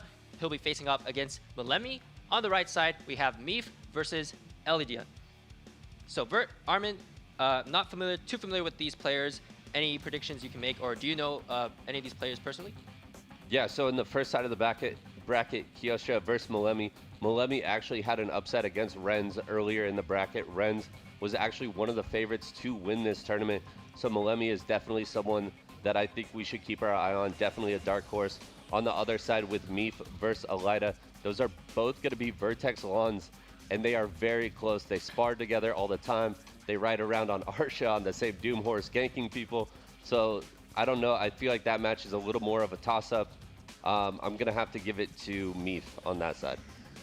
Armin, any predictions on your end, perhaps? Well, I'm worried Elida won't even show up to today's match, so based off of that, I'm going to toss my points onto Meef too. We'll have to see. I guess you could bet those Twitch channel points, get an easy win for that Yeah, one. I got Twitch chat right here, man. Awesome. So Malemi looking to be the dark horse against that for that first match, and I want to talk one more time about Lahn in general because there's so many classes in BlackDesert, and to pick Lahn, what kind of plays are you trying to look out for as a player? So just in the 1v1, again, it's very powerful. So if you're out dueling, you like to 1v1 a lot, I feel like Lahn could be a great class for you. Or if you want to get into the Node War or Siege scene, it is going to be a great flex class. Amazing for hunting cannons, amazing for chasing down players and chasing down flags. You know, a class that's utilized to get to those tricky spots because it is able to fly. And so for Lahn's, it looks like her role is essentially kind of like the specialist looking to hunt down as part of that flex group with potentially the rest of the other rat classes, I suppose, in her guild. And I do remember this one time I was fighting a Node War in Valencia, and there was like 4 Lahns parked on top of a cliff. My guild was running by trying to move onto the enemy Node War base, and they just like flew down and literally flew down, evaporated my guild with their AoEs. So that was a sight to behold. I was just running away, of course, using EES. And for the Lahn... On your Ranger? Yes, on my, okay, on my the Ranger. Okay. So Lahn, again, no one's taking out the Succession perhaps because of that range grab, but in the case that we do see a Succession in this tournament, is there anything we need to look out for in terms of that matchup? I don't believe we are going to see any Succession Lahns actually in this tournament, but in the case you do, unfortunately, they're going to be at a massive disadvantage due to not having a grab. So most likely in all regards, just don't necessarily linger for too long, but at the same time, that's all Succession Lahn mostly does. Yeah, I think if we were to see a Succession Lahn, you know, one of the advantages is that it has a ton of super armor and amazing flight, but unfortunately, into the Awakened Lahn matchup, Succession just kind of gets bullied over and over by that grab. So I don't think we're going to see it here in the finals. This fly. I don't think we're going to see it here in the finals, but if we were to see it, I think it would get punished pretty heavily. I'm expecting mostly Awakened Lahns here. Talking about flying. All right, starting up here. Also, I believe because we are going to see mostly Succession Lahn, I think most of them are going to be running the Bond on Fuhrer. Yep, correct. fear, okay, a skill to look out for. And when it also talk about really quickly about Lahn one more time. The thing with Lahn is that you just mentioned she is one of those best 1v1 classes in BlackDesert. Is there you two also play assassin classes who are also pretty up there? And there was that tier list we did see earlier where Wizard was S+, and we didn't see Lahn up there. But as an Awakening or as a Ninja and as a Hash, when you guys are fighting against Lahns, like how do you feel in that matchup? Nerf long grab, please. That's the one wish. If I had a Christmas wish, you know, I'd want a nerf long grab personally. Yeah, definitely. I mean, as a Succession Hash into Lahn, it's a pretty tricky matchup just because they are protected all the time. So, I mean, like Armin said, that long grab is terrifying. Yeah. All right, let's see all these super long range grab plays for these Lahns in the first match of the NA Lahn tournament. It's going to be Kyosha versus Milemi, the Dark Horse. Let's hop right in. And alrighty, first round already starting up here again. Kyosha, Miami early popping his E-buff here is going to be running it down. For those of you that are unaware, Lahn E-buff is going to give you a lot more movement and especially damage potential, similar to most class E-buffs actually. Now that I think about it, already spin comes out, unfortunately going to get caught out of it. The immediate grab from Miami. Obviously Miami from Frequency, a frequently, Node War guild at the moment. So you are going to be seeing him with a lot of PvP experience. Pushing forward here, gets grabbed again on the ground. Brittle, secondary follow-up with the flow is going to be enough. And that was a 20-second round for Lahn. Something we actually haven't seen in most of the Lahn matchups in past weeks at least. Most of them have been going on for long duration. So I'm pretty surprised to see the 1-0 come out that fast. Yeah, and again, we saw, I mean, I talked about it a little bit earlier. Milemi, definitely the dark horse in this tournament, has been playing so well, understands the matchup almost perfectly. I mean, the spacing into the grab every single time. His opponents haven't been able to avoid it, and the follow-up combos have been clean. So Milemi, very scary in this first matchup. Kyosha is going to have a better neutral game if he wants to stand a chance coming into the second round. Yeah, I believe when we were casting it, me and you, Lahn, last week I think it was, we saw Miami, he kind of had this like burst-esque playstyle, correct? Yeah, definitely. Yeah, and it looks like spacing is the name of the game for these Lahn matchups due to that range grab. And Kyosha not putting up much of a fight there, being taken out in the first 20 seconds. Again, with that grab, setting him up for that kill. Kyosha, anything he needs to clean up on his end or watch out for out of the opening? Because, again, that was a really quick win by Milemi. I would like to see better use out of his Primrose, you know, the longer iframe and even the Phantom Dance, I believe is Yeah, you can connect Phantom Dance into that Yeah. Primrose to kind of extend your iframe, and you can Phantom Dance again after your Primrose for another iframe. So if he extends those well, he can definitely dodge that grab. Wow, talk about protections. Well, let's move on to the next round of this first matchup, NA Lahn. Milemi currently in the lead with 1 win. Let's see if Kyosha can flip things around. And already second match starting up here already. We'll have to see if this one can be a longer one. Round starting up, Miami on the backside, burns up Primrose early as you were talking about, but Miami is the one on the forward foot here. Definitely that burst playstyle. And waiting here. Walking forward, Fly comes out, down with the downbound. Primrose on the backside, Bloody, try to go for the grab. Actually gets grabbed himself immediately out of the Phantom. Great recognition from Kyosha there. And Kyosha taking the forward front in this matchup so far. Bloody immediately goes in. Sal Perry comes in. No CC connection, though. Still has to be afraid of that grab. And now backing up. Miami starts walking forward. Goes for the grab. Kyosha unfortunately ends up burning it there. And Miami's going to want to pressure here and try to look for his grab opportunity. Is going to burn his iframes. And unfortunately, there's the grab. But we'll have to see. He's going to be listening to the V here. It looks like he is going close, goes for the spin, but the iframe from Primrose saving him just in time. Downbound from the Fly. Both players in close range here. Miami goes in that Fly here. Wants to get some gap spaced. Both coming out on opposite sides. Yeah, both players no V, playing a little patient. Milemi with the E-buff now. Yeah, and immediately Bloody gets the grab. Brittle on the secondary. Miami, is he going to get the 2-0 win? And he is.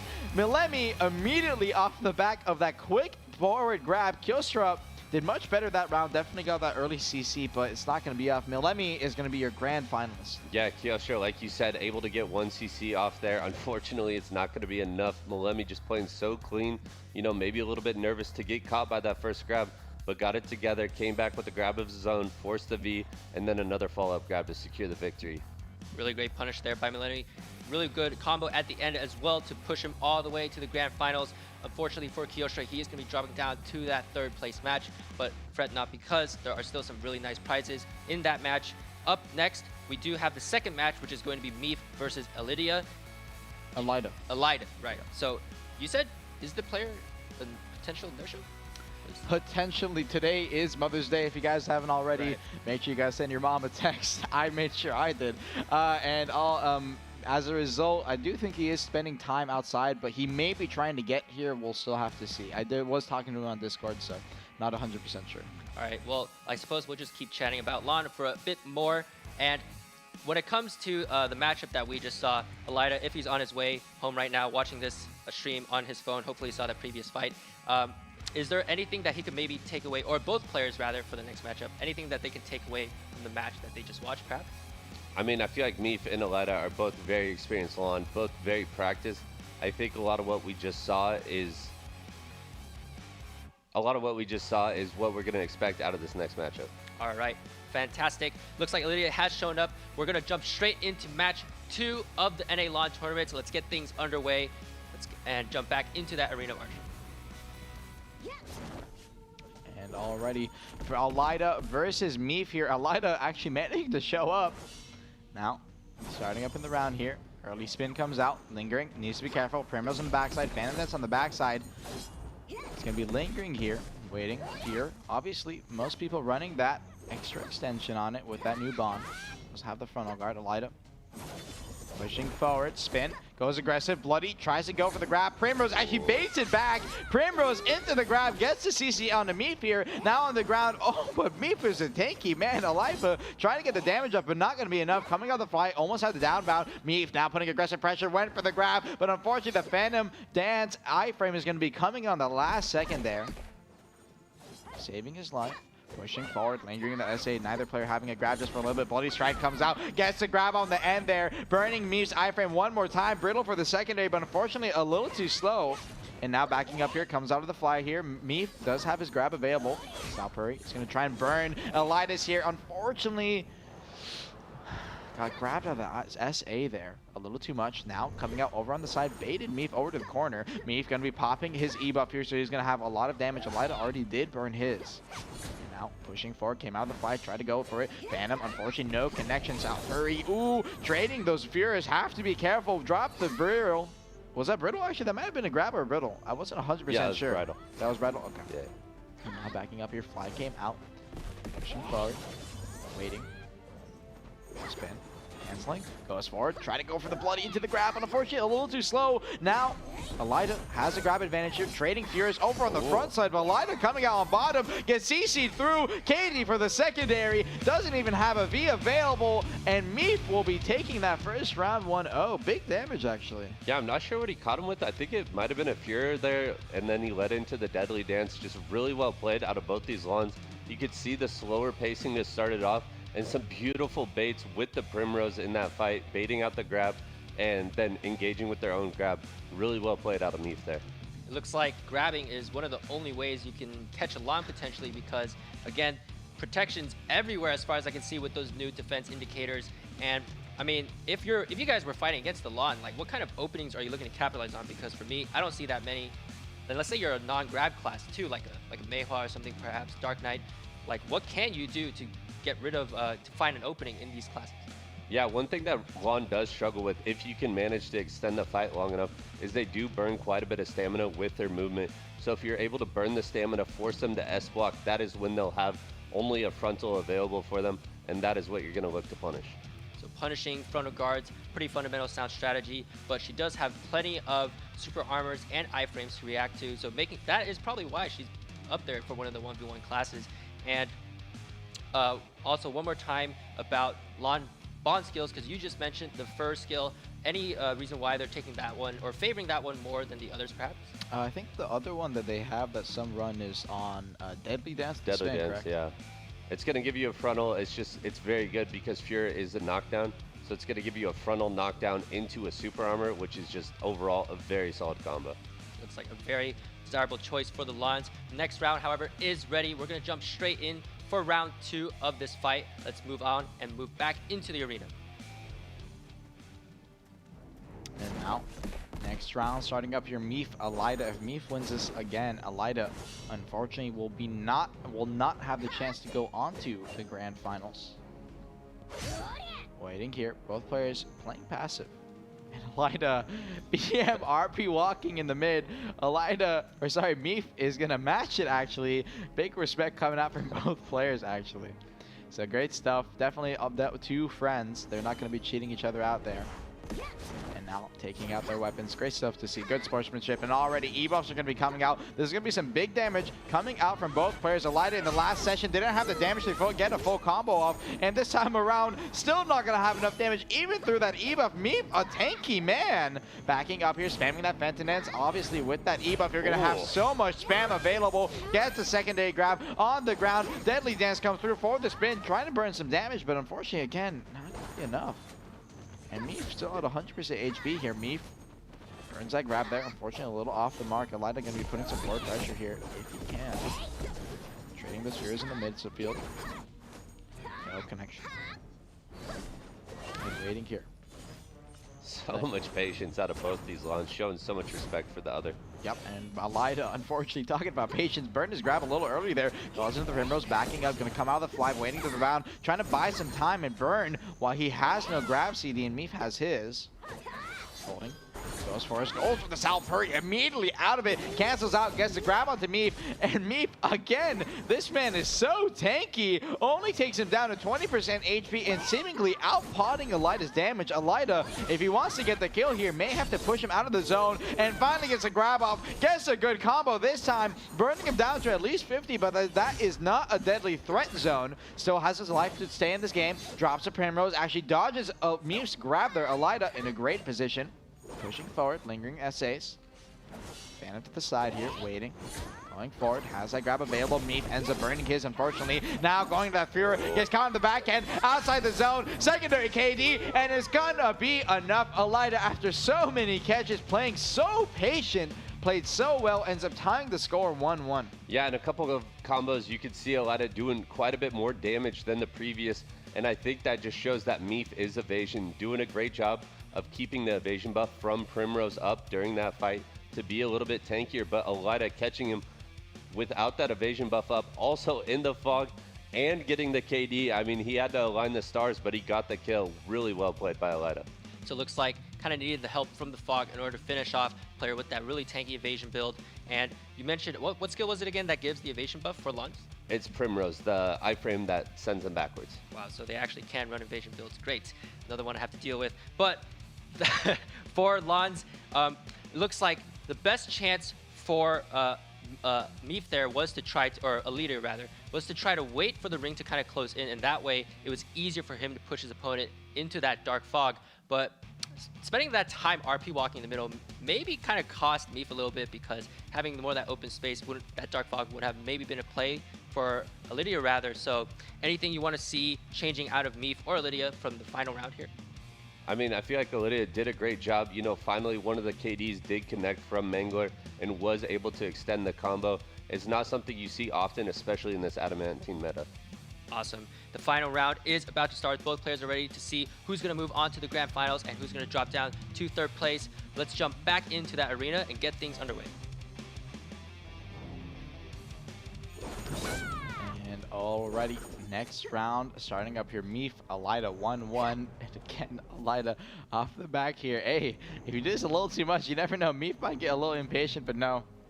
Friendship rules overall. Meef taking the midfield here. RP walking again. Both players going to be popping their e-buffs here. Actually, no, just Elida.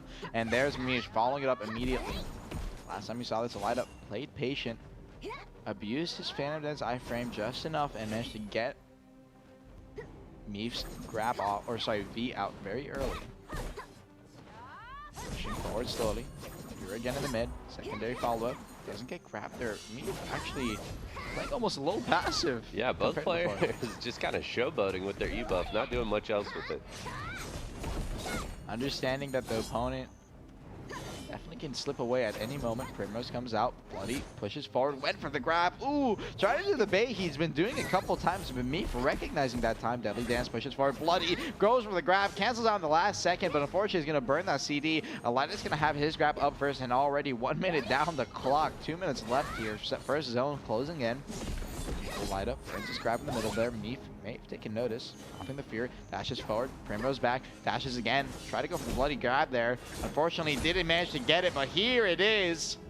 After all that bait and play, Light forced to V, and oh no, a lot in the mid. Meep tried to cheese it, ends up getting the stun off the Rebam, pushing forward on the ground. Brittle secondary is not going to be enough. Elida is barely alive here with 20% HP, has a chance to stall it out to try and live, but unfortunately coming out of the fly, it's not going to be enough. Deadly Dance, stylish combo, and the final hit's going to be enough. Elida is going to be dropping out of the grand finals and moving on to the third place matches, and Meep will be moving on to fight Malemi. Yeah, I mean, that's just so risky out of Elida to fly back in the face of Meef there and actually ends up getting grabbed. You know, the landing is a stun, but unfortunately, you know, Lahn is so protected, as we've seen time and time again, that Meef able to rotate a super armor and then get the grab as soon as Elida landed.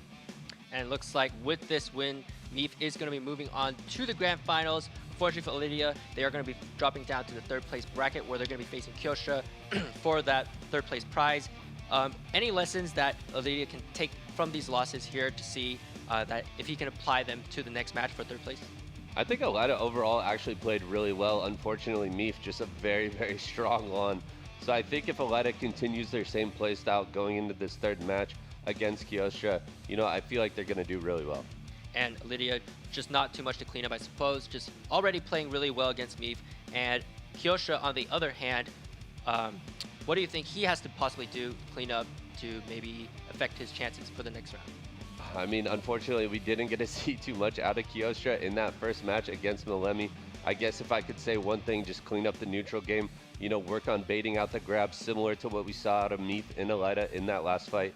And maybe that'll give you a chance here in the third place match. All right, looks like sticking to the fundamentals is the best way to go about it. Let's jump straight into that third place match, Kyosha versus Elida here. Let's see who's going to take that crucial first round. And already third place match starting up here. Kyosha, Elida starting to start out here. Immediately comes out the fly, is going to be in that Furious Alpri. Doesn't get the connection, but Phantom cancels out. Gets the grab on the backside. A little bit of desing there, but still connects a secondary. Kyosha dropping down to 50%. As a result of dodging that initial damage, ends up living there. Elida backing up here.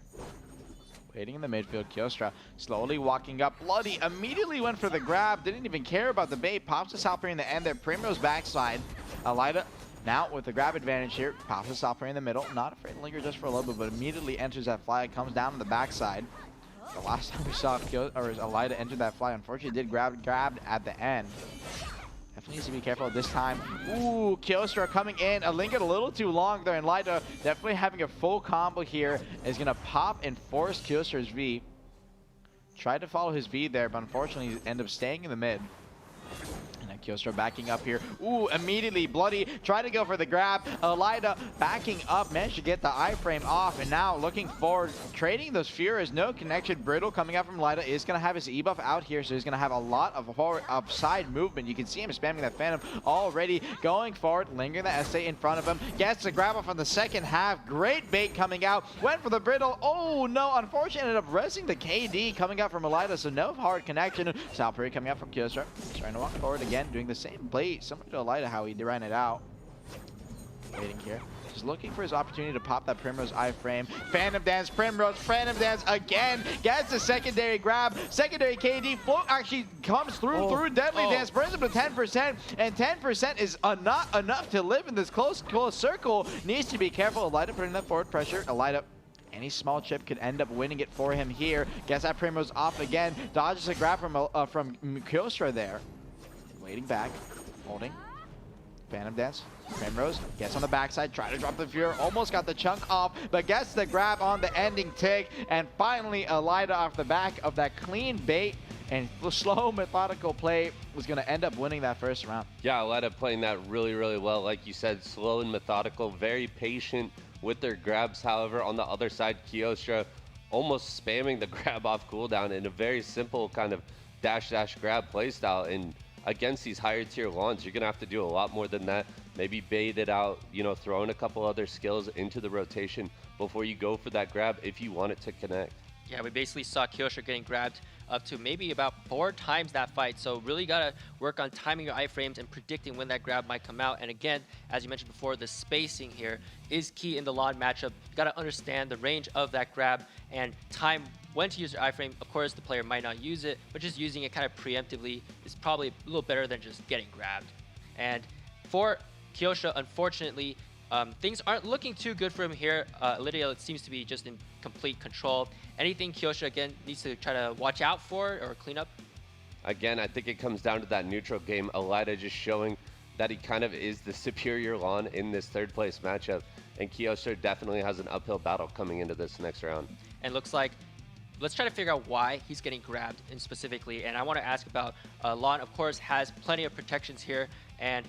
But however, I do see some stationary skills perhaps, and these could be some of the windows that grab classes are looking for. Do you know what the skills are that kind of keep her in place? Salpuri, Fear, when you're initially entering it, you can get stuck in a little bit. There's a couple other SA linger animations that are used as filler typical combos that people might use in that neutral game. But a lot of the reason that Meef is ending up getting grabbed here is because he goes on that aggressive offensive, and Elida, reading it in the moment, pops a Phantom, immediately Primrose, and again, that extension I told you about, another Phantom, gets that triple iframe off, and the duration is so long that Meef gets caught off guard, burns his own grab there, and Lida immediately counters it with his own grab. So it's just kind of that counter grab scenario that he's coming out on top. And honestly, if Kyostra, my bad, takes a little bit of a slower defensive position in these matchups and doesn't get baited by the same setup over and over again, I think he'd probably pull out and do a lot better.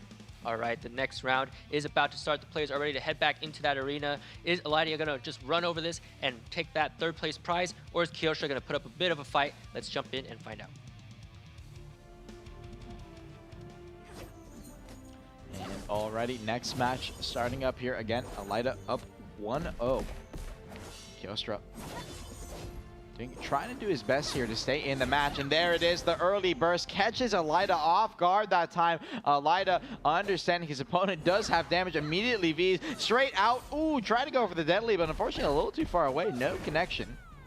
Pushing forward here, Elida in the midfield, bloody, goes for the grab again, a little too aggressive, especially when he tried to do a Salpuri right after. You're going to be in that SA. KD came out, Kyostra lives with 0.7 HP, almost died to the dot. Elida now in a great position to try and go for SH hit, but super hard on Lahn. Drops the Salpuri, gets his CC actually off of it, secondary deadly, and there's Kyostra's V.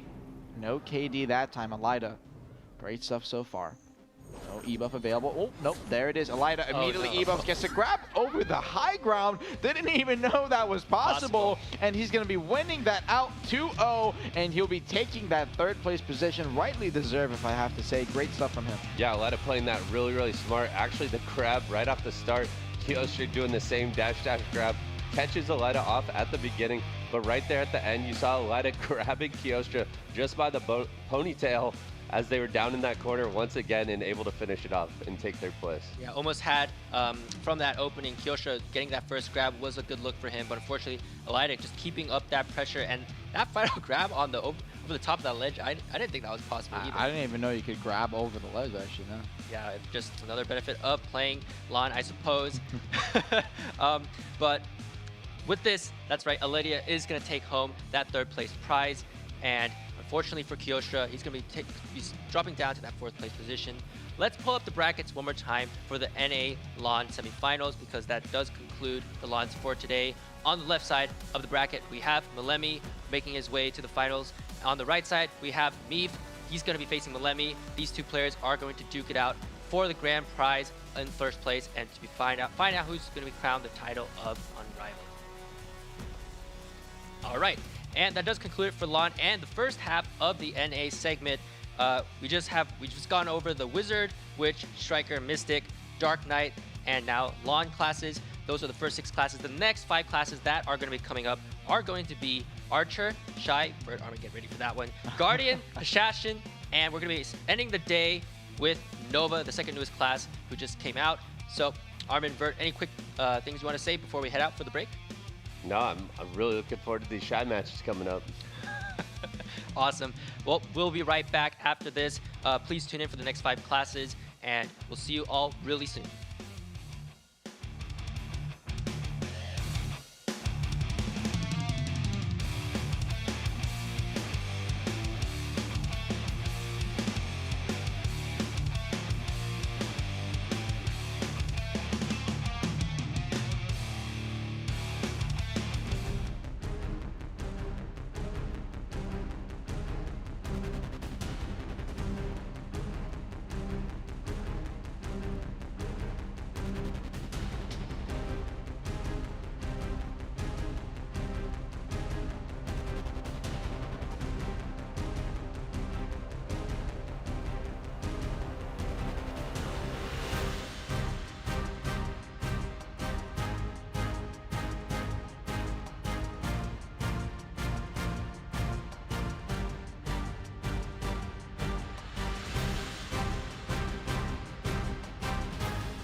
Welcome back, everybody. This is the NA Semifinals Arena of Arsha Best in Class Championship. I am your host, GM Lemoria. Alongside me, we have our shoutcasters, Armin, Vert. How are you two feeling? Oh, feeling fantastic. Ready to finish out these fights today. Yeah, should be a few more left. They are some of the more interesting ones. Archer, Hash, Nova, so I'm looking forward to it. And Shai, don't forget. And Shai. And yeah, so with those 4 classes, also Archer, and he is going to be the one we're kicking off with. But really quick, before we actually continue, we're going to make a few quick announcements. First off, Twitch drops are enabled, so if you haven't already, please make sure to link your Twitch account to your Prolibus account. That way you can get some really nice rewards. And in addition, for those of you who haven't transferred your account to Prolibus yet, all untransferred accounts will be deleted on May 31st permanently. So if you have a friend who used to play and might play again in the future, please tell them to come back and transfer their account so it doesn't get deleted. And third, we do have a Twitter retweet event. Please check the GM note on our official website. If you retweet one of the posts and just follow the directions on the GM notes, and you can enter a chance to win 5,000 pros. All right, let's bring up the broadcast overview. Just check out the rest of the schedule for this week and for today and next week. And we'll also check out the rules and prizes. And yep, that is it.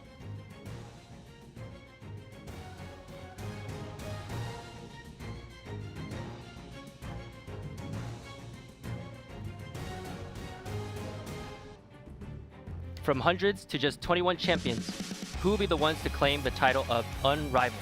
This is the Arena of Arsha Best in Class Championship. Today, we have the EU semifinals and third place matches, as well as the NA semifinals and third place matches.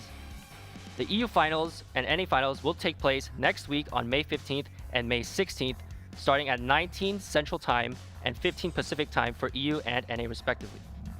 Today's fights will be a 1 versus 1 single elimination best of 3, and each round will last 3 minutes.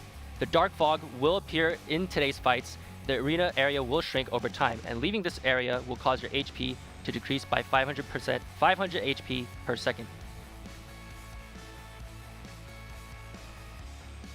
All participants will receive a golden Arsha coin, which you can sell for 50 million silver to an NPC or keep as a souvenir of your fights. The winners of each class will receive an in-game title, Unrivaled, as well as an Arsha Skill Instructor qualification. This qualification allows you to change your skill add-ons freely and also change the add-ons of other players. In addition, first, second, and third place will receive a Black Spirit goods set, which contains physical items such as plushies, Black Spirit mouse pads, and an LED Black Spirit lamp. All right. We're back, everybody. Thank you for listening to that. And so we're going to kick things off with the Luthragon Guardian of Kama Sylvia. It is going to be Archer forward to the first match of today. And let's quickly pull up those NA brackets for the Archer semifinals and take a look at which players are going to be facing off against who. And on the left side of the bracket, we have Nusar against Lorianil. And on the right side of the bracket, we have Zim versus Salandras. So a couple of well-known archers here coming out, showing up for the tournament. Vert, Armin, do you guys know any of these archer players? Personally, for that right side bracket, since that is the one that I'm more excited about, I'm going to be predicting that whoever does win the right side bracket is going to be moving on to also win the grand finals. Ooh, okay. Yeah, that being said, I mean, Nusar on the left side of the bracket has actually been upsetting quite a few people so far in the tournament, so I could see him doing big things in the finals. All right. Well, the first match is about to start and get underway. We have Nusar versus Lorianil for match 1 of the NA Archer semifinals. Let's jump straight into that arena. That's a nice archer. Cool. First time you've seen it? Yeah. And alrighty, there's a big monitor behind you, man. Round starting up here already out the gates. Nusar playing behind the wall here. Actually popped his cube up too. Yeah, pop this cube up early, but not opting to play in the middle here. Pop that Luthragon's. We'll have to see, obviously, a lot of archers in the tournament so far running that Luthragon's bond, but some still running the uproot SA. And now pushing forward already. Zephyr pushes forward, trying to go for the frontal. Unfortunately, a little too slow. Meteor on the backside. Oh my god! The cube buff damage was so much that the radiant explosion from that far away too ended up chunking down from 50 to 0. He'll be taking the first round 1-0 1-0. What damage was that? Yeah, I didn't even see a skill come out before the Radiant Explosion. That was almost 80 to 90% damage just from the Radiant Explosion, I believe. Maybe there was a skill before, but just showing how lethal that Q buff is from Archer.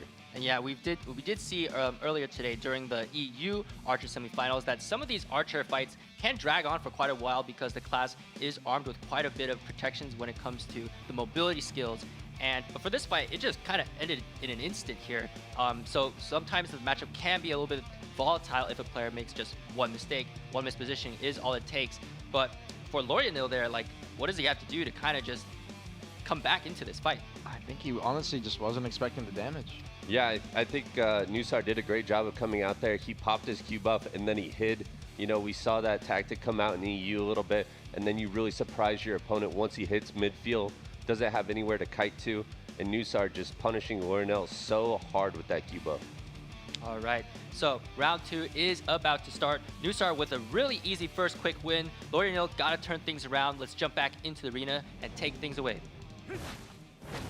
And alrighty, next match starting up here. Nusar took that first round 1-0 so early on, kind of like those Ranger matches we did see in the previous week and today, or sorry, yesterday. And already round starting up, goes for that Zephyr lead, backing up, dropping comes in the middle of the Radiant Explosion, Meteor Dive, getting behind the water, or sorry, the wall there. Or, you know, so far, wants to play a lot slower and around those frontal guards, piercing shot. Holding it down, try to go for the KD, no connection, waiting. Frontal guard still holding tactical strike, try to go around the corner to pop that pop shot, but the last time we saw that in the EU brackets, he did almost get CC'd. Did mention get out that time. Nusar, meanwhile, gets CC'd by the Luther Guns through the gap there. Wow, cheesing the thread, but unfortunately no secondary CC connection. Nusar has that Q buff again. He does, and he does have that big damage, but I think at this point it may have run out already. Dropping down Nusar, playing behind this player. Looks like Lorianil maybe trying to go for that close range player, getting some kind of cheese CC, but again, you have to be so careful. Nusar with a big damage advantage in this matchup.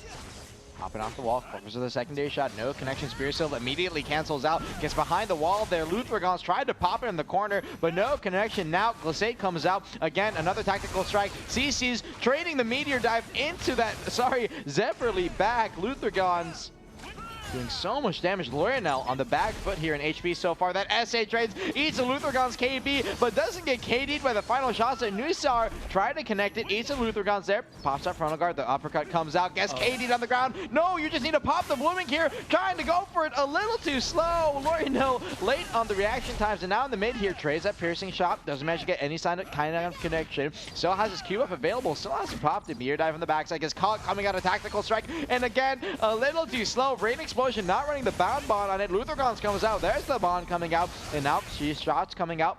He's the Rain Explosion on the backside. Gets caught by the Meteor Dive. Gets the uppercut frontal. And Nusar will be winning your second round off that beautiful Meteor Dive stiff connection on the backside. A little unfortunate for Lorianil. Got a lot of CCs there, but just wasn't able to capitalize. Yeah, he did. He got a lot of CCs. Unfortunately, was not able to get close enough to punish with the secondary or with the full boom, which is typically what we see out of a lot of archers. I think the more interesting thing and such a powerful tool, the Q buff out of Archer, Lorianil didn't opt to pop that in the first or second round there. Yeah, and right after that stiffness that he got onto Nusar, he had that moment, but unfortunately that Radiant Explosion not really paying off for him. You mentioned that he might have not taken that bound, and unfortunately that might have cost him here, or there might have been a resist potentially. But with this, Nusar is going to be moving on to the grand finals. Up next, we have Zim versus Salandris. Again, Vert, any thoughts real quick about these two players and who might move on? Yeah, so Zim, an amazing digital archer, but on the other side, Salandris, aka known as General Moors, one of the most iconic archers in the community, is coming into this fight, and I'm expecting big things out of him. All right, so Zim and Salandris. General Moors is, by the way, the player who basically wrote that big initial guide for Archer, and a lot of archers have basically learned from him. So great contributions to that Archer community. And when it comes to these Archer matchups, again, like we saw right there in that first match, Lorianil actually playing around the pillars, trying to dodge that range damage. We saw an unfortunate situation during the EU Archer semifinals where one player just kind of peeked his head out and got his head shot and downed and then immediately killed afterwards. So the pillar play here between the archers actually kind of important when the round is still kind of early on into the timer, and the Dark Fog hasn't closed in. So perhaps we're also going to see more of that between Zim and Salandris. But again, when it comes to ranged matchups, how much does gear come into a factor here? I mean, in the Archer matchup, I feel like it is going to be pretty big, but something that's pretty unique out of General Moors is we're going to see him take that Archer kind of, you know, get a little close, and he likes to play the up-close melee range Archer, so it's a different play style, and I don't know if Zim's ready for it. Right, he does play that close range, up-in-your-face style. Let's move on to the next match of the NA Archers. We have Zim versus the well-known General Moors, Salandris. Let's jump right into that arena. And already second round starting up here. Zim versus General Moors. Luthergon's early comes out. Oh, meteor dive over the middle. Radiant explosion. Spear of Silva gets caught coming out of it. Salandris already gets punished. Zim super aggressive on that early play. Is going to hear the V. Goes around the corner. Try to get the pop shot through the wall there, but not going to manage to get it. Now Radiant explosion in the middle there. Ooh, Gus of Zephyr Leap just behind there. Secondary uproot as Shai is going to get the catch. And General Moors, one of the favorites for this tourney, getting upset in the close range from Zim, something we weren't expecting. Yeah, I guess Zim has been studying how General Moors likes to play and maybe even practicing it himself. We saw in the corner, he got up close and personal right where General Moors wants him to be, but Zim said, I'm taking this fight. This is my corner today, and just a beautiful combination there to come out on top. Yeah, and again, the Arch matchup extremely volatile here. All it took was one mistake. Well, in Salandris' case here, 2 mistakes. I'm not sure what skill he was using that he got caught in, but it looked like kind of like the one where, you know, it's like Ranger's regeneration, right? But for Archer, he kind of puts his bolt into the ground and sucks Spear of Silva. It's a SA initially when he coming in, but it looks like when he tried to cancel out, there's a little bit of an unprotected gap, and it looks like he got uprooted out of it. So a lot of it is going to be just unfortunate, that gap, that timing from Zim, and ended up paying off, and just a little unfortunate. There's really not much else to be said. Yeah, I think Zim, maybe knowing the matchup, knows there's a little bit of a gap at the end of Spear, and really doing a great job of punishing it with the uproot, just like you said. And that's going to force the first V, and then following him into the corner and just winning the damage trade. We even saw General Moors popping the Q buff, but not able to come out on top. All right, let's see if General Moors can turn things around. He is down 0-1 right now. Zim currently in the lead. Let's move on into that arena. Let's hope this round does not sound like a fast one, just like the previous one. Zim this time is going to have that Q-buff available. Early policy, Radiant explosion, meteor dive trade over each other. Spear of Silva this time coming up from Zim, but no early punish. Moors trying to go for the frontal guard to block some damage. Now, meteor dive once again needs to be careful. Oh, backstep, Zephyr Leap backing up, going forward, goes for the shot there. Zephyr Leap out from Zim. Meteor dive forward, trying to close that gap. Wants to get close to Moors here. Almost hit the meteor dive, but goes in on Spear of Silva on the last second, and Moors is losing this damage trade hard, and eats the final Luthergons on the last shot. General Moors, one of your favorites for this tournament, is going to get knocked out into that third place match, and Zim, a heavy upset, will be moving on to your grand finals. Yeah, Zim playing that so incredibly well, and we talked about the melee range that General Moors wanted to be in. Something interesting that I just noticed, Zim did pick up the core skill for uproot instead of Luthergons, knowing that he would be up close and personal with General Moors. So Zim, you know, putting in the time, reading his opponent, and knowing what to expect in the fight. Really well played there. Really great preparation there then by Zim, taking into account what tools he needs for this particular matchup and speccing into that Bond uproot just so he has that extra kind of value from that skill to counter General Moors' playstyle. But for General Moors, however, he is going to be in that third place match, but he still has a chance to take home that prizes. He's going to have to go against Lorianil, however, and based off the previous 2 matches that we just saw, who do you think is going to take the cake? I mean, Nusar kind of punished Lorianil pretty hard in that first fight, and then you kind of saw the same out of Zim versus General Moors. I think in this third place matchup, you know, General Moors, the favorite to, you know, at least make it into the finals, if not win the tournament. I think he is the player to watch here in the third place match. All right, and for Lorianil, we saw he was knocked out rather quickly. Was there anything on his end that he might have to prepare for Salandris, who's going to play a little bit differently from Nusar? Well, personally, you know, most archers like Lorianil most likely are so used to that, you know, kiting kind of play style. Definitely something that definitely is used in other, you know, typical 1v1 matches. But when it comes to that archer matchup, Moors' play style where you're up aggressive in your phase can actually be super good, especially when you're on that lower gear standard. And it looks like Larendrill I believe, might be a little more even on gear with Moors, who is typically a BA rat, hasn't grinded too much. So coming into this, I'm expecting Moors with that super aggressive playstyle to be super dominant and learn Joe. If he wants to do good here, take SA uproot, try to play for your strengths, linger as long as you can, and make sure you don't go for, you know, super aggressive gaps like Tactical Strike, which I believe most people know does have that fat gap at the end that you can get caught out of. Okay, unfortunately, I just got news that Salandris, unfortunately, is not going to be showing up for that third place match, and Lauderdale is just going to take home that third place prize. Let's pull up the brackets one more time, I suppose, for the NA Archer and see who's going to take home that title of Unrivaled and the first place prizes. On the left side, we have Nusar with those big upsets and really well played earlier in the previous qualifiers, going to be going all the way to the grand finals. On the right side, Zim taking out the heavy favorite Salandris, also going to be moving on to the finals. These two players are going to be duking it out for the title of Unrivaled. And that does about conclude it for Archer. So we're going to be moving on then to the fan favorite life skill Siege staple, Olum staple class, the Shai. She is going to be up next. Vert, give me a rundown on Shai because she is actually quite a unique class for those who haven't really looked at her too much because of her looks or something apparently, and knowing that she's not a combat class. Give me a rundown on what she provides. Yeah, so Shai is going to be about as close as it gets to a support class here in BDO. They provide a lot of buffs, a lot of debuffs, an insane amount of utility actually when it comes to group play. Here in the 1v1s, it's going to be a lot more pre-awakening with the boomerangs coming back and forth, you know, your getaways and your eat this and, you know, all those fun Shai names coming in. I can't wait to see the fight. And we are going to take a look at those NA Shai brackets because there are some players in here who showed up big time during the NA qualifiers. Apple Twinkle being one of them. He is on the left side of the bracket, going to be facing Kiri Tenshi, who also played extremely well during his fights in the qualifiers. On the right side, Felsong versus Wutar. Again, these two players showing up big time during their qualifiers. They really got their combos down. We'll talk a bit more about those later when it comes to Shai combos. And all these players during the qualifiers, of course, we knew that from the EU matches and also the KR tournament that Shais were pretty much all running the DP build.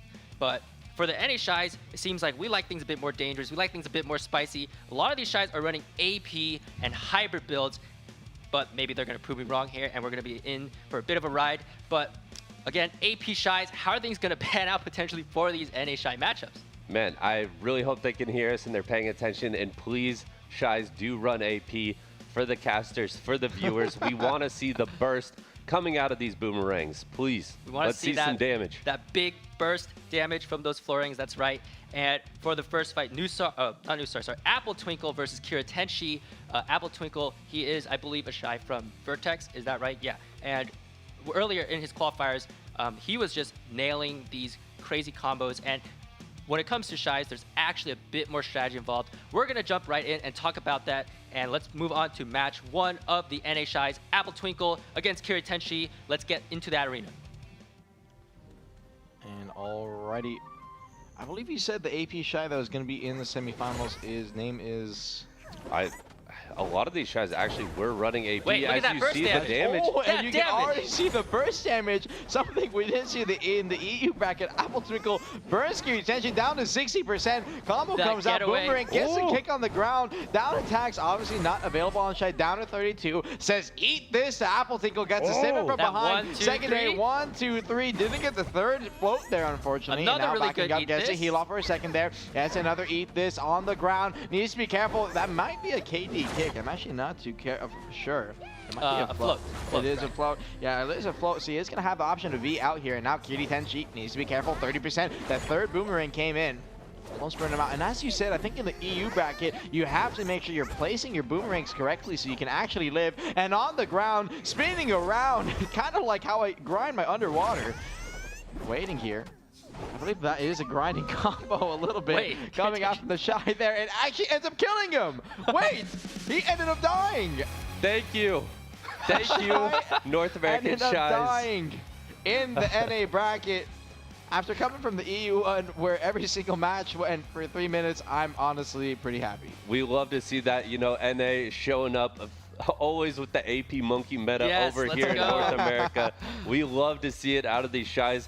Actual burst damage coming out there. from Apple Twinkle. Really great combos to take the victory. Yeah, if this trend continues, not going to be too much time for a casual conversation during those Shai fights, but that big damage coming out from Shai, Apple Twinkle, again, AP build, that's the thing we want to see.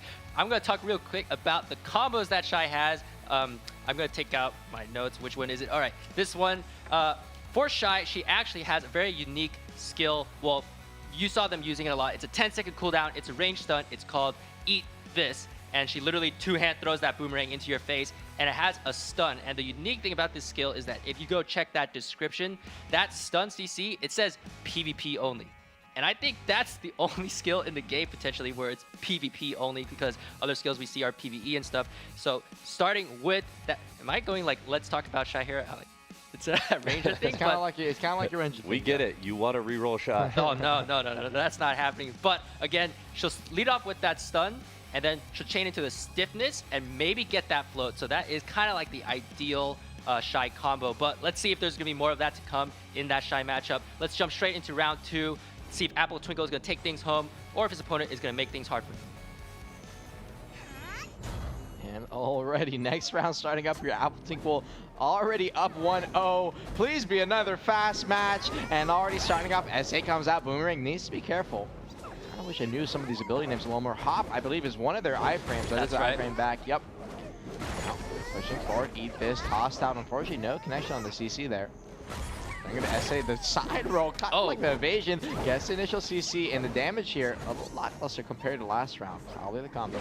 The mobility out of Apple Twinkle. I've never seen a Shai move like this. This is impressive. You want me to elaborate about some Shai mobility skills? Hey, feel free. All right, so as you did mention, Hop is that 4-second iframe, and it is a simple iframe, really easy to use. And the second mobility skill that Shai's bring out is called Tuck and Roll. They literally roll forward, and the main thing about it is that it gives a 20% attack speed steroid, so it is pretty key for DPS.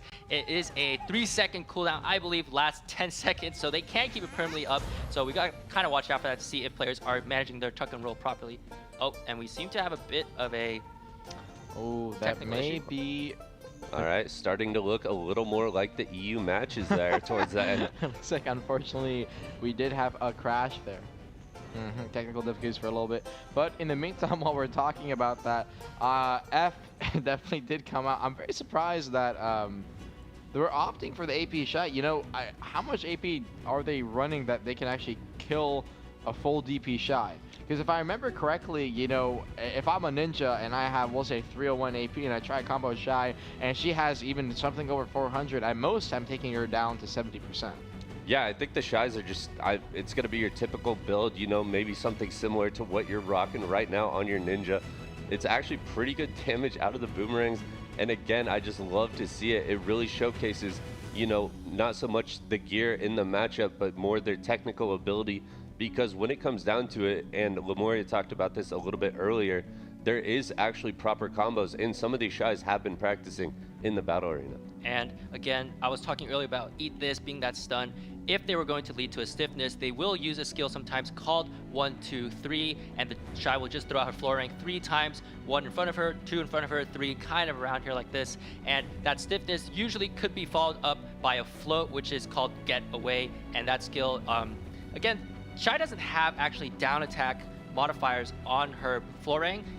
Correct me if I'm wrong, Shai mains, but the down attack's not being there, so I'm actually thinking, we mentioned this earlier during the EU broadcast where the Shais were all DP, that possibly getting after that float from the getaway, here I am theory crafting Shai combos now, if you potentially took a down smash add-on for one of the flooring skills, if that exists, getting that little bit of extra CC can help you squeeze in a few more percentage points of damage, which could be the difference maker at the end there.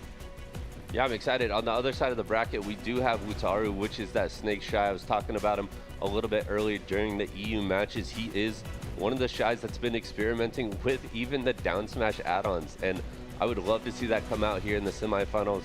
Hopefully we can get this Apple Twinkle versus Kira Tenchi match back underway, and I know Apple Twinkle is putting out so much damage, you know, very unexpected here in the Shai matchup.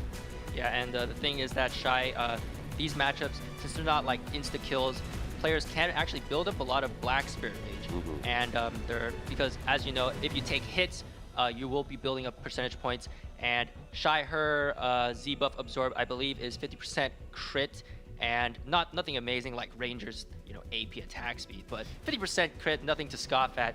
And for you also mentioned earlier, Armin, when you try to combo Shai's, sometimes with your 301 AP, you're only able to take her down to 30% health. And of course, we do know that Shai's love to build heavy evasion, so that way when they do go to siege or something, they can kind of contribute and not get insta-gibbed. But Shai's actually do bring to the table a lot of debuffs, and that's something that players tend to underestimate. For some of her debuffs, she lowers your attack speed, move speed, cast speed by, I think, up to 50% for some skills. So the moment you try to walk up to her, you might not already know that you're taking these debuffs. She even has debuffs, I believe, to reduce your AP. Yeah, and Yeah. you know, I don't have 301 AP. I wish I had 301 AP, but I've seen 301 AP, and I know 301 AP is gonna typically chunk you, especially on a ninja. And you know, seeing it coming into a Shai, even with the accuracy accessory like Turo, and seeing it do practically 0 damage, it's always crazy to me. That is why that class is built for holding things like Wheel in Siege, or you know, holding that bubble, holding off those gateways so that your opponent can't get through.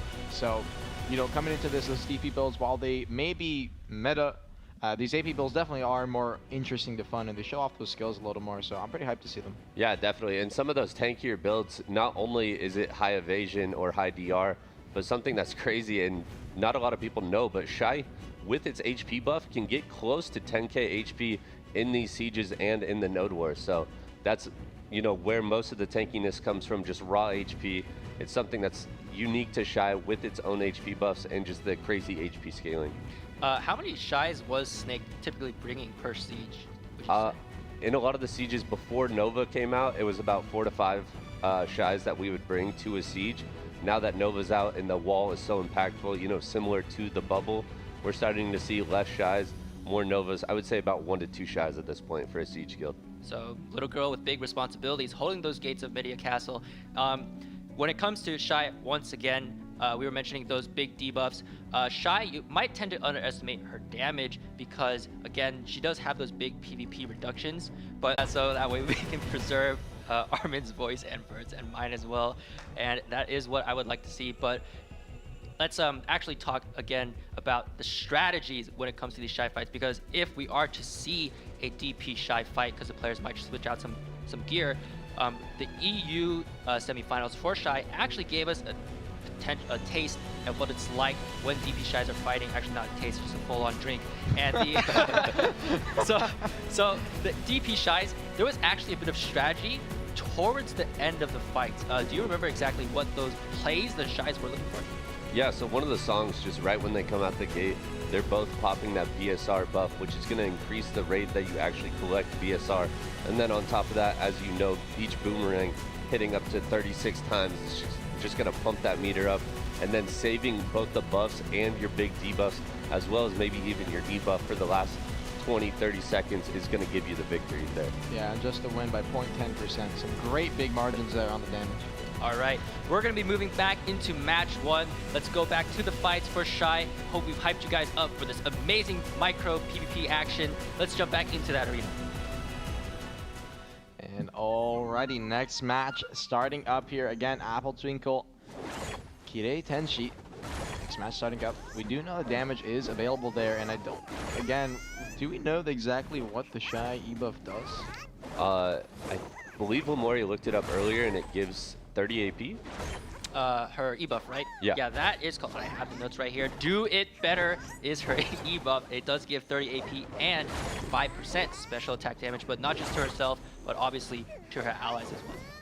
Well, already coming out here, you do see Kirei Tenshi did pop that in the first 30 seconds, so it's going to be running out. But he's at an HP disadvantage so far. He's going to get the CC, and after that, instead of going for the combo, he's going to look to get some buffs here, but gets CC'd out of it. Already down to 40%. God, Apple Twinkle does some damage here. Gets a heal off. Wow, that was a fat heal. Almost up to a 70% off. That regen's 40% back. He needs to be careful here, waiting. In the midfield, guess SCC is going to sing a song there, get some buffs back, and potentially throw some debuffs out as Kirei Tenshi is on the ground. Apple Twinkle, obviously, that BA practice coming into play. 1 minute left on the clock. Both these players. Zone's really not meaning too much until that final circle, as they do not move around too much. But talking about movement, Shai actually does have a lot Oh, the back attack sure coming what out we of thought. Kieran Tenchi there. Yep, back attack comes in, so AppleTwinkle does lose a little more. But again, that wake up CC, a lot of the time when they go and get that catch, they'll just be tossing damage. Unfortunately, they get CC'd on the wake up, and we saw it happen there. So the CC is going to come out here. AppleTwinkle is going to eat that secondary stun, take some damage, and is he going to CC Kide Tenchi again? No, Kide protecting himself that time. Didn't get CC'd by the eat this. No boomerang toss comes in. Waiting. Singing the song, got some HP back. Both players back up to 80% after being lower on the 50 portions. Holding out here. That damage to AppleTwinkle is actually pretty insane. Yeah, Kieran Tenchi doing so much damage there. Looks like AppleTwinkle actually going to choose to disengage, maybe trying to get a song up or play a debuff. And waiting out here, zone slowly closing in. AppleTwinkle playing that last CC. Obviously a Vertex member, so he does do siege and is experienced at popping those bubbles. So we'll have to see in these final seconds if he goes for the damage play, if he's going to play for something like a bongo strat, as we were talking about earlier, seen in those EU brackets, but that was on TP Shai. AppleTwinkle trying to go around the corner to toss a boomerang, didn't miss the eat, or say missed the eat this, and at Kide Tenchi turned it back around. Gets CC on the last second here, 30 seconds left. The cheer up here for AppleTwinkle actually being that periodic heal, probably using it just to get ready for those final crucial seconds of this fight as well. And I do believe they have an HP tag or HP tick back kind of heal in their kit. Now 10 seconds left here. The next damage is going to be crucial. AppleTwinkle pops the heal off. 7 seconds left. 6 seconds. Gets CC'd on the ground. Has it V up. Doesn't opt to pop it. Wants to get that final heal off. But Kide is still at full. Opting to go for the heal. Doesn't get any damage off. And Kide just keeps blasting that Gatling gun coming in from the from the boomerang. He's going to be taking the first round. Actually, the second round, actually. Yeah, so he wins it. It's That's tied tied 1-1. Yeah, sorry about the break. Yeah. Tied 1-1. Yeah, tied 1-1. Kieran Tenchi not going down early to AppleTwinkle. Maybe a little bit of a gear swap, but not too much. You know, both Shais still doing a lot of damage. I feel like Kieran Tenchi did a better job of not getting caught consecutively there to stay alive and bring it down to that last circle. I mean, even the heal out of AppleTwinkle almost brought it all the way back for him. Yeah, that heal, by the way, is called Cheer Up. Very optimistic, motivating skill for her teammates. And I believe it is, let's see here, 200 HP every 5 seconds for 60 seconds. So the thing is that the reason why we saw AppleTwinkle use that heal, saving it for the end, it does have that really long, rather long 1 minute cooldown, is because when the clock does tick down for these Shai fights, again, it's going to come down to who has more HP, and he just wants to squeeze in a little bit of that extra heal to make sure he gets the upper hand for that HP. I can't get over the fact that, you know, you have these classes with abilities named like Furor, Arid Assault, Cleansing Flame, and then you come to Shai, and its class names are Cheer Up and Do It Better. Well, she is a support, so trying to help her team as much as she can. Round 3 of this first match is about to start. Let's jump back into that arena and see what the Shais have in store for us. Alrighty, next round starting up. AppleTwinkle, Kide Tenchi. This is only our first Shai match, so after this we got 2 more to go. But honestly, from what I've seen so far, these NA Shais are putting up a much better fight and much better show than the EU ones did. Yeah, Yeah, no. that is, I do agree on that, I have to say, yeah. Yeah, both Shais, I mean, coming out, just showing up in AP, showing their dominance. Beautiful kick out of Kieran Tenchi there. Gets a little bit of HP back, and the trades are coming through. Goes for the Nice boomerang. eat this. Eat this. That yeah. stiffing combo from 1, 2, 3, I think. Yeah, that is 1, 2, 3. Kiting back with that quick 2, using that frontal guard, chaining frontal guards, going into a getaway blow. Actually the damage, yo, what is that damage? The burst. She burned him down to 50 almost off that combo. This did more damage than some of the mystics we saw in the EU bracket today. Burning him down, 45%, 40, got the second day, AppleTwinkle. 23, he's burning him down. Kide might actually kill AppleTwinkle, and AppleTwinkle has forced a a V. V. Is that the first V of the That's Shai a tournament? Shai V. I've seen like a legit V. I've never seen that before. And Kide Tenchi, the damage is off the shards, and AppleTwinkle so short he probably can't even climb up the wall. Bring out that bongo. He's like, get out of here, I need time to heal. Heal off and heals back some HP. Getting back here, 80% gets the kickoff.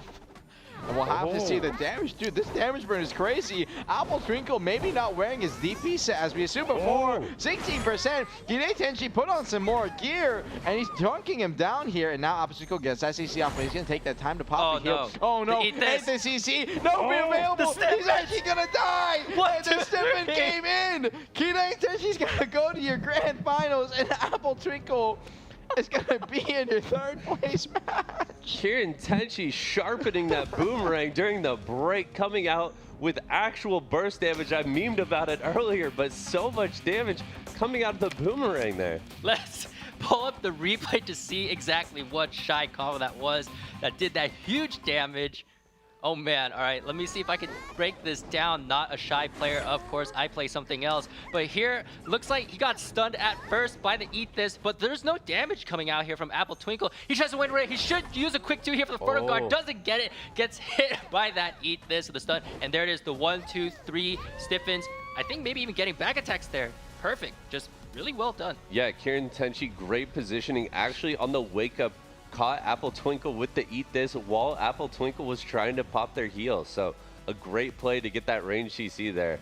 And wow, I think I might go on to say that Kieran Tenchi could be a potential, probably favorite for the winning the grand finals. That was just some really great play there. Of course, Apple Twinkle played well as well, but unfortunately, what kind of gear are these Shais running, man? This is insane damage.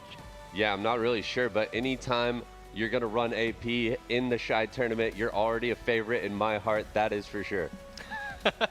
And a favorite for NA server as well, I suppose. And moving on after this, we are going to see Felsong versus Wutaru. And Felsong, I do believe, is not running a full AP set. He's actually got some kind of like hybrid build here. So maybe for Apple Twinkle, not having enough damage reduction, let's say he was just going for that cookie cutter full NAAP build, you know, just all AP accessories, and was just eating a lot of damage from Kieran Tenchi. Felsong, on the other hand, with this hybrid build, has a bit more of those defensive stats, and Wutaru might have a bit more to punch through here, and we might see things kind of play down to the final timers. Oh, maybe V's might be... We only saw one V. That's the first V. Yeah. That's the only V we've seen, I think, unless it was for timer reasons. Yeah. I think that's oh, the right, only V right, we've seen. yeah. Okay, so the first like life-threatening V there.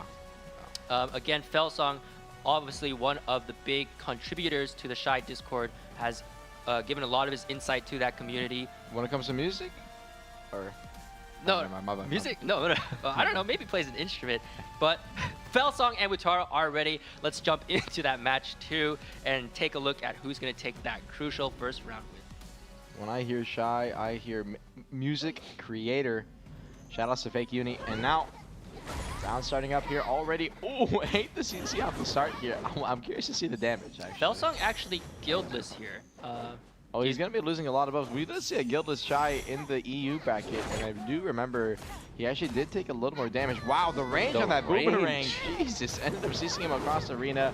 But unfortunately, it looks like compared to our previous match, the DP here definitely a lot more in play.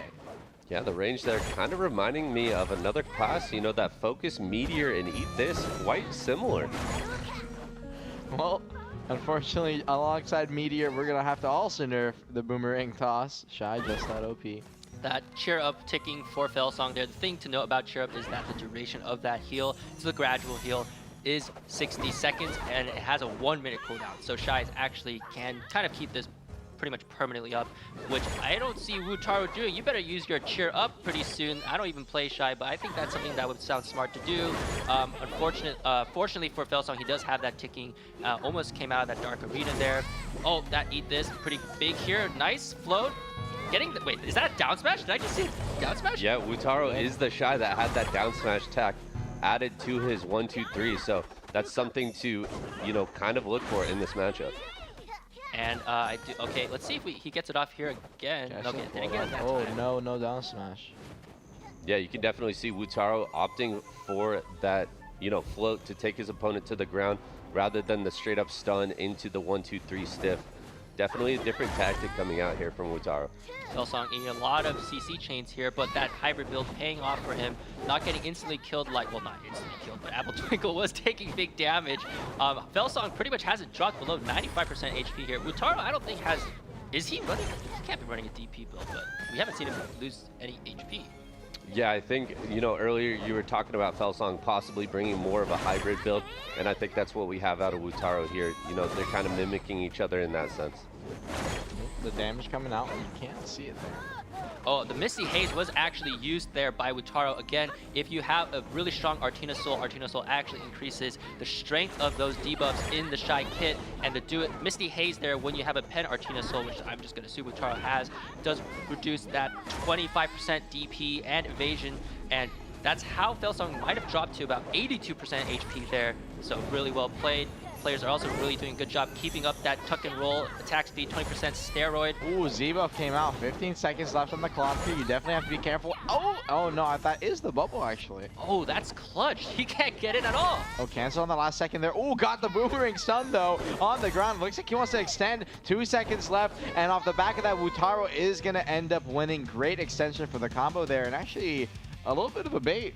Did the bubble, canceled out, got the CC on the 5-second timer, extended, did a great job. Yeah, that's something we talked about with the EU fights coming out of Shai. You know, if you are going to be a little bit tankier in this Shai matchup, making sure you have every buff and every trick up your sleeve ready for that last 20 seconds. And we saw the Z absorb into the bubble, just like you said, for the bait and replying with an eat this right out of the bubble to finish him in the final seconds. Yeah, looks like these Shai matchups. Oh, and for the EU Shai matchups, a lot of the Shais were actually near the end. We're again placing down those AoEs, that Bongo, the Forest Echo right there, that one with the stiffness and super armor, just keeping the enemy Shai away and not allowing the Shai to maybe get any kind of hits in. And if the Shai was a little too careless, got too close, we get that easy stiff, do that juicy 0.1% damage and just win that round. But Felsong here, unfortunately not really able to find any kind of opening onto Wutaro. Wutaro didn't really lose that much health that fight, and Felsong, any adjustments you think he might have to make to get the upper hand? Well, I noticed something pretty interesting out of Felsong, and I believe you know the ability name for this. He was using the Flame Bongo with the AoE on it for a little bit of added damage, and we haven't seen that out of any other Shai so far. Actually, so for the Shai Bongo, let's get into this lecture. We have 3 skills. One is Forest Echo, bongoing away, putting out those stiffness CCs. Some of the Shais were using that to control the field. Sun's Fury, I believe, is the one you were talking about. Minus 20% attack speed, cast speed, move speed, big debuffs coming out. 1,093%, 7 hits, super armor as well. And the final one was actually one of their main skills for damage. Actually, I don't know if it's one of their main skills for damage, but Earth's Tremble, stun CC, her second stun CC in the kit, I think. Super armor as well, 1,000%. 7 hits. So those are the 3 big bongo skills and that Shais do have to use in their kit. But that being said, the players are ready to jump into the next round. We're going to jump in there too and hop in. Felsong versus Wutaro. Let's see if Felsong can turn things around or if Wutaro's just going to pick up another easy win.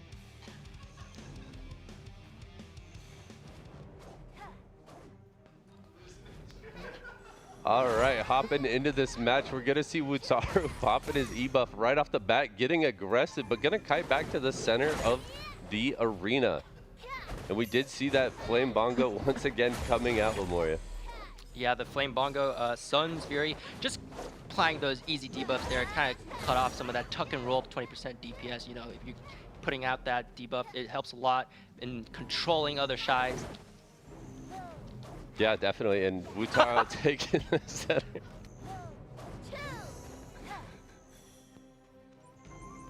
Okay, I'm sorry, we gotta go back to the action here. The guitar debuffs coming out, actually, neither player able to get, oh, okay, we've seen the first CC here. Nice float there from that getaway, dropping down to 92%, that big Shai damage. Wutaro, again, still at 100% HP here. Okay, Forest Echo coming out, see if he can get any kind of stiffness. Oh, there is that Sun's Fury, but that's not the damage skill. Wait, that might have actually been, I might be wrong, that might be Earth's Tremble. Okay, Wutaro popping that do it better, gaining that 30 AP, that 5% special attack damage. Shai, of course, having no down. Okay, Felsong right there is actually using that new Shai skill that allows him to move while using those bongo drums. You know, I could be there too, but who knows at this point. Okay, he does fall over to the ground. Okay, gets the... Yeah, that down smash on his punch. Got the down smash on the ground. Finally, the wake up coming out. Felsong needs to be careful. Wutaro did pop his E buff earlier in this round. Ooh, got the CC there. Damage coming out now. Stun. As we talked about earlier, Wutaro is 1-up in this round. So if he does win this, I believe this is for the grand final spot. I believe, correct? Yeah, whoever wins this match will move on to the grand finals, and they'll be facing Tenshi. Yeah, I'm curious to see, you know, coming into this, if Wutaro does go on to the grand finals, if he's going to bring out the hybrid build again, or if Kitty Tenshi is going to be able to actually do any damage to him in those finals. We'll have to see. But until then, Wutaro still has to clutch this out. 45 seconds left here. Pushing forward, waiting.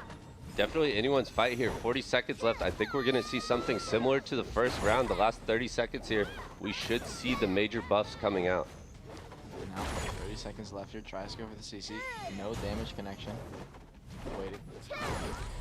Both Shais have pretty much used all the buffs in their kit. Now it's all about applying those debuffs to see who can do a bit more damage. Got to eat this CC. Gonna be on the ground, but still, it's a little too far away from those timers to mean too much, but he's gonna burn him down. But Felsong should be able to get the heal back up here in those fast final seconds. Now, Bongo comes out, gets the heal off. Actually, Z-buff in the last tick here. He's just gonna go for an all-out damage brawl. Wutaro ends up losing that trade. 8 to eat this, 97%, but no! Felsong got dropped to 94. It looks like a final boomerang came in clutch from Wutaro there and ended up saving him. He's going to be winning 2-1 and moving on to those grand finals. And Vert, you want to go? Yeah, I was just going to say really well played to both those Shais, but Wutaro, you know, again, saving his buffs for the last couple seconds, able to come out on top there. And that is why you do use your cheer up, ladies and gentlemen. Again, if you keep using that skill, you will heal 200 HP every 5 seconds. Lasts for a minute and has a 1 minute cooldown. I think that was actually the key here because we did see the player's HP. Felsong had that HP advantage, but just the potion coming in, that cheer up coming in, gave Wutaro just that little bit of HP, allowing him to take that final win. And with that, he is going to be moving on to the grand finals, going to be facing Tenshi. Felsong still has a chance to win that 3rd place prize. So we're going to see Apple Twinkle versus Felsong here for 3rd place. Who do you think is going to take it? For the 3rd place? I believe Felsong's going to take it. You know, he's done a lot for the Shai community, put out quite a few guides and a lot of tips. I feel like Felsong's going to take it here. And that hybrid build could be paying out for him. And Apple Twinkle, though, during the qualifiers, was actually pulling out some big wins with that big damage, but Tenshi just having a lot more damage than he does. Does he have enough AP to work through that hybrid build is going to be a question during these fights. And if these fights do drag on again, we're going to see the classic Shai strategy of saving all your big buffs, your Z, your do it better, the E buff, all those things, saving that until the end to try to get as much damage, squeeze out every percentage point, every decimal out there for that final count. And hopefully things, if it goes well for the Shai, it will work. But Armin, Vert, anything you want to add really quick about these upcoming Shai matchups? I'm loving them so far. This is kind of funny how we're like, it's complete opposite of the EU cast, but all right, the 3rd match is about to start for the Shai NA. We're gonna hop straight into the arena. Felsong versus Apple Twinkle. Let's put it away. Alrighty, next match starting up here. Apple Twinkle against Felsong. Apple Twinkle, as we do know, is that AP Shai, and I'm curious to see this, a little bit of a sneak peek of what we'll see in next week. It has how he's gonna do the damage. Did he just toss 2 boomerangs and do nothing? It looks like down to 100%. Apple Twinkle gets CC'd here. Nothing comes out. Felsong. Okay, so he eats this time. Secondary Siphon comes out. He's gonna get pushed down. Nope, still standing. And there's the combo. Damage, oh, actually is there onto Felsong, and I believe Felsong is also still running a DP set, correct? Yeah, there's got to be that hybrid build. Apple Twinkle already losing a few percentage points, but you see here both players already have that cheer up. You look at the side of the screen, you can see the skills. Cheer up is already being rotated by both players, so any marginal chip flooring, I suppose, is just going to be healed up really quick by that and the potions. Ooh, damage going out onto Apple Twinkle there. So it seems like, in a way, with Apple Twinkle's build, not only is he managing to do a decent amount of chunk damage onto his opponent, he's still taking it back as well. Kind of evens the gear out a little bit in a way, so both players can technically burn each other pretty low. And there's the combo, as you can see, coming in, takes out 10% there. Felsong still dropping. Yeah, I think with the hybrid build coming out of Felsong here, I don't believe we're going to get a straight-up kill like we saw in the first match. You know, Apple Twinkle does have the damage, but Felsong just a little bit too tanky. But on the flip side, Felsong not going to be able to finish Apple Twinkle either. So I think this is going to be another match where it comes down to having those crucial buffs in the last 20 seconds. Felsong right there, bringing out that Misty Haze. Now the debuffs are on. I'm not sure if... Oh no, Apple Twinkle is bringing out the Misty Haze. Oh no, they both brought out the Misty Haze. All right, so we might see some big damage here with those big debuffs being applied to both Shais. And you said that's a minus 20% evasion debuff? So it will actually depend on the enhancement level of your Artina Soul. So if you have like a pen, I believe it's 25%. Evasion and damage reduction, both stats get reduced. And that is also why, again, Shais are sometimes brought into Olum parties because, again, those monsters have huge evasion and DP, and just being able to remove a quarter of that is big time. Stun there. There's 30 seconds left on clock, so damage could be fatal here. If you do drop below 70%, anything below 70 can be tough to heal back, depending. And 25 seconds left on the clock here. This is final zone, final moments here. Whoever does end up winning this is going to have a 1-point advantage here. And this is definitely going to be coming down to those final moments. Almost right out of the zone there. Apple Twinkle needs to be careful. 97% HP. Felsong running low. Is going to pop the bongo, trying to heal here. But is actually going to get stunned through it on the ground. Has to be careful. Final seconds. 5 seconds up. Oh no, Felsong got the final heal. And this looks like it's going to be a draw. Apple Twinkle got that final HP heal there. And I think off the back of that, that's going to be a 1-1 draw, correct? Yeah, both players will, because that drew, both players will be receiving 1 win. You're cheering. No, what? I'm not sure we're talking about. Okay, but both Shais are going to be getting 1 win apiece because it was a draw. We did just now, we saw Apple Twinkle use a V.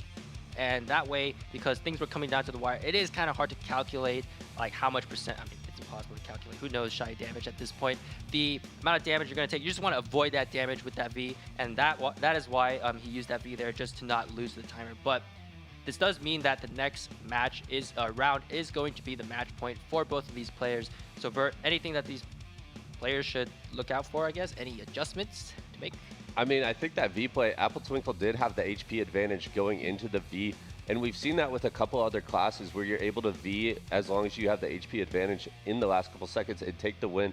But here in the Shai matchup, since they have, you know, the heal that you're talking about that ticks over time, essentially a second health pot, and the other heal, they're going to be able to heal as soon as your opponent Vs. So not really able to punish them with the V at the last second in this scenario, but an interesting tactic coming out of Apple Twinkle. All right, well, for the next round, the players are about to start. This is actually going to be the final round because of that draw. Let's hop back into that arena of Arsha. Felsong versus Wutaru. Let's take it away. Potentially the final round. As you do know, they can technically actually get multiple draws. Oh, hopefully, that's right.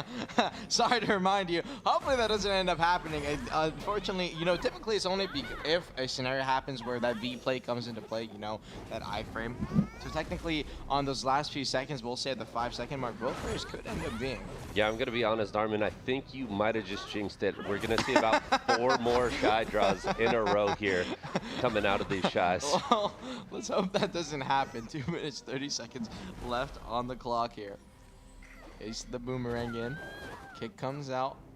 Do they have like 2 kick CCs, or is it just 1? No, it's only 1, and the float is a very weak 354% one-hit float. And honestly, I guess you should use that skill just to do what Wataru's doing, bringing that down smash add-on, because that is her only down CC. So some cases where you are, I suppose, fighting in Arena of Arsha against DP Shais, that extra down smash is gonna CC for just a half a second damage. more. Apple, yo, you're taking a little too much here. Felsong actually might have put his AP set on. A lot of Shais who do have the DP set and our Shai mains still technically do have some AP accessories to have that money to grind. Apple Twinkle stuck in the corner here, struggling to regain back HP. Needs to take some time, maybe 2 seasons in a row, to try and get some back up to 65 now. It definitely looks like Felsong might have put on a little bit more AP for this last match. You know, he doesn't want it to go to the timer again. He wants to finish things here about halfway through the round. Unfortunately, yeah. Apple Twinkle doing so much healing. And actually kind of running over Apple for those early stages here, but now his final seconds felt starting to take some HP down finally, but I'm just going to end up immediately recovering it. Waiting here. Bongos came out. Apple on the backside is going to end up getting stunned. Yeah, not much happening. I think after those early trades, it's going to come down to the timer once again between these two Shais. Armin, if you jinxed us and we get another draw here. I hope not, man. I hope not. I do think it might be a little... I've been having fun. I've been having fun. I gotta say, That's true. I had a good laugh. Yeah. So just to clear everything up, I read something. You know, I have chat up. I read something in chat and I started cracking up a little too much. That's my bad. And the boomerang coming out here, 2 players. You have to make sure you're holding on these final moments for that HP. Do you think they're gonna go for that early V play again? I hope we don't see it because I don't want another draw. But I also do think it's a little bit unlikely. We did see Felsong take Apple Twinkle down to that like 60%. So maybe that extra AP might come into play here for these final moments. They're just going to look for that 1 CC. Who's going to get that eat this? It's a 10-second cooldown. You can only use one more now. Careful. Got there the CC. Apple Twinkle looks like CC'd right next to the zone. If he gets second there, he actually can get pushed through, but no. Didn't go for it. 3 seconds left. Apple, nice. Oh no, didn't beat in time. 98.95. Felsong will end up winning. And Apple Twinkle, someone you're saying who's known for his Shai, unfortunately will end up getting that 4th place. Yeah, congratulations to Felsong again, a Shai that's done so much for the community. I think it's only fitting that he gets a prize, so congratulations to him. Well done to Felsong, very showing all of his knowledge about Shai for that strategic win. Let's pull up that bracket again for NA Shais and take a look at who's going to be moving on to the finals. On the left side, we have Kira Tenshi. On the right side, we have Utaro. Both of these Shais showing up big time today with that big time damage. And these Shais will be duking it out for that title of the Unrivaled Shai in BlackDesert. And that does conclude the NA Shais. We're going to be moving on to the icy Guardian of the South. She hails from the mountains. Gonna be actually, you know, they did tease the fact that for the upcoming snow region, there's gonna be like similar to desert hypothermia. You right? know, I'm a little curious. It feels like almost every lore that's released about, you know, kind of this region, every character is like an icy queen. You have Tamer, she's like a long-lost queen. Guardian's the queen. So, I mean, I'm sorry. Interesting fact. I just noticed that. No, you're not wrong. There's a lot of exiled royalty out there in BlackDesert. Guardian, not exactly royalty, but she does hail from another snowy region. And again, Guardian, let's talk a little bit about her, Vert. Can you give us a quick rundown about what she can bring to the table? Yeah, so if we have Awakened Guardians here, we're going to see longer animations. Huge damage, though, coming out behind those animations. Does have a couple iframes to, you know, mess with in the close quarters. Not much of a neutral game coming out from the Guardians. You know, we're going to see a lot of the trades in melee range. And on the other side, coming out of Succession, you know, very grab reliant, in my opinion. You know, not a lot of damage outside of the grab for the Succession Guardian. So that's something we can expect to see in the fights here. All right, let's pull up that NA Guardian bracket and take a look at which players are going to be competing today in the semifinals. On the left-hand side, we have Yilvarain versus Honuras, and on the right side, we have Big Sugar Daddy against Short Fuse. So, Vert, Armin, do you know any of these players? I think Big Sugar Daddy knocked out Vsauft, one of the biggest players in this Guardian tourney. I think he has over like 700 gear score or something, and honestly kind of outplayed his opponent a little bit. So definitely, that's the one player I know coming into this has a strong showing so far in the brackets. But everyone else, I'm not sure if you're familiar with. Yeah, Big Sugar Daddy, like you said, did knock out one of the tournament favorites early on. But on the other side of the bracket, Yelvarin has been looking absolutely phenomenal. I don't know if they've dropped a single match coming into the semifinals, so I would expect to see big things out of them. All right, and before we get things underway, you were just talking about some of the differences between Awakening and Succession. What can we expect to see out of that matchup if we do see those opposite specs in one duel? I mean, in Europe this morning, it looked a little one-sided towards the Succession. You know, the quick grabs and the follow-up damage was quick out of the Succession kit, but I feel like Awakened Guardian has a little more finesse, has a little bit more movement, and if utilized correctly, I think they should take the fight. Yeah, you can't underestimate her. She does, even though she's a little bit slow, her moves are big and they are powerful. Armin, I want to ask you really quickly, when it comes to Awakening, there are, of course, new bond skills coming out nowadays. Can you give me a few of the skills that maybe Guardians do have, are picking for their bond skills? Well, the two main ones that you're really only going to see is going to be Cleansing Flame, that SA long range skill, super long AoE as well, with a low of a deceptive range, has a float on it, and the only other second one is the Bound on God Incinerator. But the vast majority, especially you're going to see in this tournament, is going to be Cleansing Flame. All right, Cleansing Flame. So the skill to look out for. Let's jump into that first match. We're going to see here Yilverin versus Hanuras. Let's jump straight into that Arsha Arena and get things started.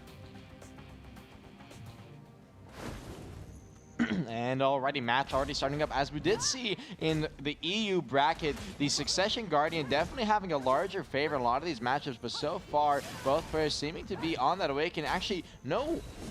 Hanuras looks like he is going to be on that Succession spec already. Q block in the middle, try to go for the side swap, got it down, gets the stop, or sorry, the grab from the Awakening swap there. And I think you said, Vert, a lot of Awakening Guardians will swap, lock that Awakening grab to swap to that, pre-Awakening grab. Gives them a little more strength. And unfortunately, it doesn't look like, Yilverin even needs it. Double in a row, gets an Awakening grabs off, Cleansing Flame for the secondary. Shift R&B gonna go for the follow-up. No, ends up dropping the combo damage a little bit. Got the secondary still at least, and now backing up here. Iframe, lingering, great job of lingering though so far. Hanuras a little slow on the grab uptake, not managing to hit any so far. And backing up, taking the low ground here, and then forward R&B, and that little slide there. Technically an iframe. Ooh, Hanuras charged for, trying to get the grab up, and with no grab available, no! Oh. That is why you locked that Awakening grab, tossed it out. Unfortunately, that retract animation a little too long, and Yilverin gonna get punished off that force to be, and now Hanuras with a massive HP advantage is gonna pop his E-buff here as well, gonna do some massive damage here, needs to be careful. Yilverin backing up a little bit, still has his grab available if he wants to go for it, tries to go for that long toss, trying to get a slow off if he can.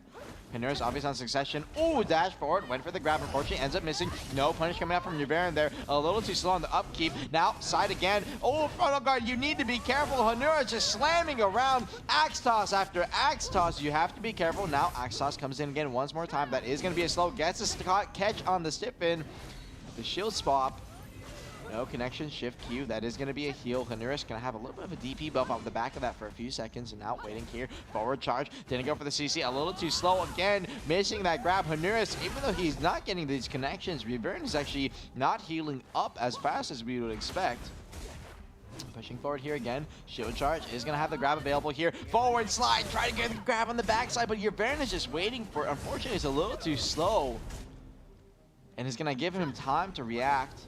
Waiting here, again, that shield charge, trying to get the slide on the ground into the grab, and 30 seconds left here. Hanuras needs to try and find some kind of gap, but Yilverin seemingly hasn't regened any HP and needs to do something, or else he's just going to end up losing to timers here. Went for the Awakening grab there, a little too slow. Again, Hanuras trying to go for the grab, but that shift back from Guardian is going to be that small movement, is an iframe, and now 15% ate the shield toss. The rocks coming out, goes for the grab there, goes into that Phoenix dive, needs to be careful. Mountain slam down on the ground, didn't get the CC connection, but the damage connection is still going to be there. Again, the slide, the grab, Awakening grab comes through. Is he going to have enough time to pause any damage there? God Incinerated, didn't go for a secondary, and actually still wins. Doesn't need the secondary.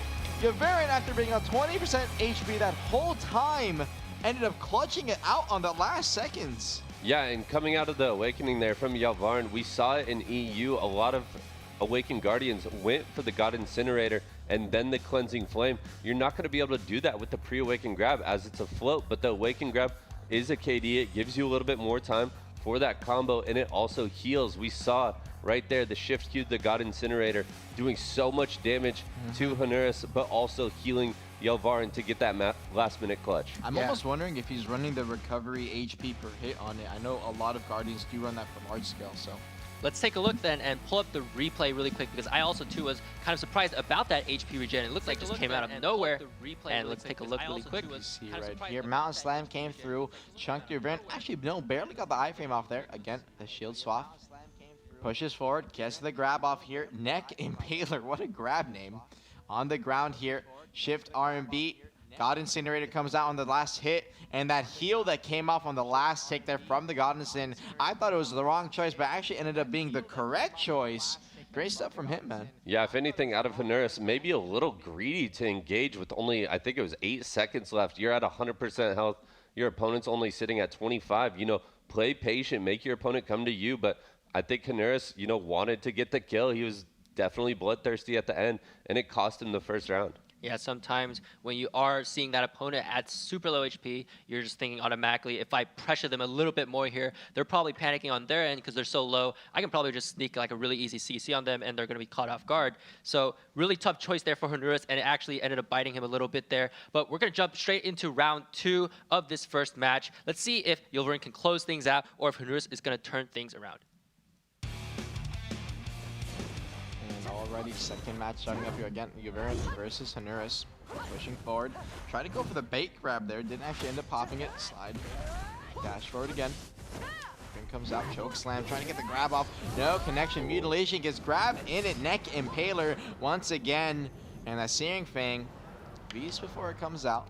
Yeah, Hanuris making sure to V before you hit the ground. As that grab is a KD, he didn't want to risk taking all that damage. Moving here and out. Coming out there. And the iframe. That's actually a little bit of a linker iframe though. Did not know that.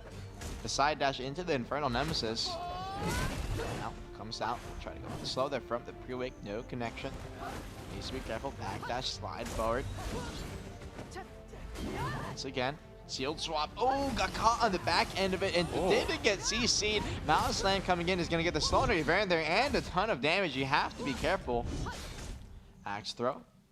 From the Succession Nova here. Try to get the damage off. Ah, the slide again. The frigid wind into the ground. He was a little too slow and got counter grabbed out. Now the Cleansing Flame, but no! The slow from the Succession Guardian ended up making it so that his combo didn't fully go through. Yulvarin ending up messing up there. And now Hanuris a little too slow on the connection out of the V. Waiting here. Again, dash into that Infernal Nemesis, swinging on the side. Yulvarin still has E-buff available. Damage, yep, that E-buff, especially on Guardian, can chuck down players super hard. And now waiting here. Going forward. Again, swap. Ah, got the grab through. That is the Awakening grab. So damage can be coming out. Now, God Incinerator, Cleansing Flame, gets down the last tick there. Searing Fang, the damage is coming in. If he had the E-buff, he would have killed him, but doesn't end up needing it. Got it on the final tick, but on the back attack, unfortunately, Hanuris didn't back up just far enough. And off the back of that, he will be moving on, and it will be your grand finalist, Yulvarin. Sorry, dude, that name is so hard. Yulvarin. Yeah, Yulvarin doing a great job with the Awakening kit. Unfortunately, we talked about it a little bit earlier, but the win condition from the Succession of Hanuris is going to be that grab. And I think over the course of the entire fight, only one grab was landed out of Hanuris. So if the grabs aren't connecting, it's going to be so difficult for you to take that matchup. Really well played there by Yulvarin. And for Hanuris, unfortunately not able to take any wins off and will be dropping down to that 3rd place match. He will still have a chance to compete, of course, for those 3rd place places. His opponent, not yet decided. Yulvarin moving into that grand finals. Again, really well played. Let's check out that replay really quick to see how Yulvarin managed to close out this match. Next match, and here is a replay. So no E-buff needed here. Gets the grab off again. And neck impaler on the ground. Got the attack speed buff off actually right before that. Cleansing Flame, Searing Fang, final hit here. And goes for the Infernal Nemesis. Ah, the actual Infernal Nemesis followed him and got the last hit. That's typically not an ability you usually kill with. So great stuff coming out from him to recognize that he should use it for the damage. Yeah, I mean, that just shows his comfort on Guardian, knowing that he could land on top of him with that Infernal Nemesis and had the proper damage calculated with that ability. Yeah, he also seems to be really sharp with that Awakening too, landing all those neck impalers onto Hanuris. Up next, though, we do have Big Sugar Daddy into Short Fuse. Any predictions for this fight? Take it away, Vert or Armin. I mean, after seeing the earlier matches in the bracket out of Big Sugar Daddy, I mean, with a name like that, you can only expect him to be in the finals. My prediction is going to be Big Sugar Daddy. Yeah, and definitely does have that money. And I mean, you saw him take out Vsauce earlier in the previous matches. Someone, again, who was one of the favorites for this tournament. So I'm curious to see, you know, someone that people weren't expecting to go super far may end up taking it away. All right, let's jump straight into the first round of this match. Big Sugar Daddy against Short Fuse. Let's jump straight into that arena. And now, first round starting up here again. BSD versus Short Fuse. Starting off, both players are going to be on Awakening spec here, so no Succession Guardian this time around. Holding those Q blocks, playing opposite. Goes for that slow from the pre-Awakening, no connection. Ooh, try to go for the grab there, it looks like. Not going to end up hitting that. Frost slide, that forward R&B slide, a lot of players do use that. Side dash. Into the Infernal Nemesis, gets the iframe out, gonna dash back. Oh, it looks like Short Fuse here has his Awakening grab locked, so he's not gonna have the option of swapping and have 2 grabs available. Obviously, that Awakening grab, when it is locked, it will automatically, when you hit the E button, you'll swap to your pre-Awakening. It'll actually dash you forward a little bit for your grab, so you can end up missing it at times.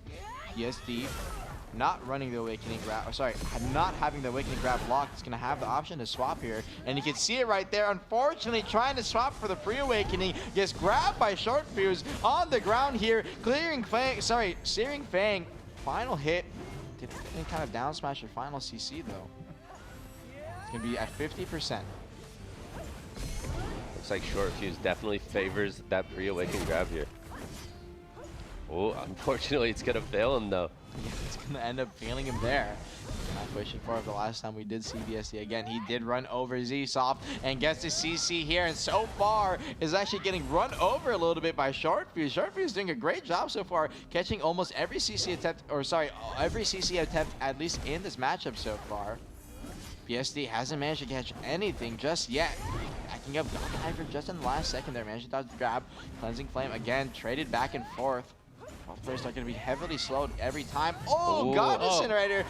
Quite ballsy, if I have to say. In the middle of that is going to get the attack speed. Cleansing Flame gets the secondary. No! A little too slow, so the iframe is going to come out in time. And BSD, no V available. Actually could have died there. So ends up living, but no. Gets chased down, grabbed down. Actually, going to be outside the zone off this Cleansing Flame. That might end up being the finishing blow. It will be, and Short Fuse ends up taking the first round. BSD, honestly, kind of getting run over a little bit. Yeah, it might be nerves. I'm not sure what it is, but Short Fuse honestly just playing amazing right there. Didn't get caught a single time. Beautiful grab over and over. And honestly, just a dominant display in that first fight. Yeah, Short Fuse showing up and really showing he's coming here to play. Unfortunately for BSD, on the other end, he was just on the receiving end of way too many CCs there. Anything he has to do in order to like clean up this play, what should he try to do and avoid or just do better? I mean, out of BSD, we saw a lot of grab attempts, but none quite connecting. So, you know, maybe a little bit of nerves. He needs to clean that up a little bit and really land that if he wants to take this fight. We talked about it a lot, Armin. The grabs are so crucial in this Guardian matchup. And do you want to elaborate really quickly, because you have brought it up a couple times before, the difference between that pre-awaken and awaken grab? You know, you were mentioning some Guardians tend to lock the Awakening grab. Do you want to expand on that? Yeah, so the Awakening grab is a really good punish, and it's long range, but the problem is if you miss it, and we saw it a couple times there, when he did miss it, you can't cancel out as fast as you can with that pre-Awaken grab. So the pre-Awaken grab preferred by a lot of Guardians just because it is faster and it gives you a little bit of a lunge to close that distance. All right, so that little bit of extra flexibility, probably a little bit more valued for this matchup. Let's jump back into that second match for this NA Guardian fight, and let's jump back into the arena. Alrighty, secondary match starting up here again. BSD versus Short Fuse. A lot of the times these timers can go down to those final minutes, but no HP take is going to be happening here. And already from the pre-awakening just runs up, gets the grab off Godinson, Cleansing Flame. Oh no, actually got rezzed by BSD there. That's the first one I've seen today from the Guardian matchups at least. Now, Phoenix Dive, sorry, Infernal Nemesis is going to end up chasing his opponent. Cleansing Flames traded there. Both players are going to be heavily slow. BSD needs to be careful here. Ah, nice! Gets the Frost Slide, or sorry, the Frigid Wind into that grab there. Cleansing Flame for the secondary. Rest again! Oh my god, and these last ticks there, barely standing up. Short Fuse on the backside, try to go for that Awakening grab again. There's CC on that actually quite low, only around 8 seconds. God Incinerator comes out, understanding his opponent does have no grab available. He's going to drop the damage to get some HP back as well. Short Fuse, HP disadvantage here. Ooh, trying to go for the pre-awakening grab a little too far forward. That lunge we're talking about, while it can be useful, actually ends up not paying out there. Now, opposite sides. Ooh, gets a the grab ring's on. closing in too.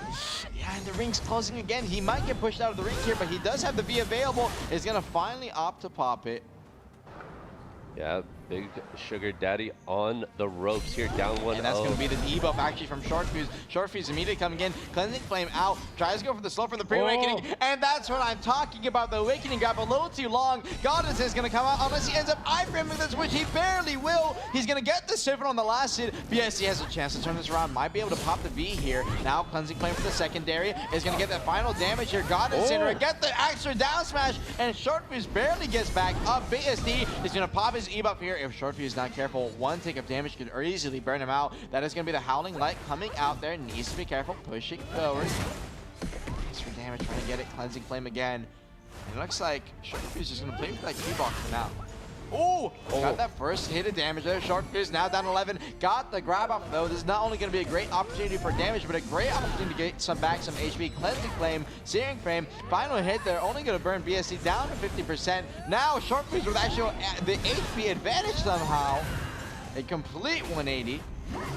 Last slide, trying to go for the grab a little too slow. Short Fuse 180 got the grab on the backslide, and I believe off the back of that, unless he ends up dropping this, which he will, but he doesn't need to actually. Short Fuse is going to end up winning that match and will be moving on 2-0 onto your grand finals, where he will be finding Yulveri in your grand finals. Any thoughts about that match, Vert? Yeah, I mean, Short Fuse, once again, we talked about it a lot before this match. That pre-awaken grab, able to punish the awaken grab almost every single time. Awesome. And with that, Short Fuse is moving on to the semifinals. Big Sugar Daddy, unfortunately, dropping to 3rd place. Still got a chance, though, to win some great prizes. Let's pull up the replay before we continue and check out what happened in those last moments. As you can see here, Inferno Nemesis goes forward. Iframe back here. Inferno Nemesis came out from BSD, so he's going to dodge the Cleansing Flame. Trading on its center. Most of this is just SA Linger, and right here, he tried to go for the Frigid Wind grab. BSD ends up missing it, and coming out of the, I believe it's called,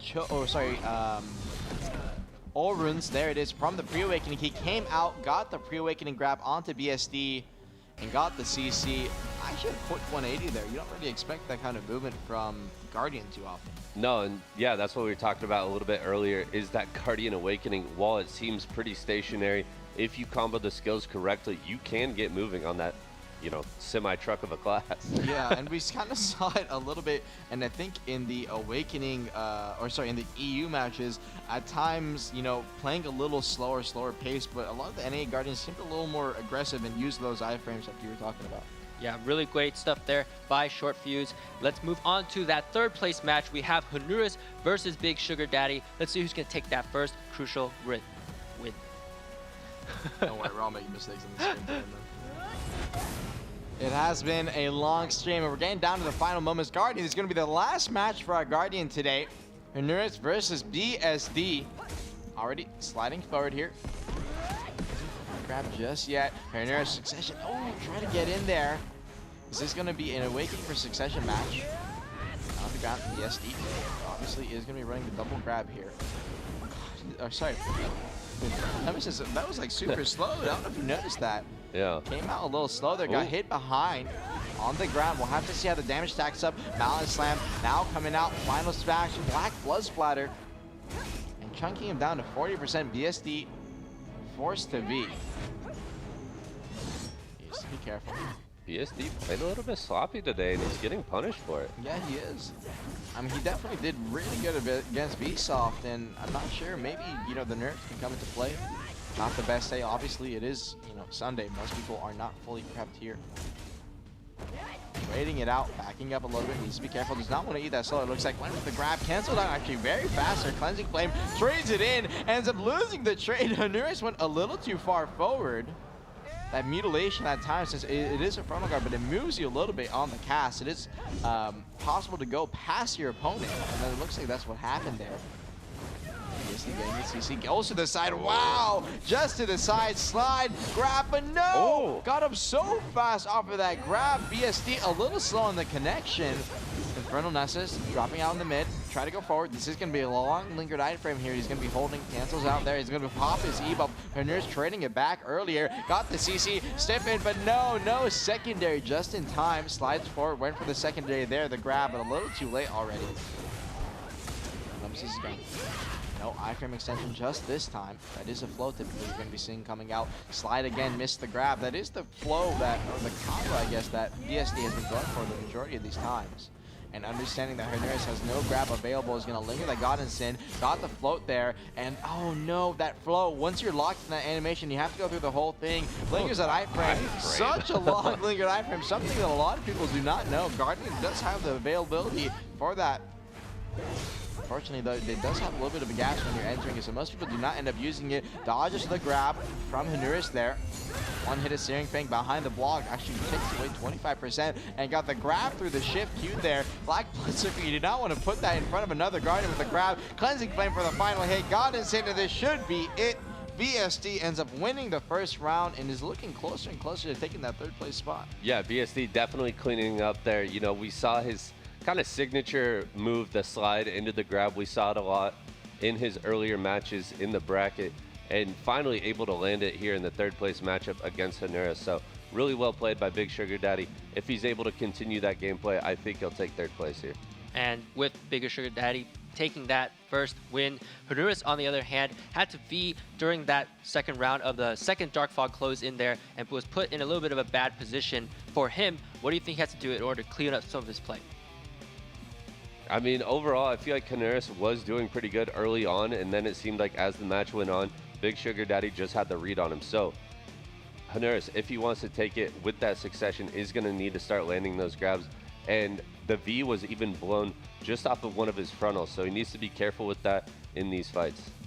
And Armin, for you, when you were seeing Big Sugar Daddy come back up, what was he doing a lot better this time around compared to his previous match? Well, I mean, Herners, you saw it in his first set, kind of was trying to go for those grabs, especially the slide grab plays, but unfortunately was missing them almost every single time. So this time around, BSD paying attention, managed to dodge a lot of his opponent's grabs, did much better at cleaning up and slowing down his play. So I think if he keeps it up in this next match, he'll be able to take away that third place spot. All right, let's see if that's going to happen. We're going to jump into round 2 for that third place NA Guardian match. Let's head back into the arena and take things away. Alrighty, next round starting up here, Herners versus BSD. Getting that early AP buff, a lot of people don't know. Guardian, obviously that plus 20 AP buff coming out. Early on here, pushes forward. Herners playing a little more of a defensive position this time. Ooh. And ends up paying off rather than going for the aggressive play. Wow. Super obvious. Slid back after holding the opposite block direction and got the grab off, forcing BSD's V early here. BSD popped it early V. Last time he ended up full tanking Herners' damage, so I'm very surprised. Now Herners popped that Eva. Ooh, went for the aggressive grab again. Missed it, and BSD as well. Both players here. No grab available now. Got this in the mid. Or sorry, Cleansing Flame, no connection. Sliding forward, went for it again. And that can Taylor, while it is a big range, it is also a short CD. Now waiting again.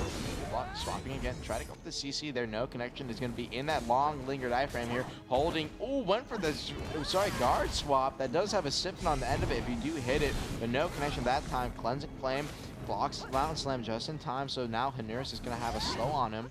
Ooh, got the siphon there, no! Great iframe from BSD on the backside, needs to be careful. Going into that iframe leap one more time. Infernal Nemesis, the prime version of it. One of the skills obviously carried over onto that Succession Guardian. Backing up here, went for the grab. Herners is going to turn around, frost slide around the corner. Got the grab off, Mountain Slam. Final damage coming in here. BSD may end up dying. Mutilation is going to be enough. 0%. BSD ends up losing the second round. Herners with a clean combo takes it to 1-1. Yeah, when BSD V'd earlier in the round, I was kind of questioning it. I was like, is the damage really there from the Succession? I mean, he's definitely done his homework. Herners able to one combo him there. After the grab, really clean combo. A bit of a different combo than what we saw out of a lot of the EU Succession Guardians. And Herners doing so much damage to BSD in that combo. Let's actually pull up a replay to see that combo that you're talking about, because that was something we didn't see earlier today during EU. Infernal Nemesis comes out.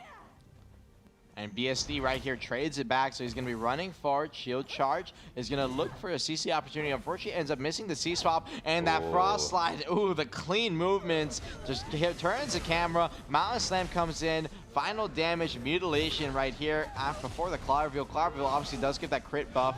And right here, Boulder Crush, such big damage. It's going to be enough to finish it off. The combo extension, clean for sure. Definitely, you know, earlier into the day, we were having some problems with Guardians not being able to one combo, but Hanura showing that practice, you know, it is key. Yeah, he's definitely done his homework with this Succession matchup, and we saw just the beautiful slide. You know, maybe BSD almost being a little bit predictable with his grab. Every time he's going for the slide into the grab, and Hanura's punishing it there for the win. All right, the next round is about to begin. Players are tied at 1-1 apiece. Let's see who's going to take home that third place prize and move back into the arena. And now, third round starting up here. Hanura's versus BSD. Again, those early grabs are so crucial. Try to go for the frostlight. BSD ends up missing the grab, but Hanura's hits his. And again, you may have to end up being here. Now, mutilation on the final hit. Boulder Crush. V's on the last second. They're saving his life. BSD again. It is within one combo territory, so you have to be careful. In these tanky matches, a lot of the time that is not the scenario.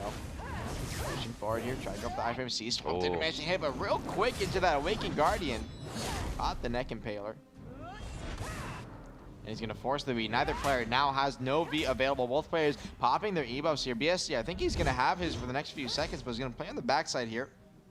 Not caring for those last durations. Taking the midfield here now. Shield charge, that is going to be a frontal, but no punish behind. That's going to be super hard for Succession Guardian. Iframe's the last tick of the grab. Almost ended up hitting it with a stiff, but no mass move. Didn't manage to get just close enough. And now, waiting here. Axe toss, trying to get that slow off from the long range. Ooh, went for the grab again. Hanura's just close enough to punish it. Isn't there. Cleansing Flame is going to get some damage on Hanura's here. Is going to also end up popping a slow on him. But we'll have to see if he does the iframe extension here. No, doesn't end up doing. Frigid Wind on the end there. No connection again. Backing up. Waiting now. Axe toss forward. Hanura's skills. Q-blocks walking forward slowly. Trying to get that little CC toss. And there it goes. No! Again and again and again. He ends up reading the grab neck impaler almost every time. But the little iframe swap there, which has the stiffen, is still not catching. Finally ends up hitting it, but that time the mutilation a little too slow. Doesn't manage to get up that secondary CC follow. Goes for it, try to go for the grab. Is going to already be in that Infernal Nemesis. Infernal Nemesis iframe starts up super early. Trading his own back. On the backside, Cleansing Flame gets to the grab through the Cleansing Flame. That's the most risky point. And now, Mountain Slam, no be available. Mutilation on the backside. Boulder Crush is going to be coming in to finish it off. BSD barely gets to stand up. 10%. You have to be careful on the backside. 50 seconds left. Pushing forward. Now, final damage comes in. Ooh, gets the grab. Hanura is going to be actually tossed on the side of the zone. No! Cleansing Flame might be able to push him out. Rest on the final CC there. A little unfortunate for BSD, but has opportunity to live here on contrary to what was about to happen.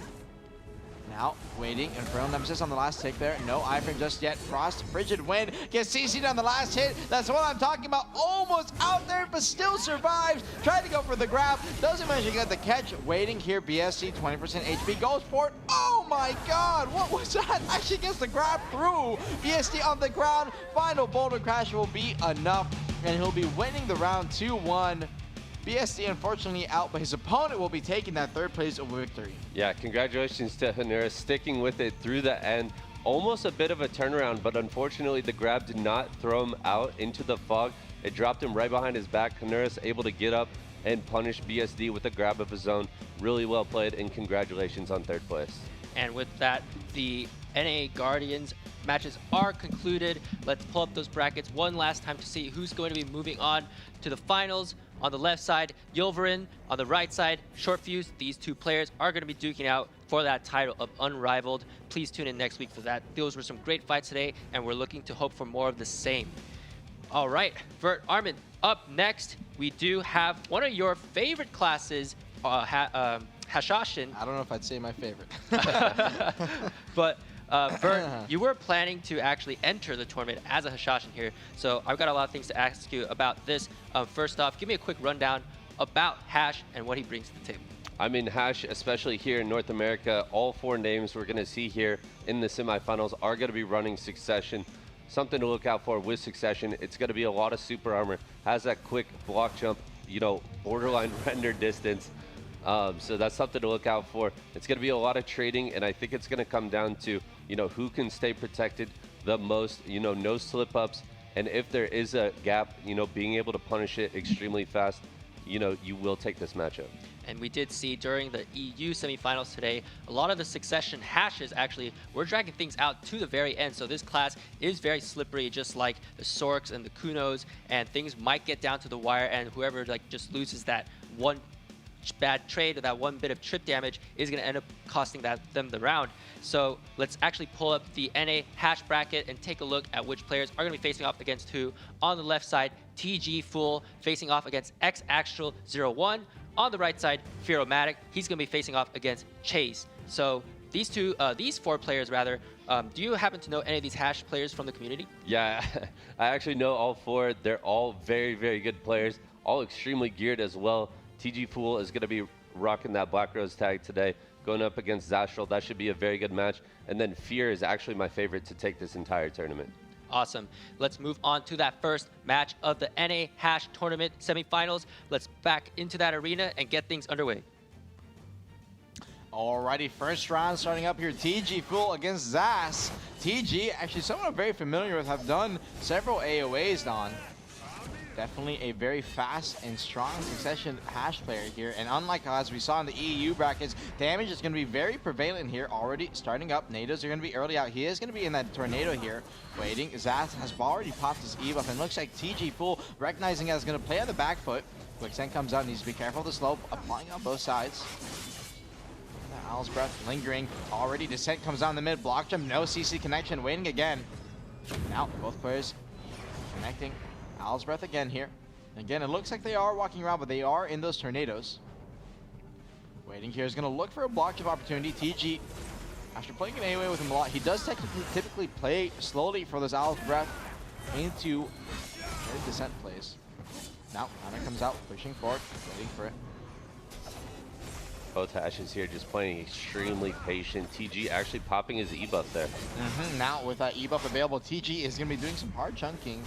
And Zastra on the back foot. And unlike the EU hash where we saw them constantly damage trading, but no CCs, already TG down on the ground, 50%, needs to be careful, forced to be, no, gets up just in time, backing up a little bit. Now, once again, in that Owl's Breath, the damage here is definitely existent. Quicksands comes out, TG, unfortunately losing the full use of his debuff there. Block jump comes out, no CC connection, try to turn around, block jump as well onto Zestro, no connection again, drops the quicksand on the backside there, trying to jump to him, didn't manage to hit it.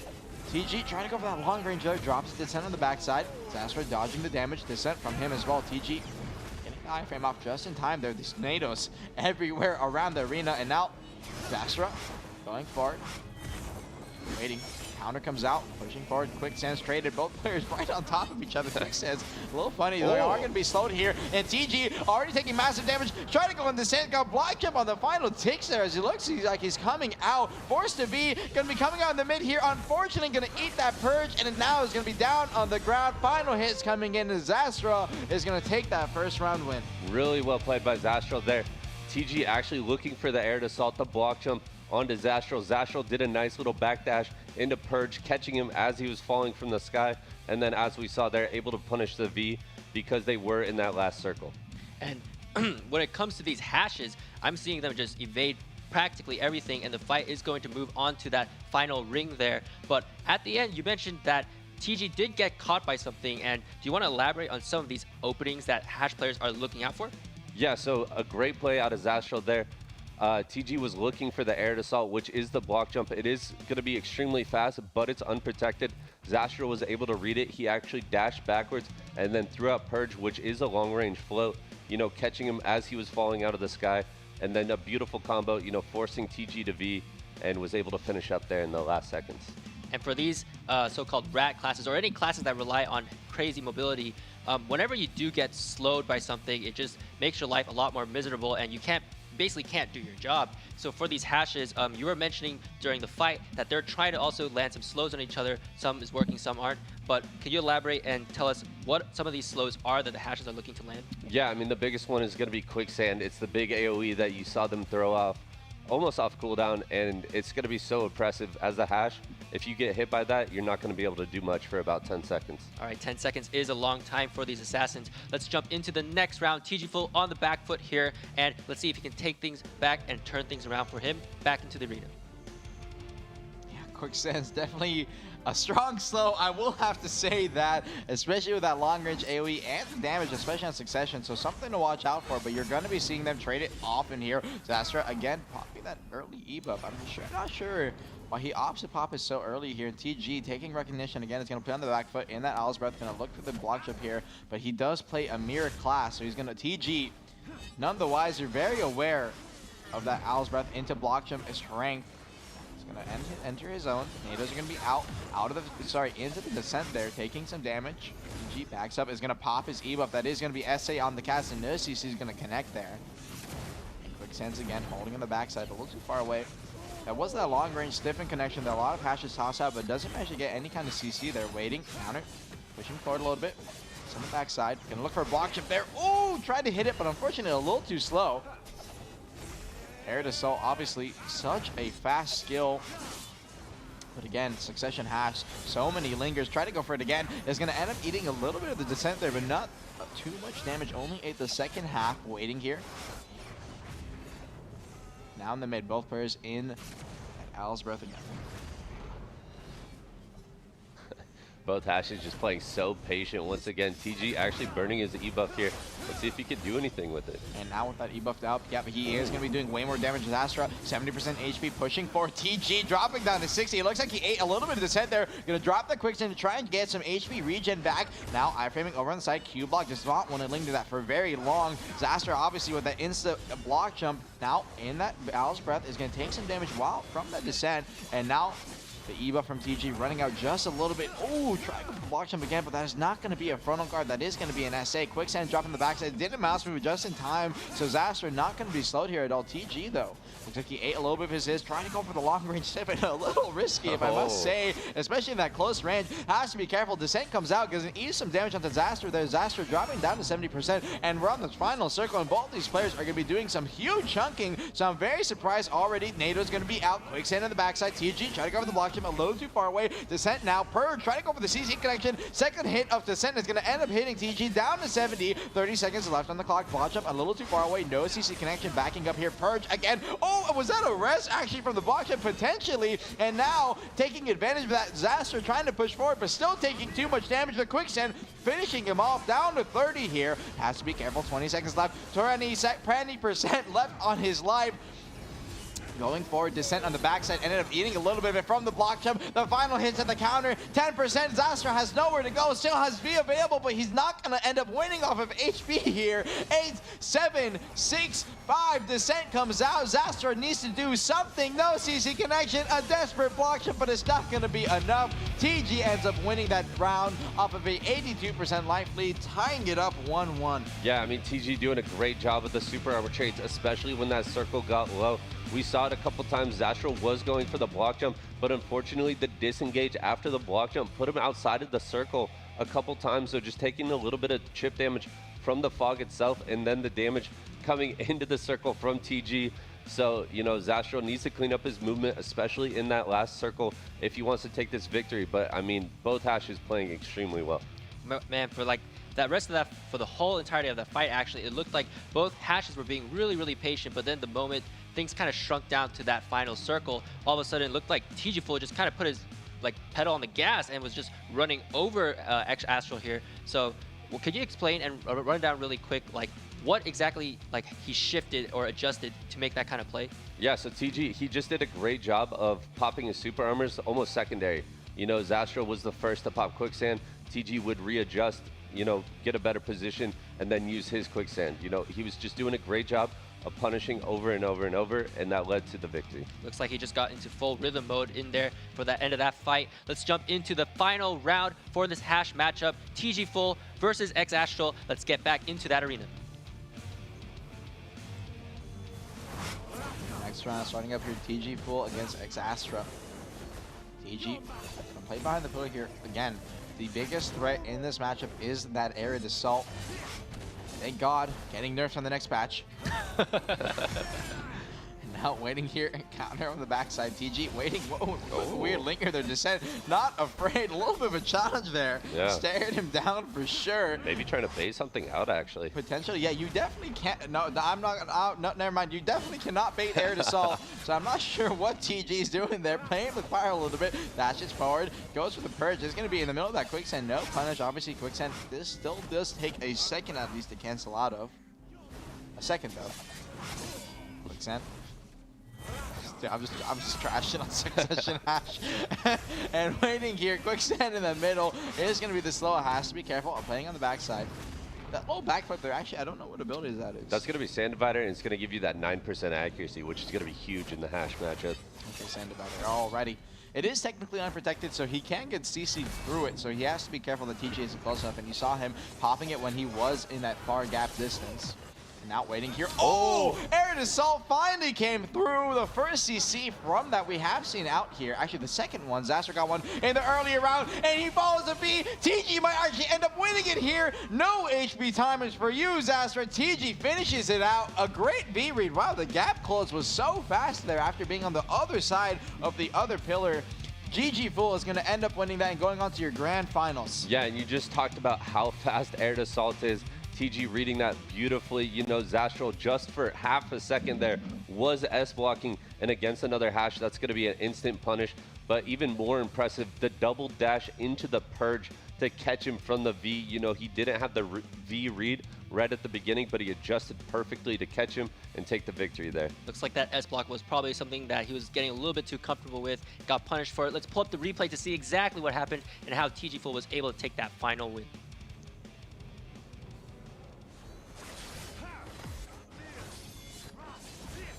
Not quite the replay, but the match has concluded, of course. We're getting a replay of the GM setting then, obviously. Dude, their outfits are pretty cool, man. I'm not going to lie. Oh, there we go. There we have it. It was the purge catch straight out of V, and the descent in the fog is just so much damage to take the victory there, 2-1. Fantastic play by TG Fools there. With that, he will be moving on to the grand finals. Astral dropping down to that third place match. Still got a chance to win those prizes, of course. The next matchup that we just saw the GMs organizing is that Fearomatic versus Chased. Again, you just mentioned, was it Fear who was actually potentially the fan favorite here for this match? I don't know if he's the fan favorite. There's actually been quite a bit of trash talk in the Hash Discord between a couple players here. So I'm excited to see this next matchup, Fear versus Chase. Fear is my personal favorite. He's had a tough bracket so far, been able to take out a couple big names in the Hash community, and I'm excited to see what he can do here in the semifinals against Chase. Clawing his way basically really tough through those NA tournaments. And Fearomatic, you mentioned, he's a very confident player, you know, like trashing with other hashes on that Discord. But do you know what kind of spec he might be choosing for this particular fight? So again, we're going to see the mirror matchup of the succession out of Fearomatic and Chase. And Chase, I know I said Fear is the favorite in my mind, but Chase is no slouch. Chase extremely geared, very well practiced on this hash, so that it's going to be a battle back and forth. All right, let's see if this is going to be a back and forth battle. Match 2 is about to start, Fear and Chase. Let's hop right in and see what the players have in store. And indeed, Fear, he is our man. Round starting up here, you do have to be careful. Fearomatic already going to be popping that Eve up early on here. Descent completely chunking him down. Fear taking down to 30% instantly. Needs to be careful. Chase already putting that hard pressure. That damage is crazy. Obviously, Descent doing so much. And off the back there, forces a flow. Gets the CC off. No KD on Succession Hash's kid, I believe. Not 100%. But Fear, regardless, is going to be able to be on the CC there. Goes for that slow block jump there. Waiting. He's going to be back in that L's breath. The Descent in the middle, trying to go for the damage rate through there. Oh, almost got air assaulted there behind, but got that quicksand's off just in time. Counter, now pushing forward, waiting. Goes for the purge there into the quicksand. A little bit of interesting stories. Most likely looking for some damage there. Descent, once again, in the middle, is going to get blocked there, so no damage connection. Chase did a great job at actually these damage rates and coming out almost on top every time. Went for the quick block jump behind that Descent to try to hit the ending tick, maybe an S-block or something, but unfortunately no connection. Down the midfield here. Counter, Descent again. Backing out, Quicksands needs to be careful of that slow. Both players, no E-buff, are going to have some damage chunk, but still not as much as before. Oh. And gets caught in the middle there. No V available. Actually, no, Chase still has his up, but still So doesn't even opt to tanky. pop it. Immediately gets up, so tanky, and the Descent popping Chase. Or sorry, Fear down to 30 there. Going back, Air Assault comes out, both players, neither trading. The CC's Chase gets caught in the middle, and finally, Force V, what was actually that catch there? He actually caught him with Piercing Tornado, I believe, which is, you know, it's unprotected, pretty risky, but a nice catch out of Fear. Definitely a nice catch, something you're not going to see very often. Goes for the long range tip, Oh, instantly caught Air him Assault, again. gets the gap on the ground, and final CC's going to come in, Descent, 5%. Chase actually trying to kite away, trying to turn around and pop the counter block shot, but unfortunately got iframe there, and now Quicksand Fearmatic can play it slow here in the middle, slowly winning it out. Gets for the Air Assault, a little too slow, no connection, and now Purge in the middle. Descent trying to pop that S-block, can take no damage, chasing his best to stay alive here, but the final block is going to be enough to put a nail in the coffin. Fearmatic is going to take the first round 1-0. Yeah, and I mean, Fear forced the V early by Chase there. Chase so extremely tanky, Oh, yeah. but Fear was able to punish him, you know, several times. Forced the V finally, and then another punish out of Air Assault to take the victory there. Really well played. And when you are facing against that tanky opponent, multiple CC chains is what you have to look out for, but landing those requires some really clean play, and that is exactly what we saw from Fear after his initial V, just stepping up there big time. And speaking of tanky, you mentioned that Hashes sometimes run evasion builds. Is there, what's like the skill in their kit that lets them buff up for the evasion? Because obviously for ninjas, they got that smoke screen stuff. So how things go for Hash? Yeah, for Hash, it's actually tied to the dash. So every time they're going to dash, they're going to reposition. They're going to keep that buff up. And the dash is a super low cooldown. The evasion buff is going to be 6% and lasts for 10 seconds. So extremely easy to keep that up the entire fight. And based off what you just saw from that previous round, is Fearmatic going to take this 2-0? Because that was some very clean fight at the end, but Chase also had him on the ropes just for that initial opening of the fight. What is your take? I mean, Fear, like you said, did get caught early on. I think it might have been a little bit of nerves because I know him as a very solid player. You know, he got multiple catches afterwards, and I'm expecting him to do the same here. He is a very confident player. Let's jump back into round 2 of that Hash matchup. Fearmatic versus Chase. Fearmatic up 1-0 right now. Head back into the arena, and let's check things out. Alrighty, next round, starting up here again. Both players instantly popping their debuffs off the start here. He's going to go into that Owl's Breath lingering here. He's going to eat a little bit of the Descent, but no, both players still going to be above 80% here. First came out. Ooh, damage trade a little bit. Quicksands now trading those slows. Fearmatic dropping to 50% instantly, and honestly, it seems like Fearmatic a little bit of a disadvantage when it comes to the damage trade so far. And a full brutal front-facing damage trade. Fearmatic losing so much HP, ate a little too much there, and the sands are right up, and he died in V. Oh no! Went forward, got hit on the final tick, and I think the dot actually killed him in the V there, so that's not a death through V. That was a dot kill. Chase. That damage was so much from the sands there. It took a little bit of a too much damage. I think it was actually from the block jump TP into it.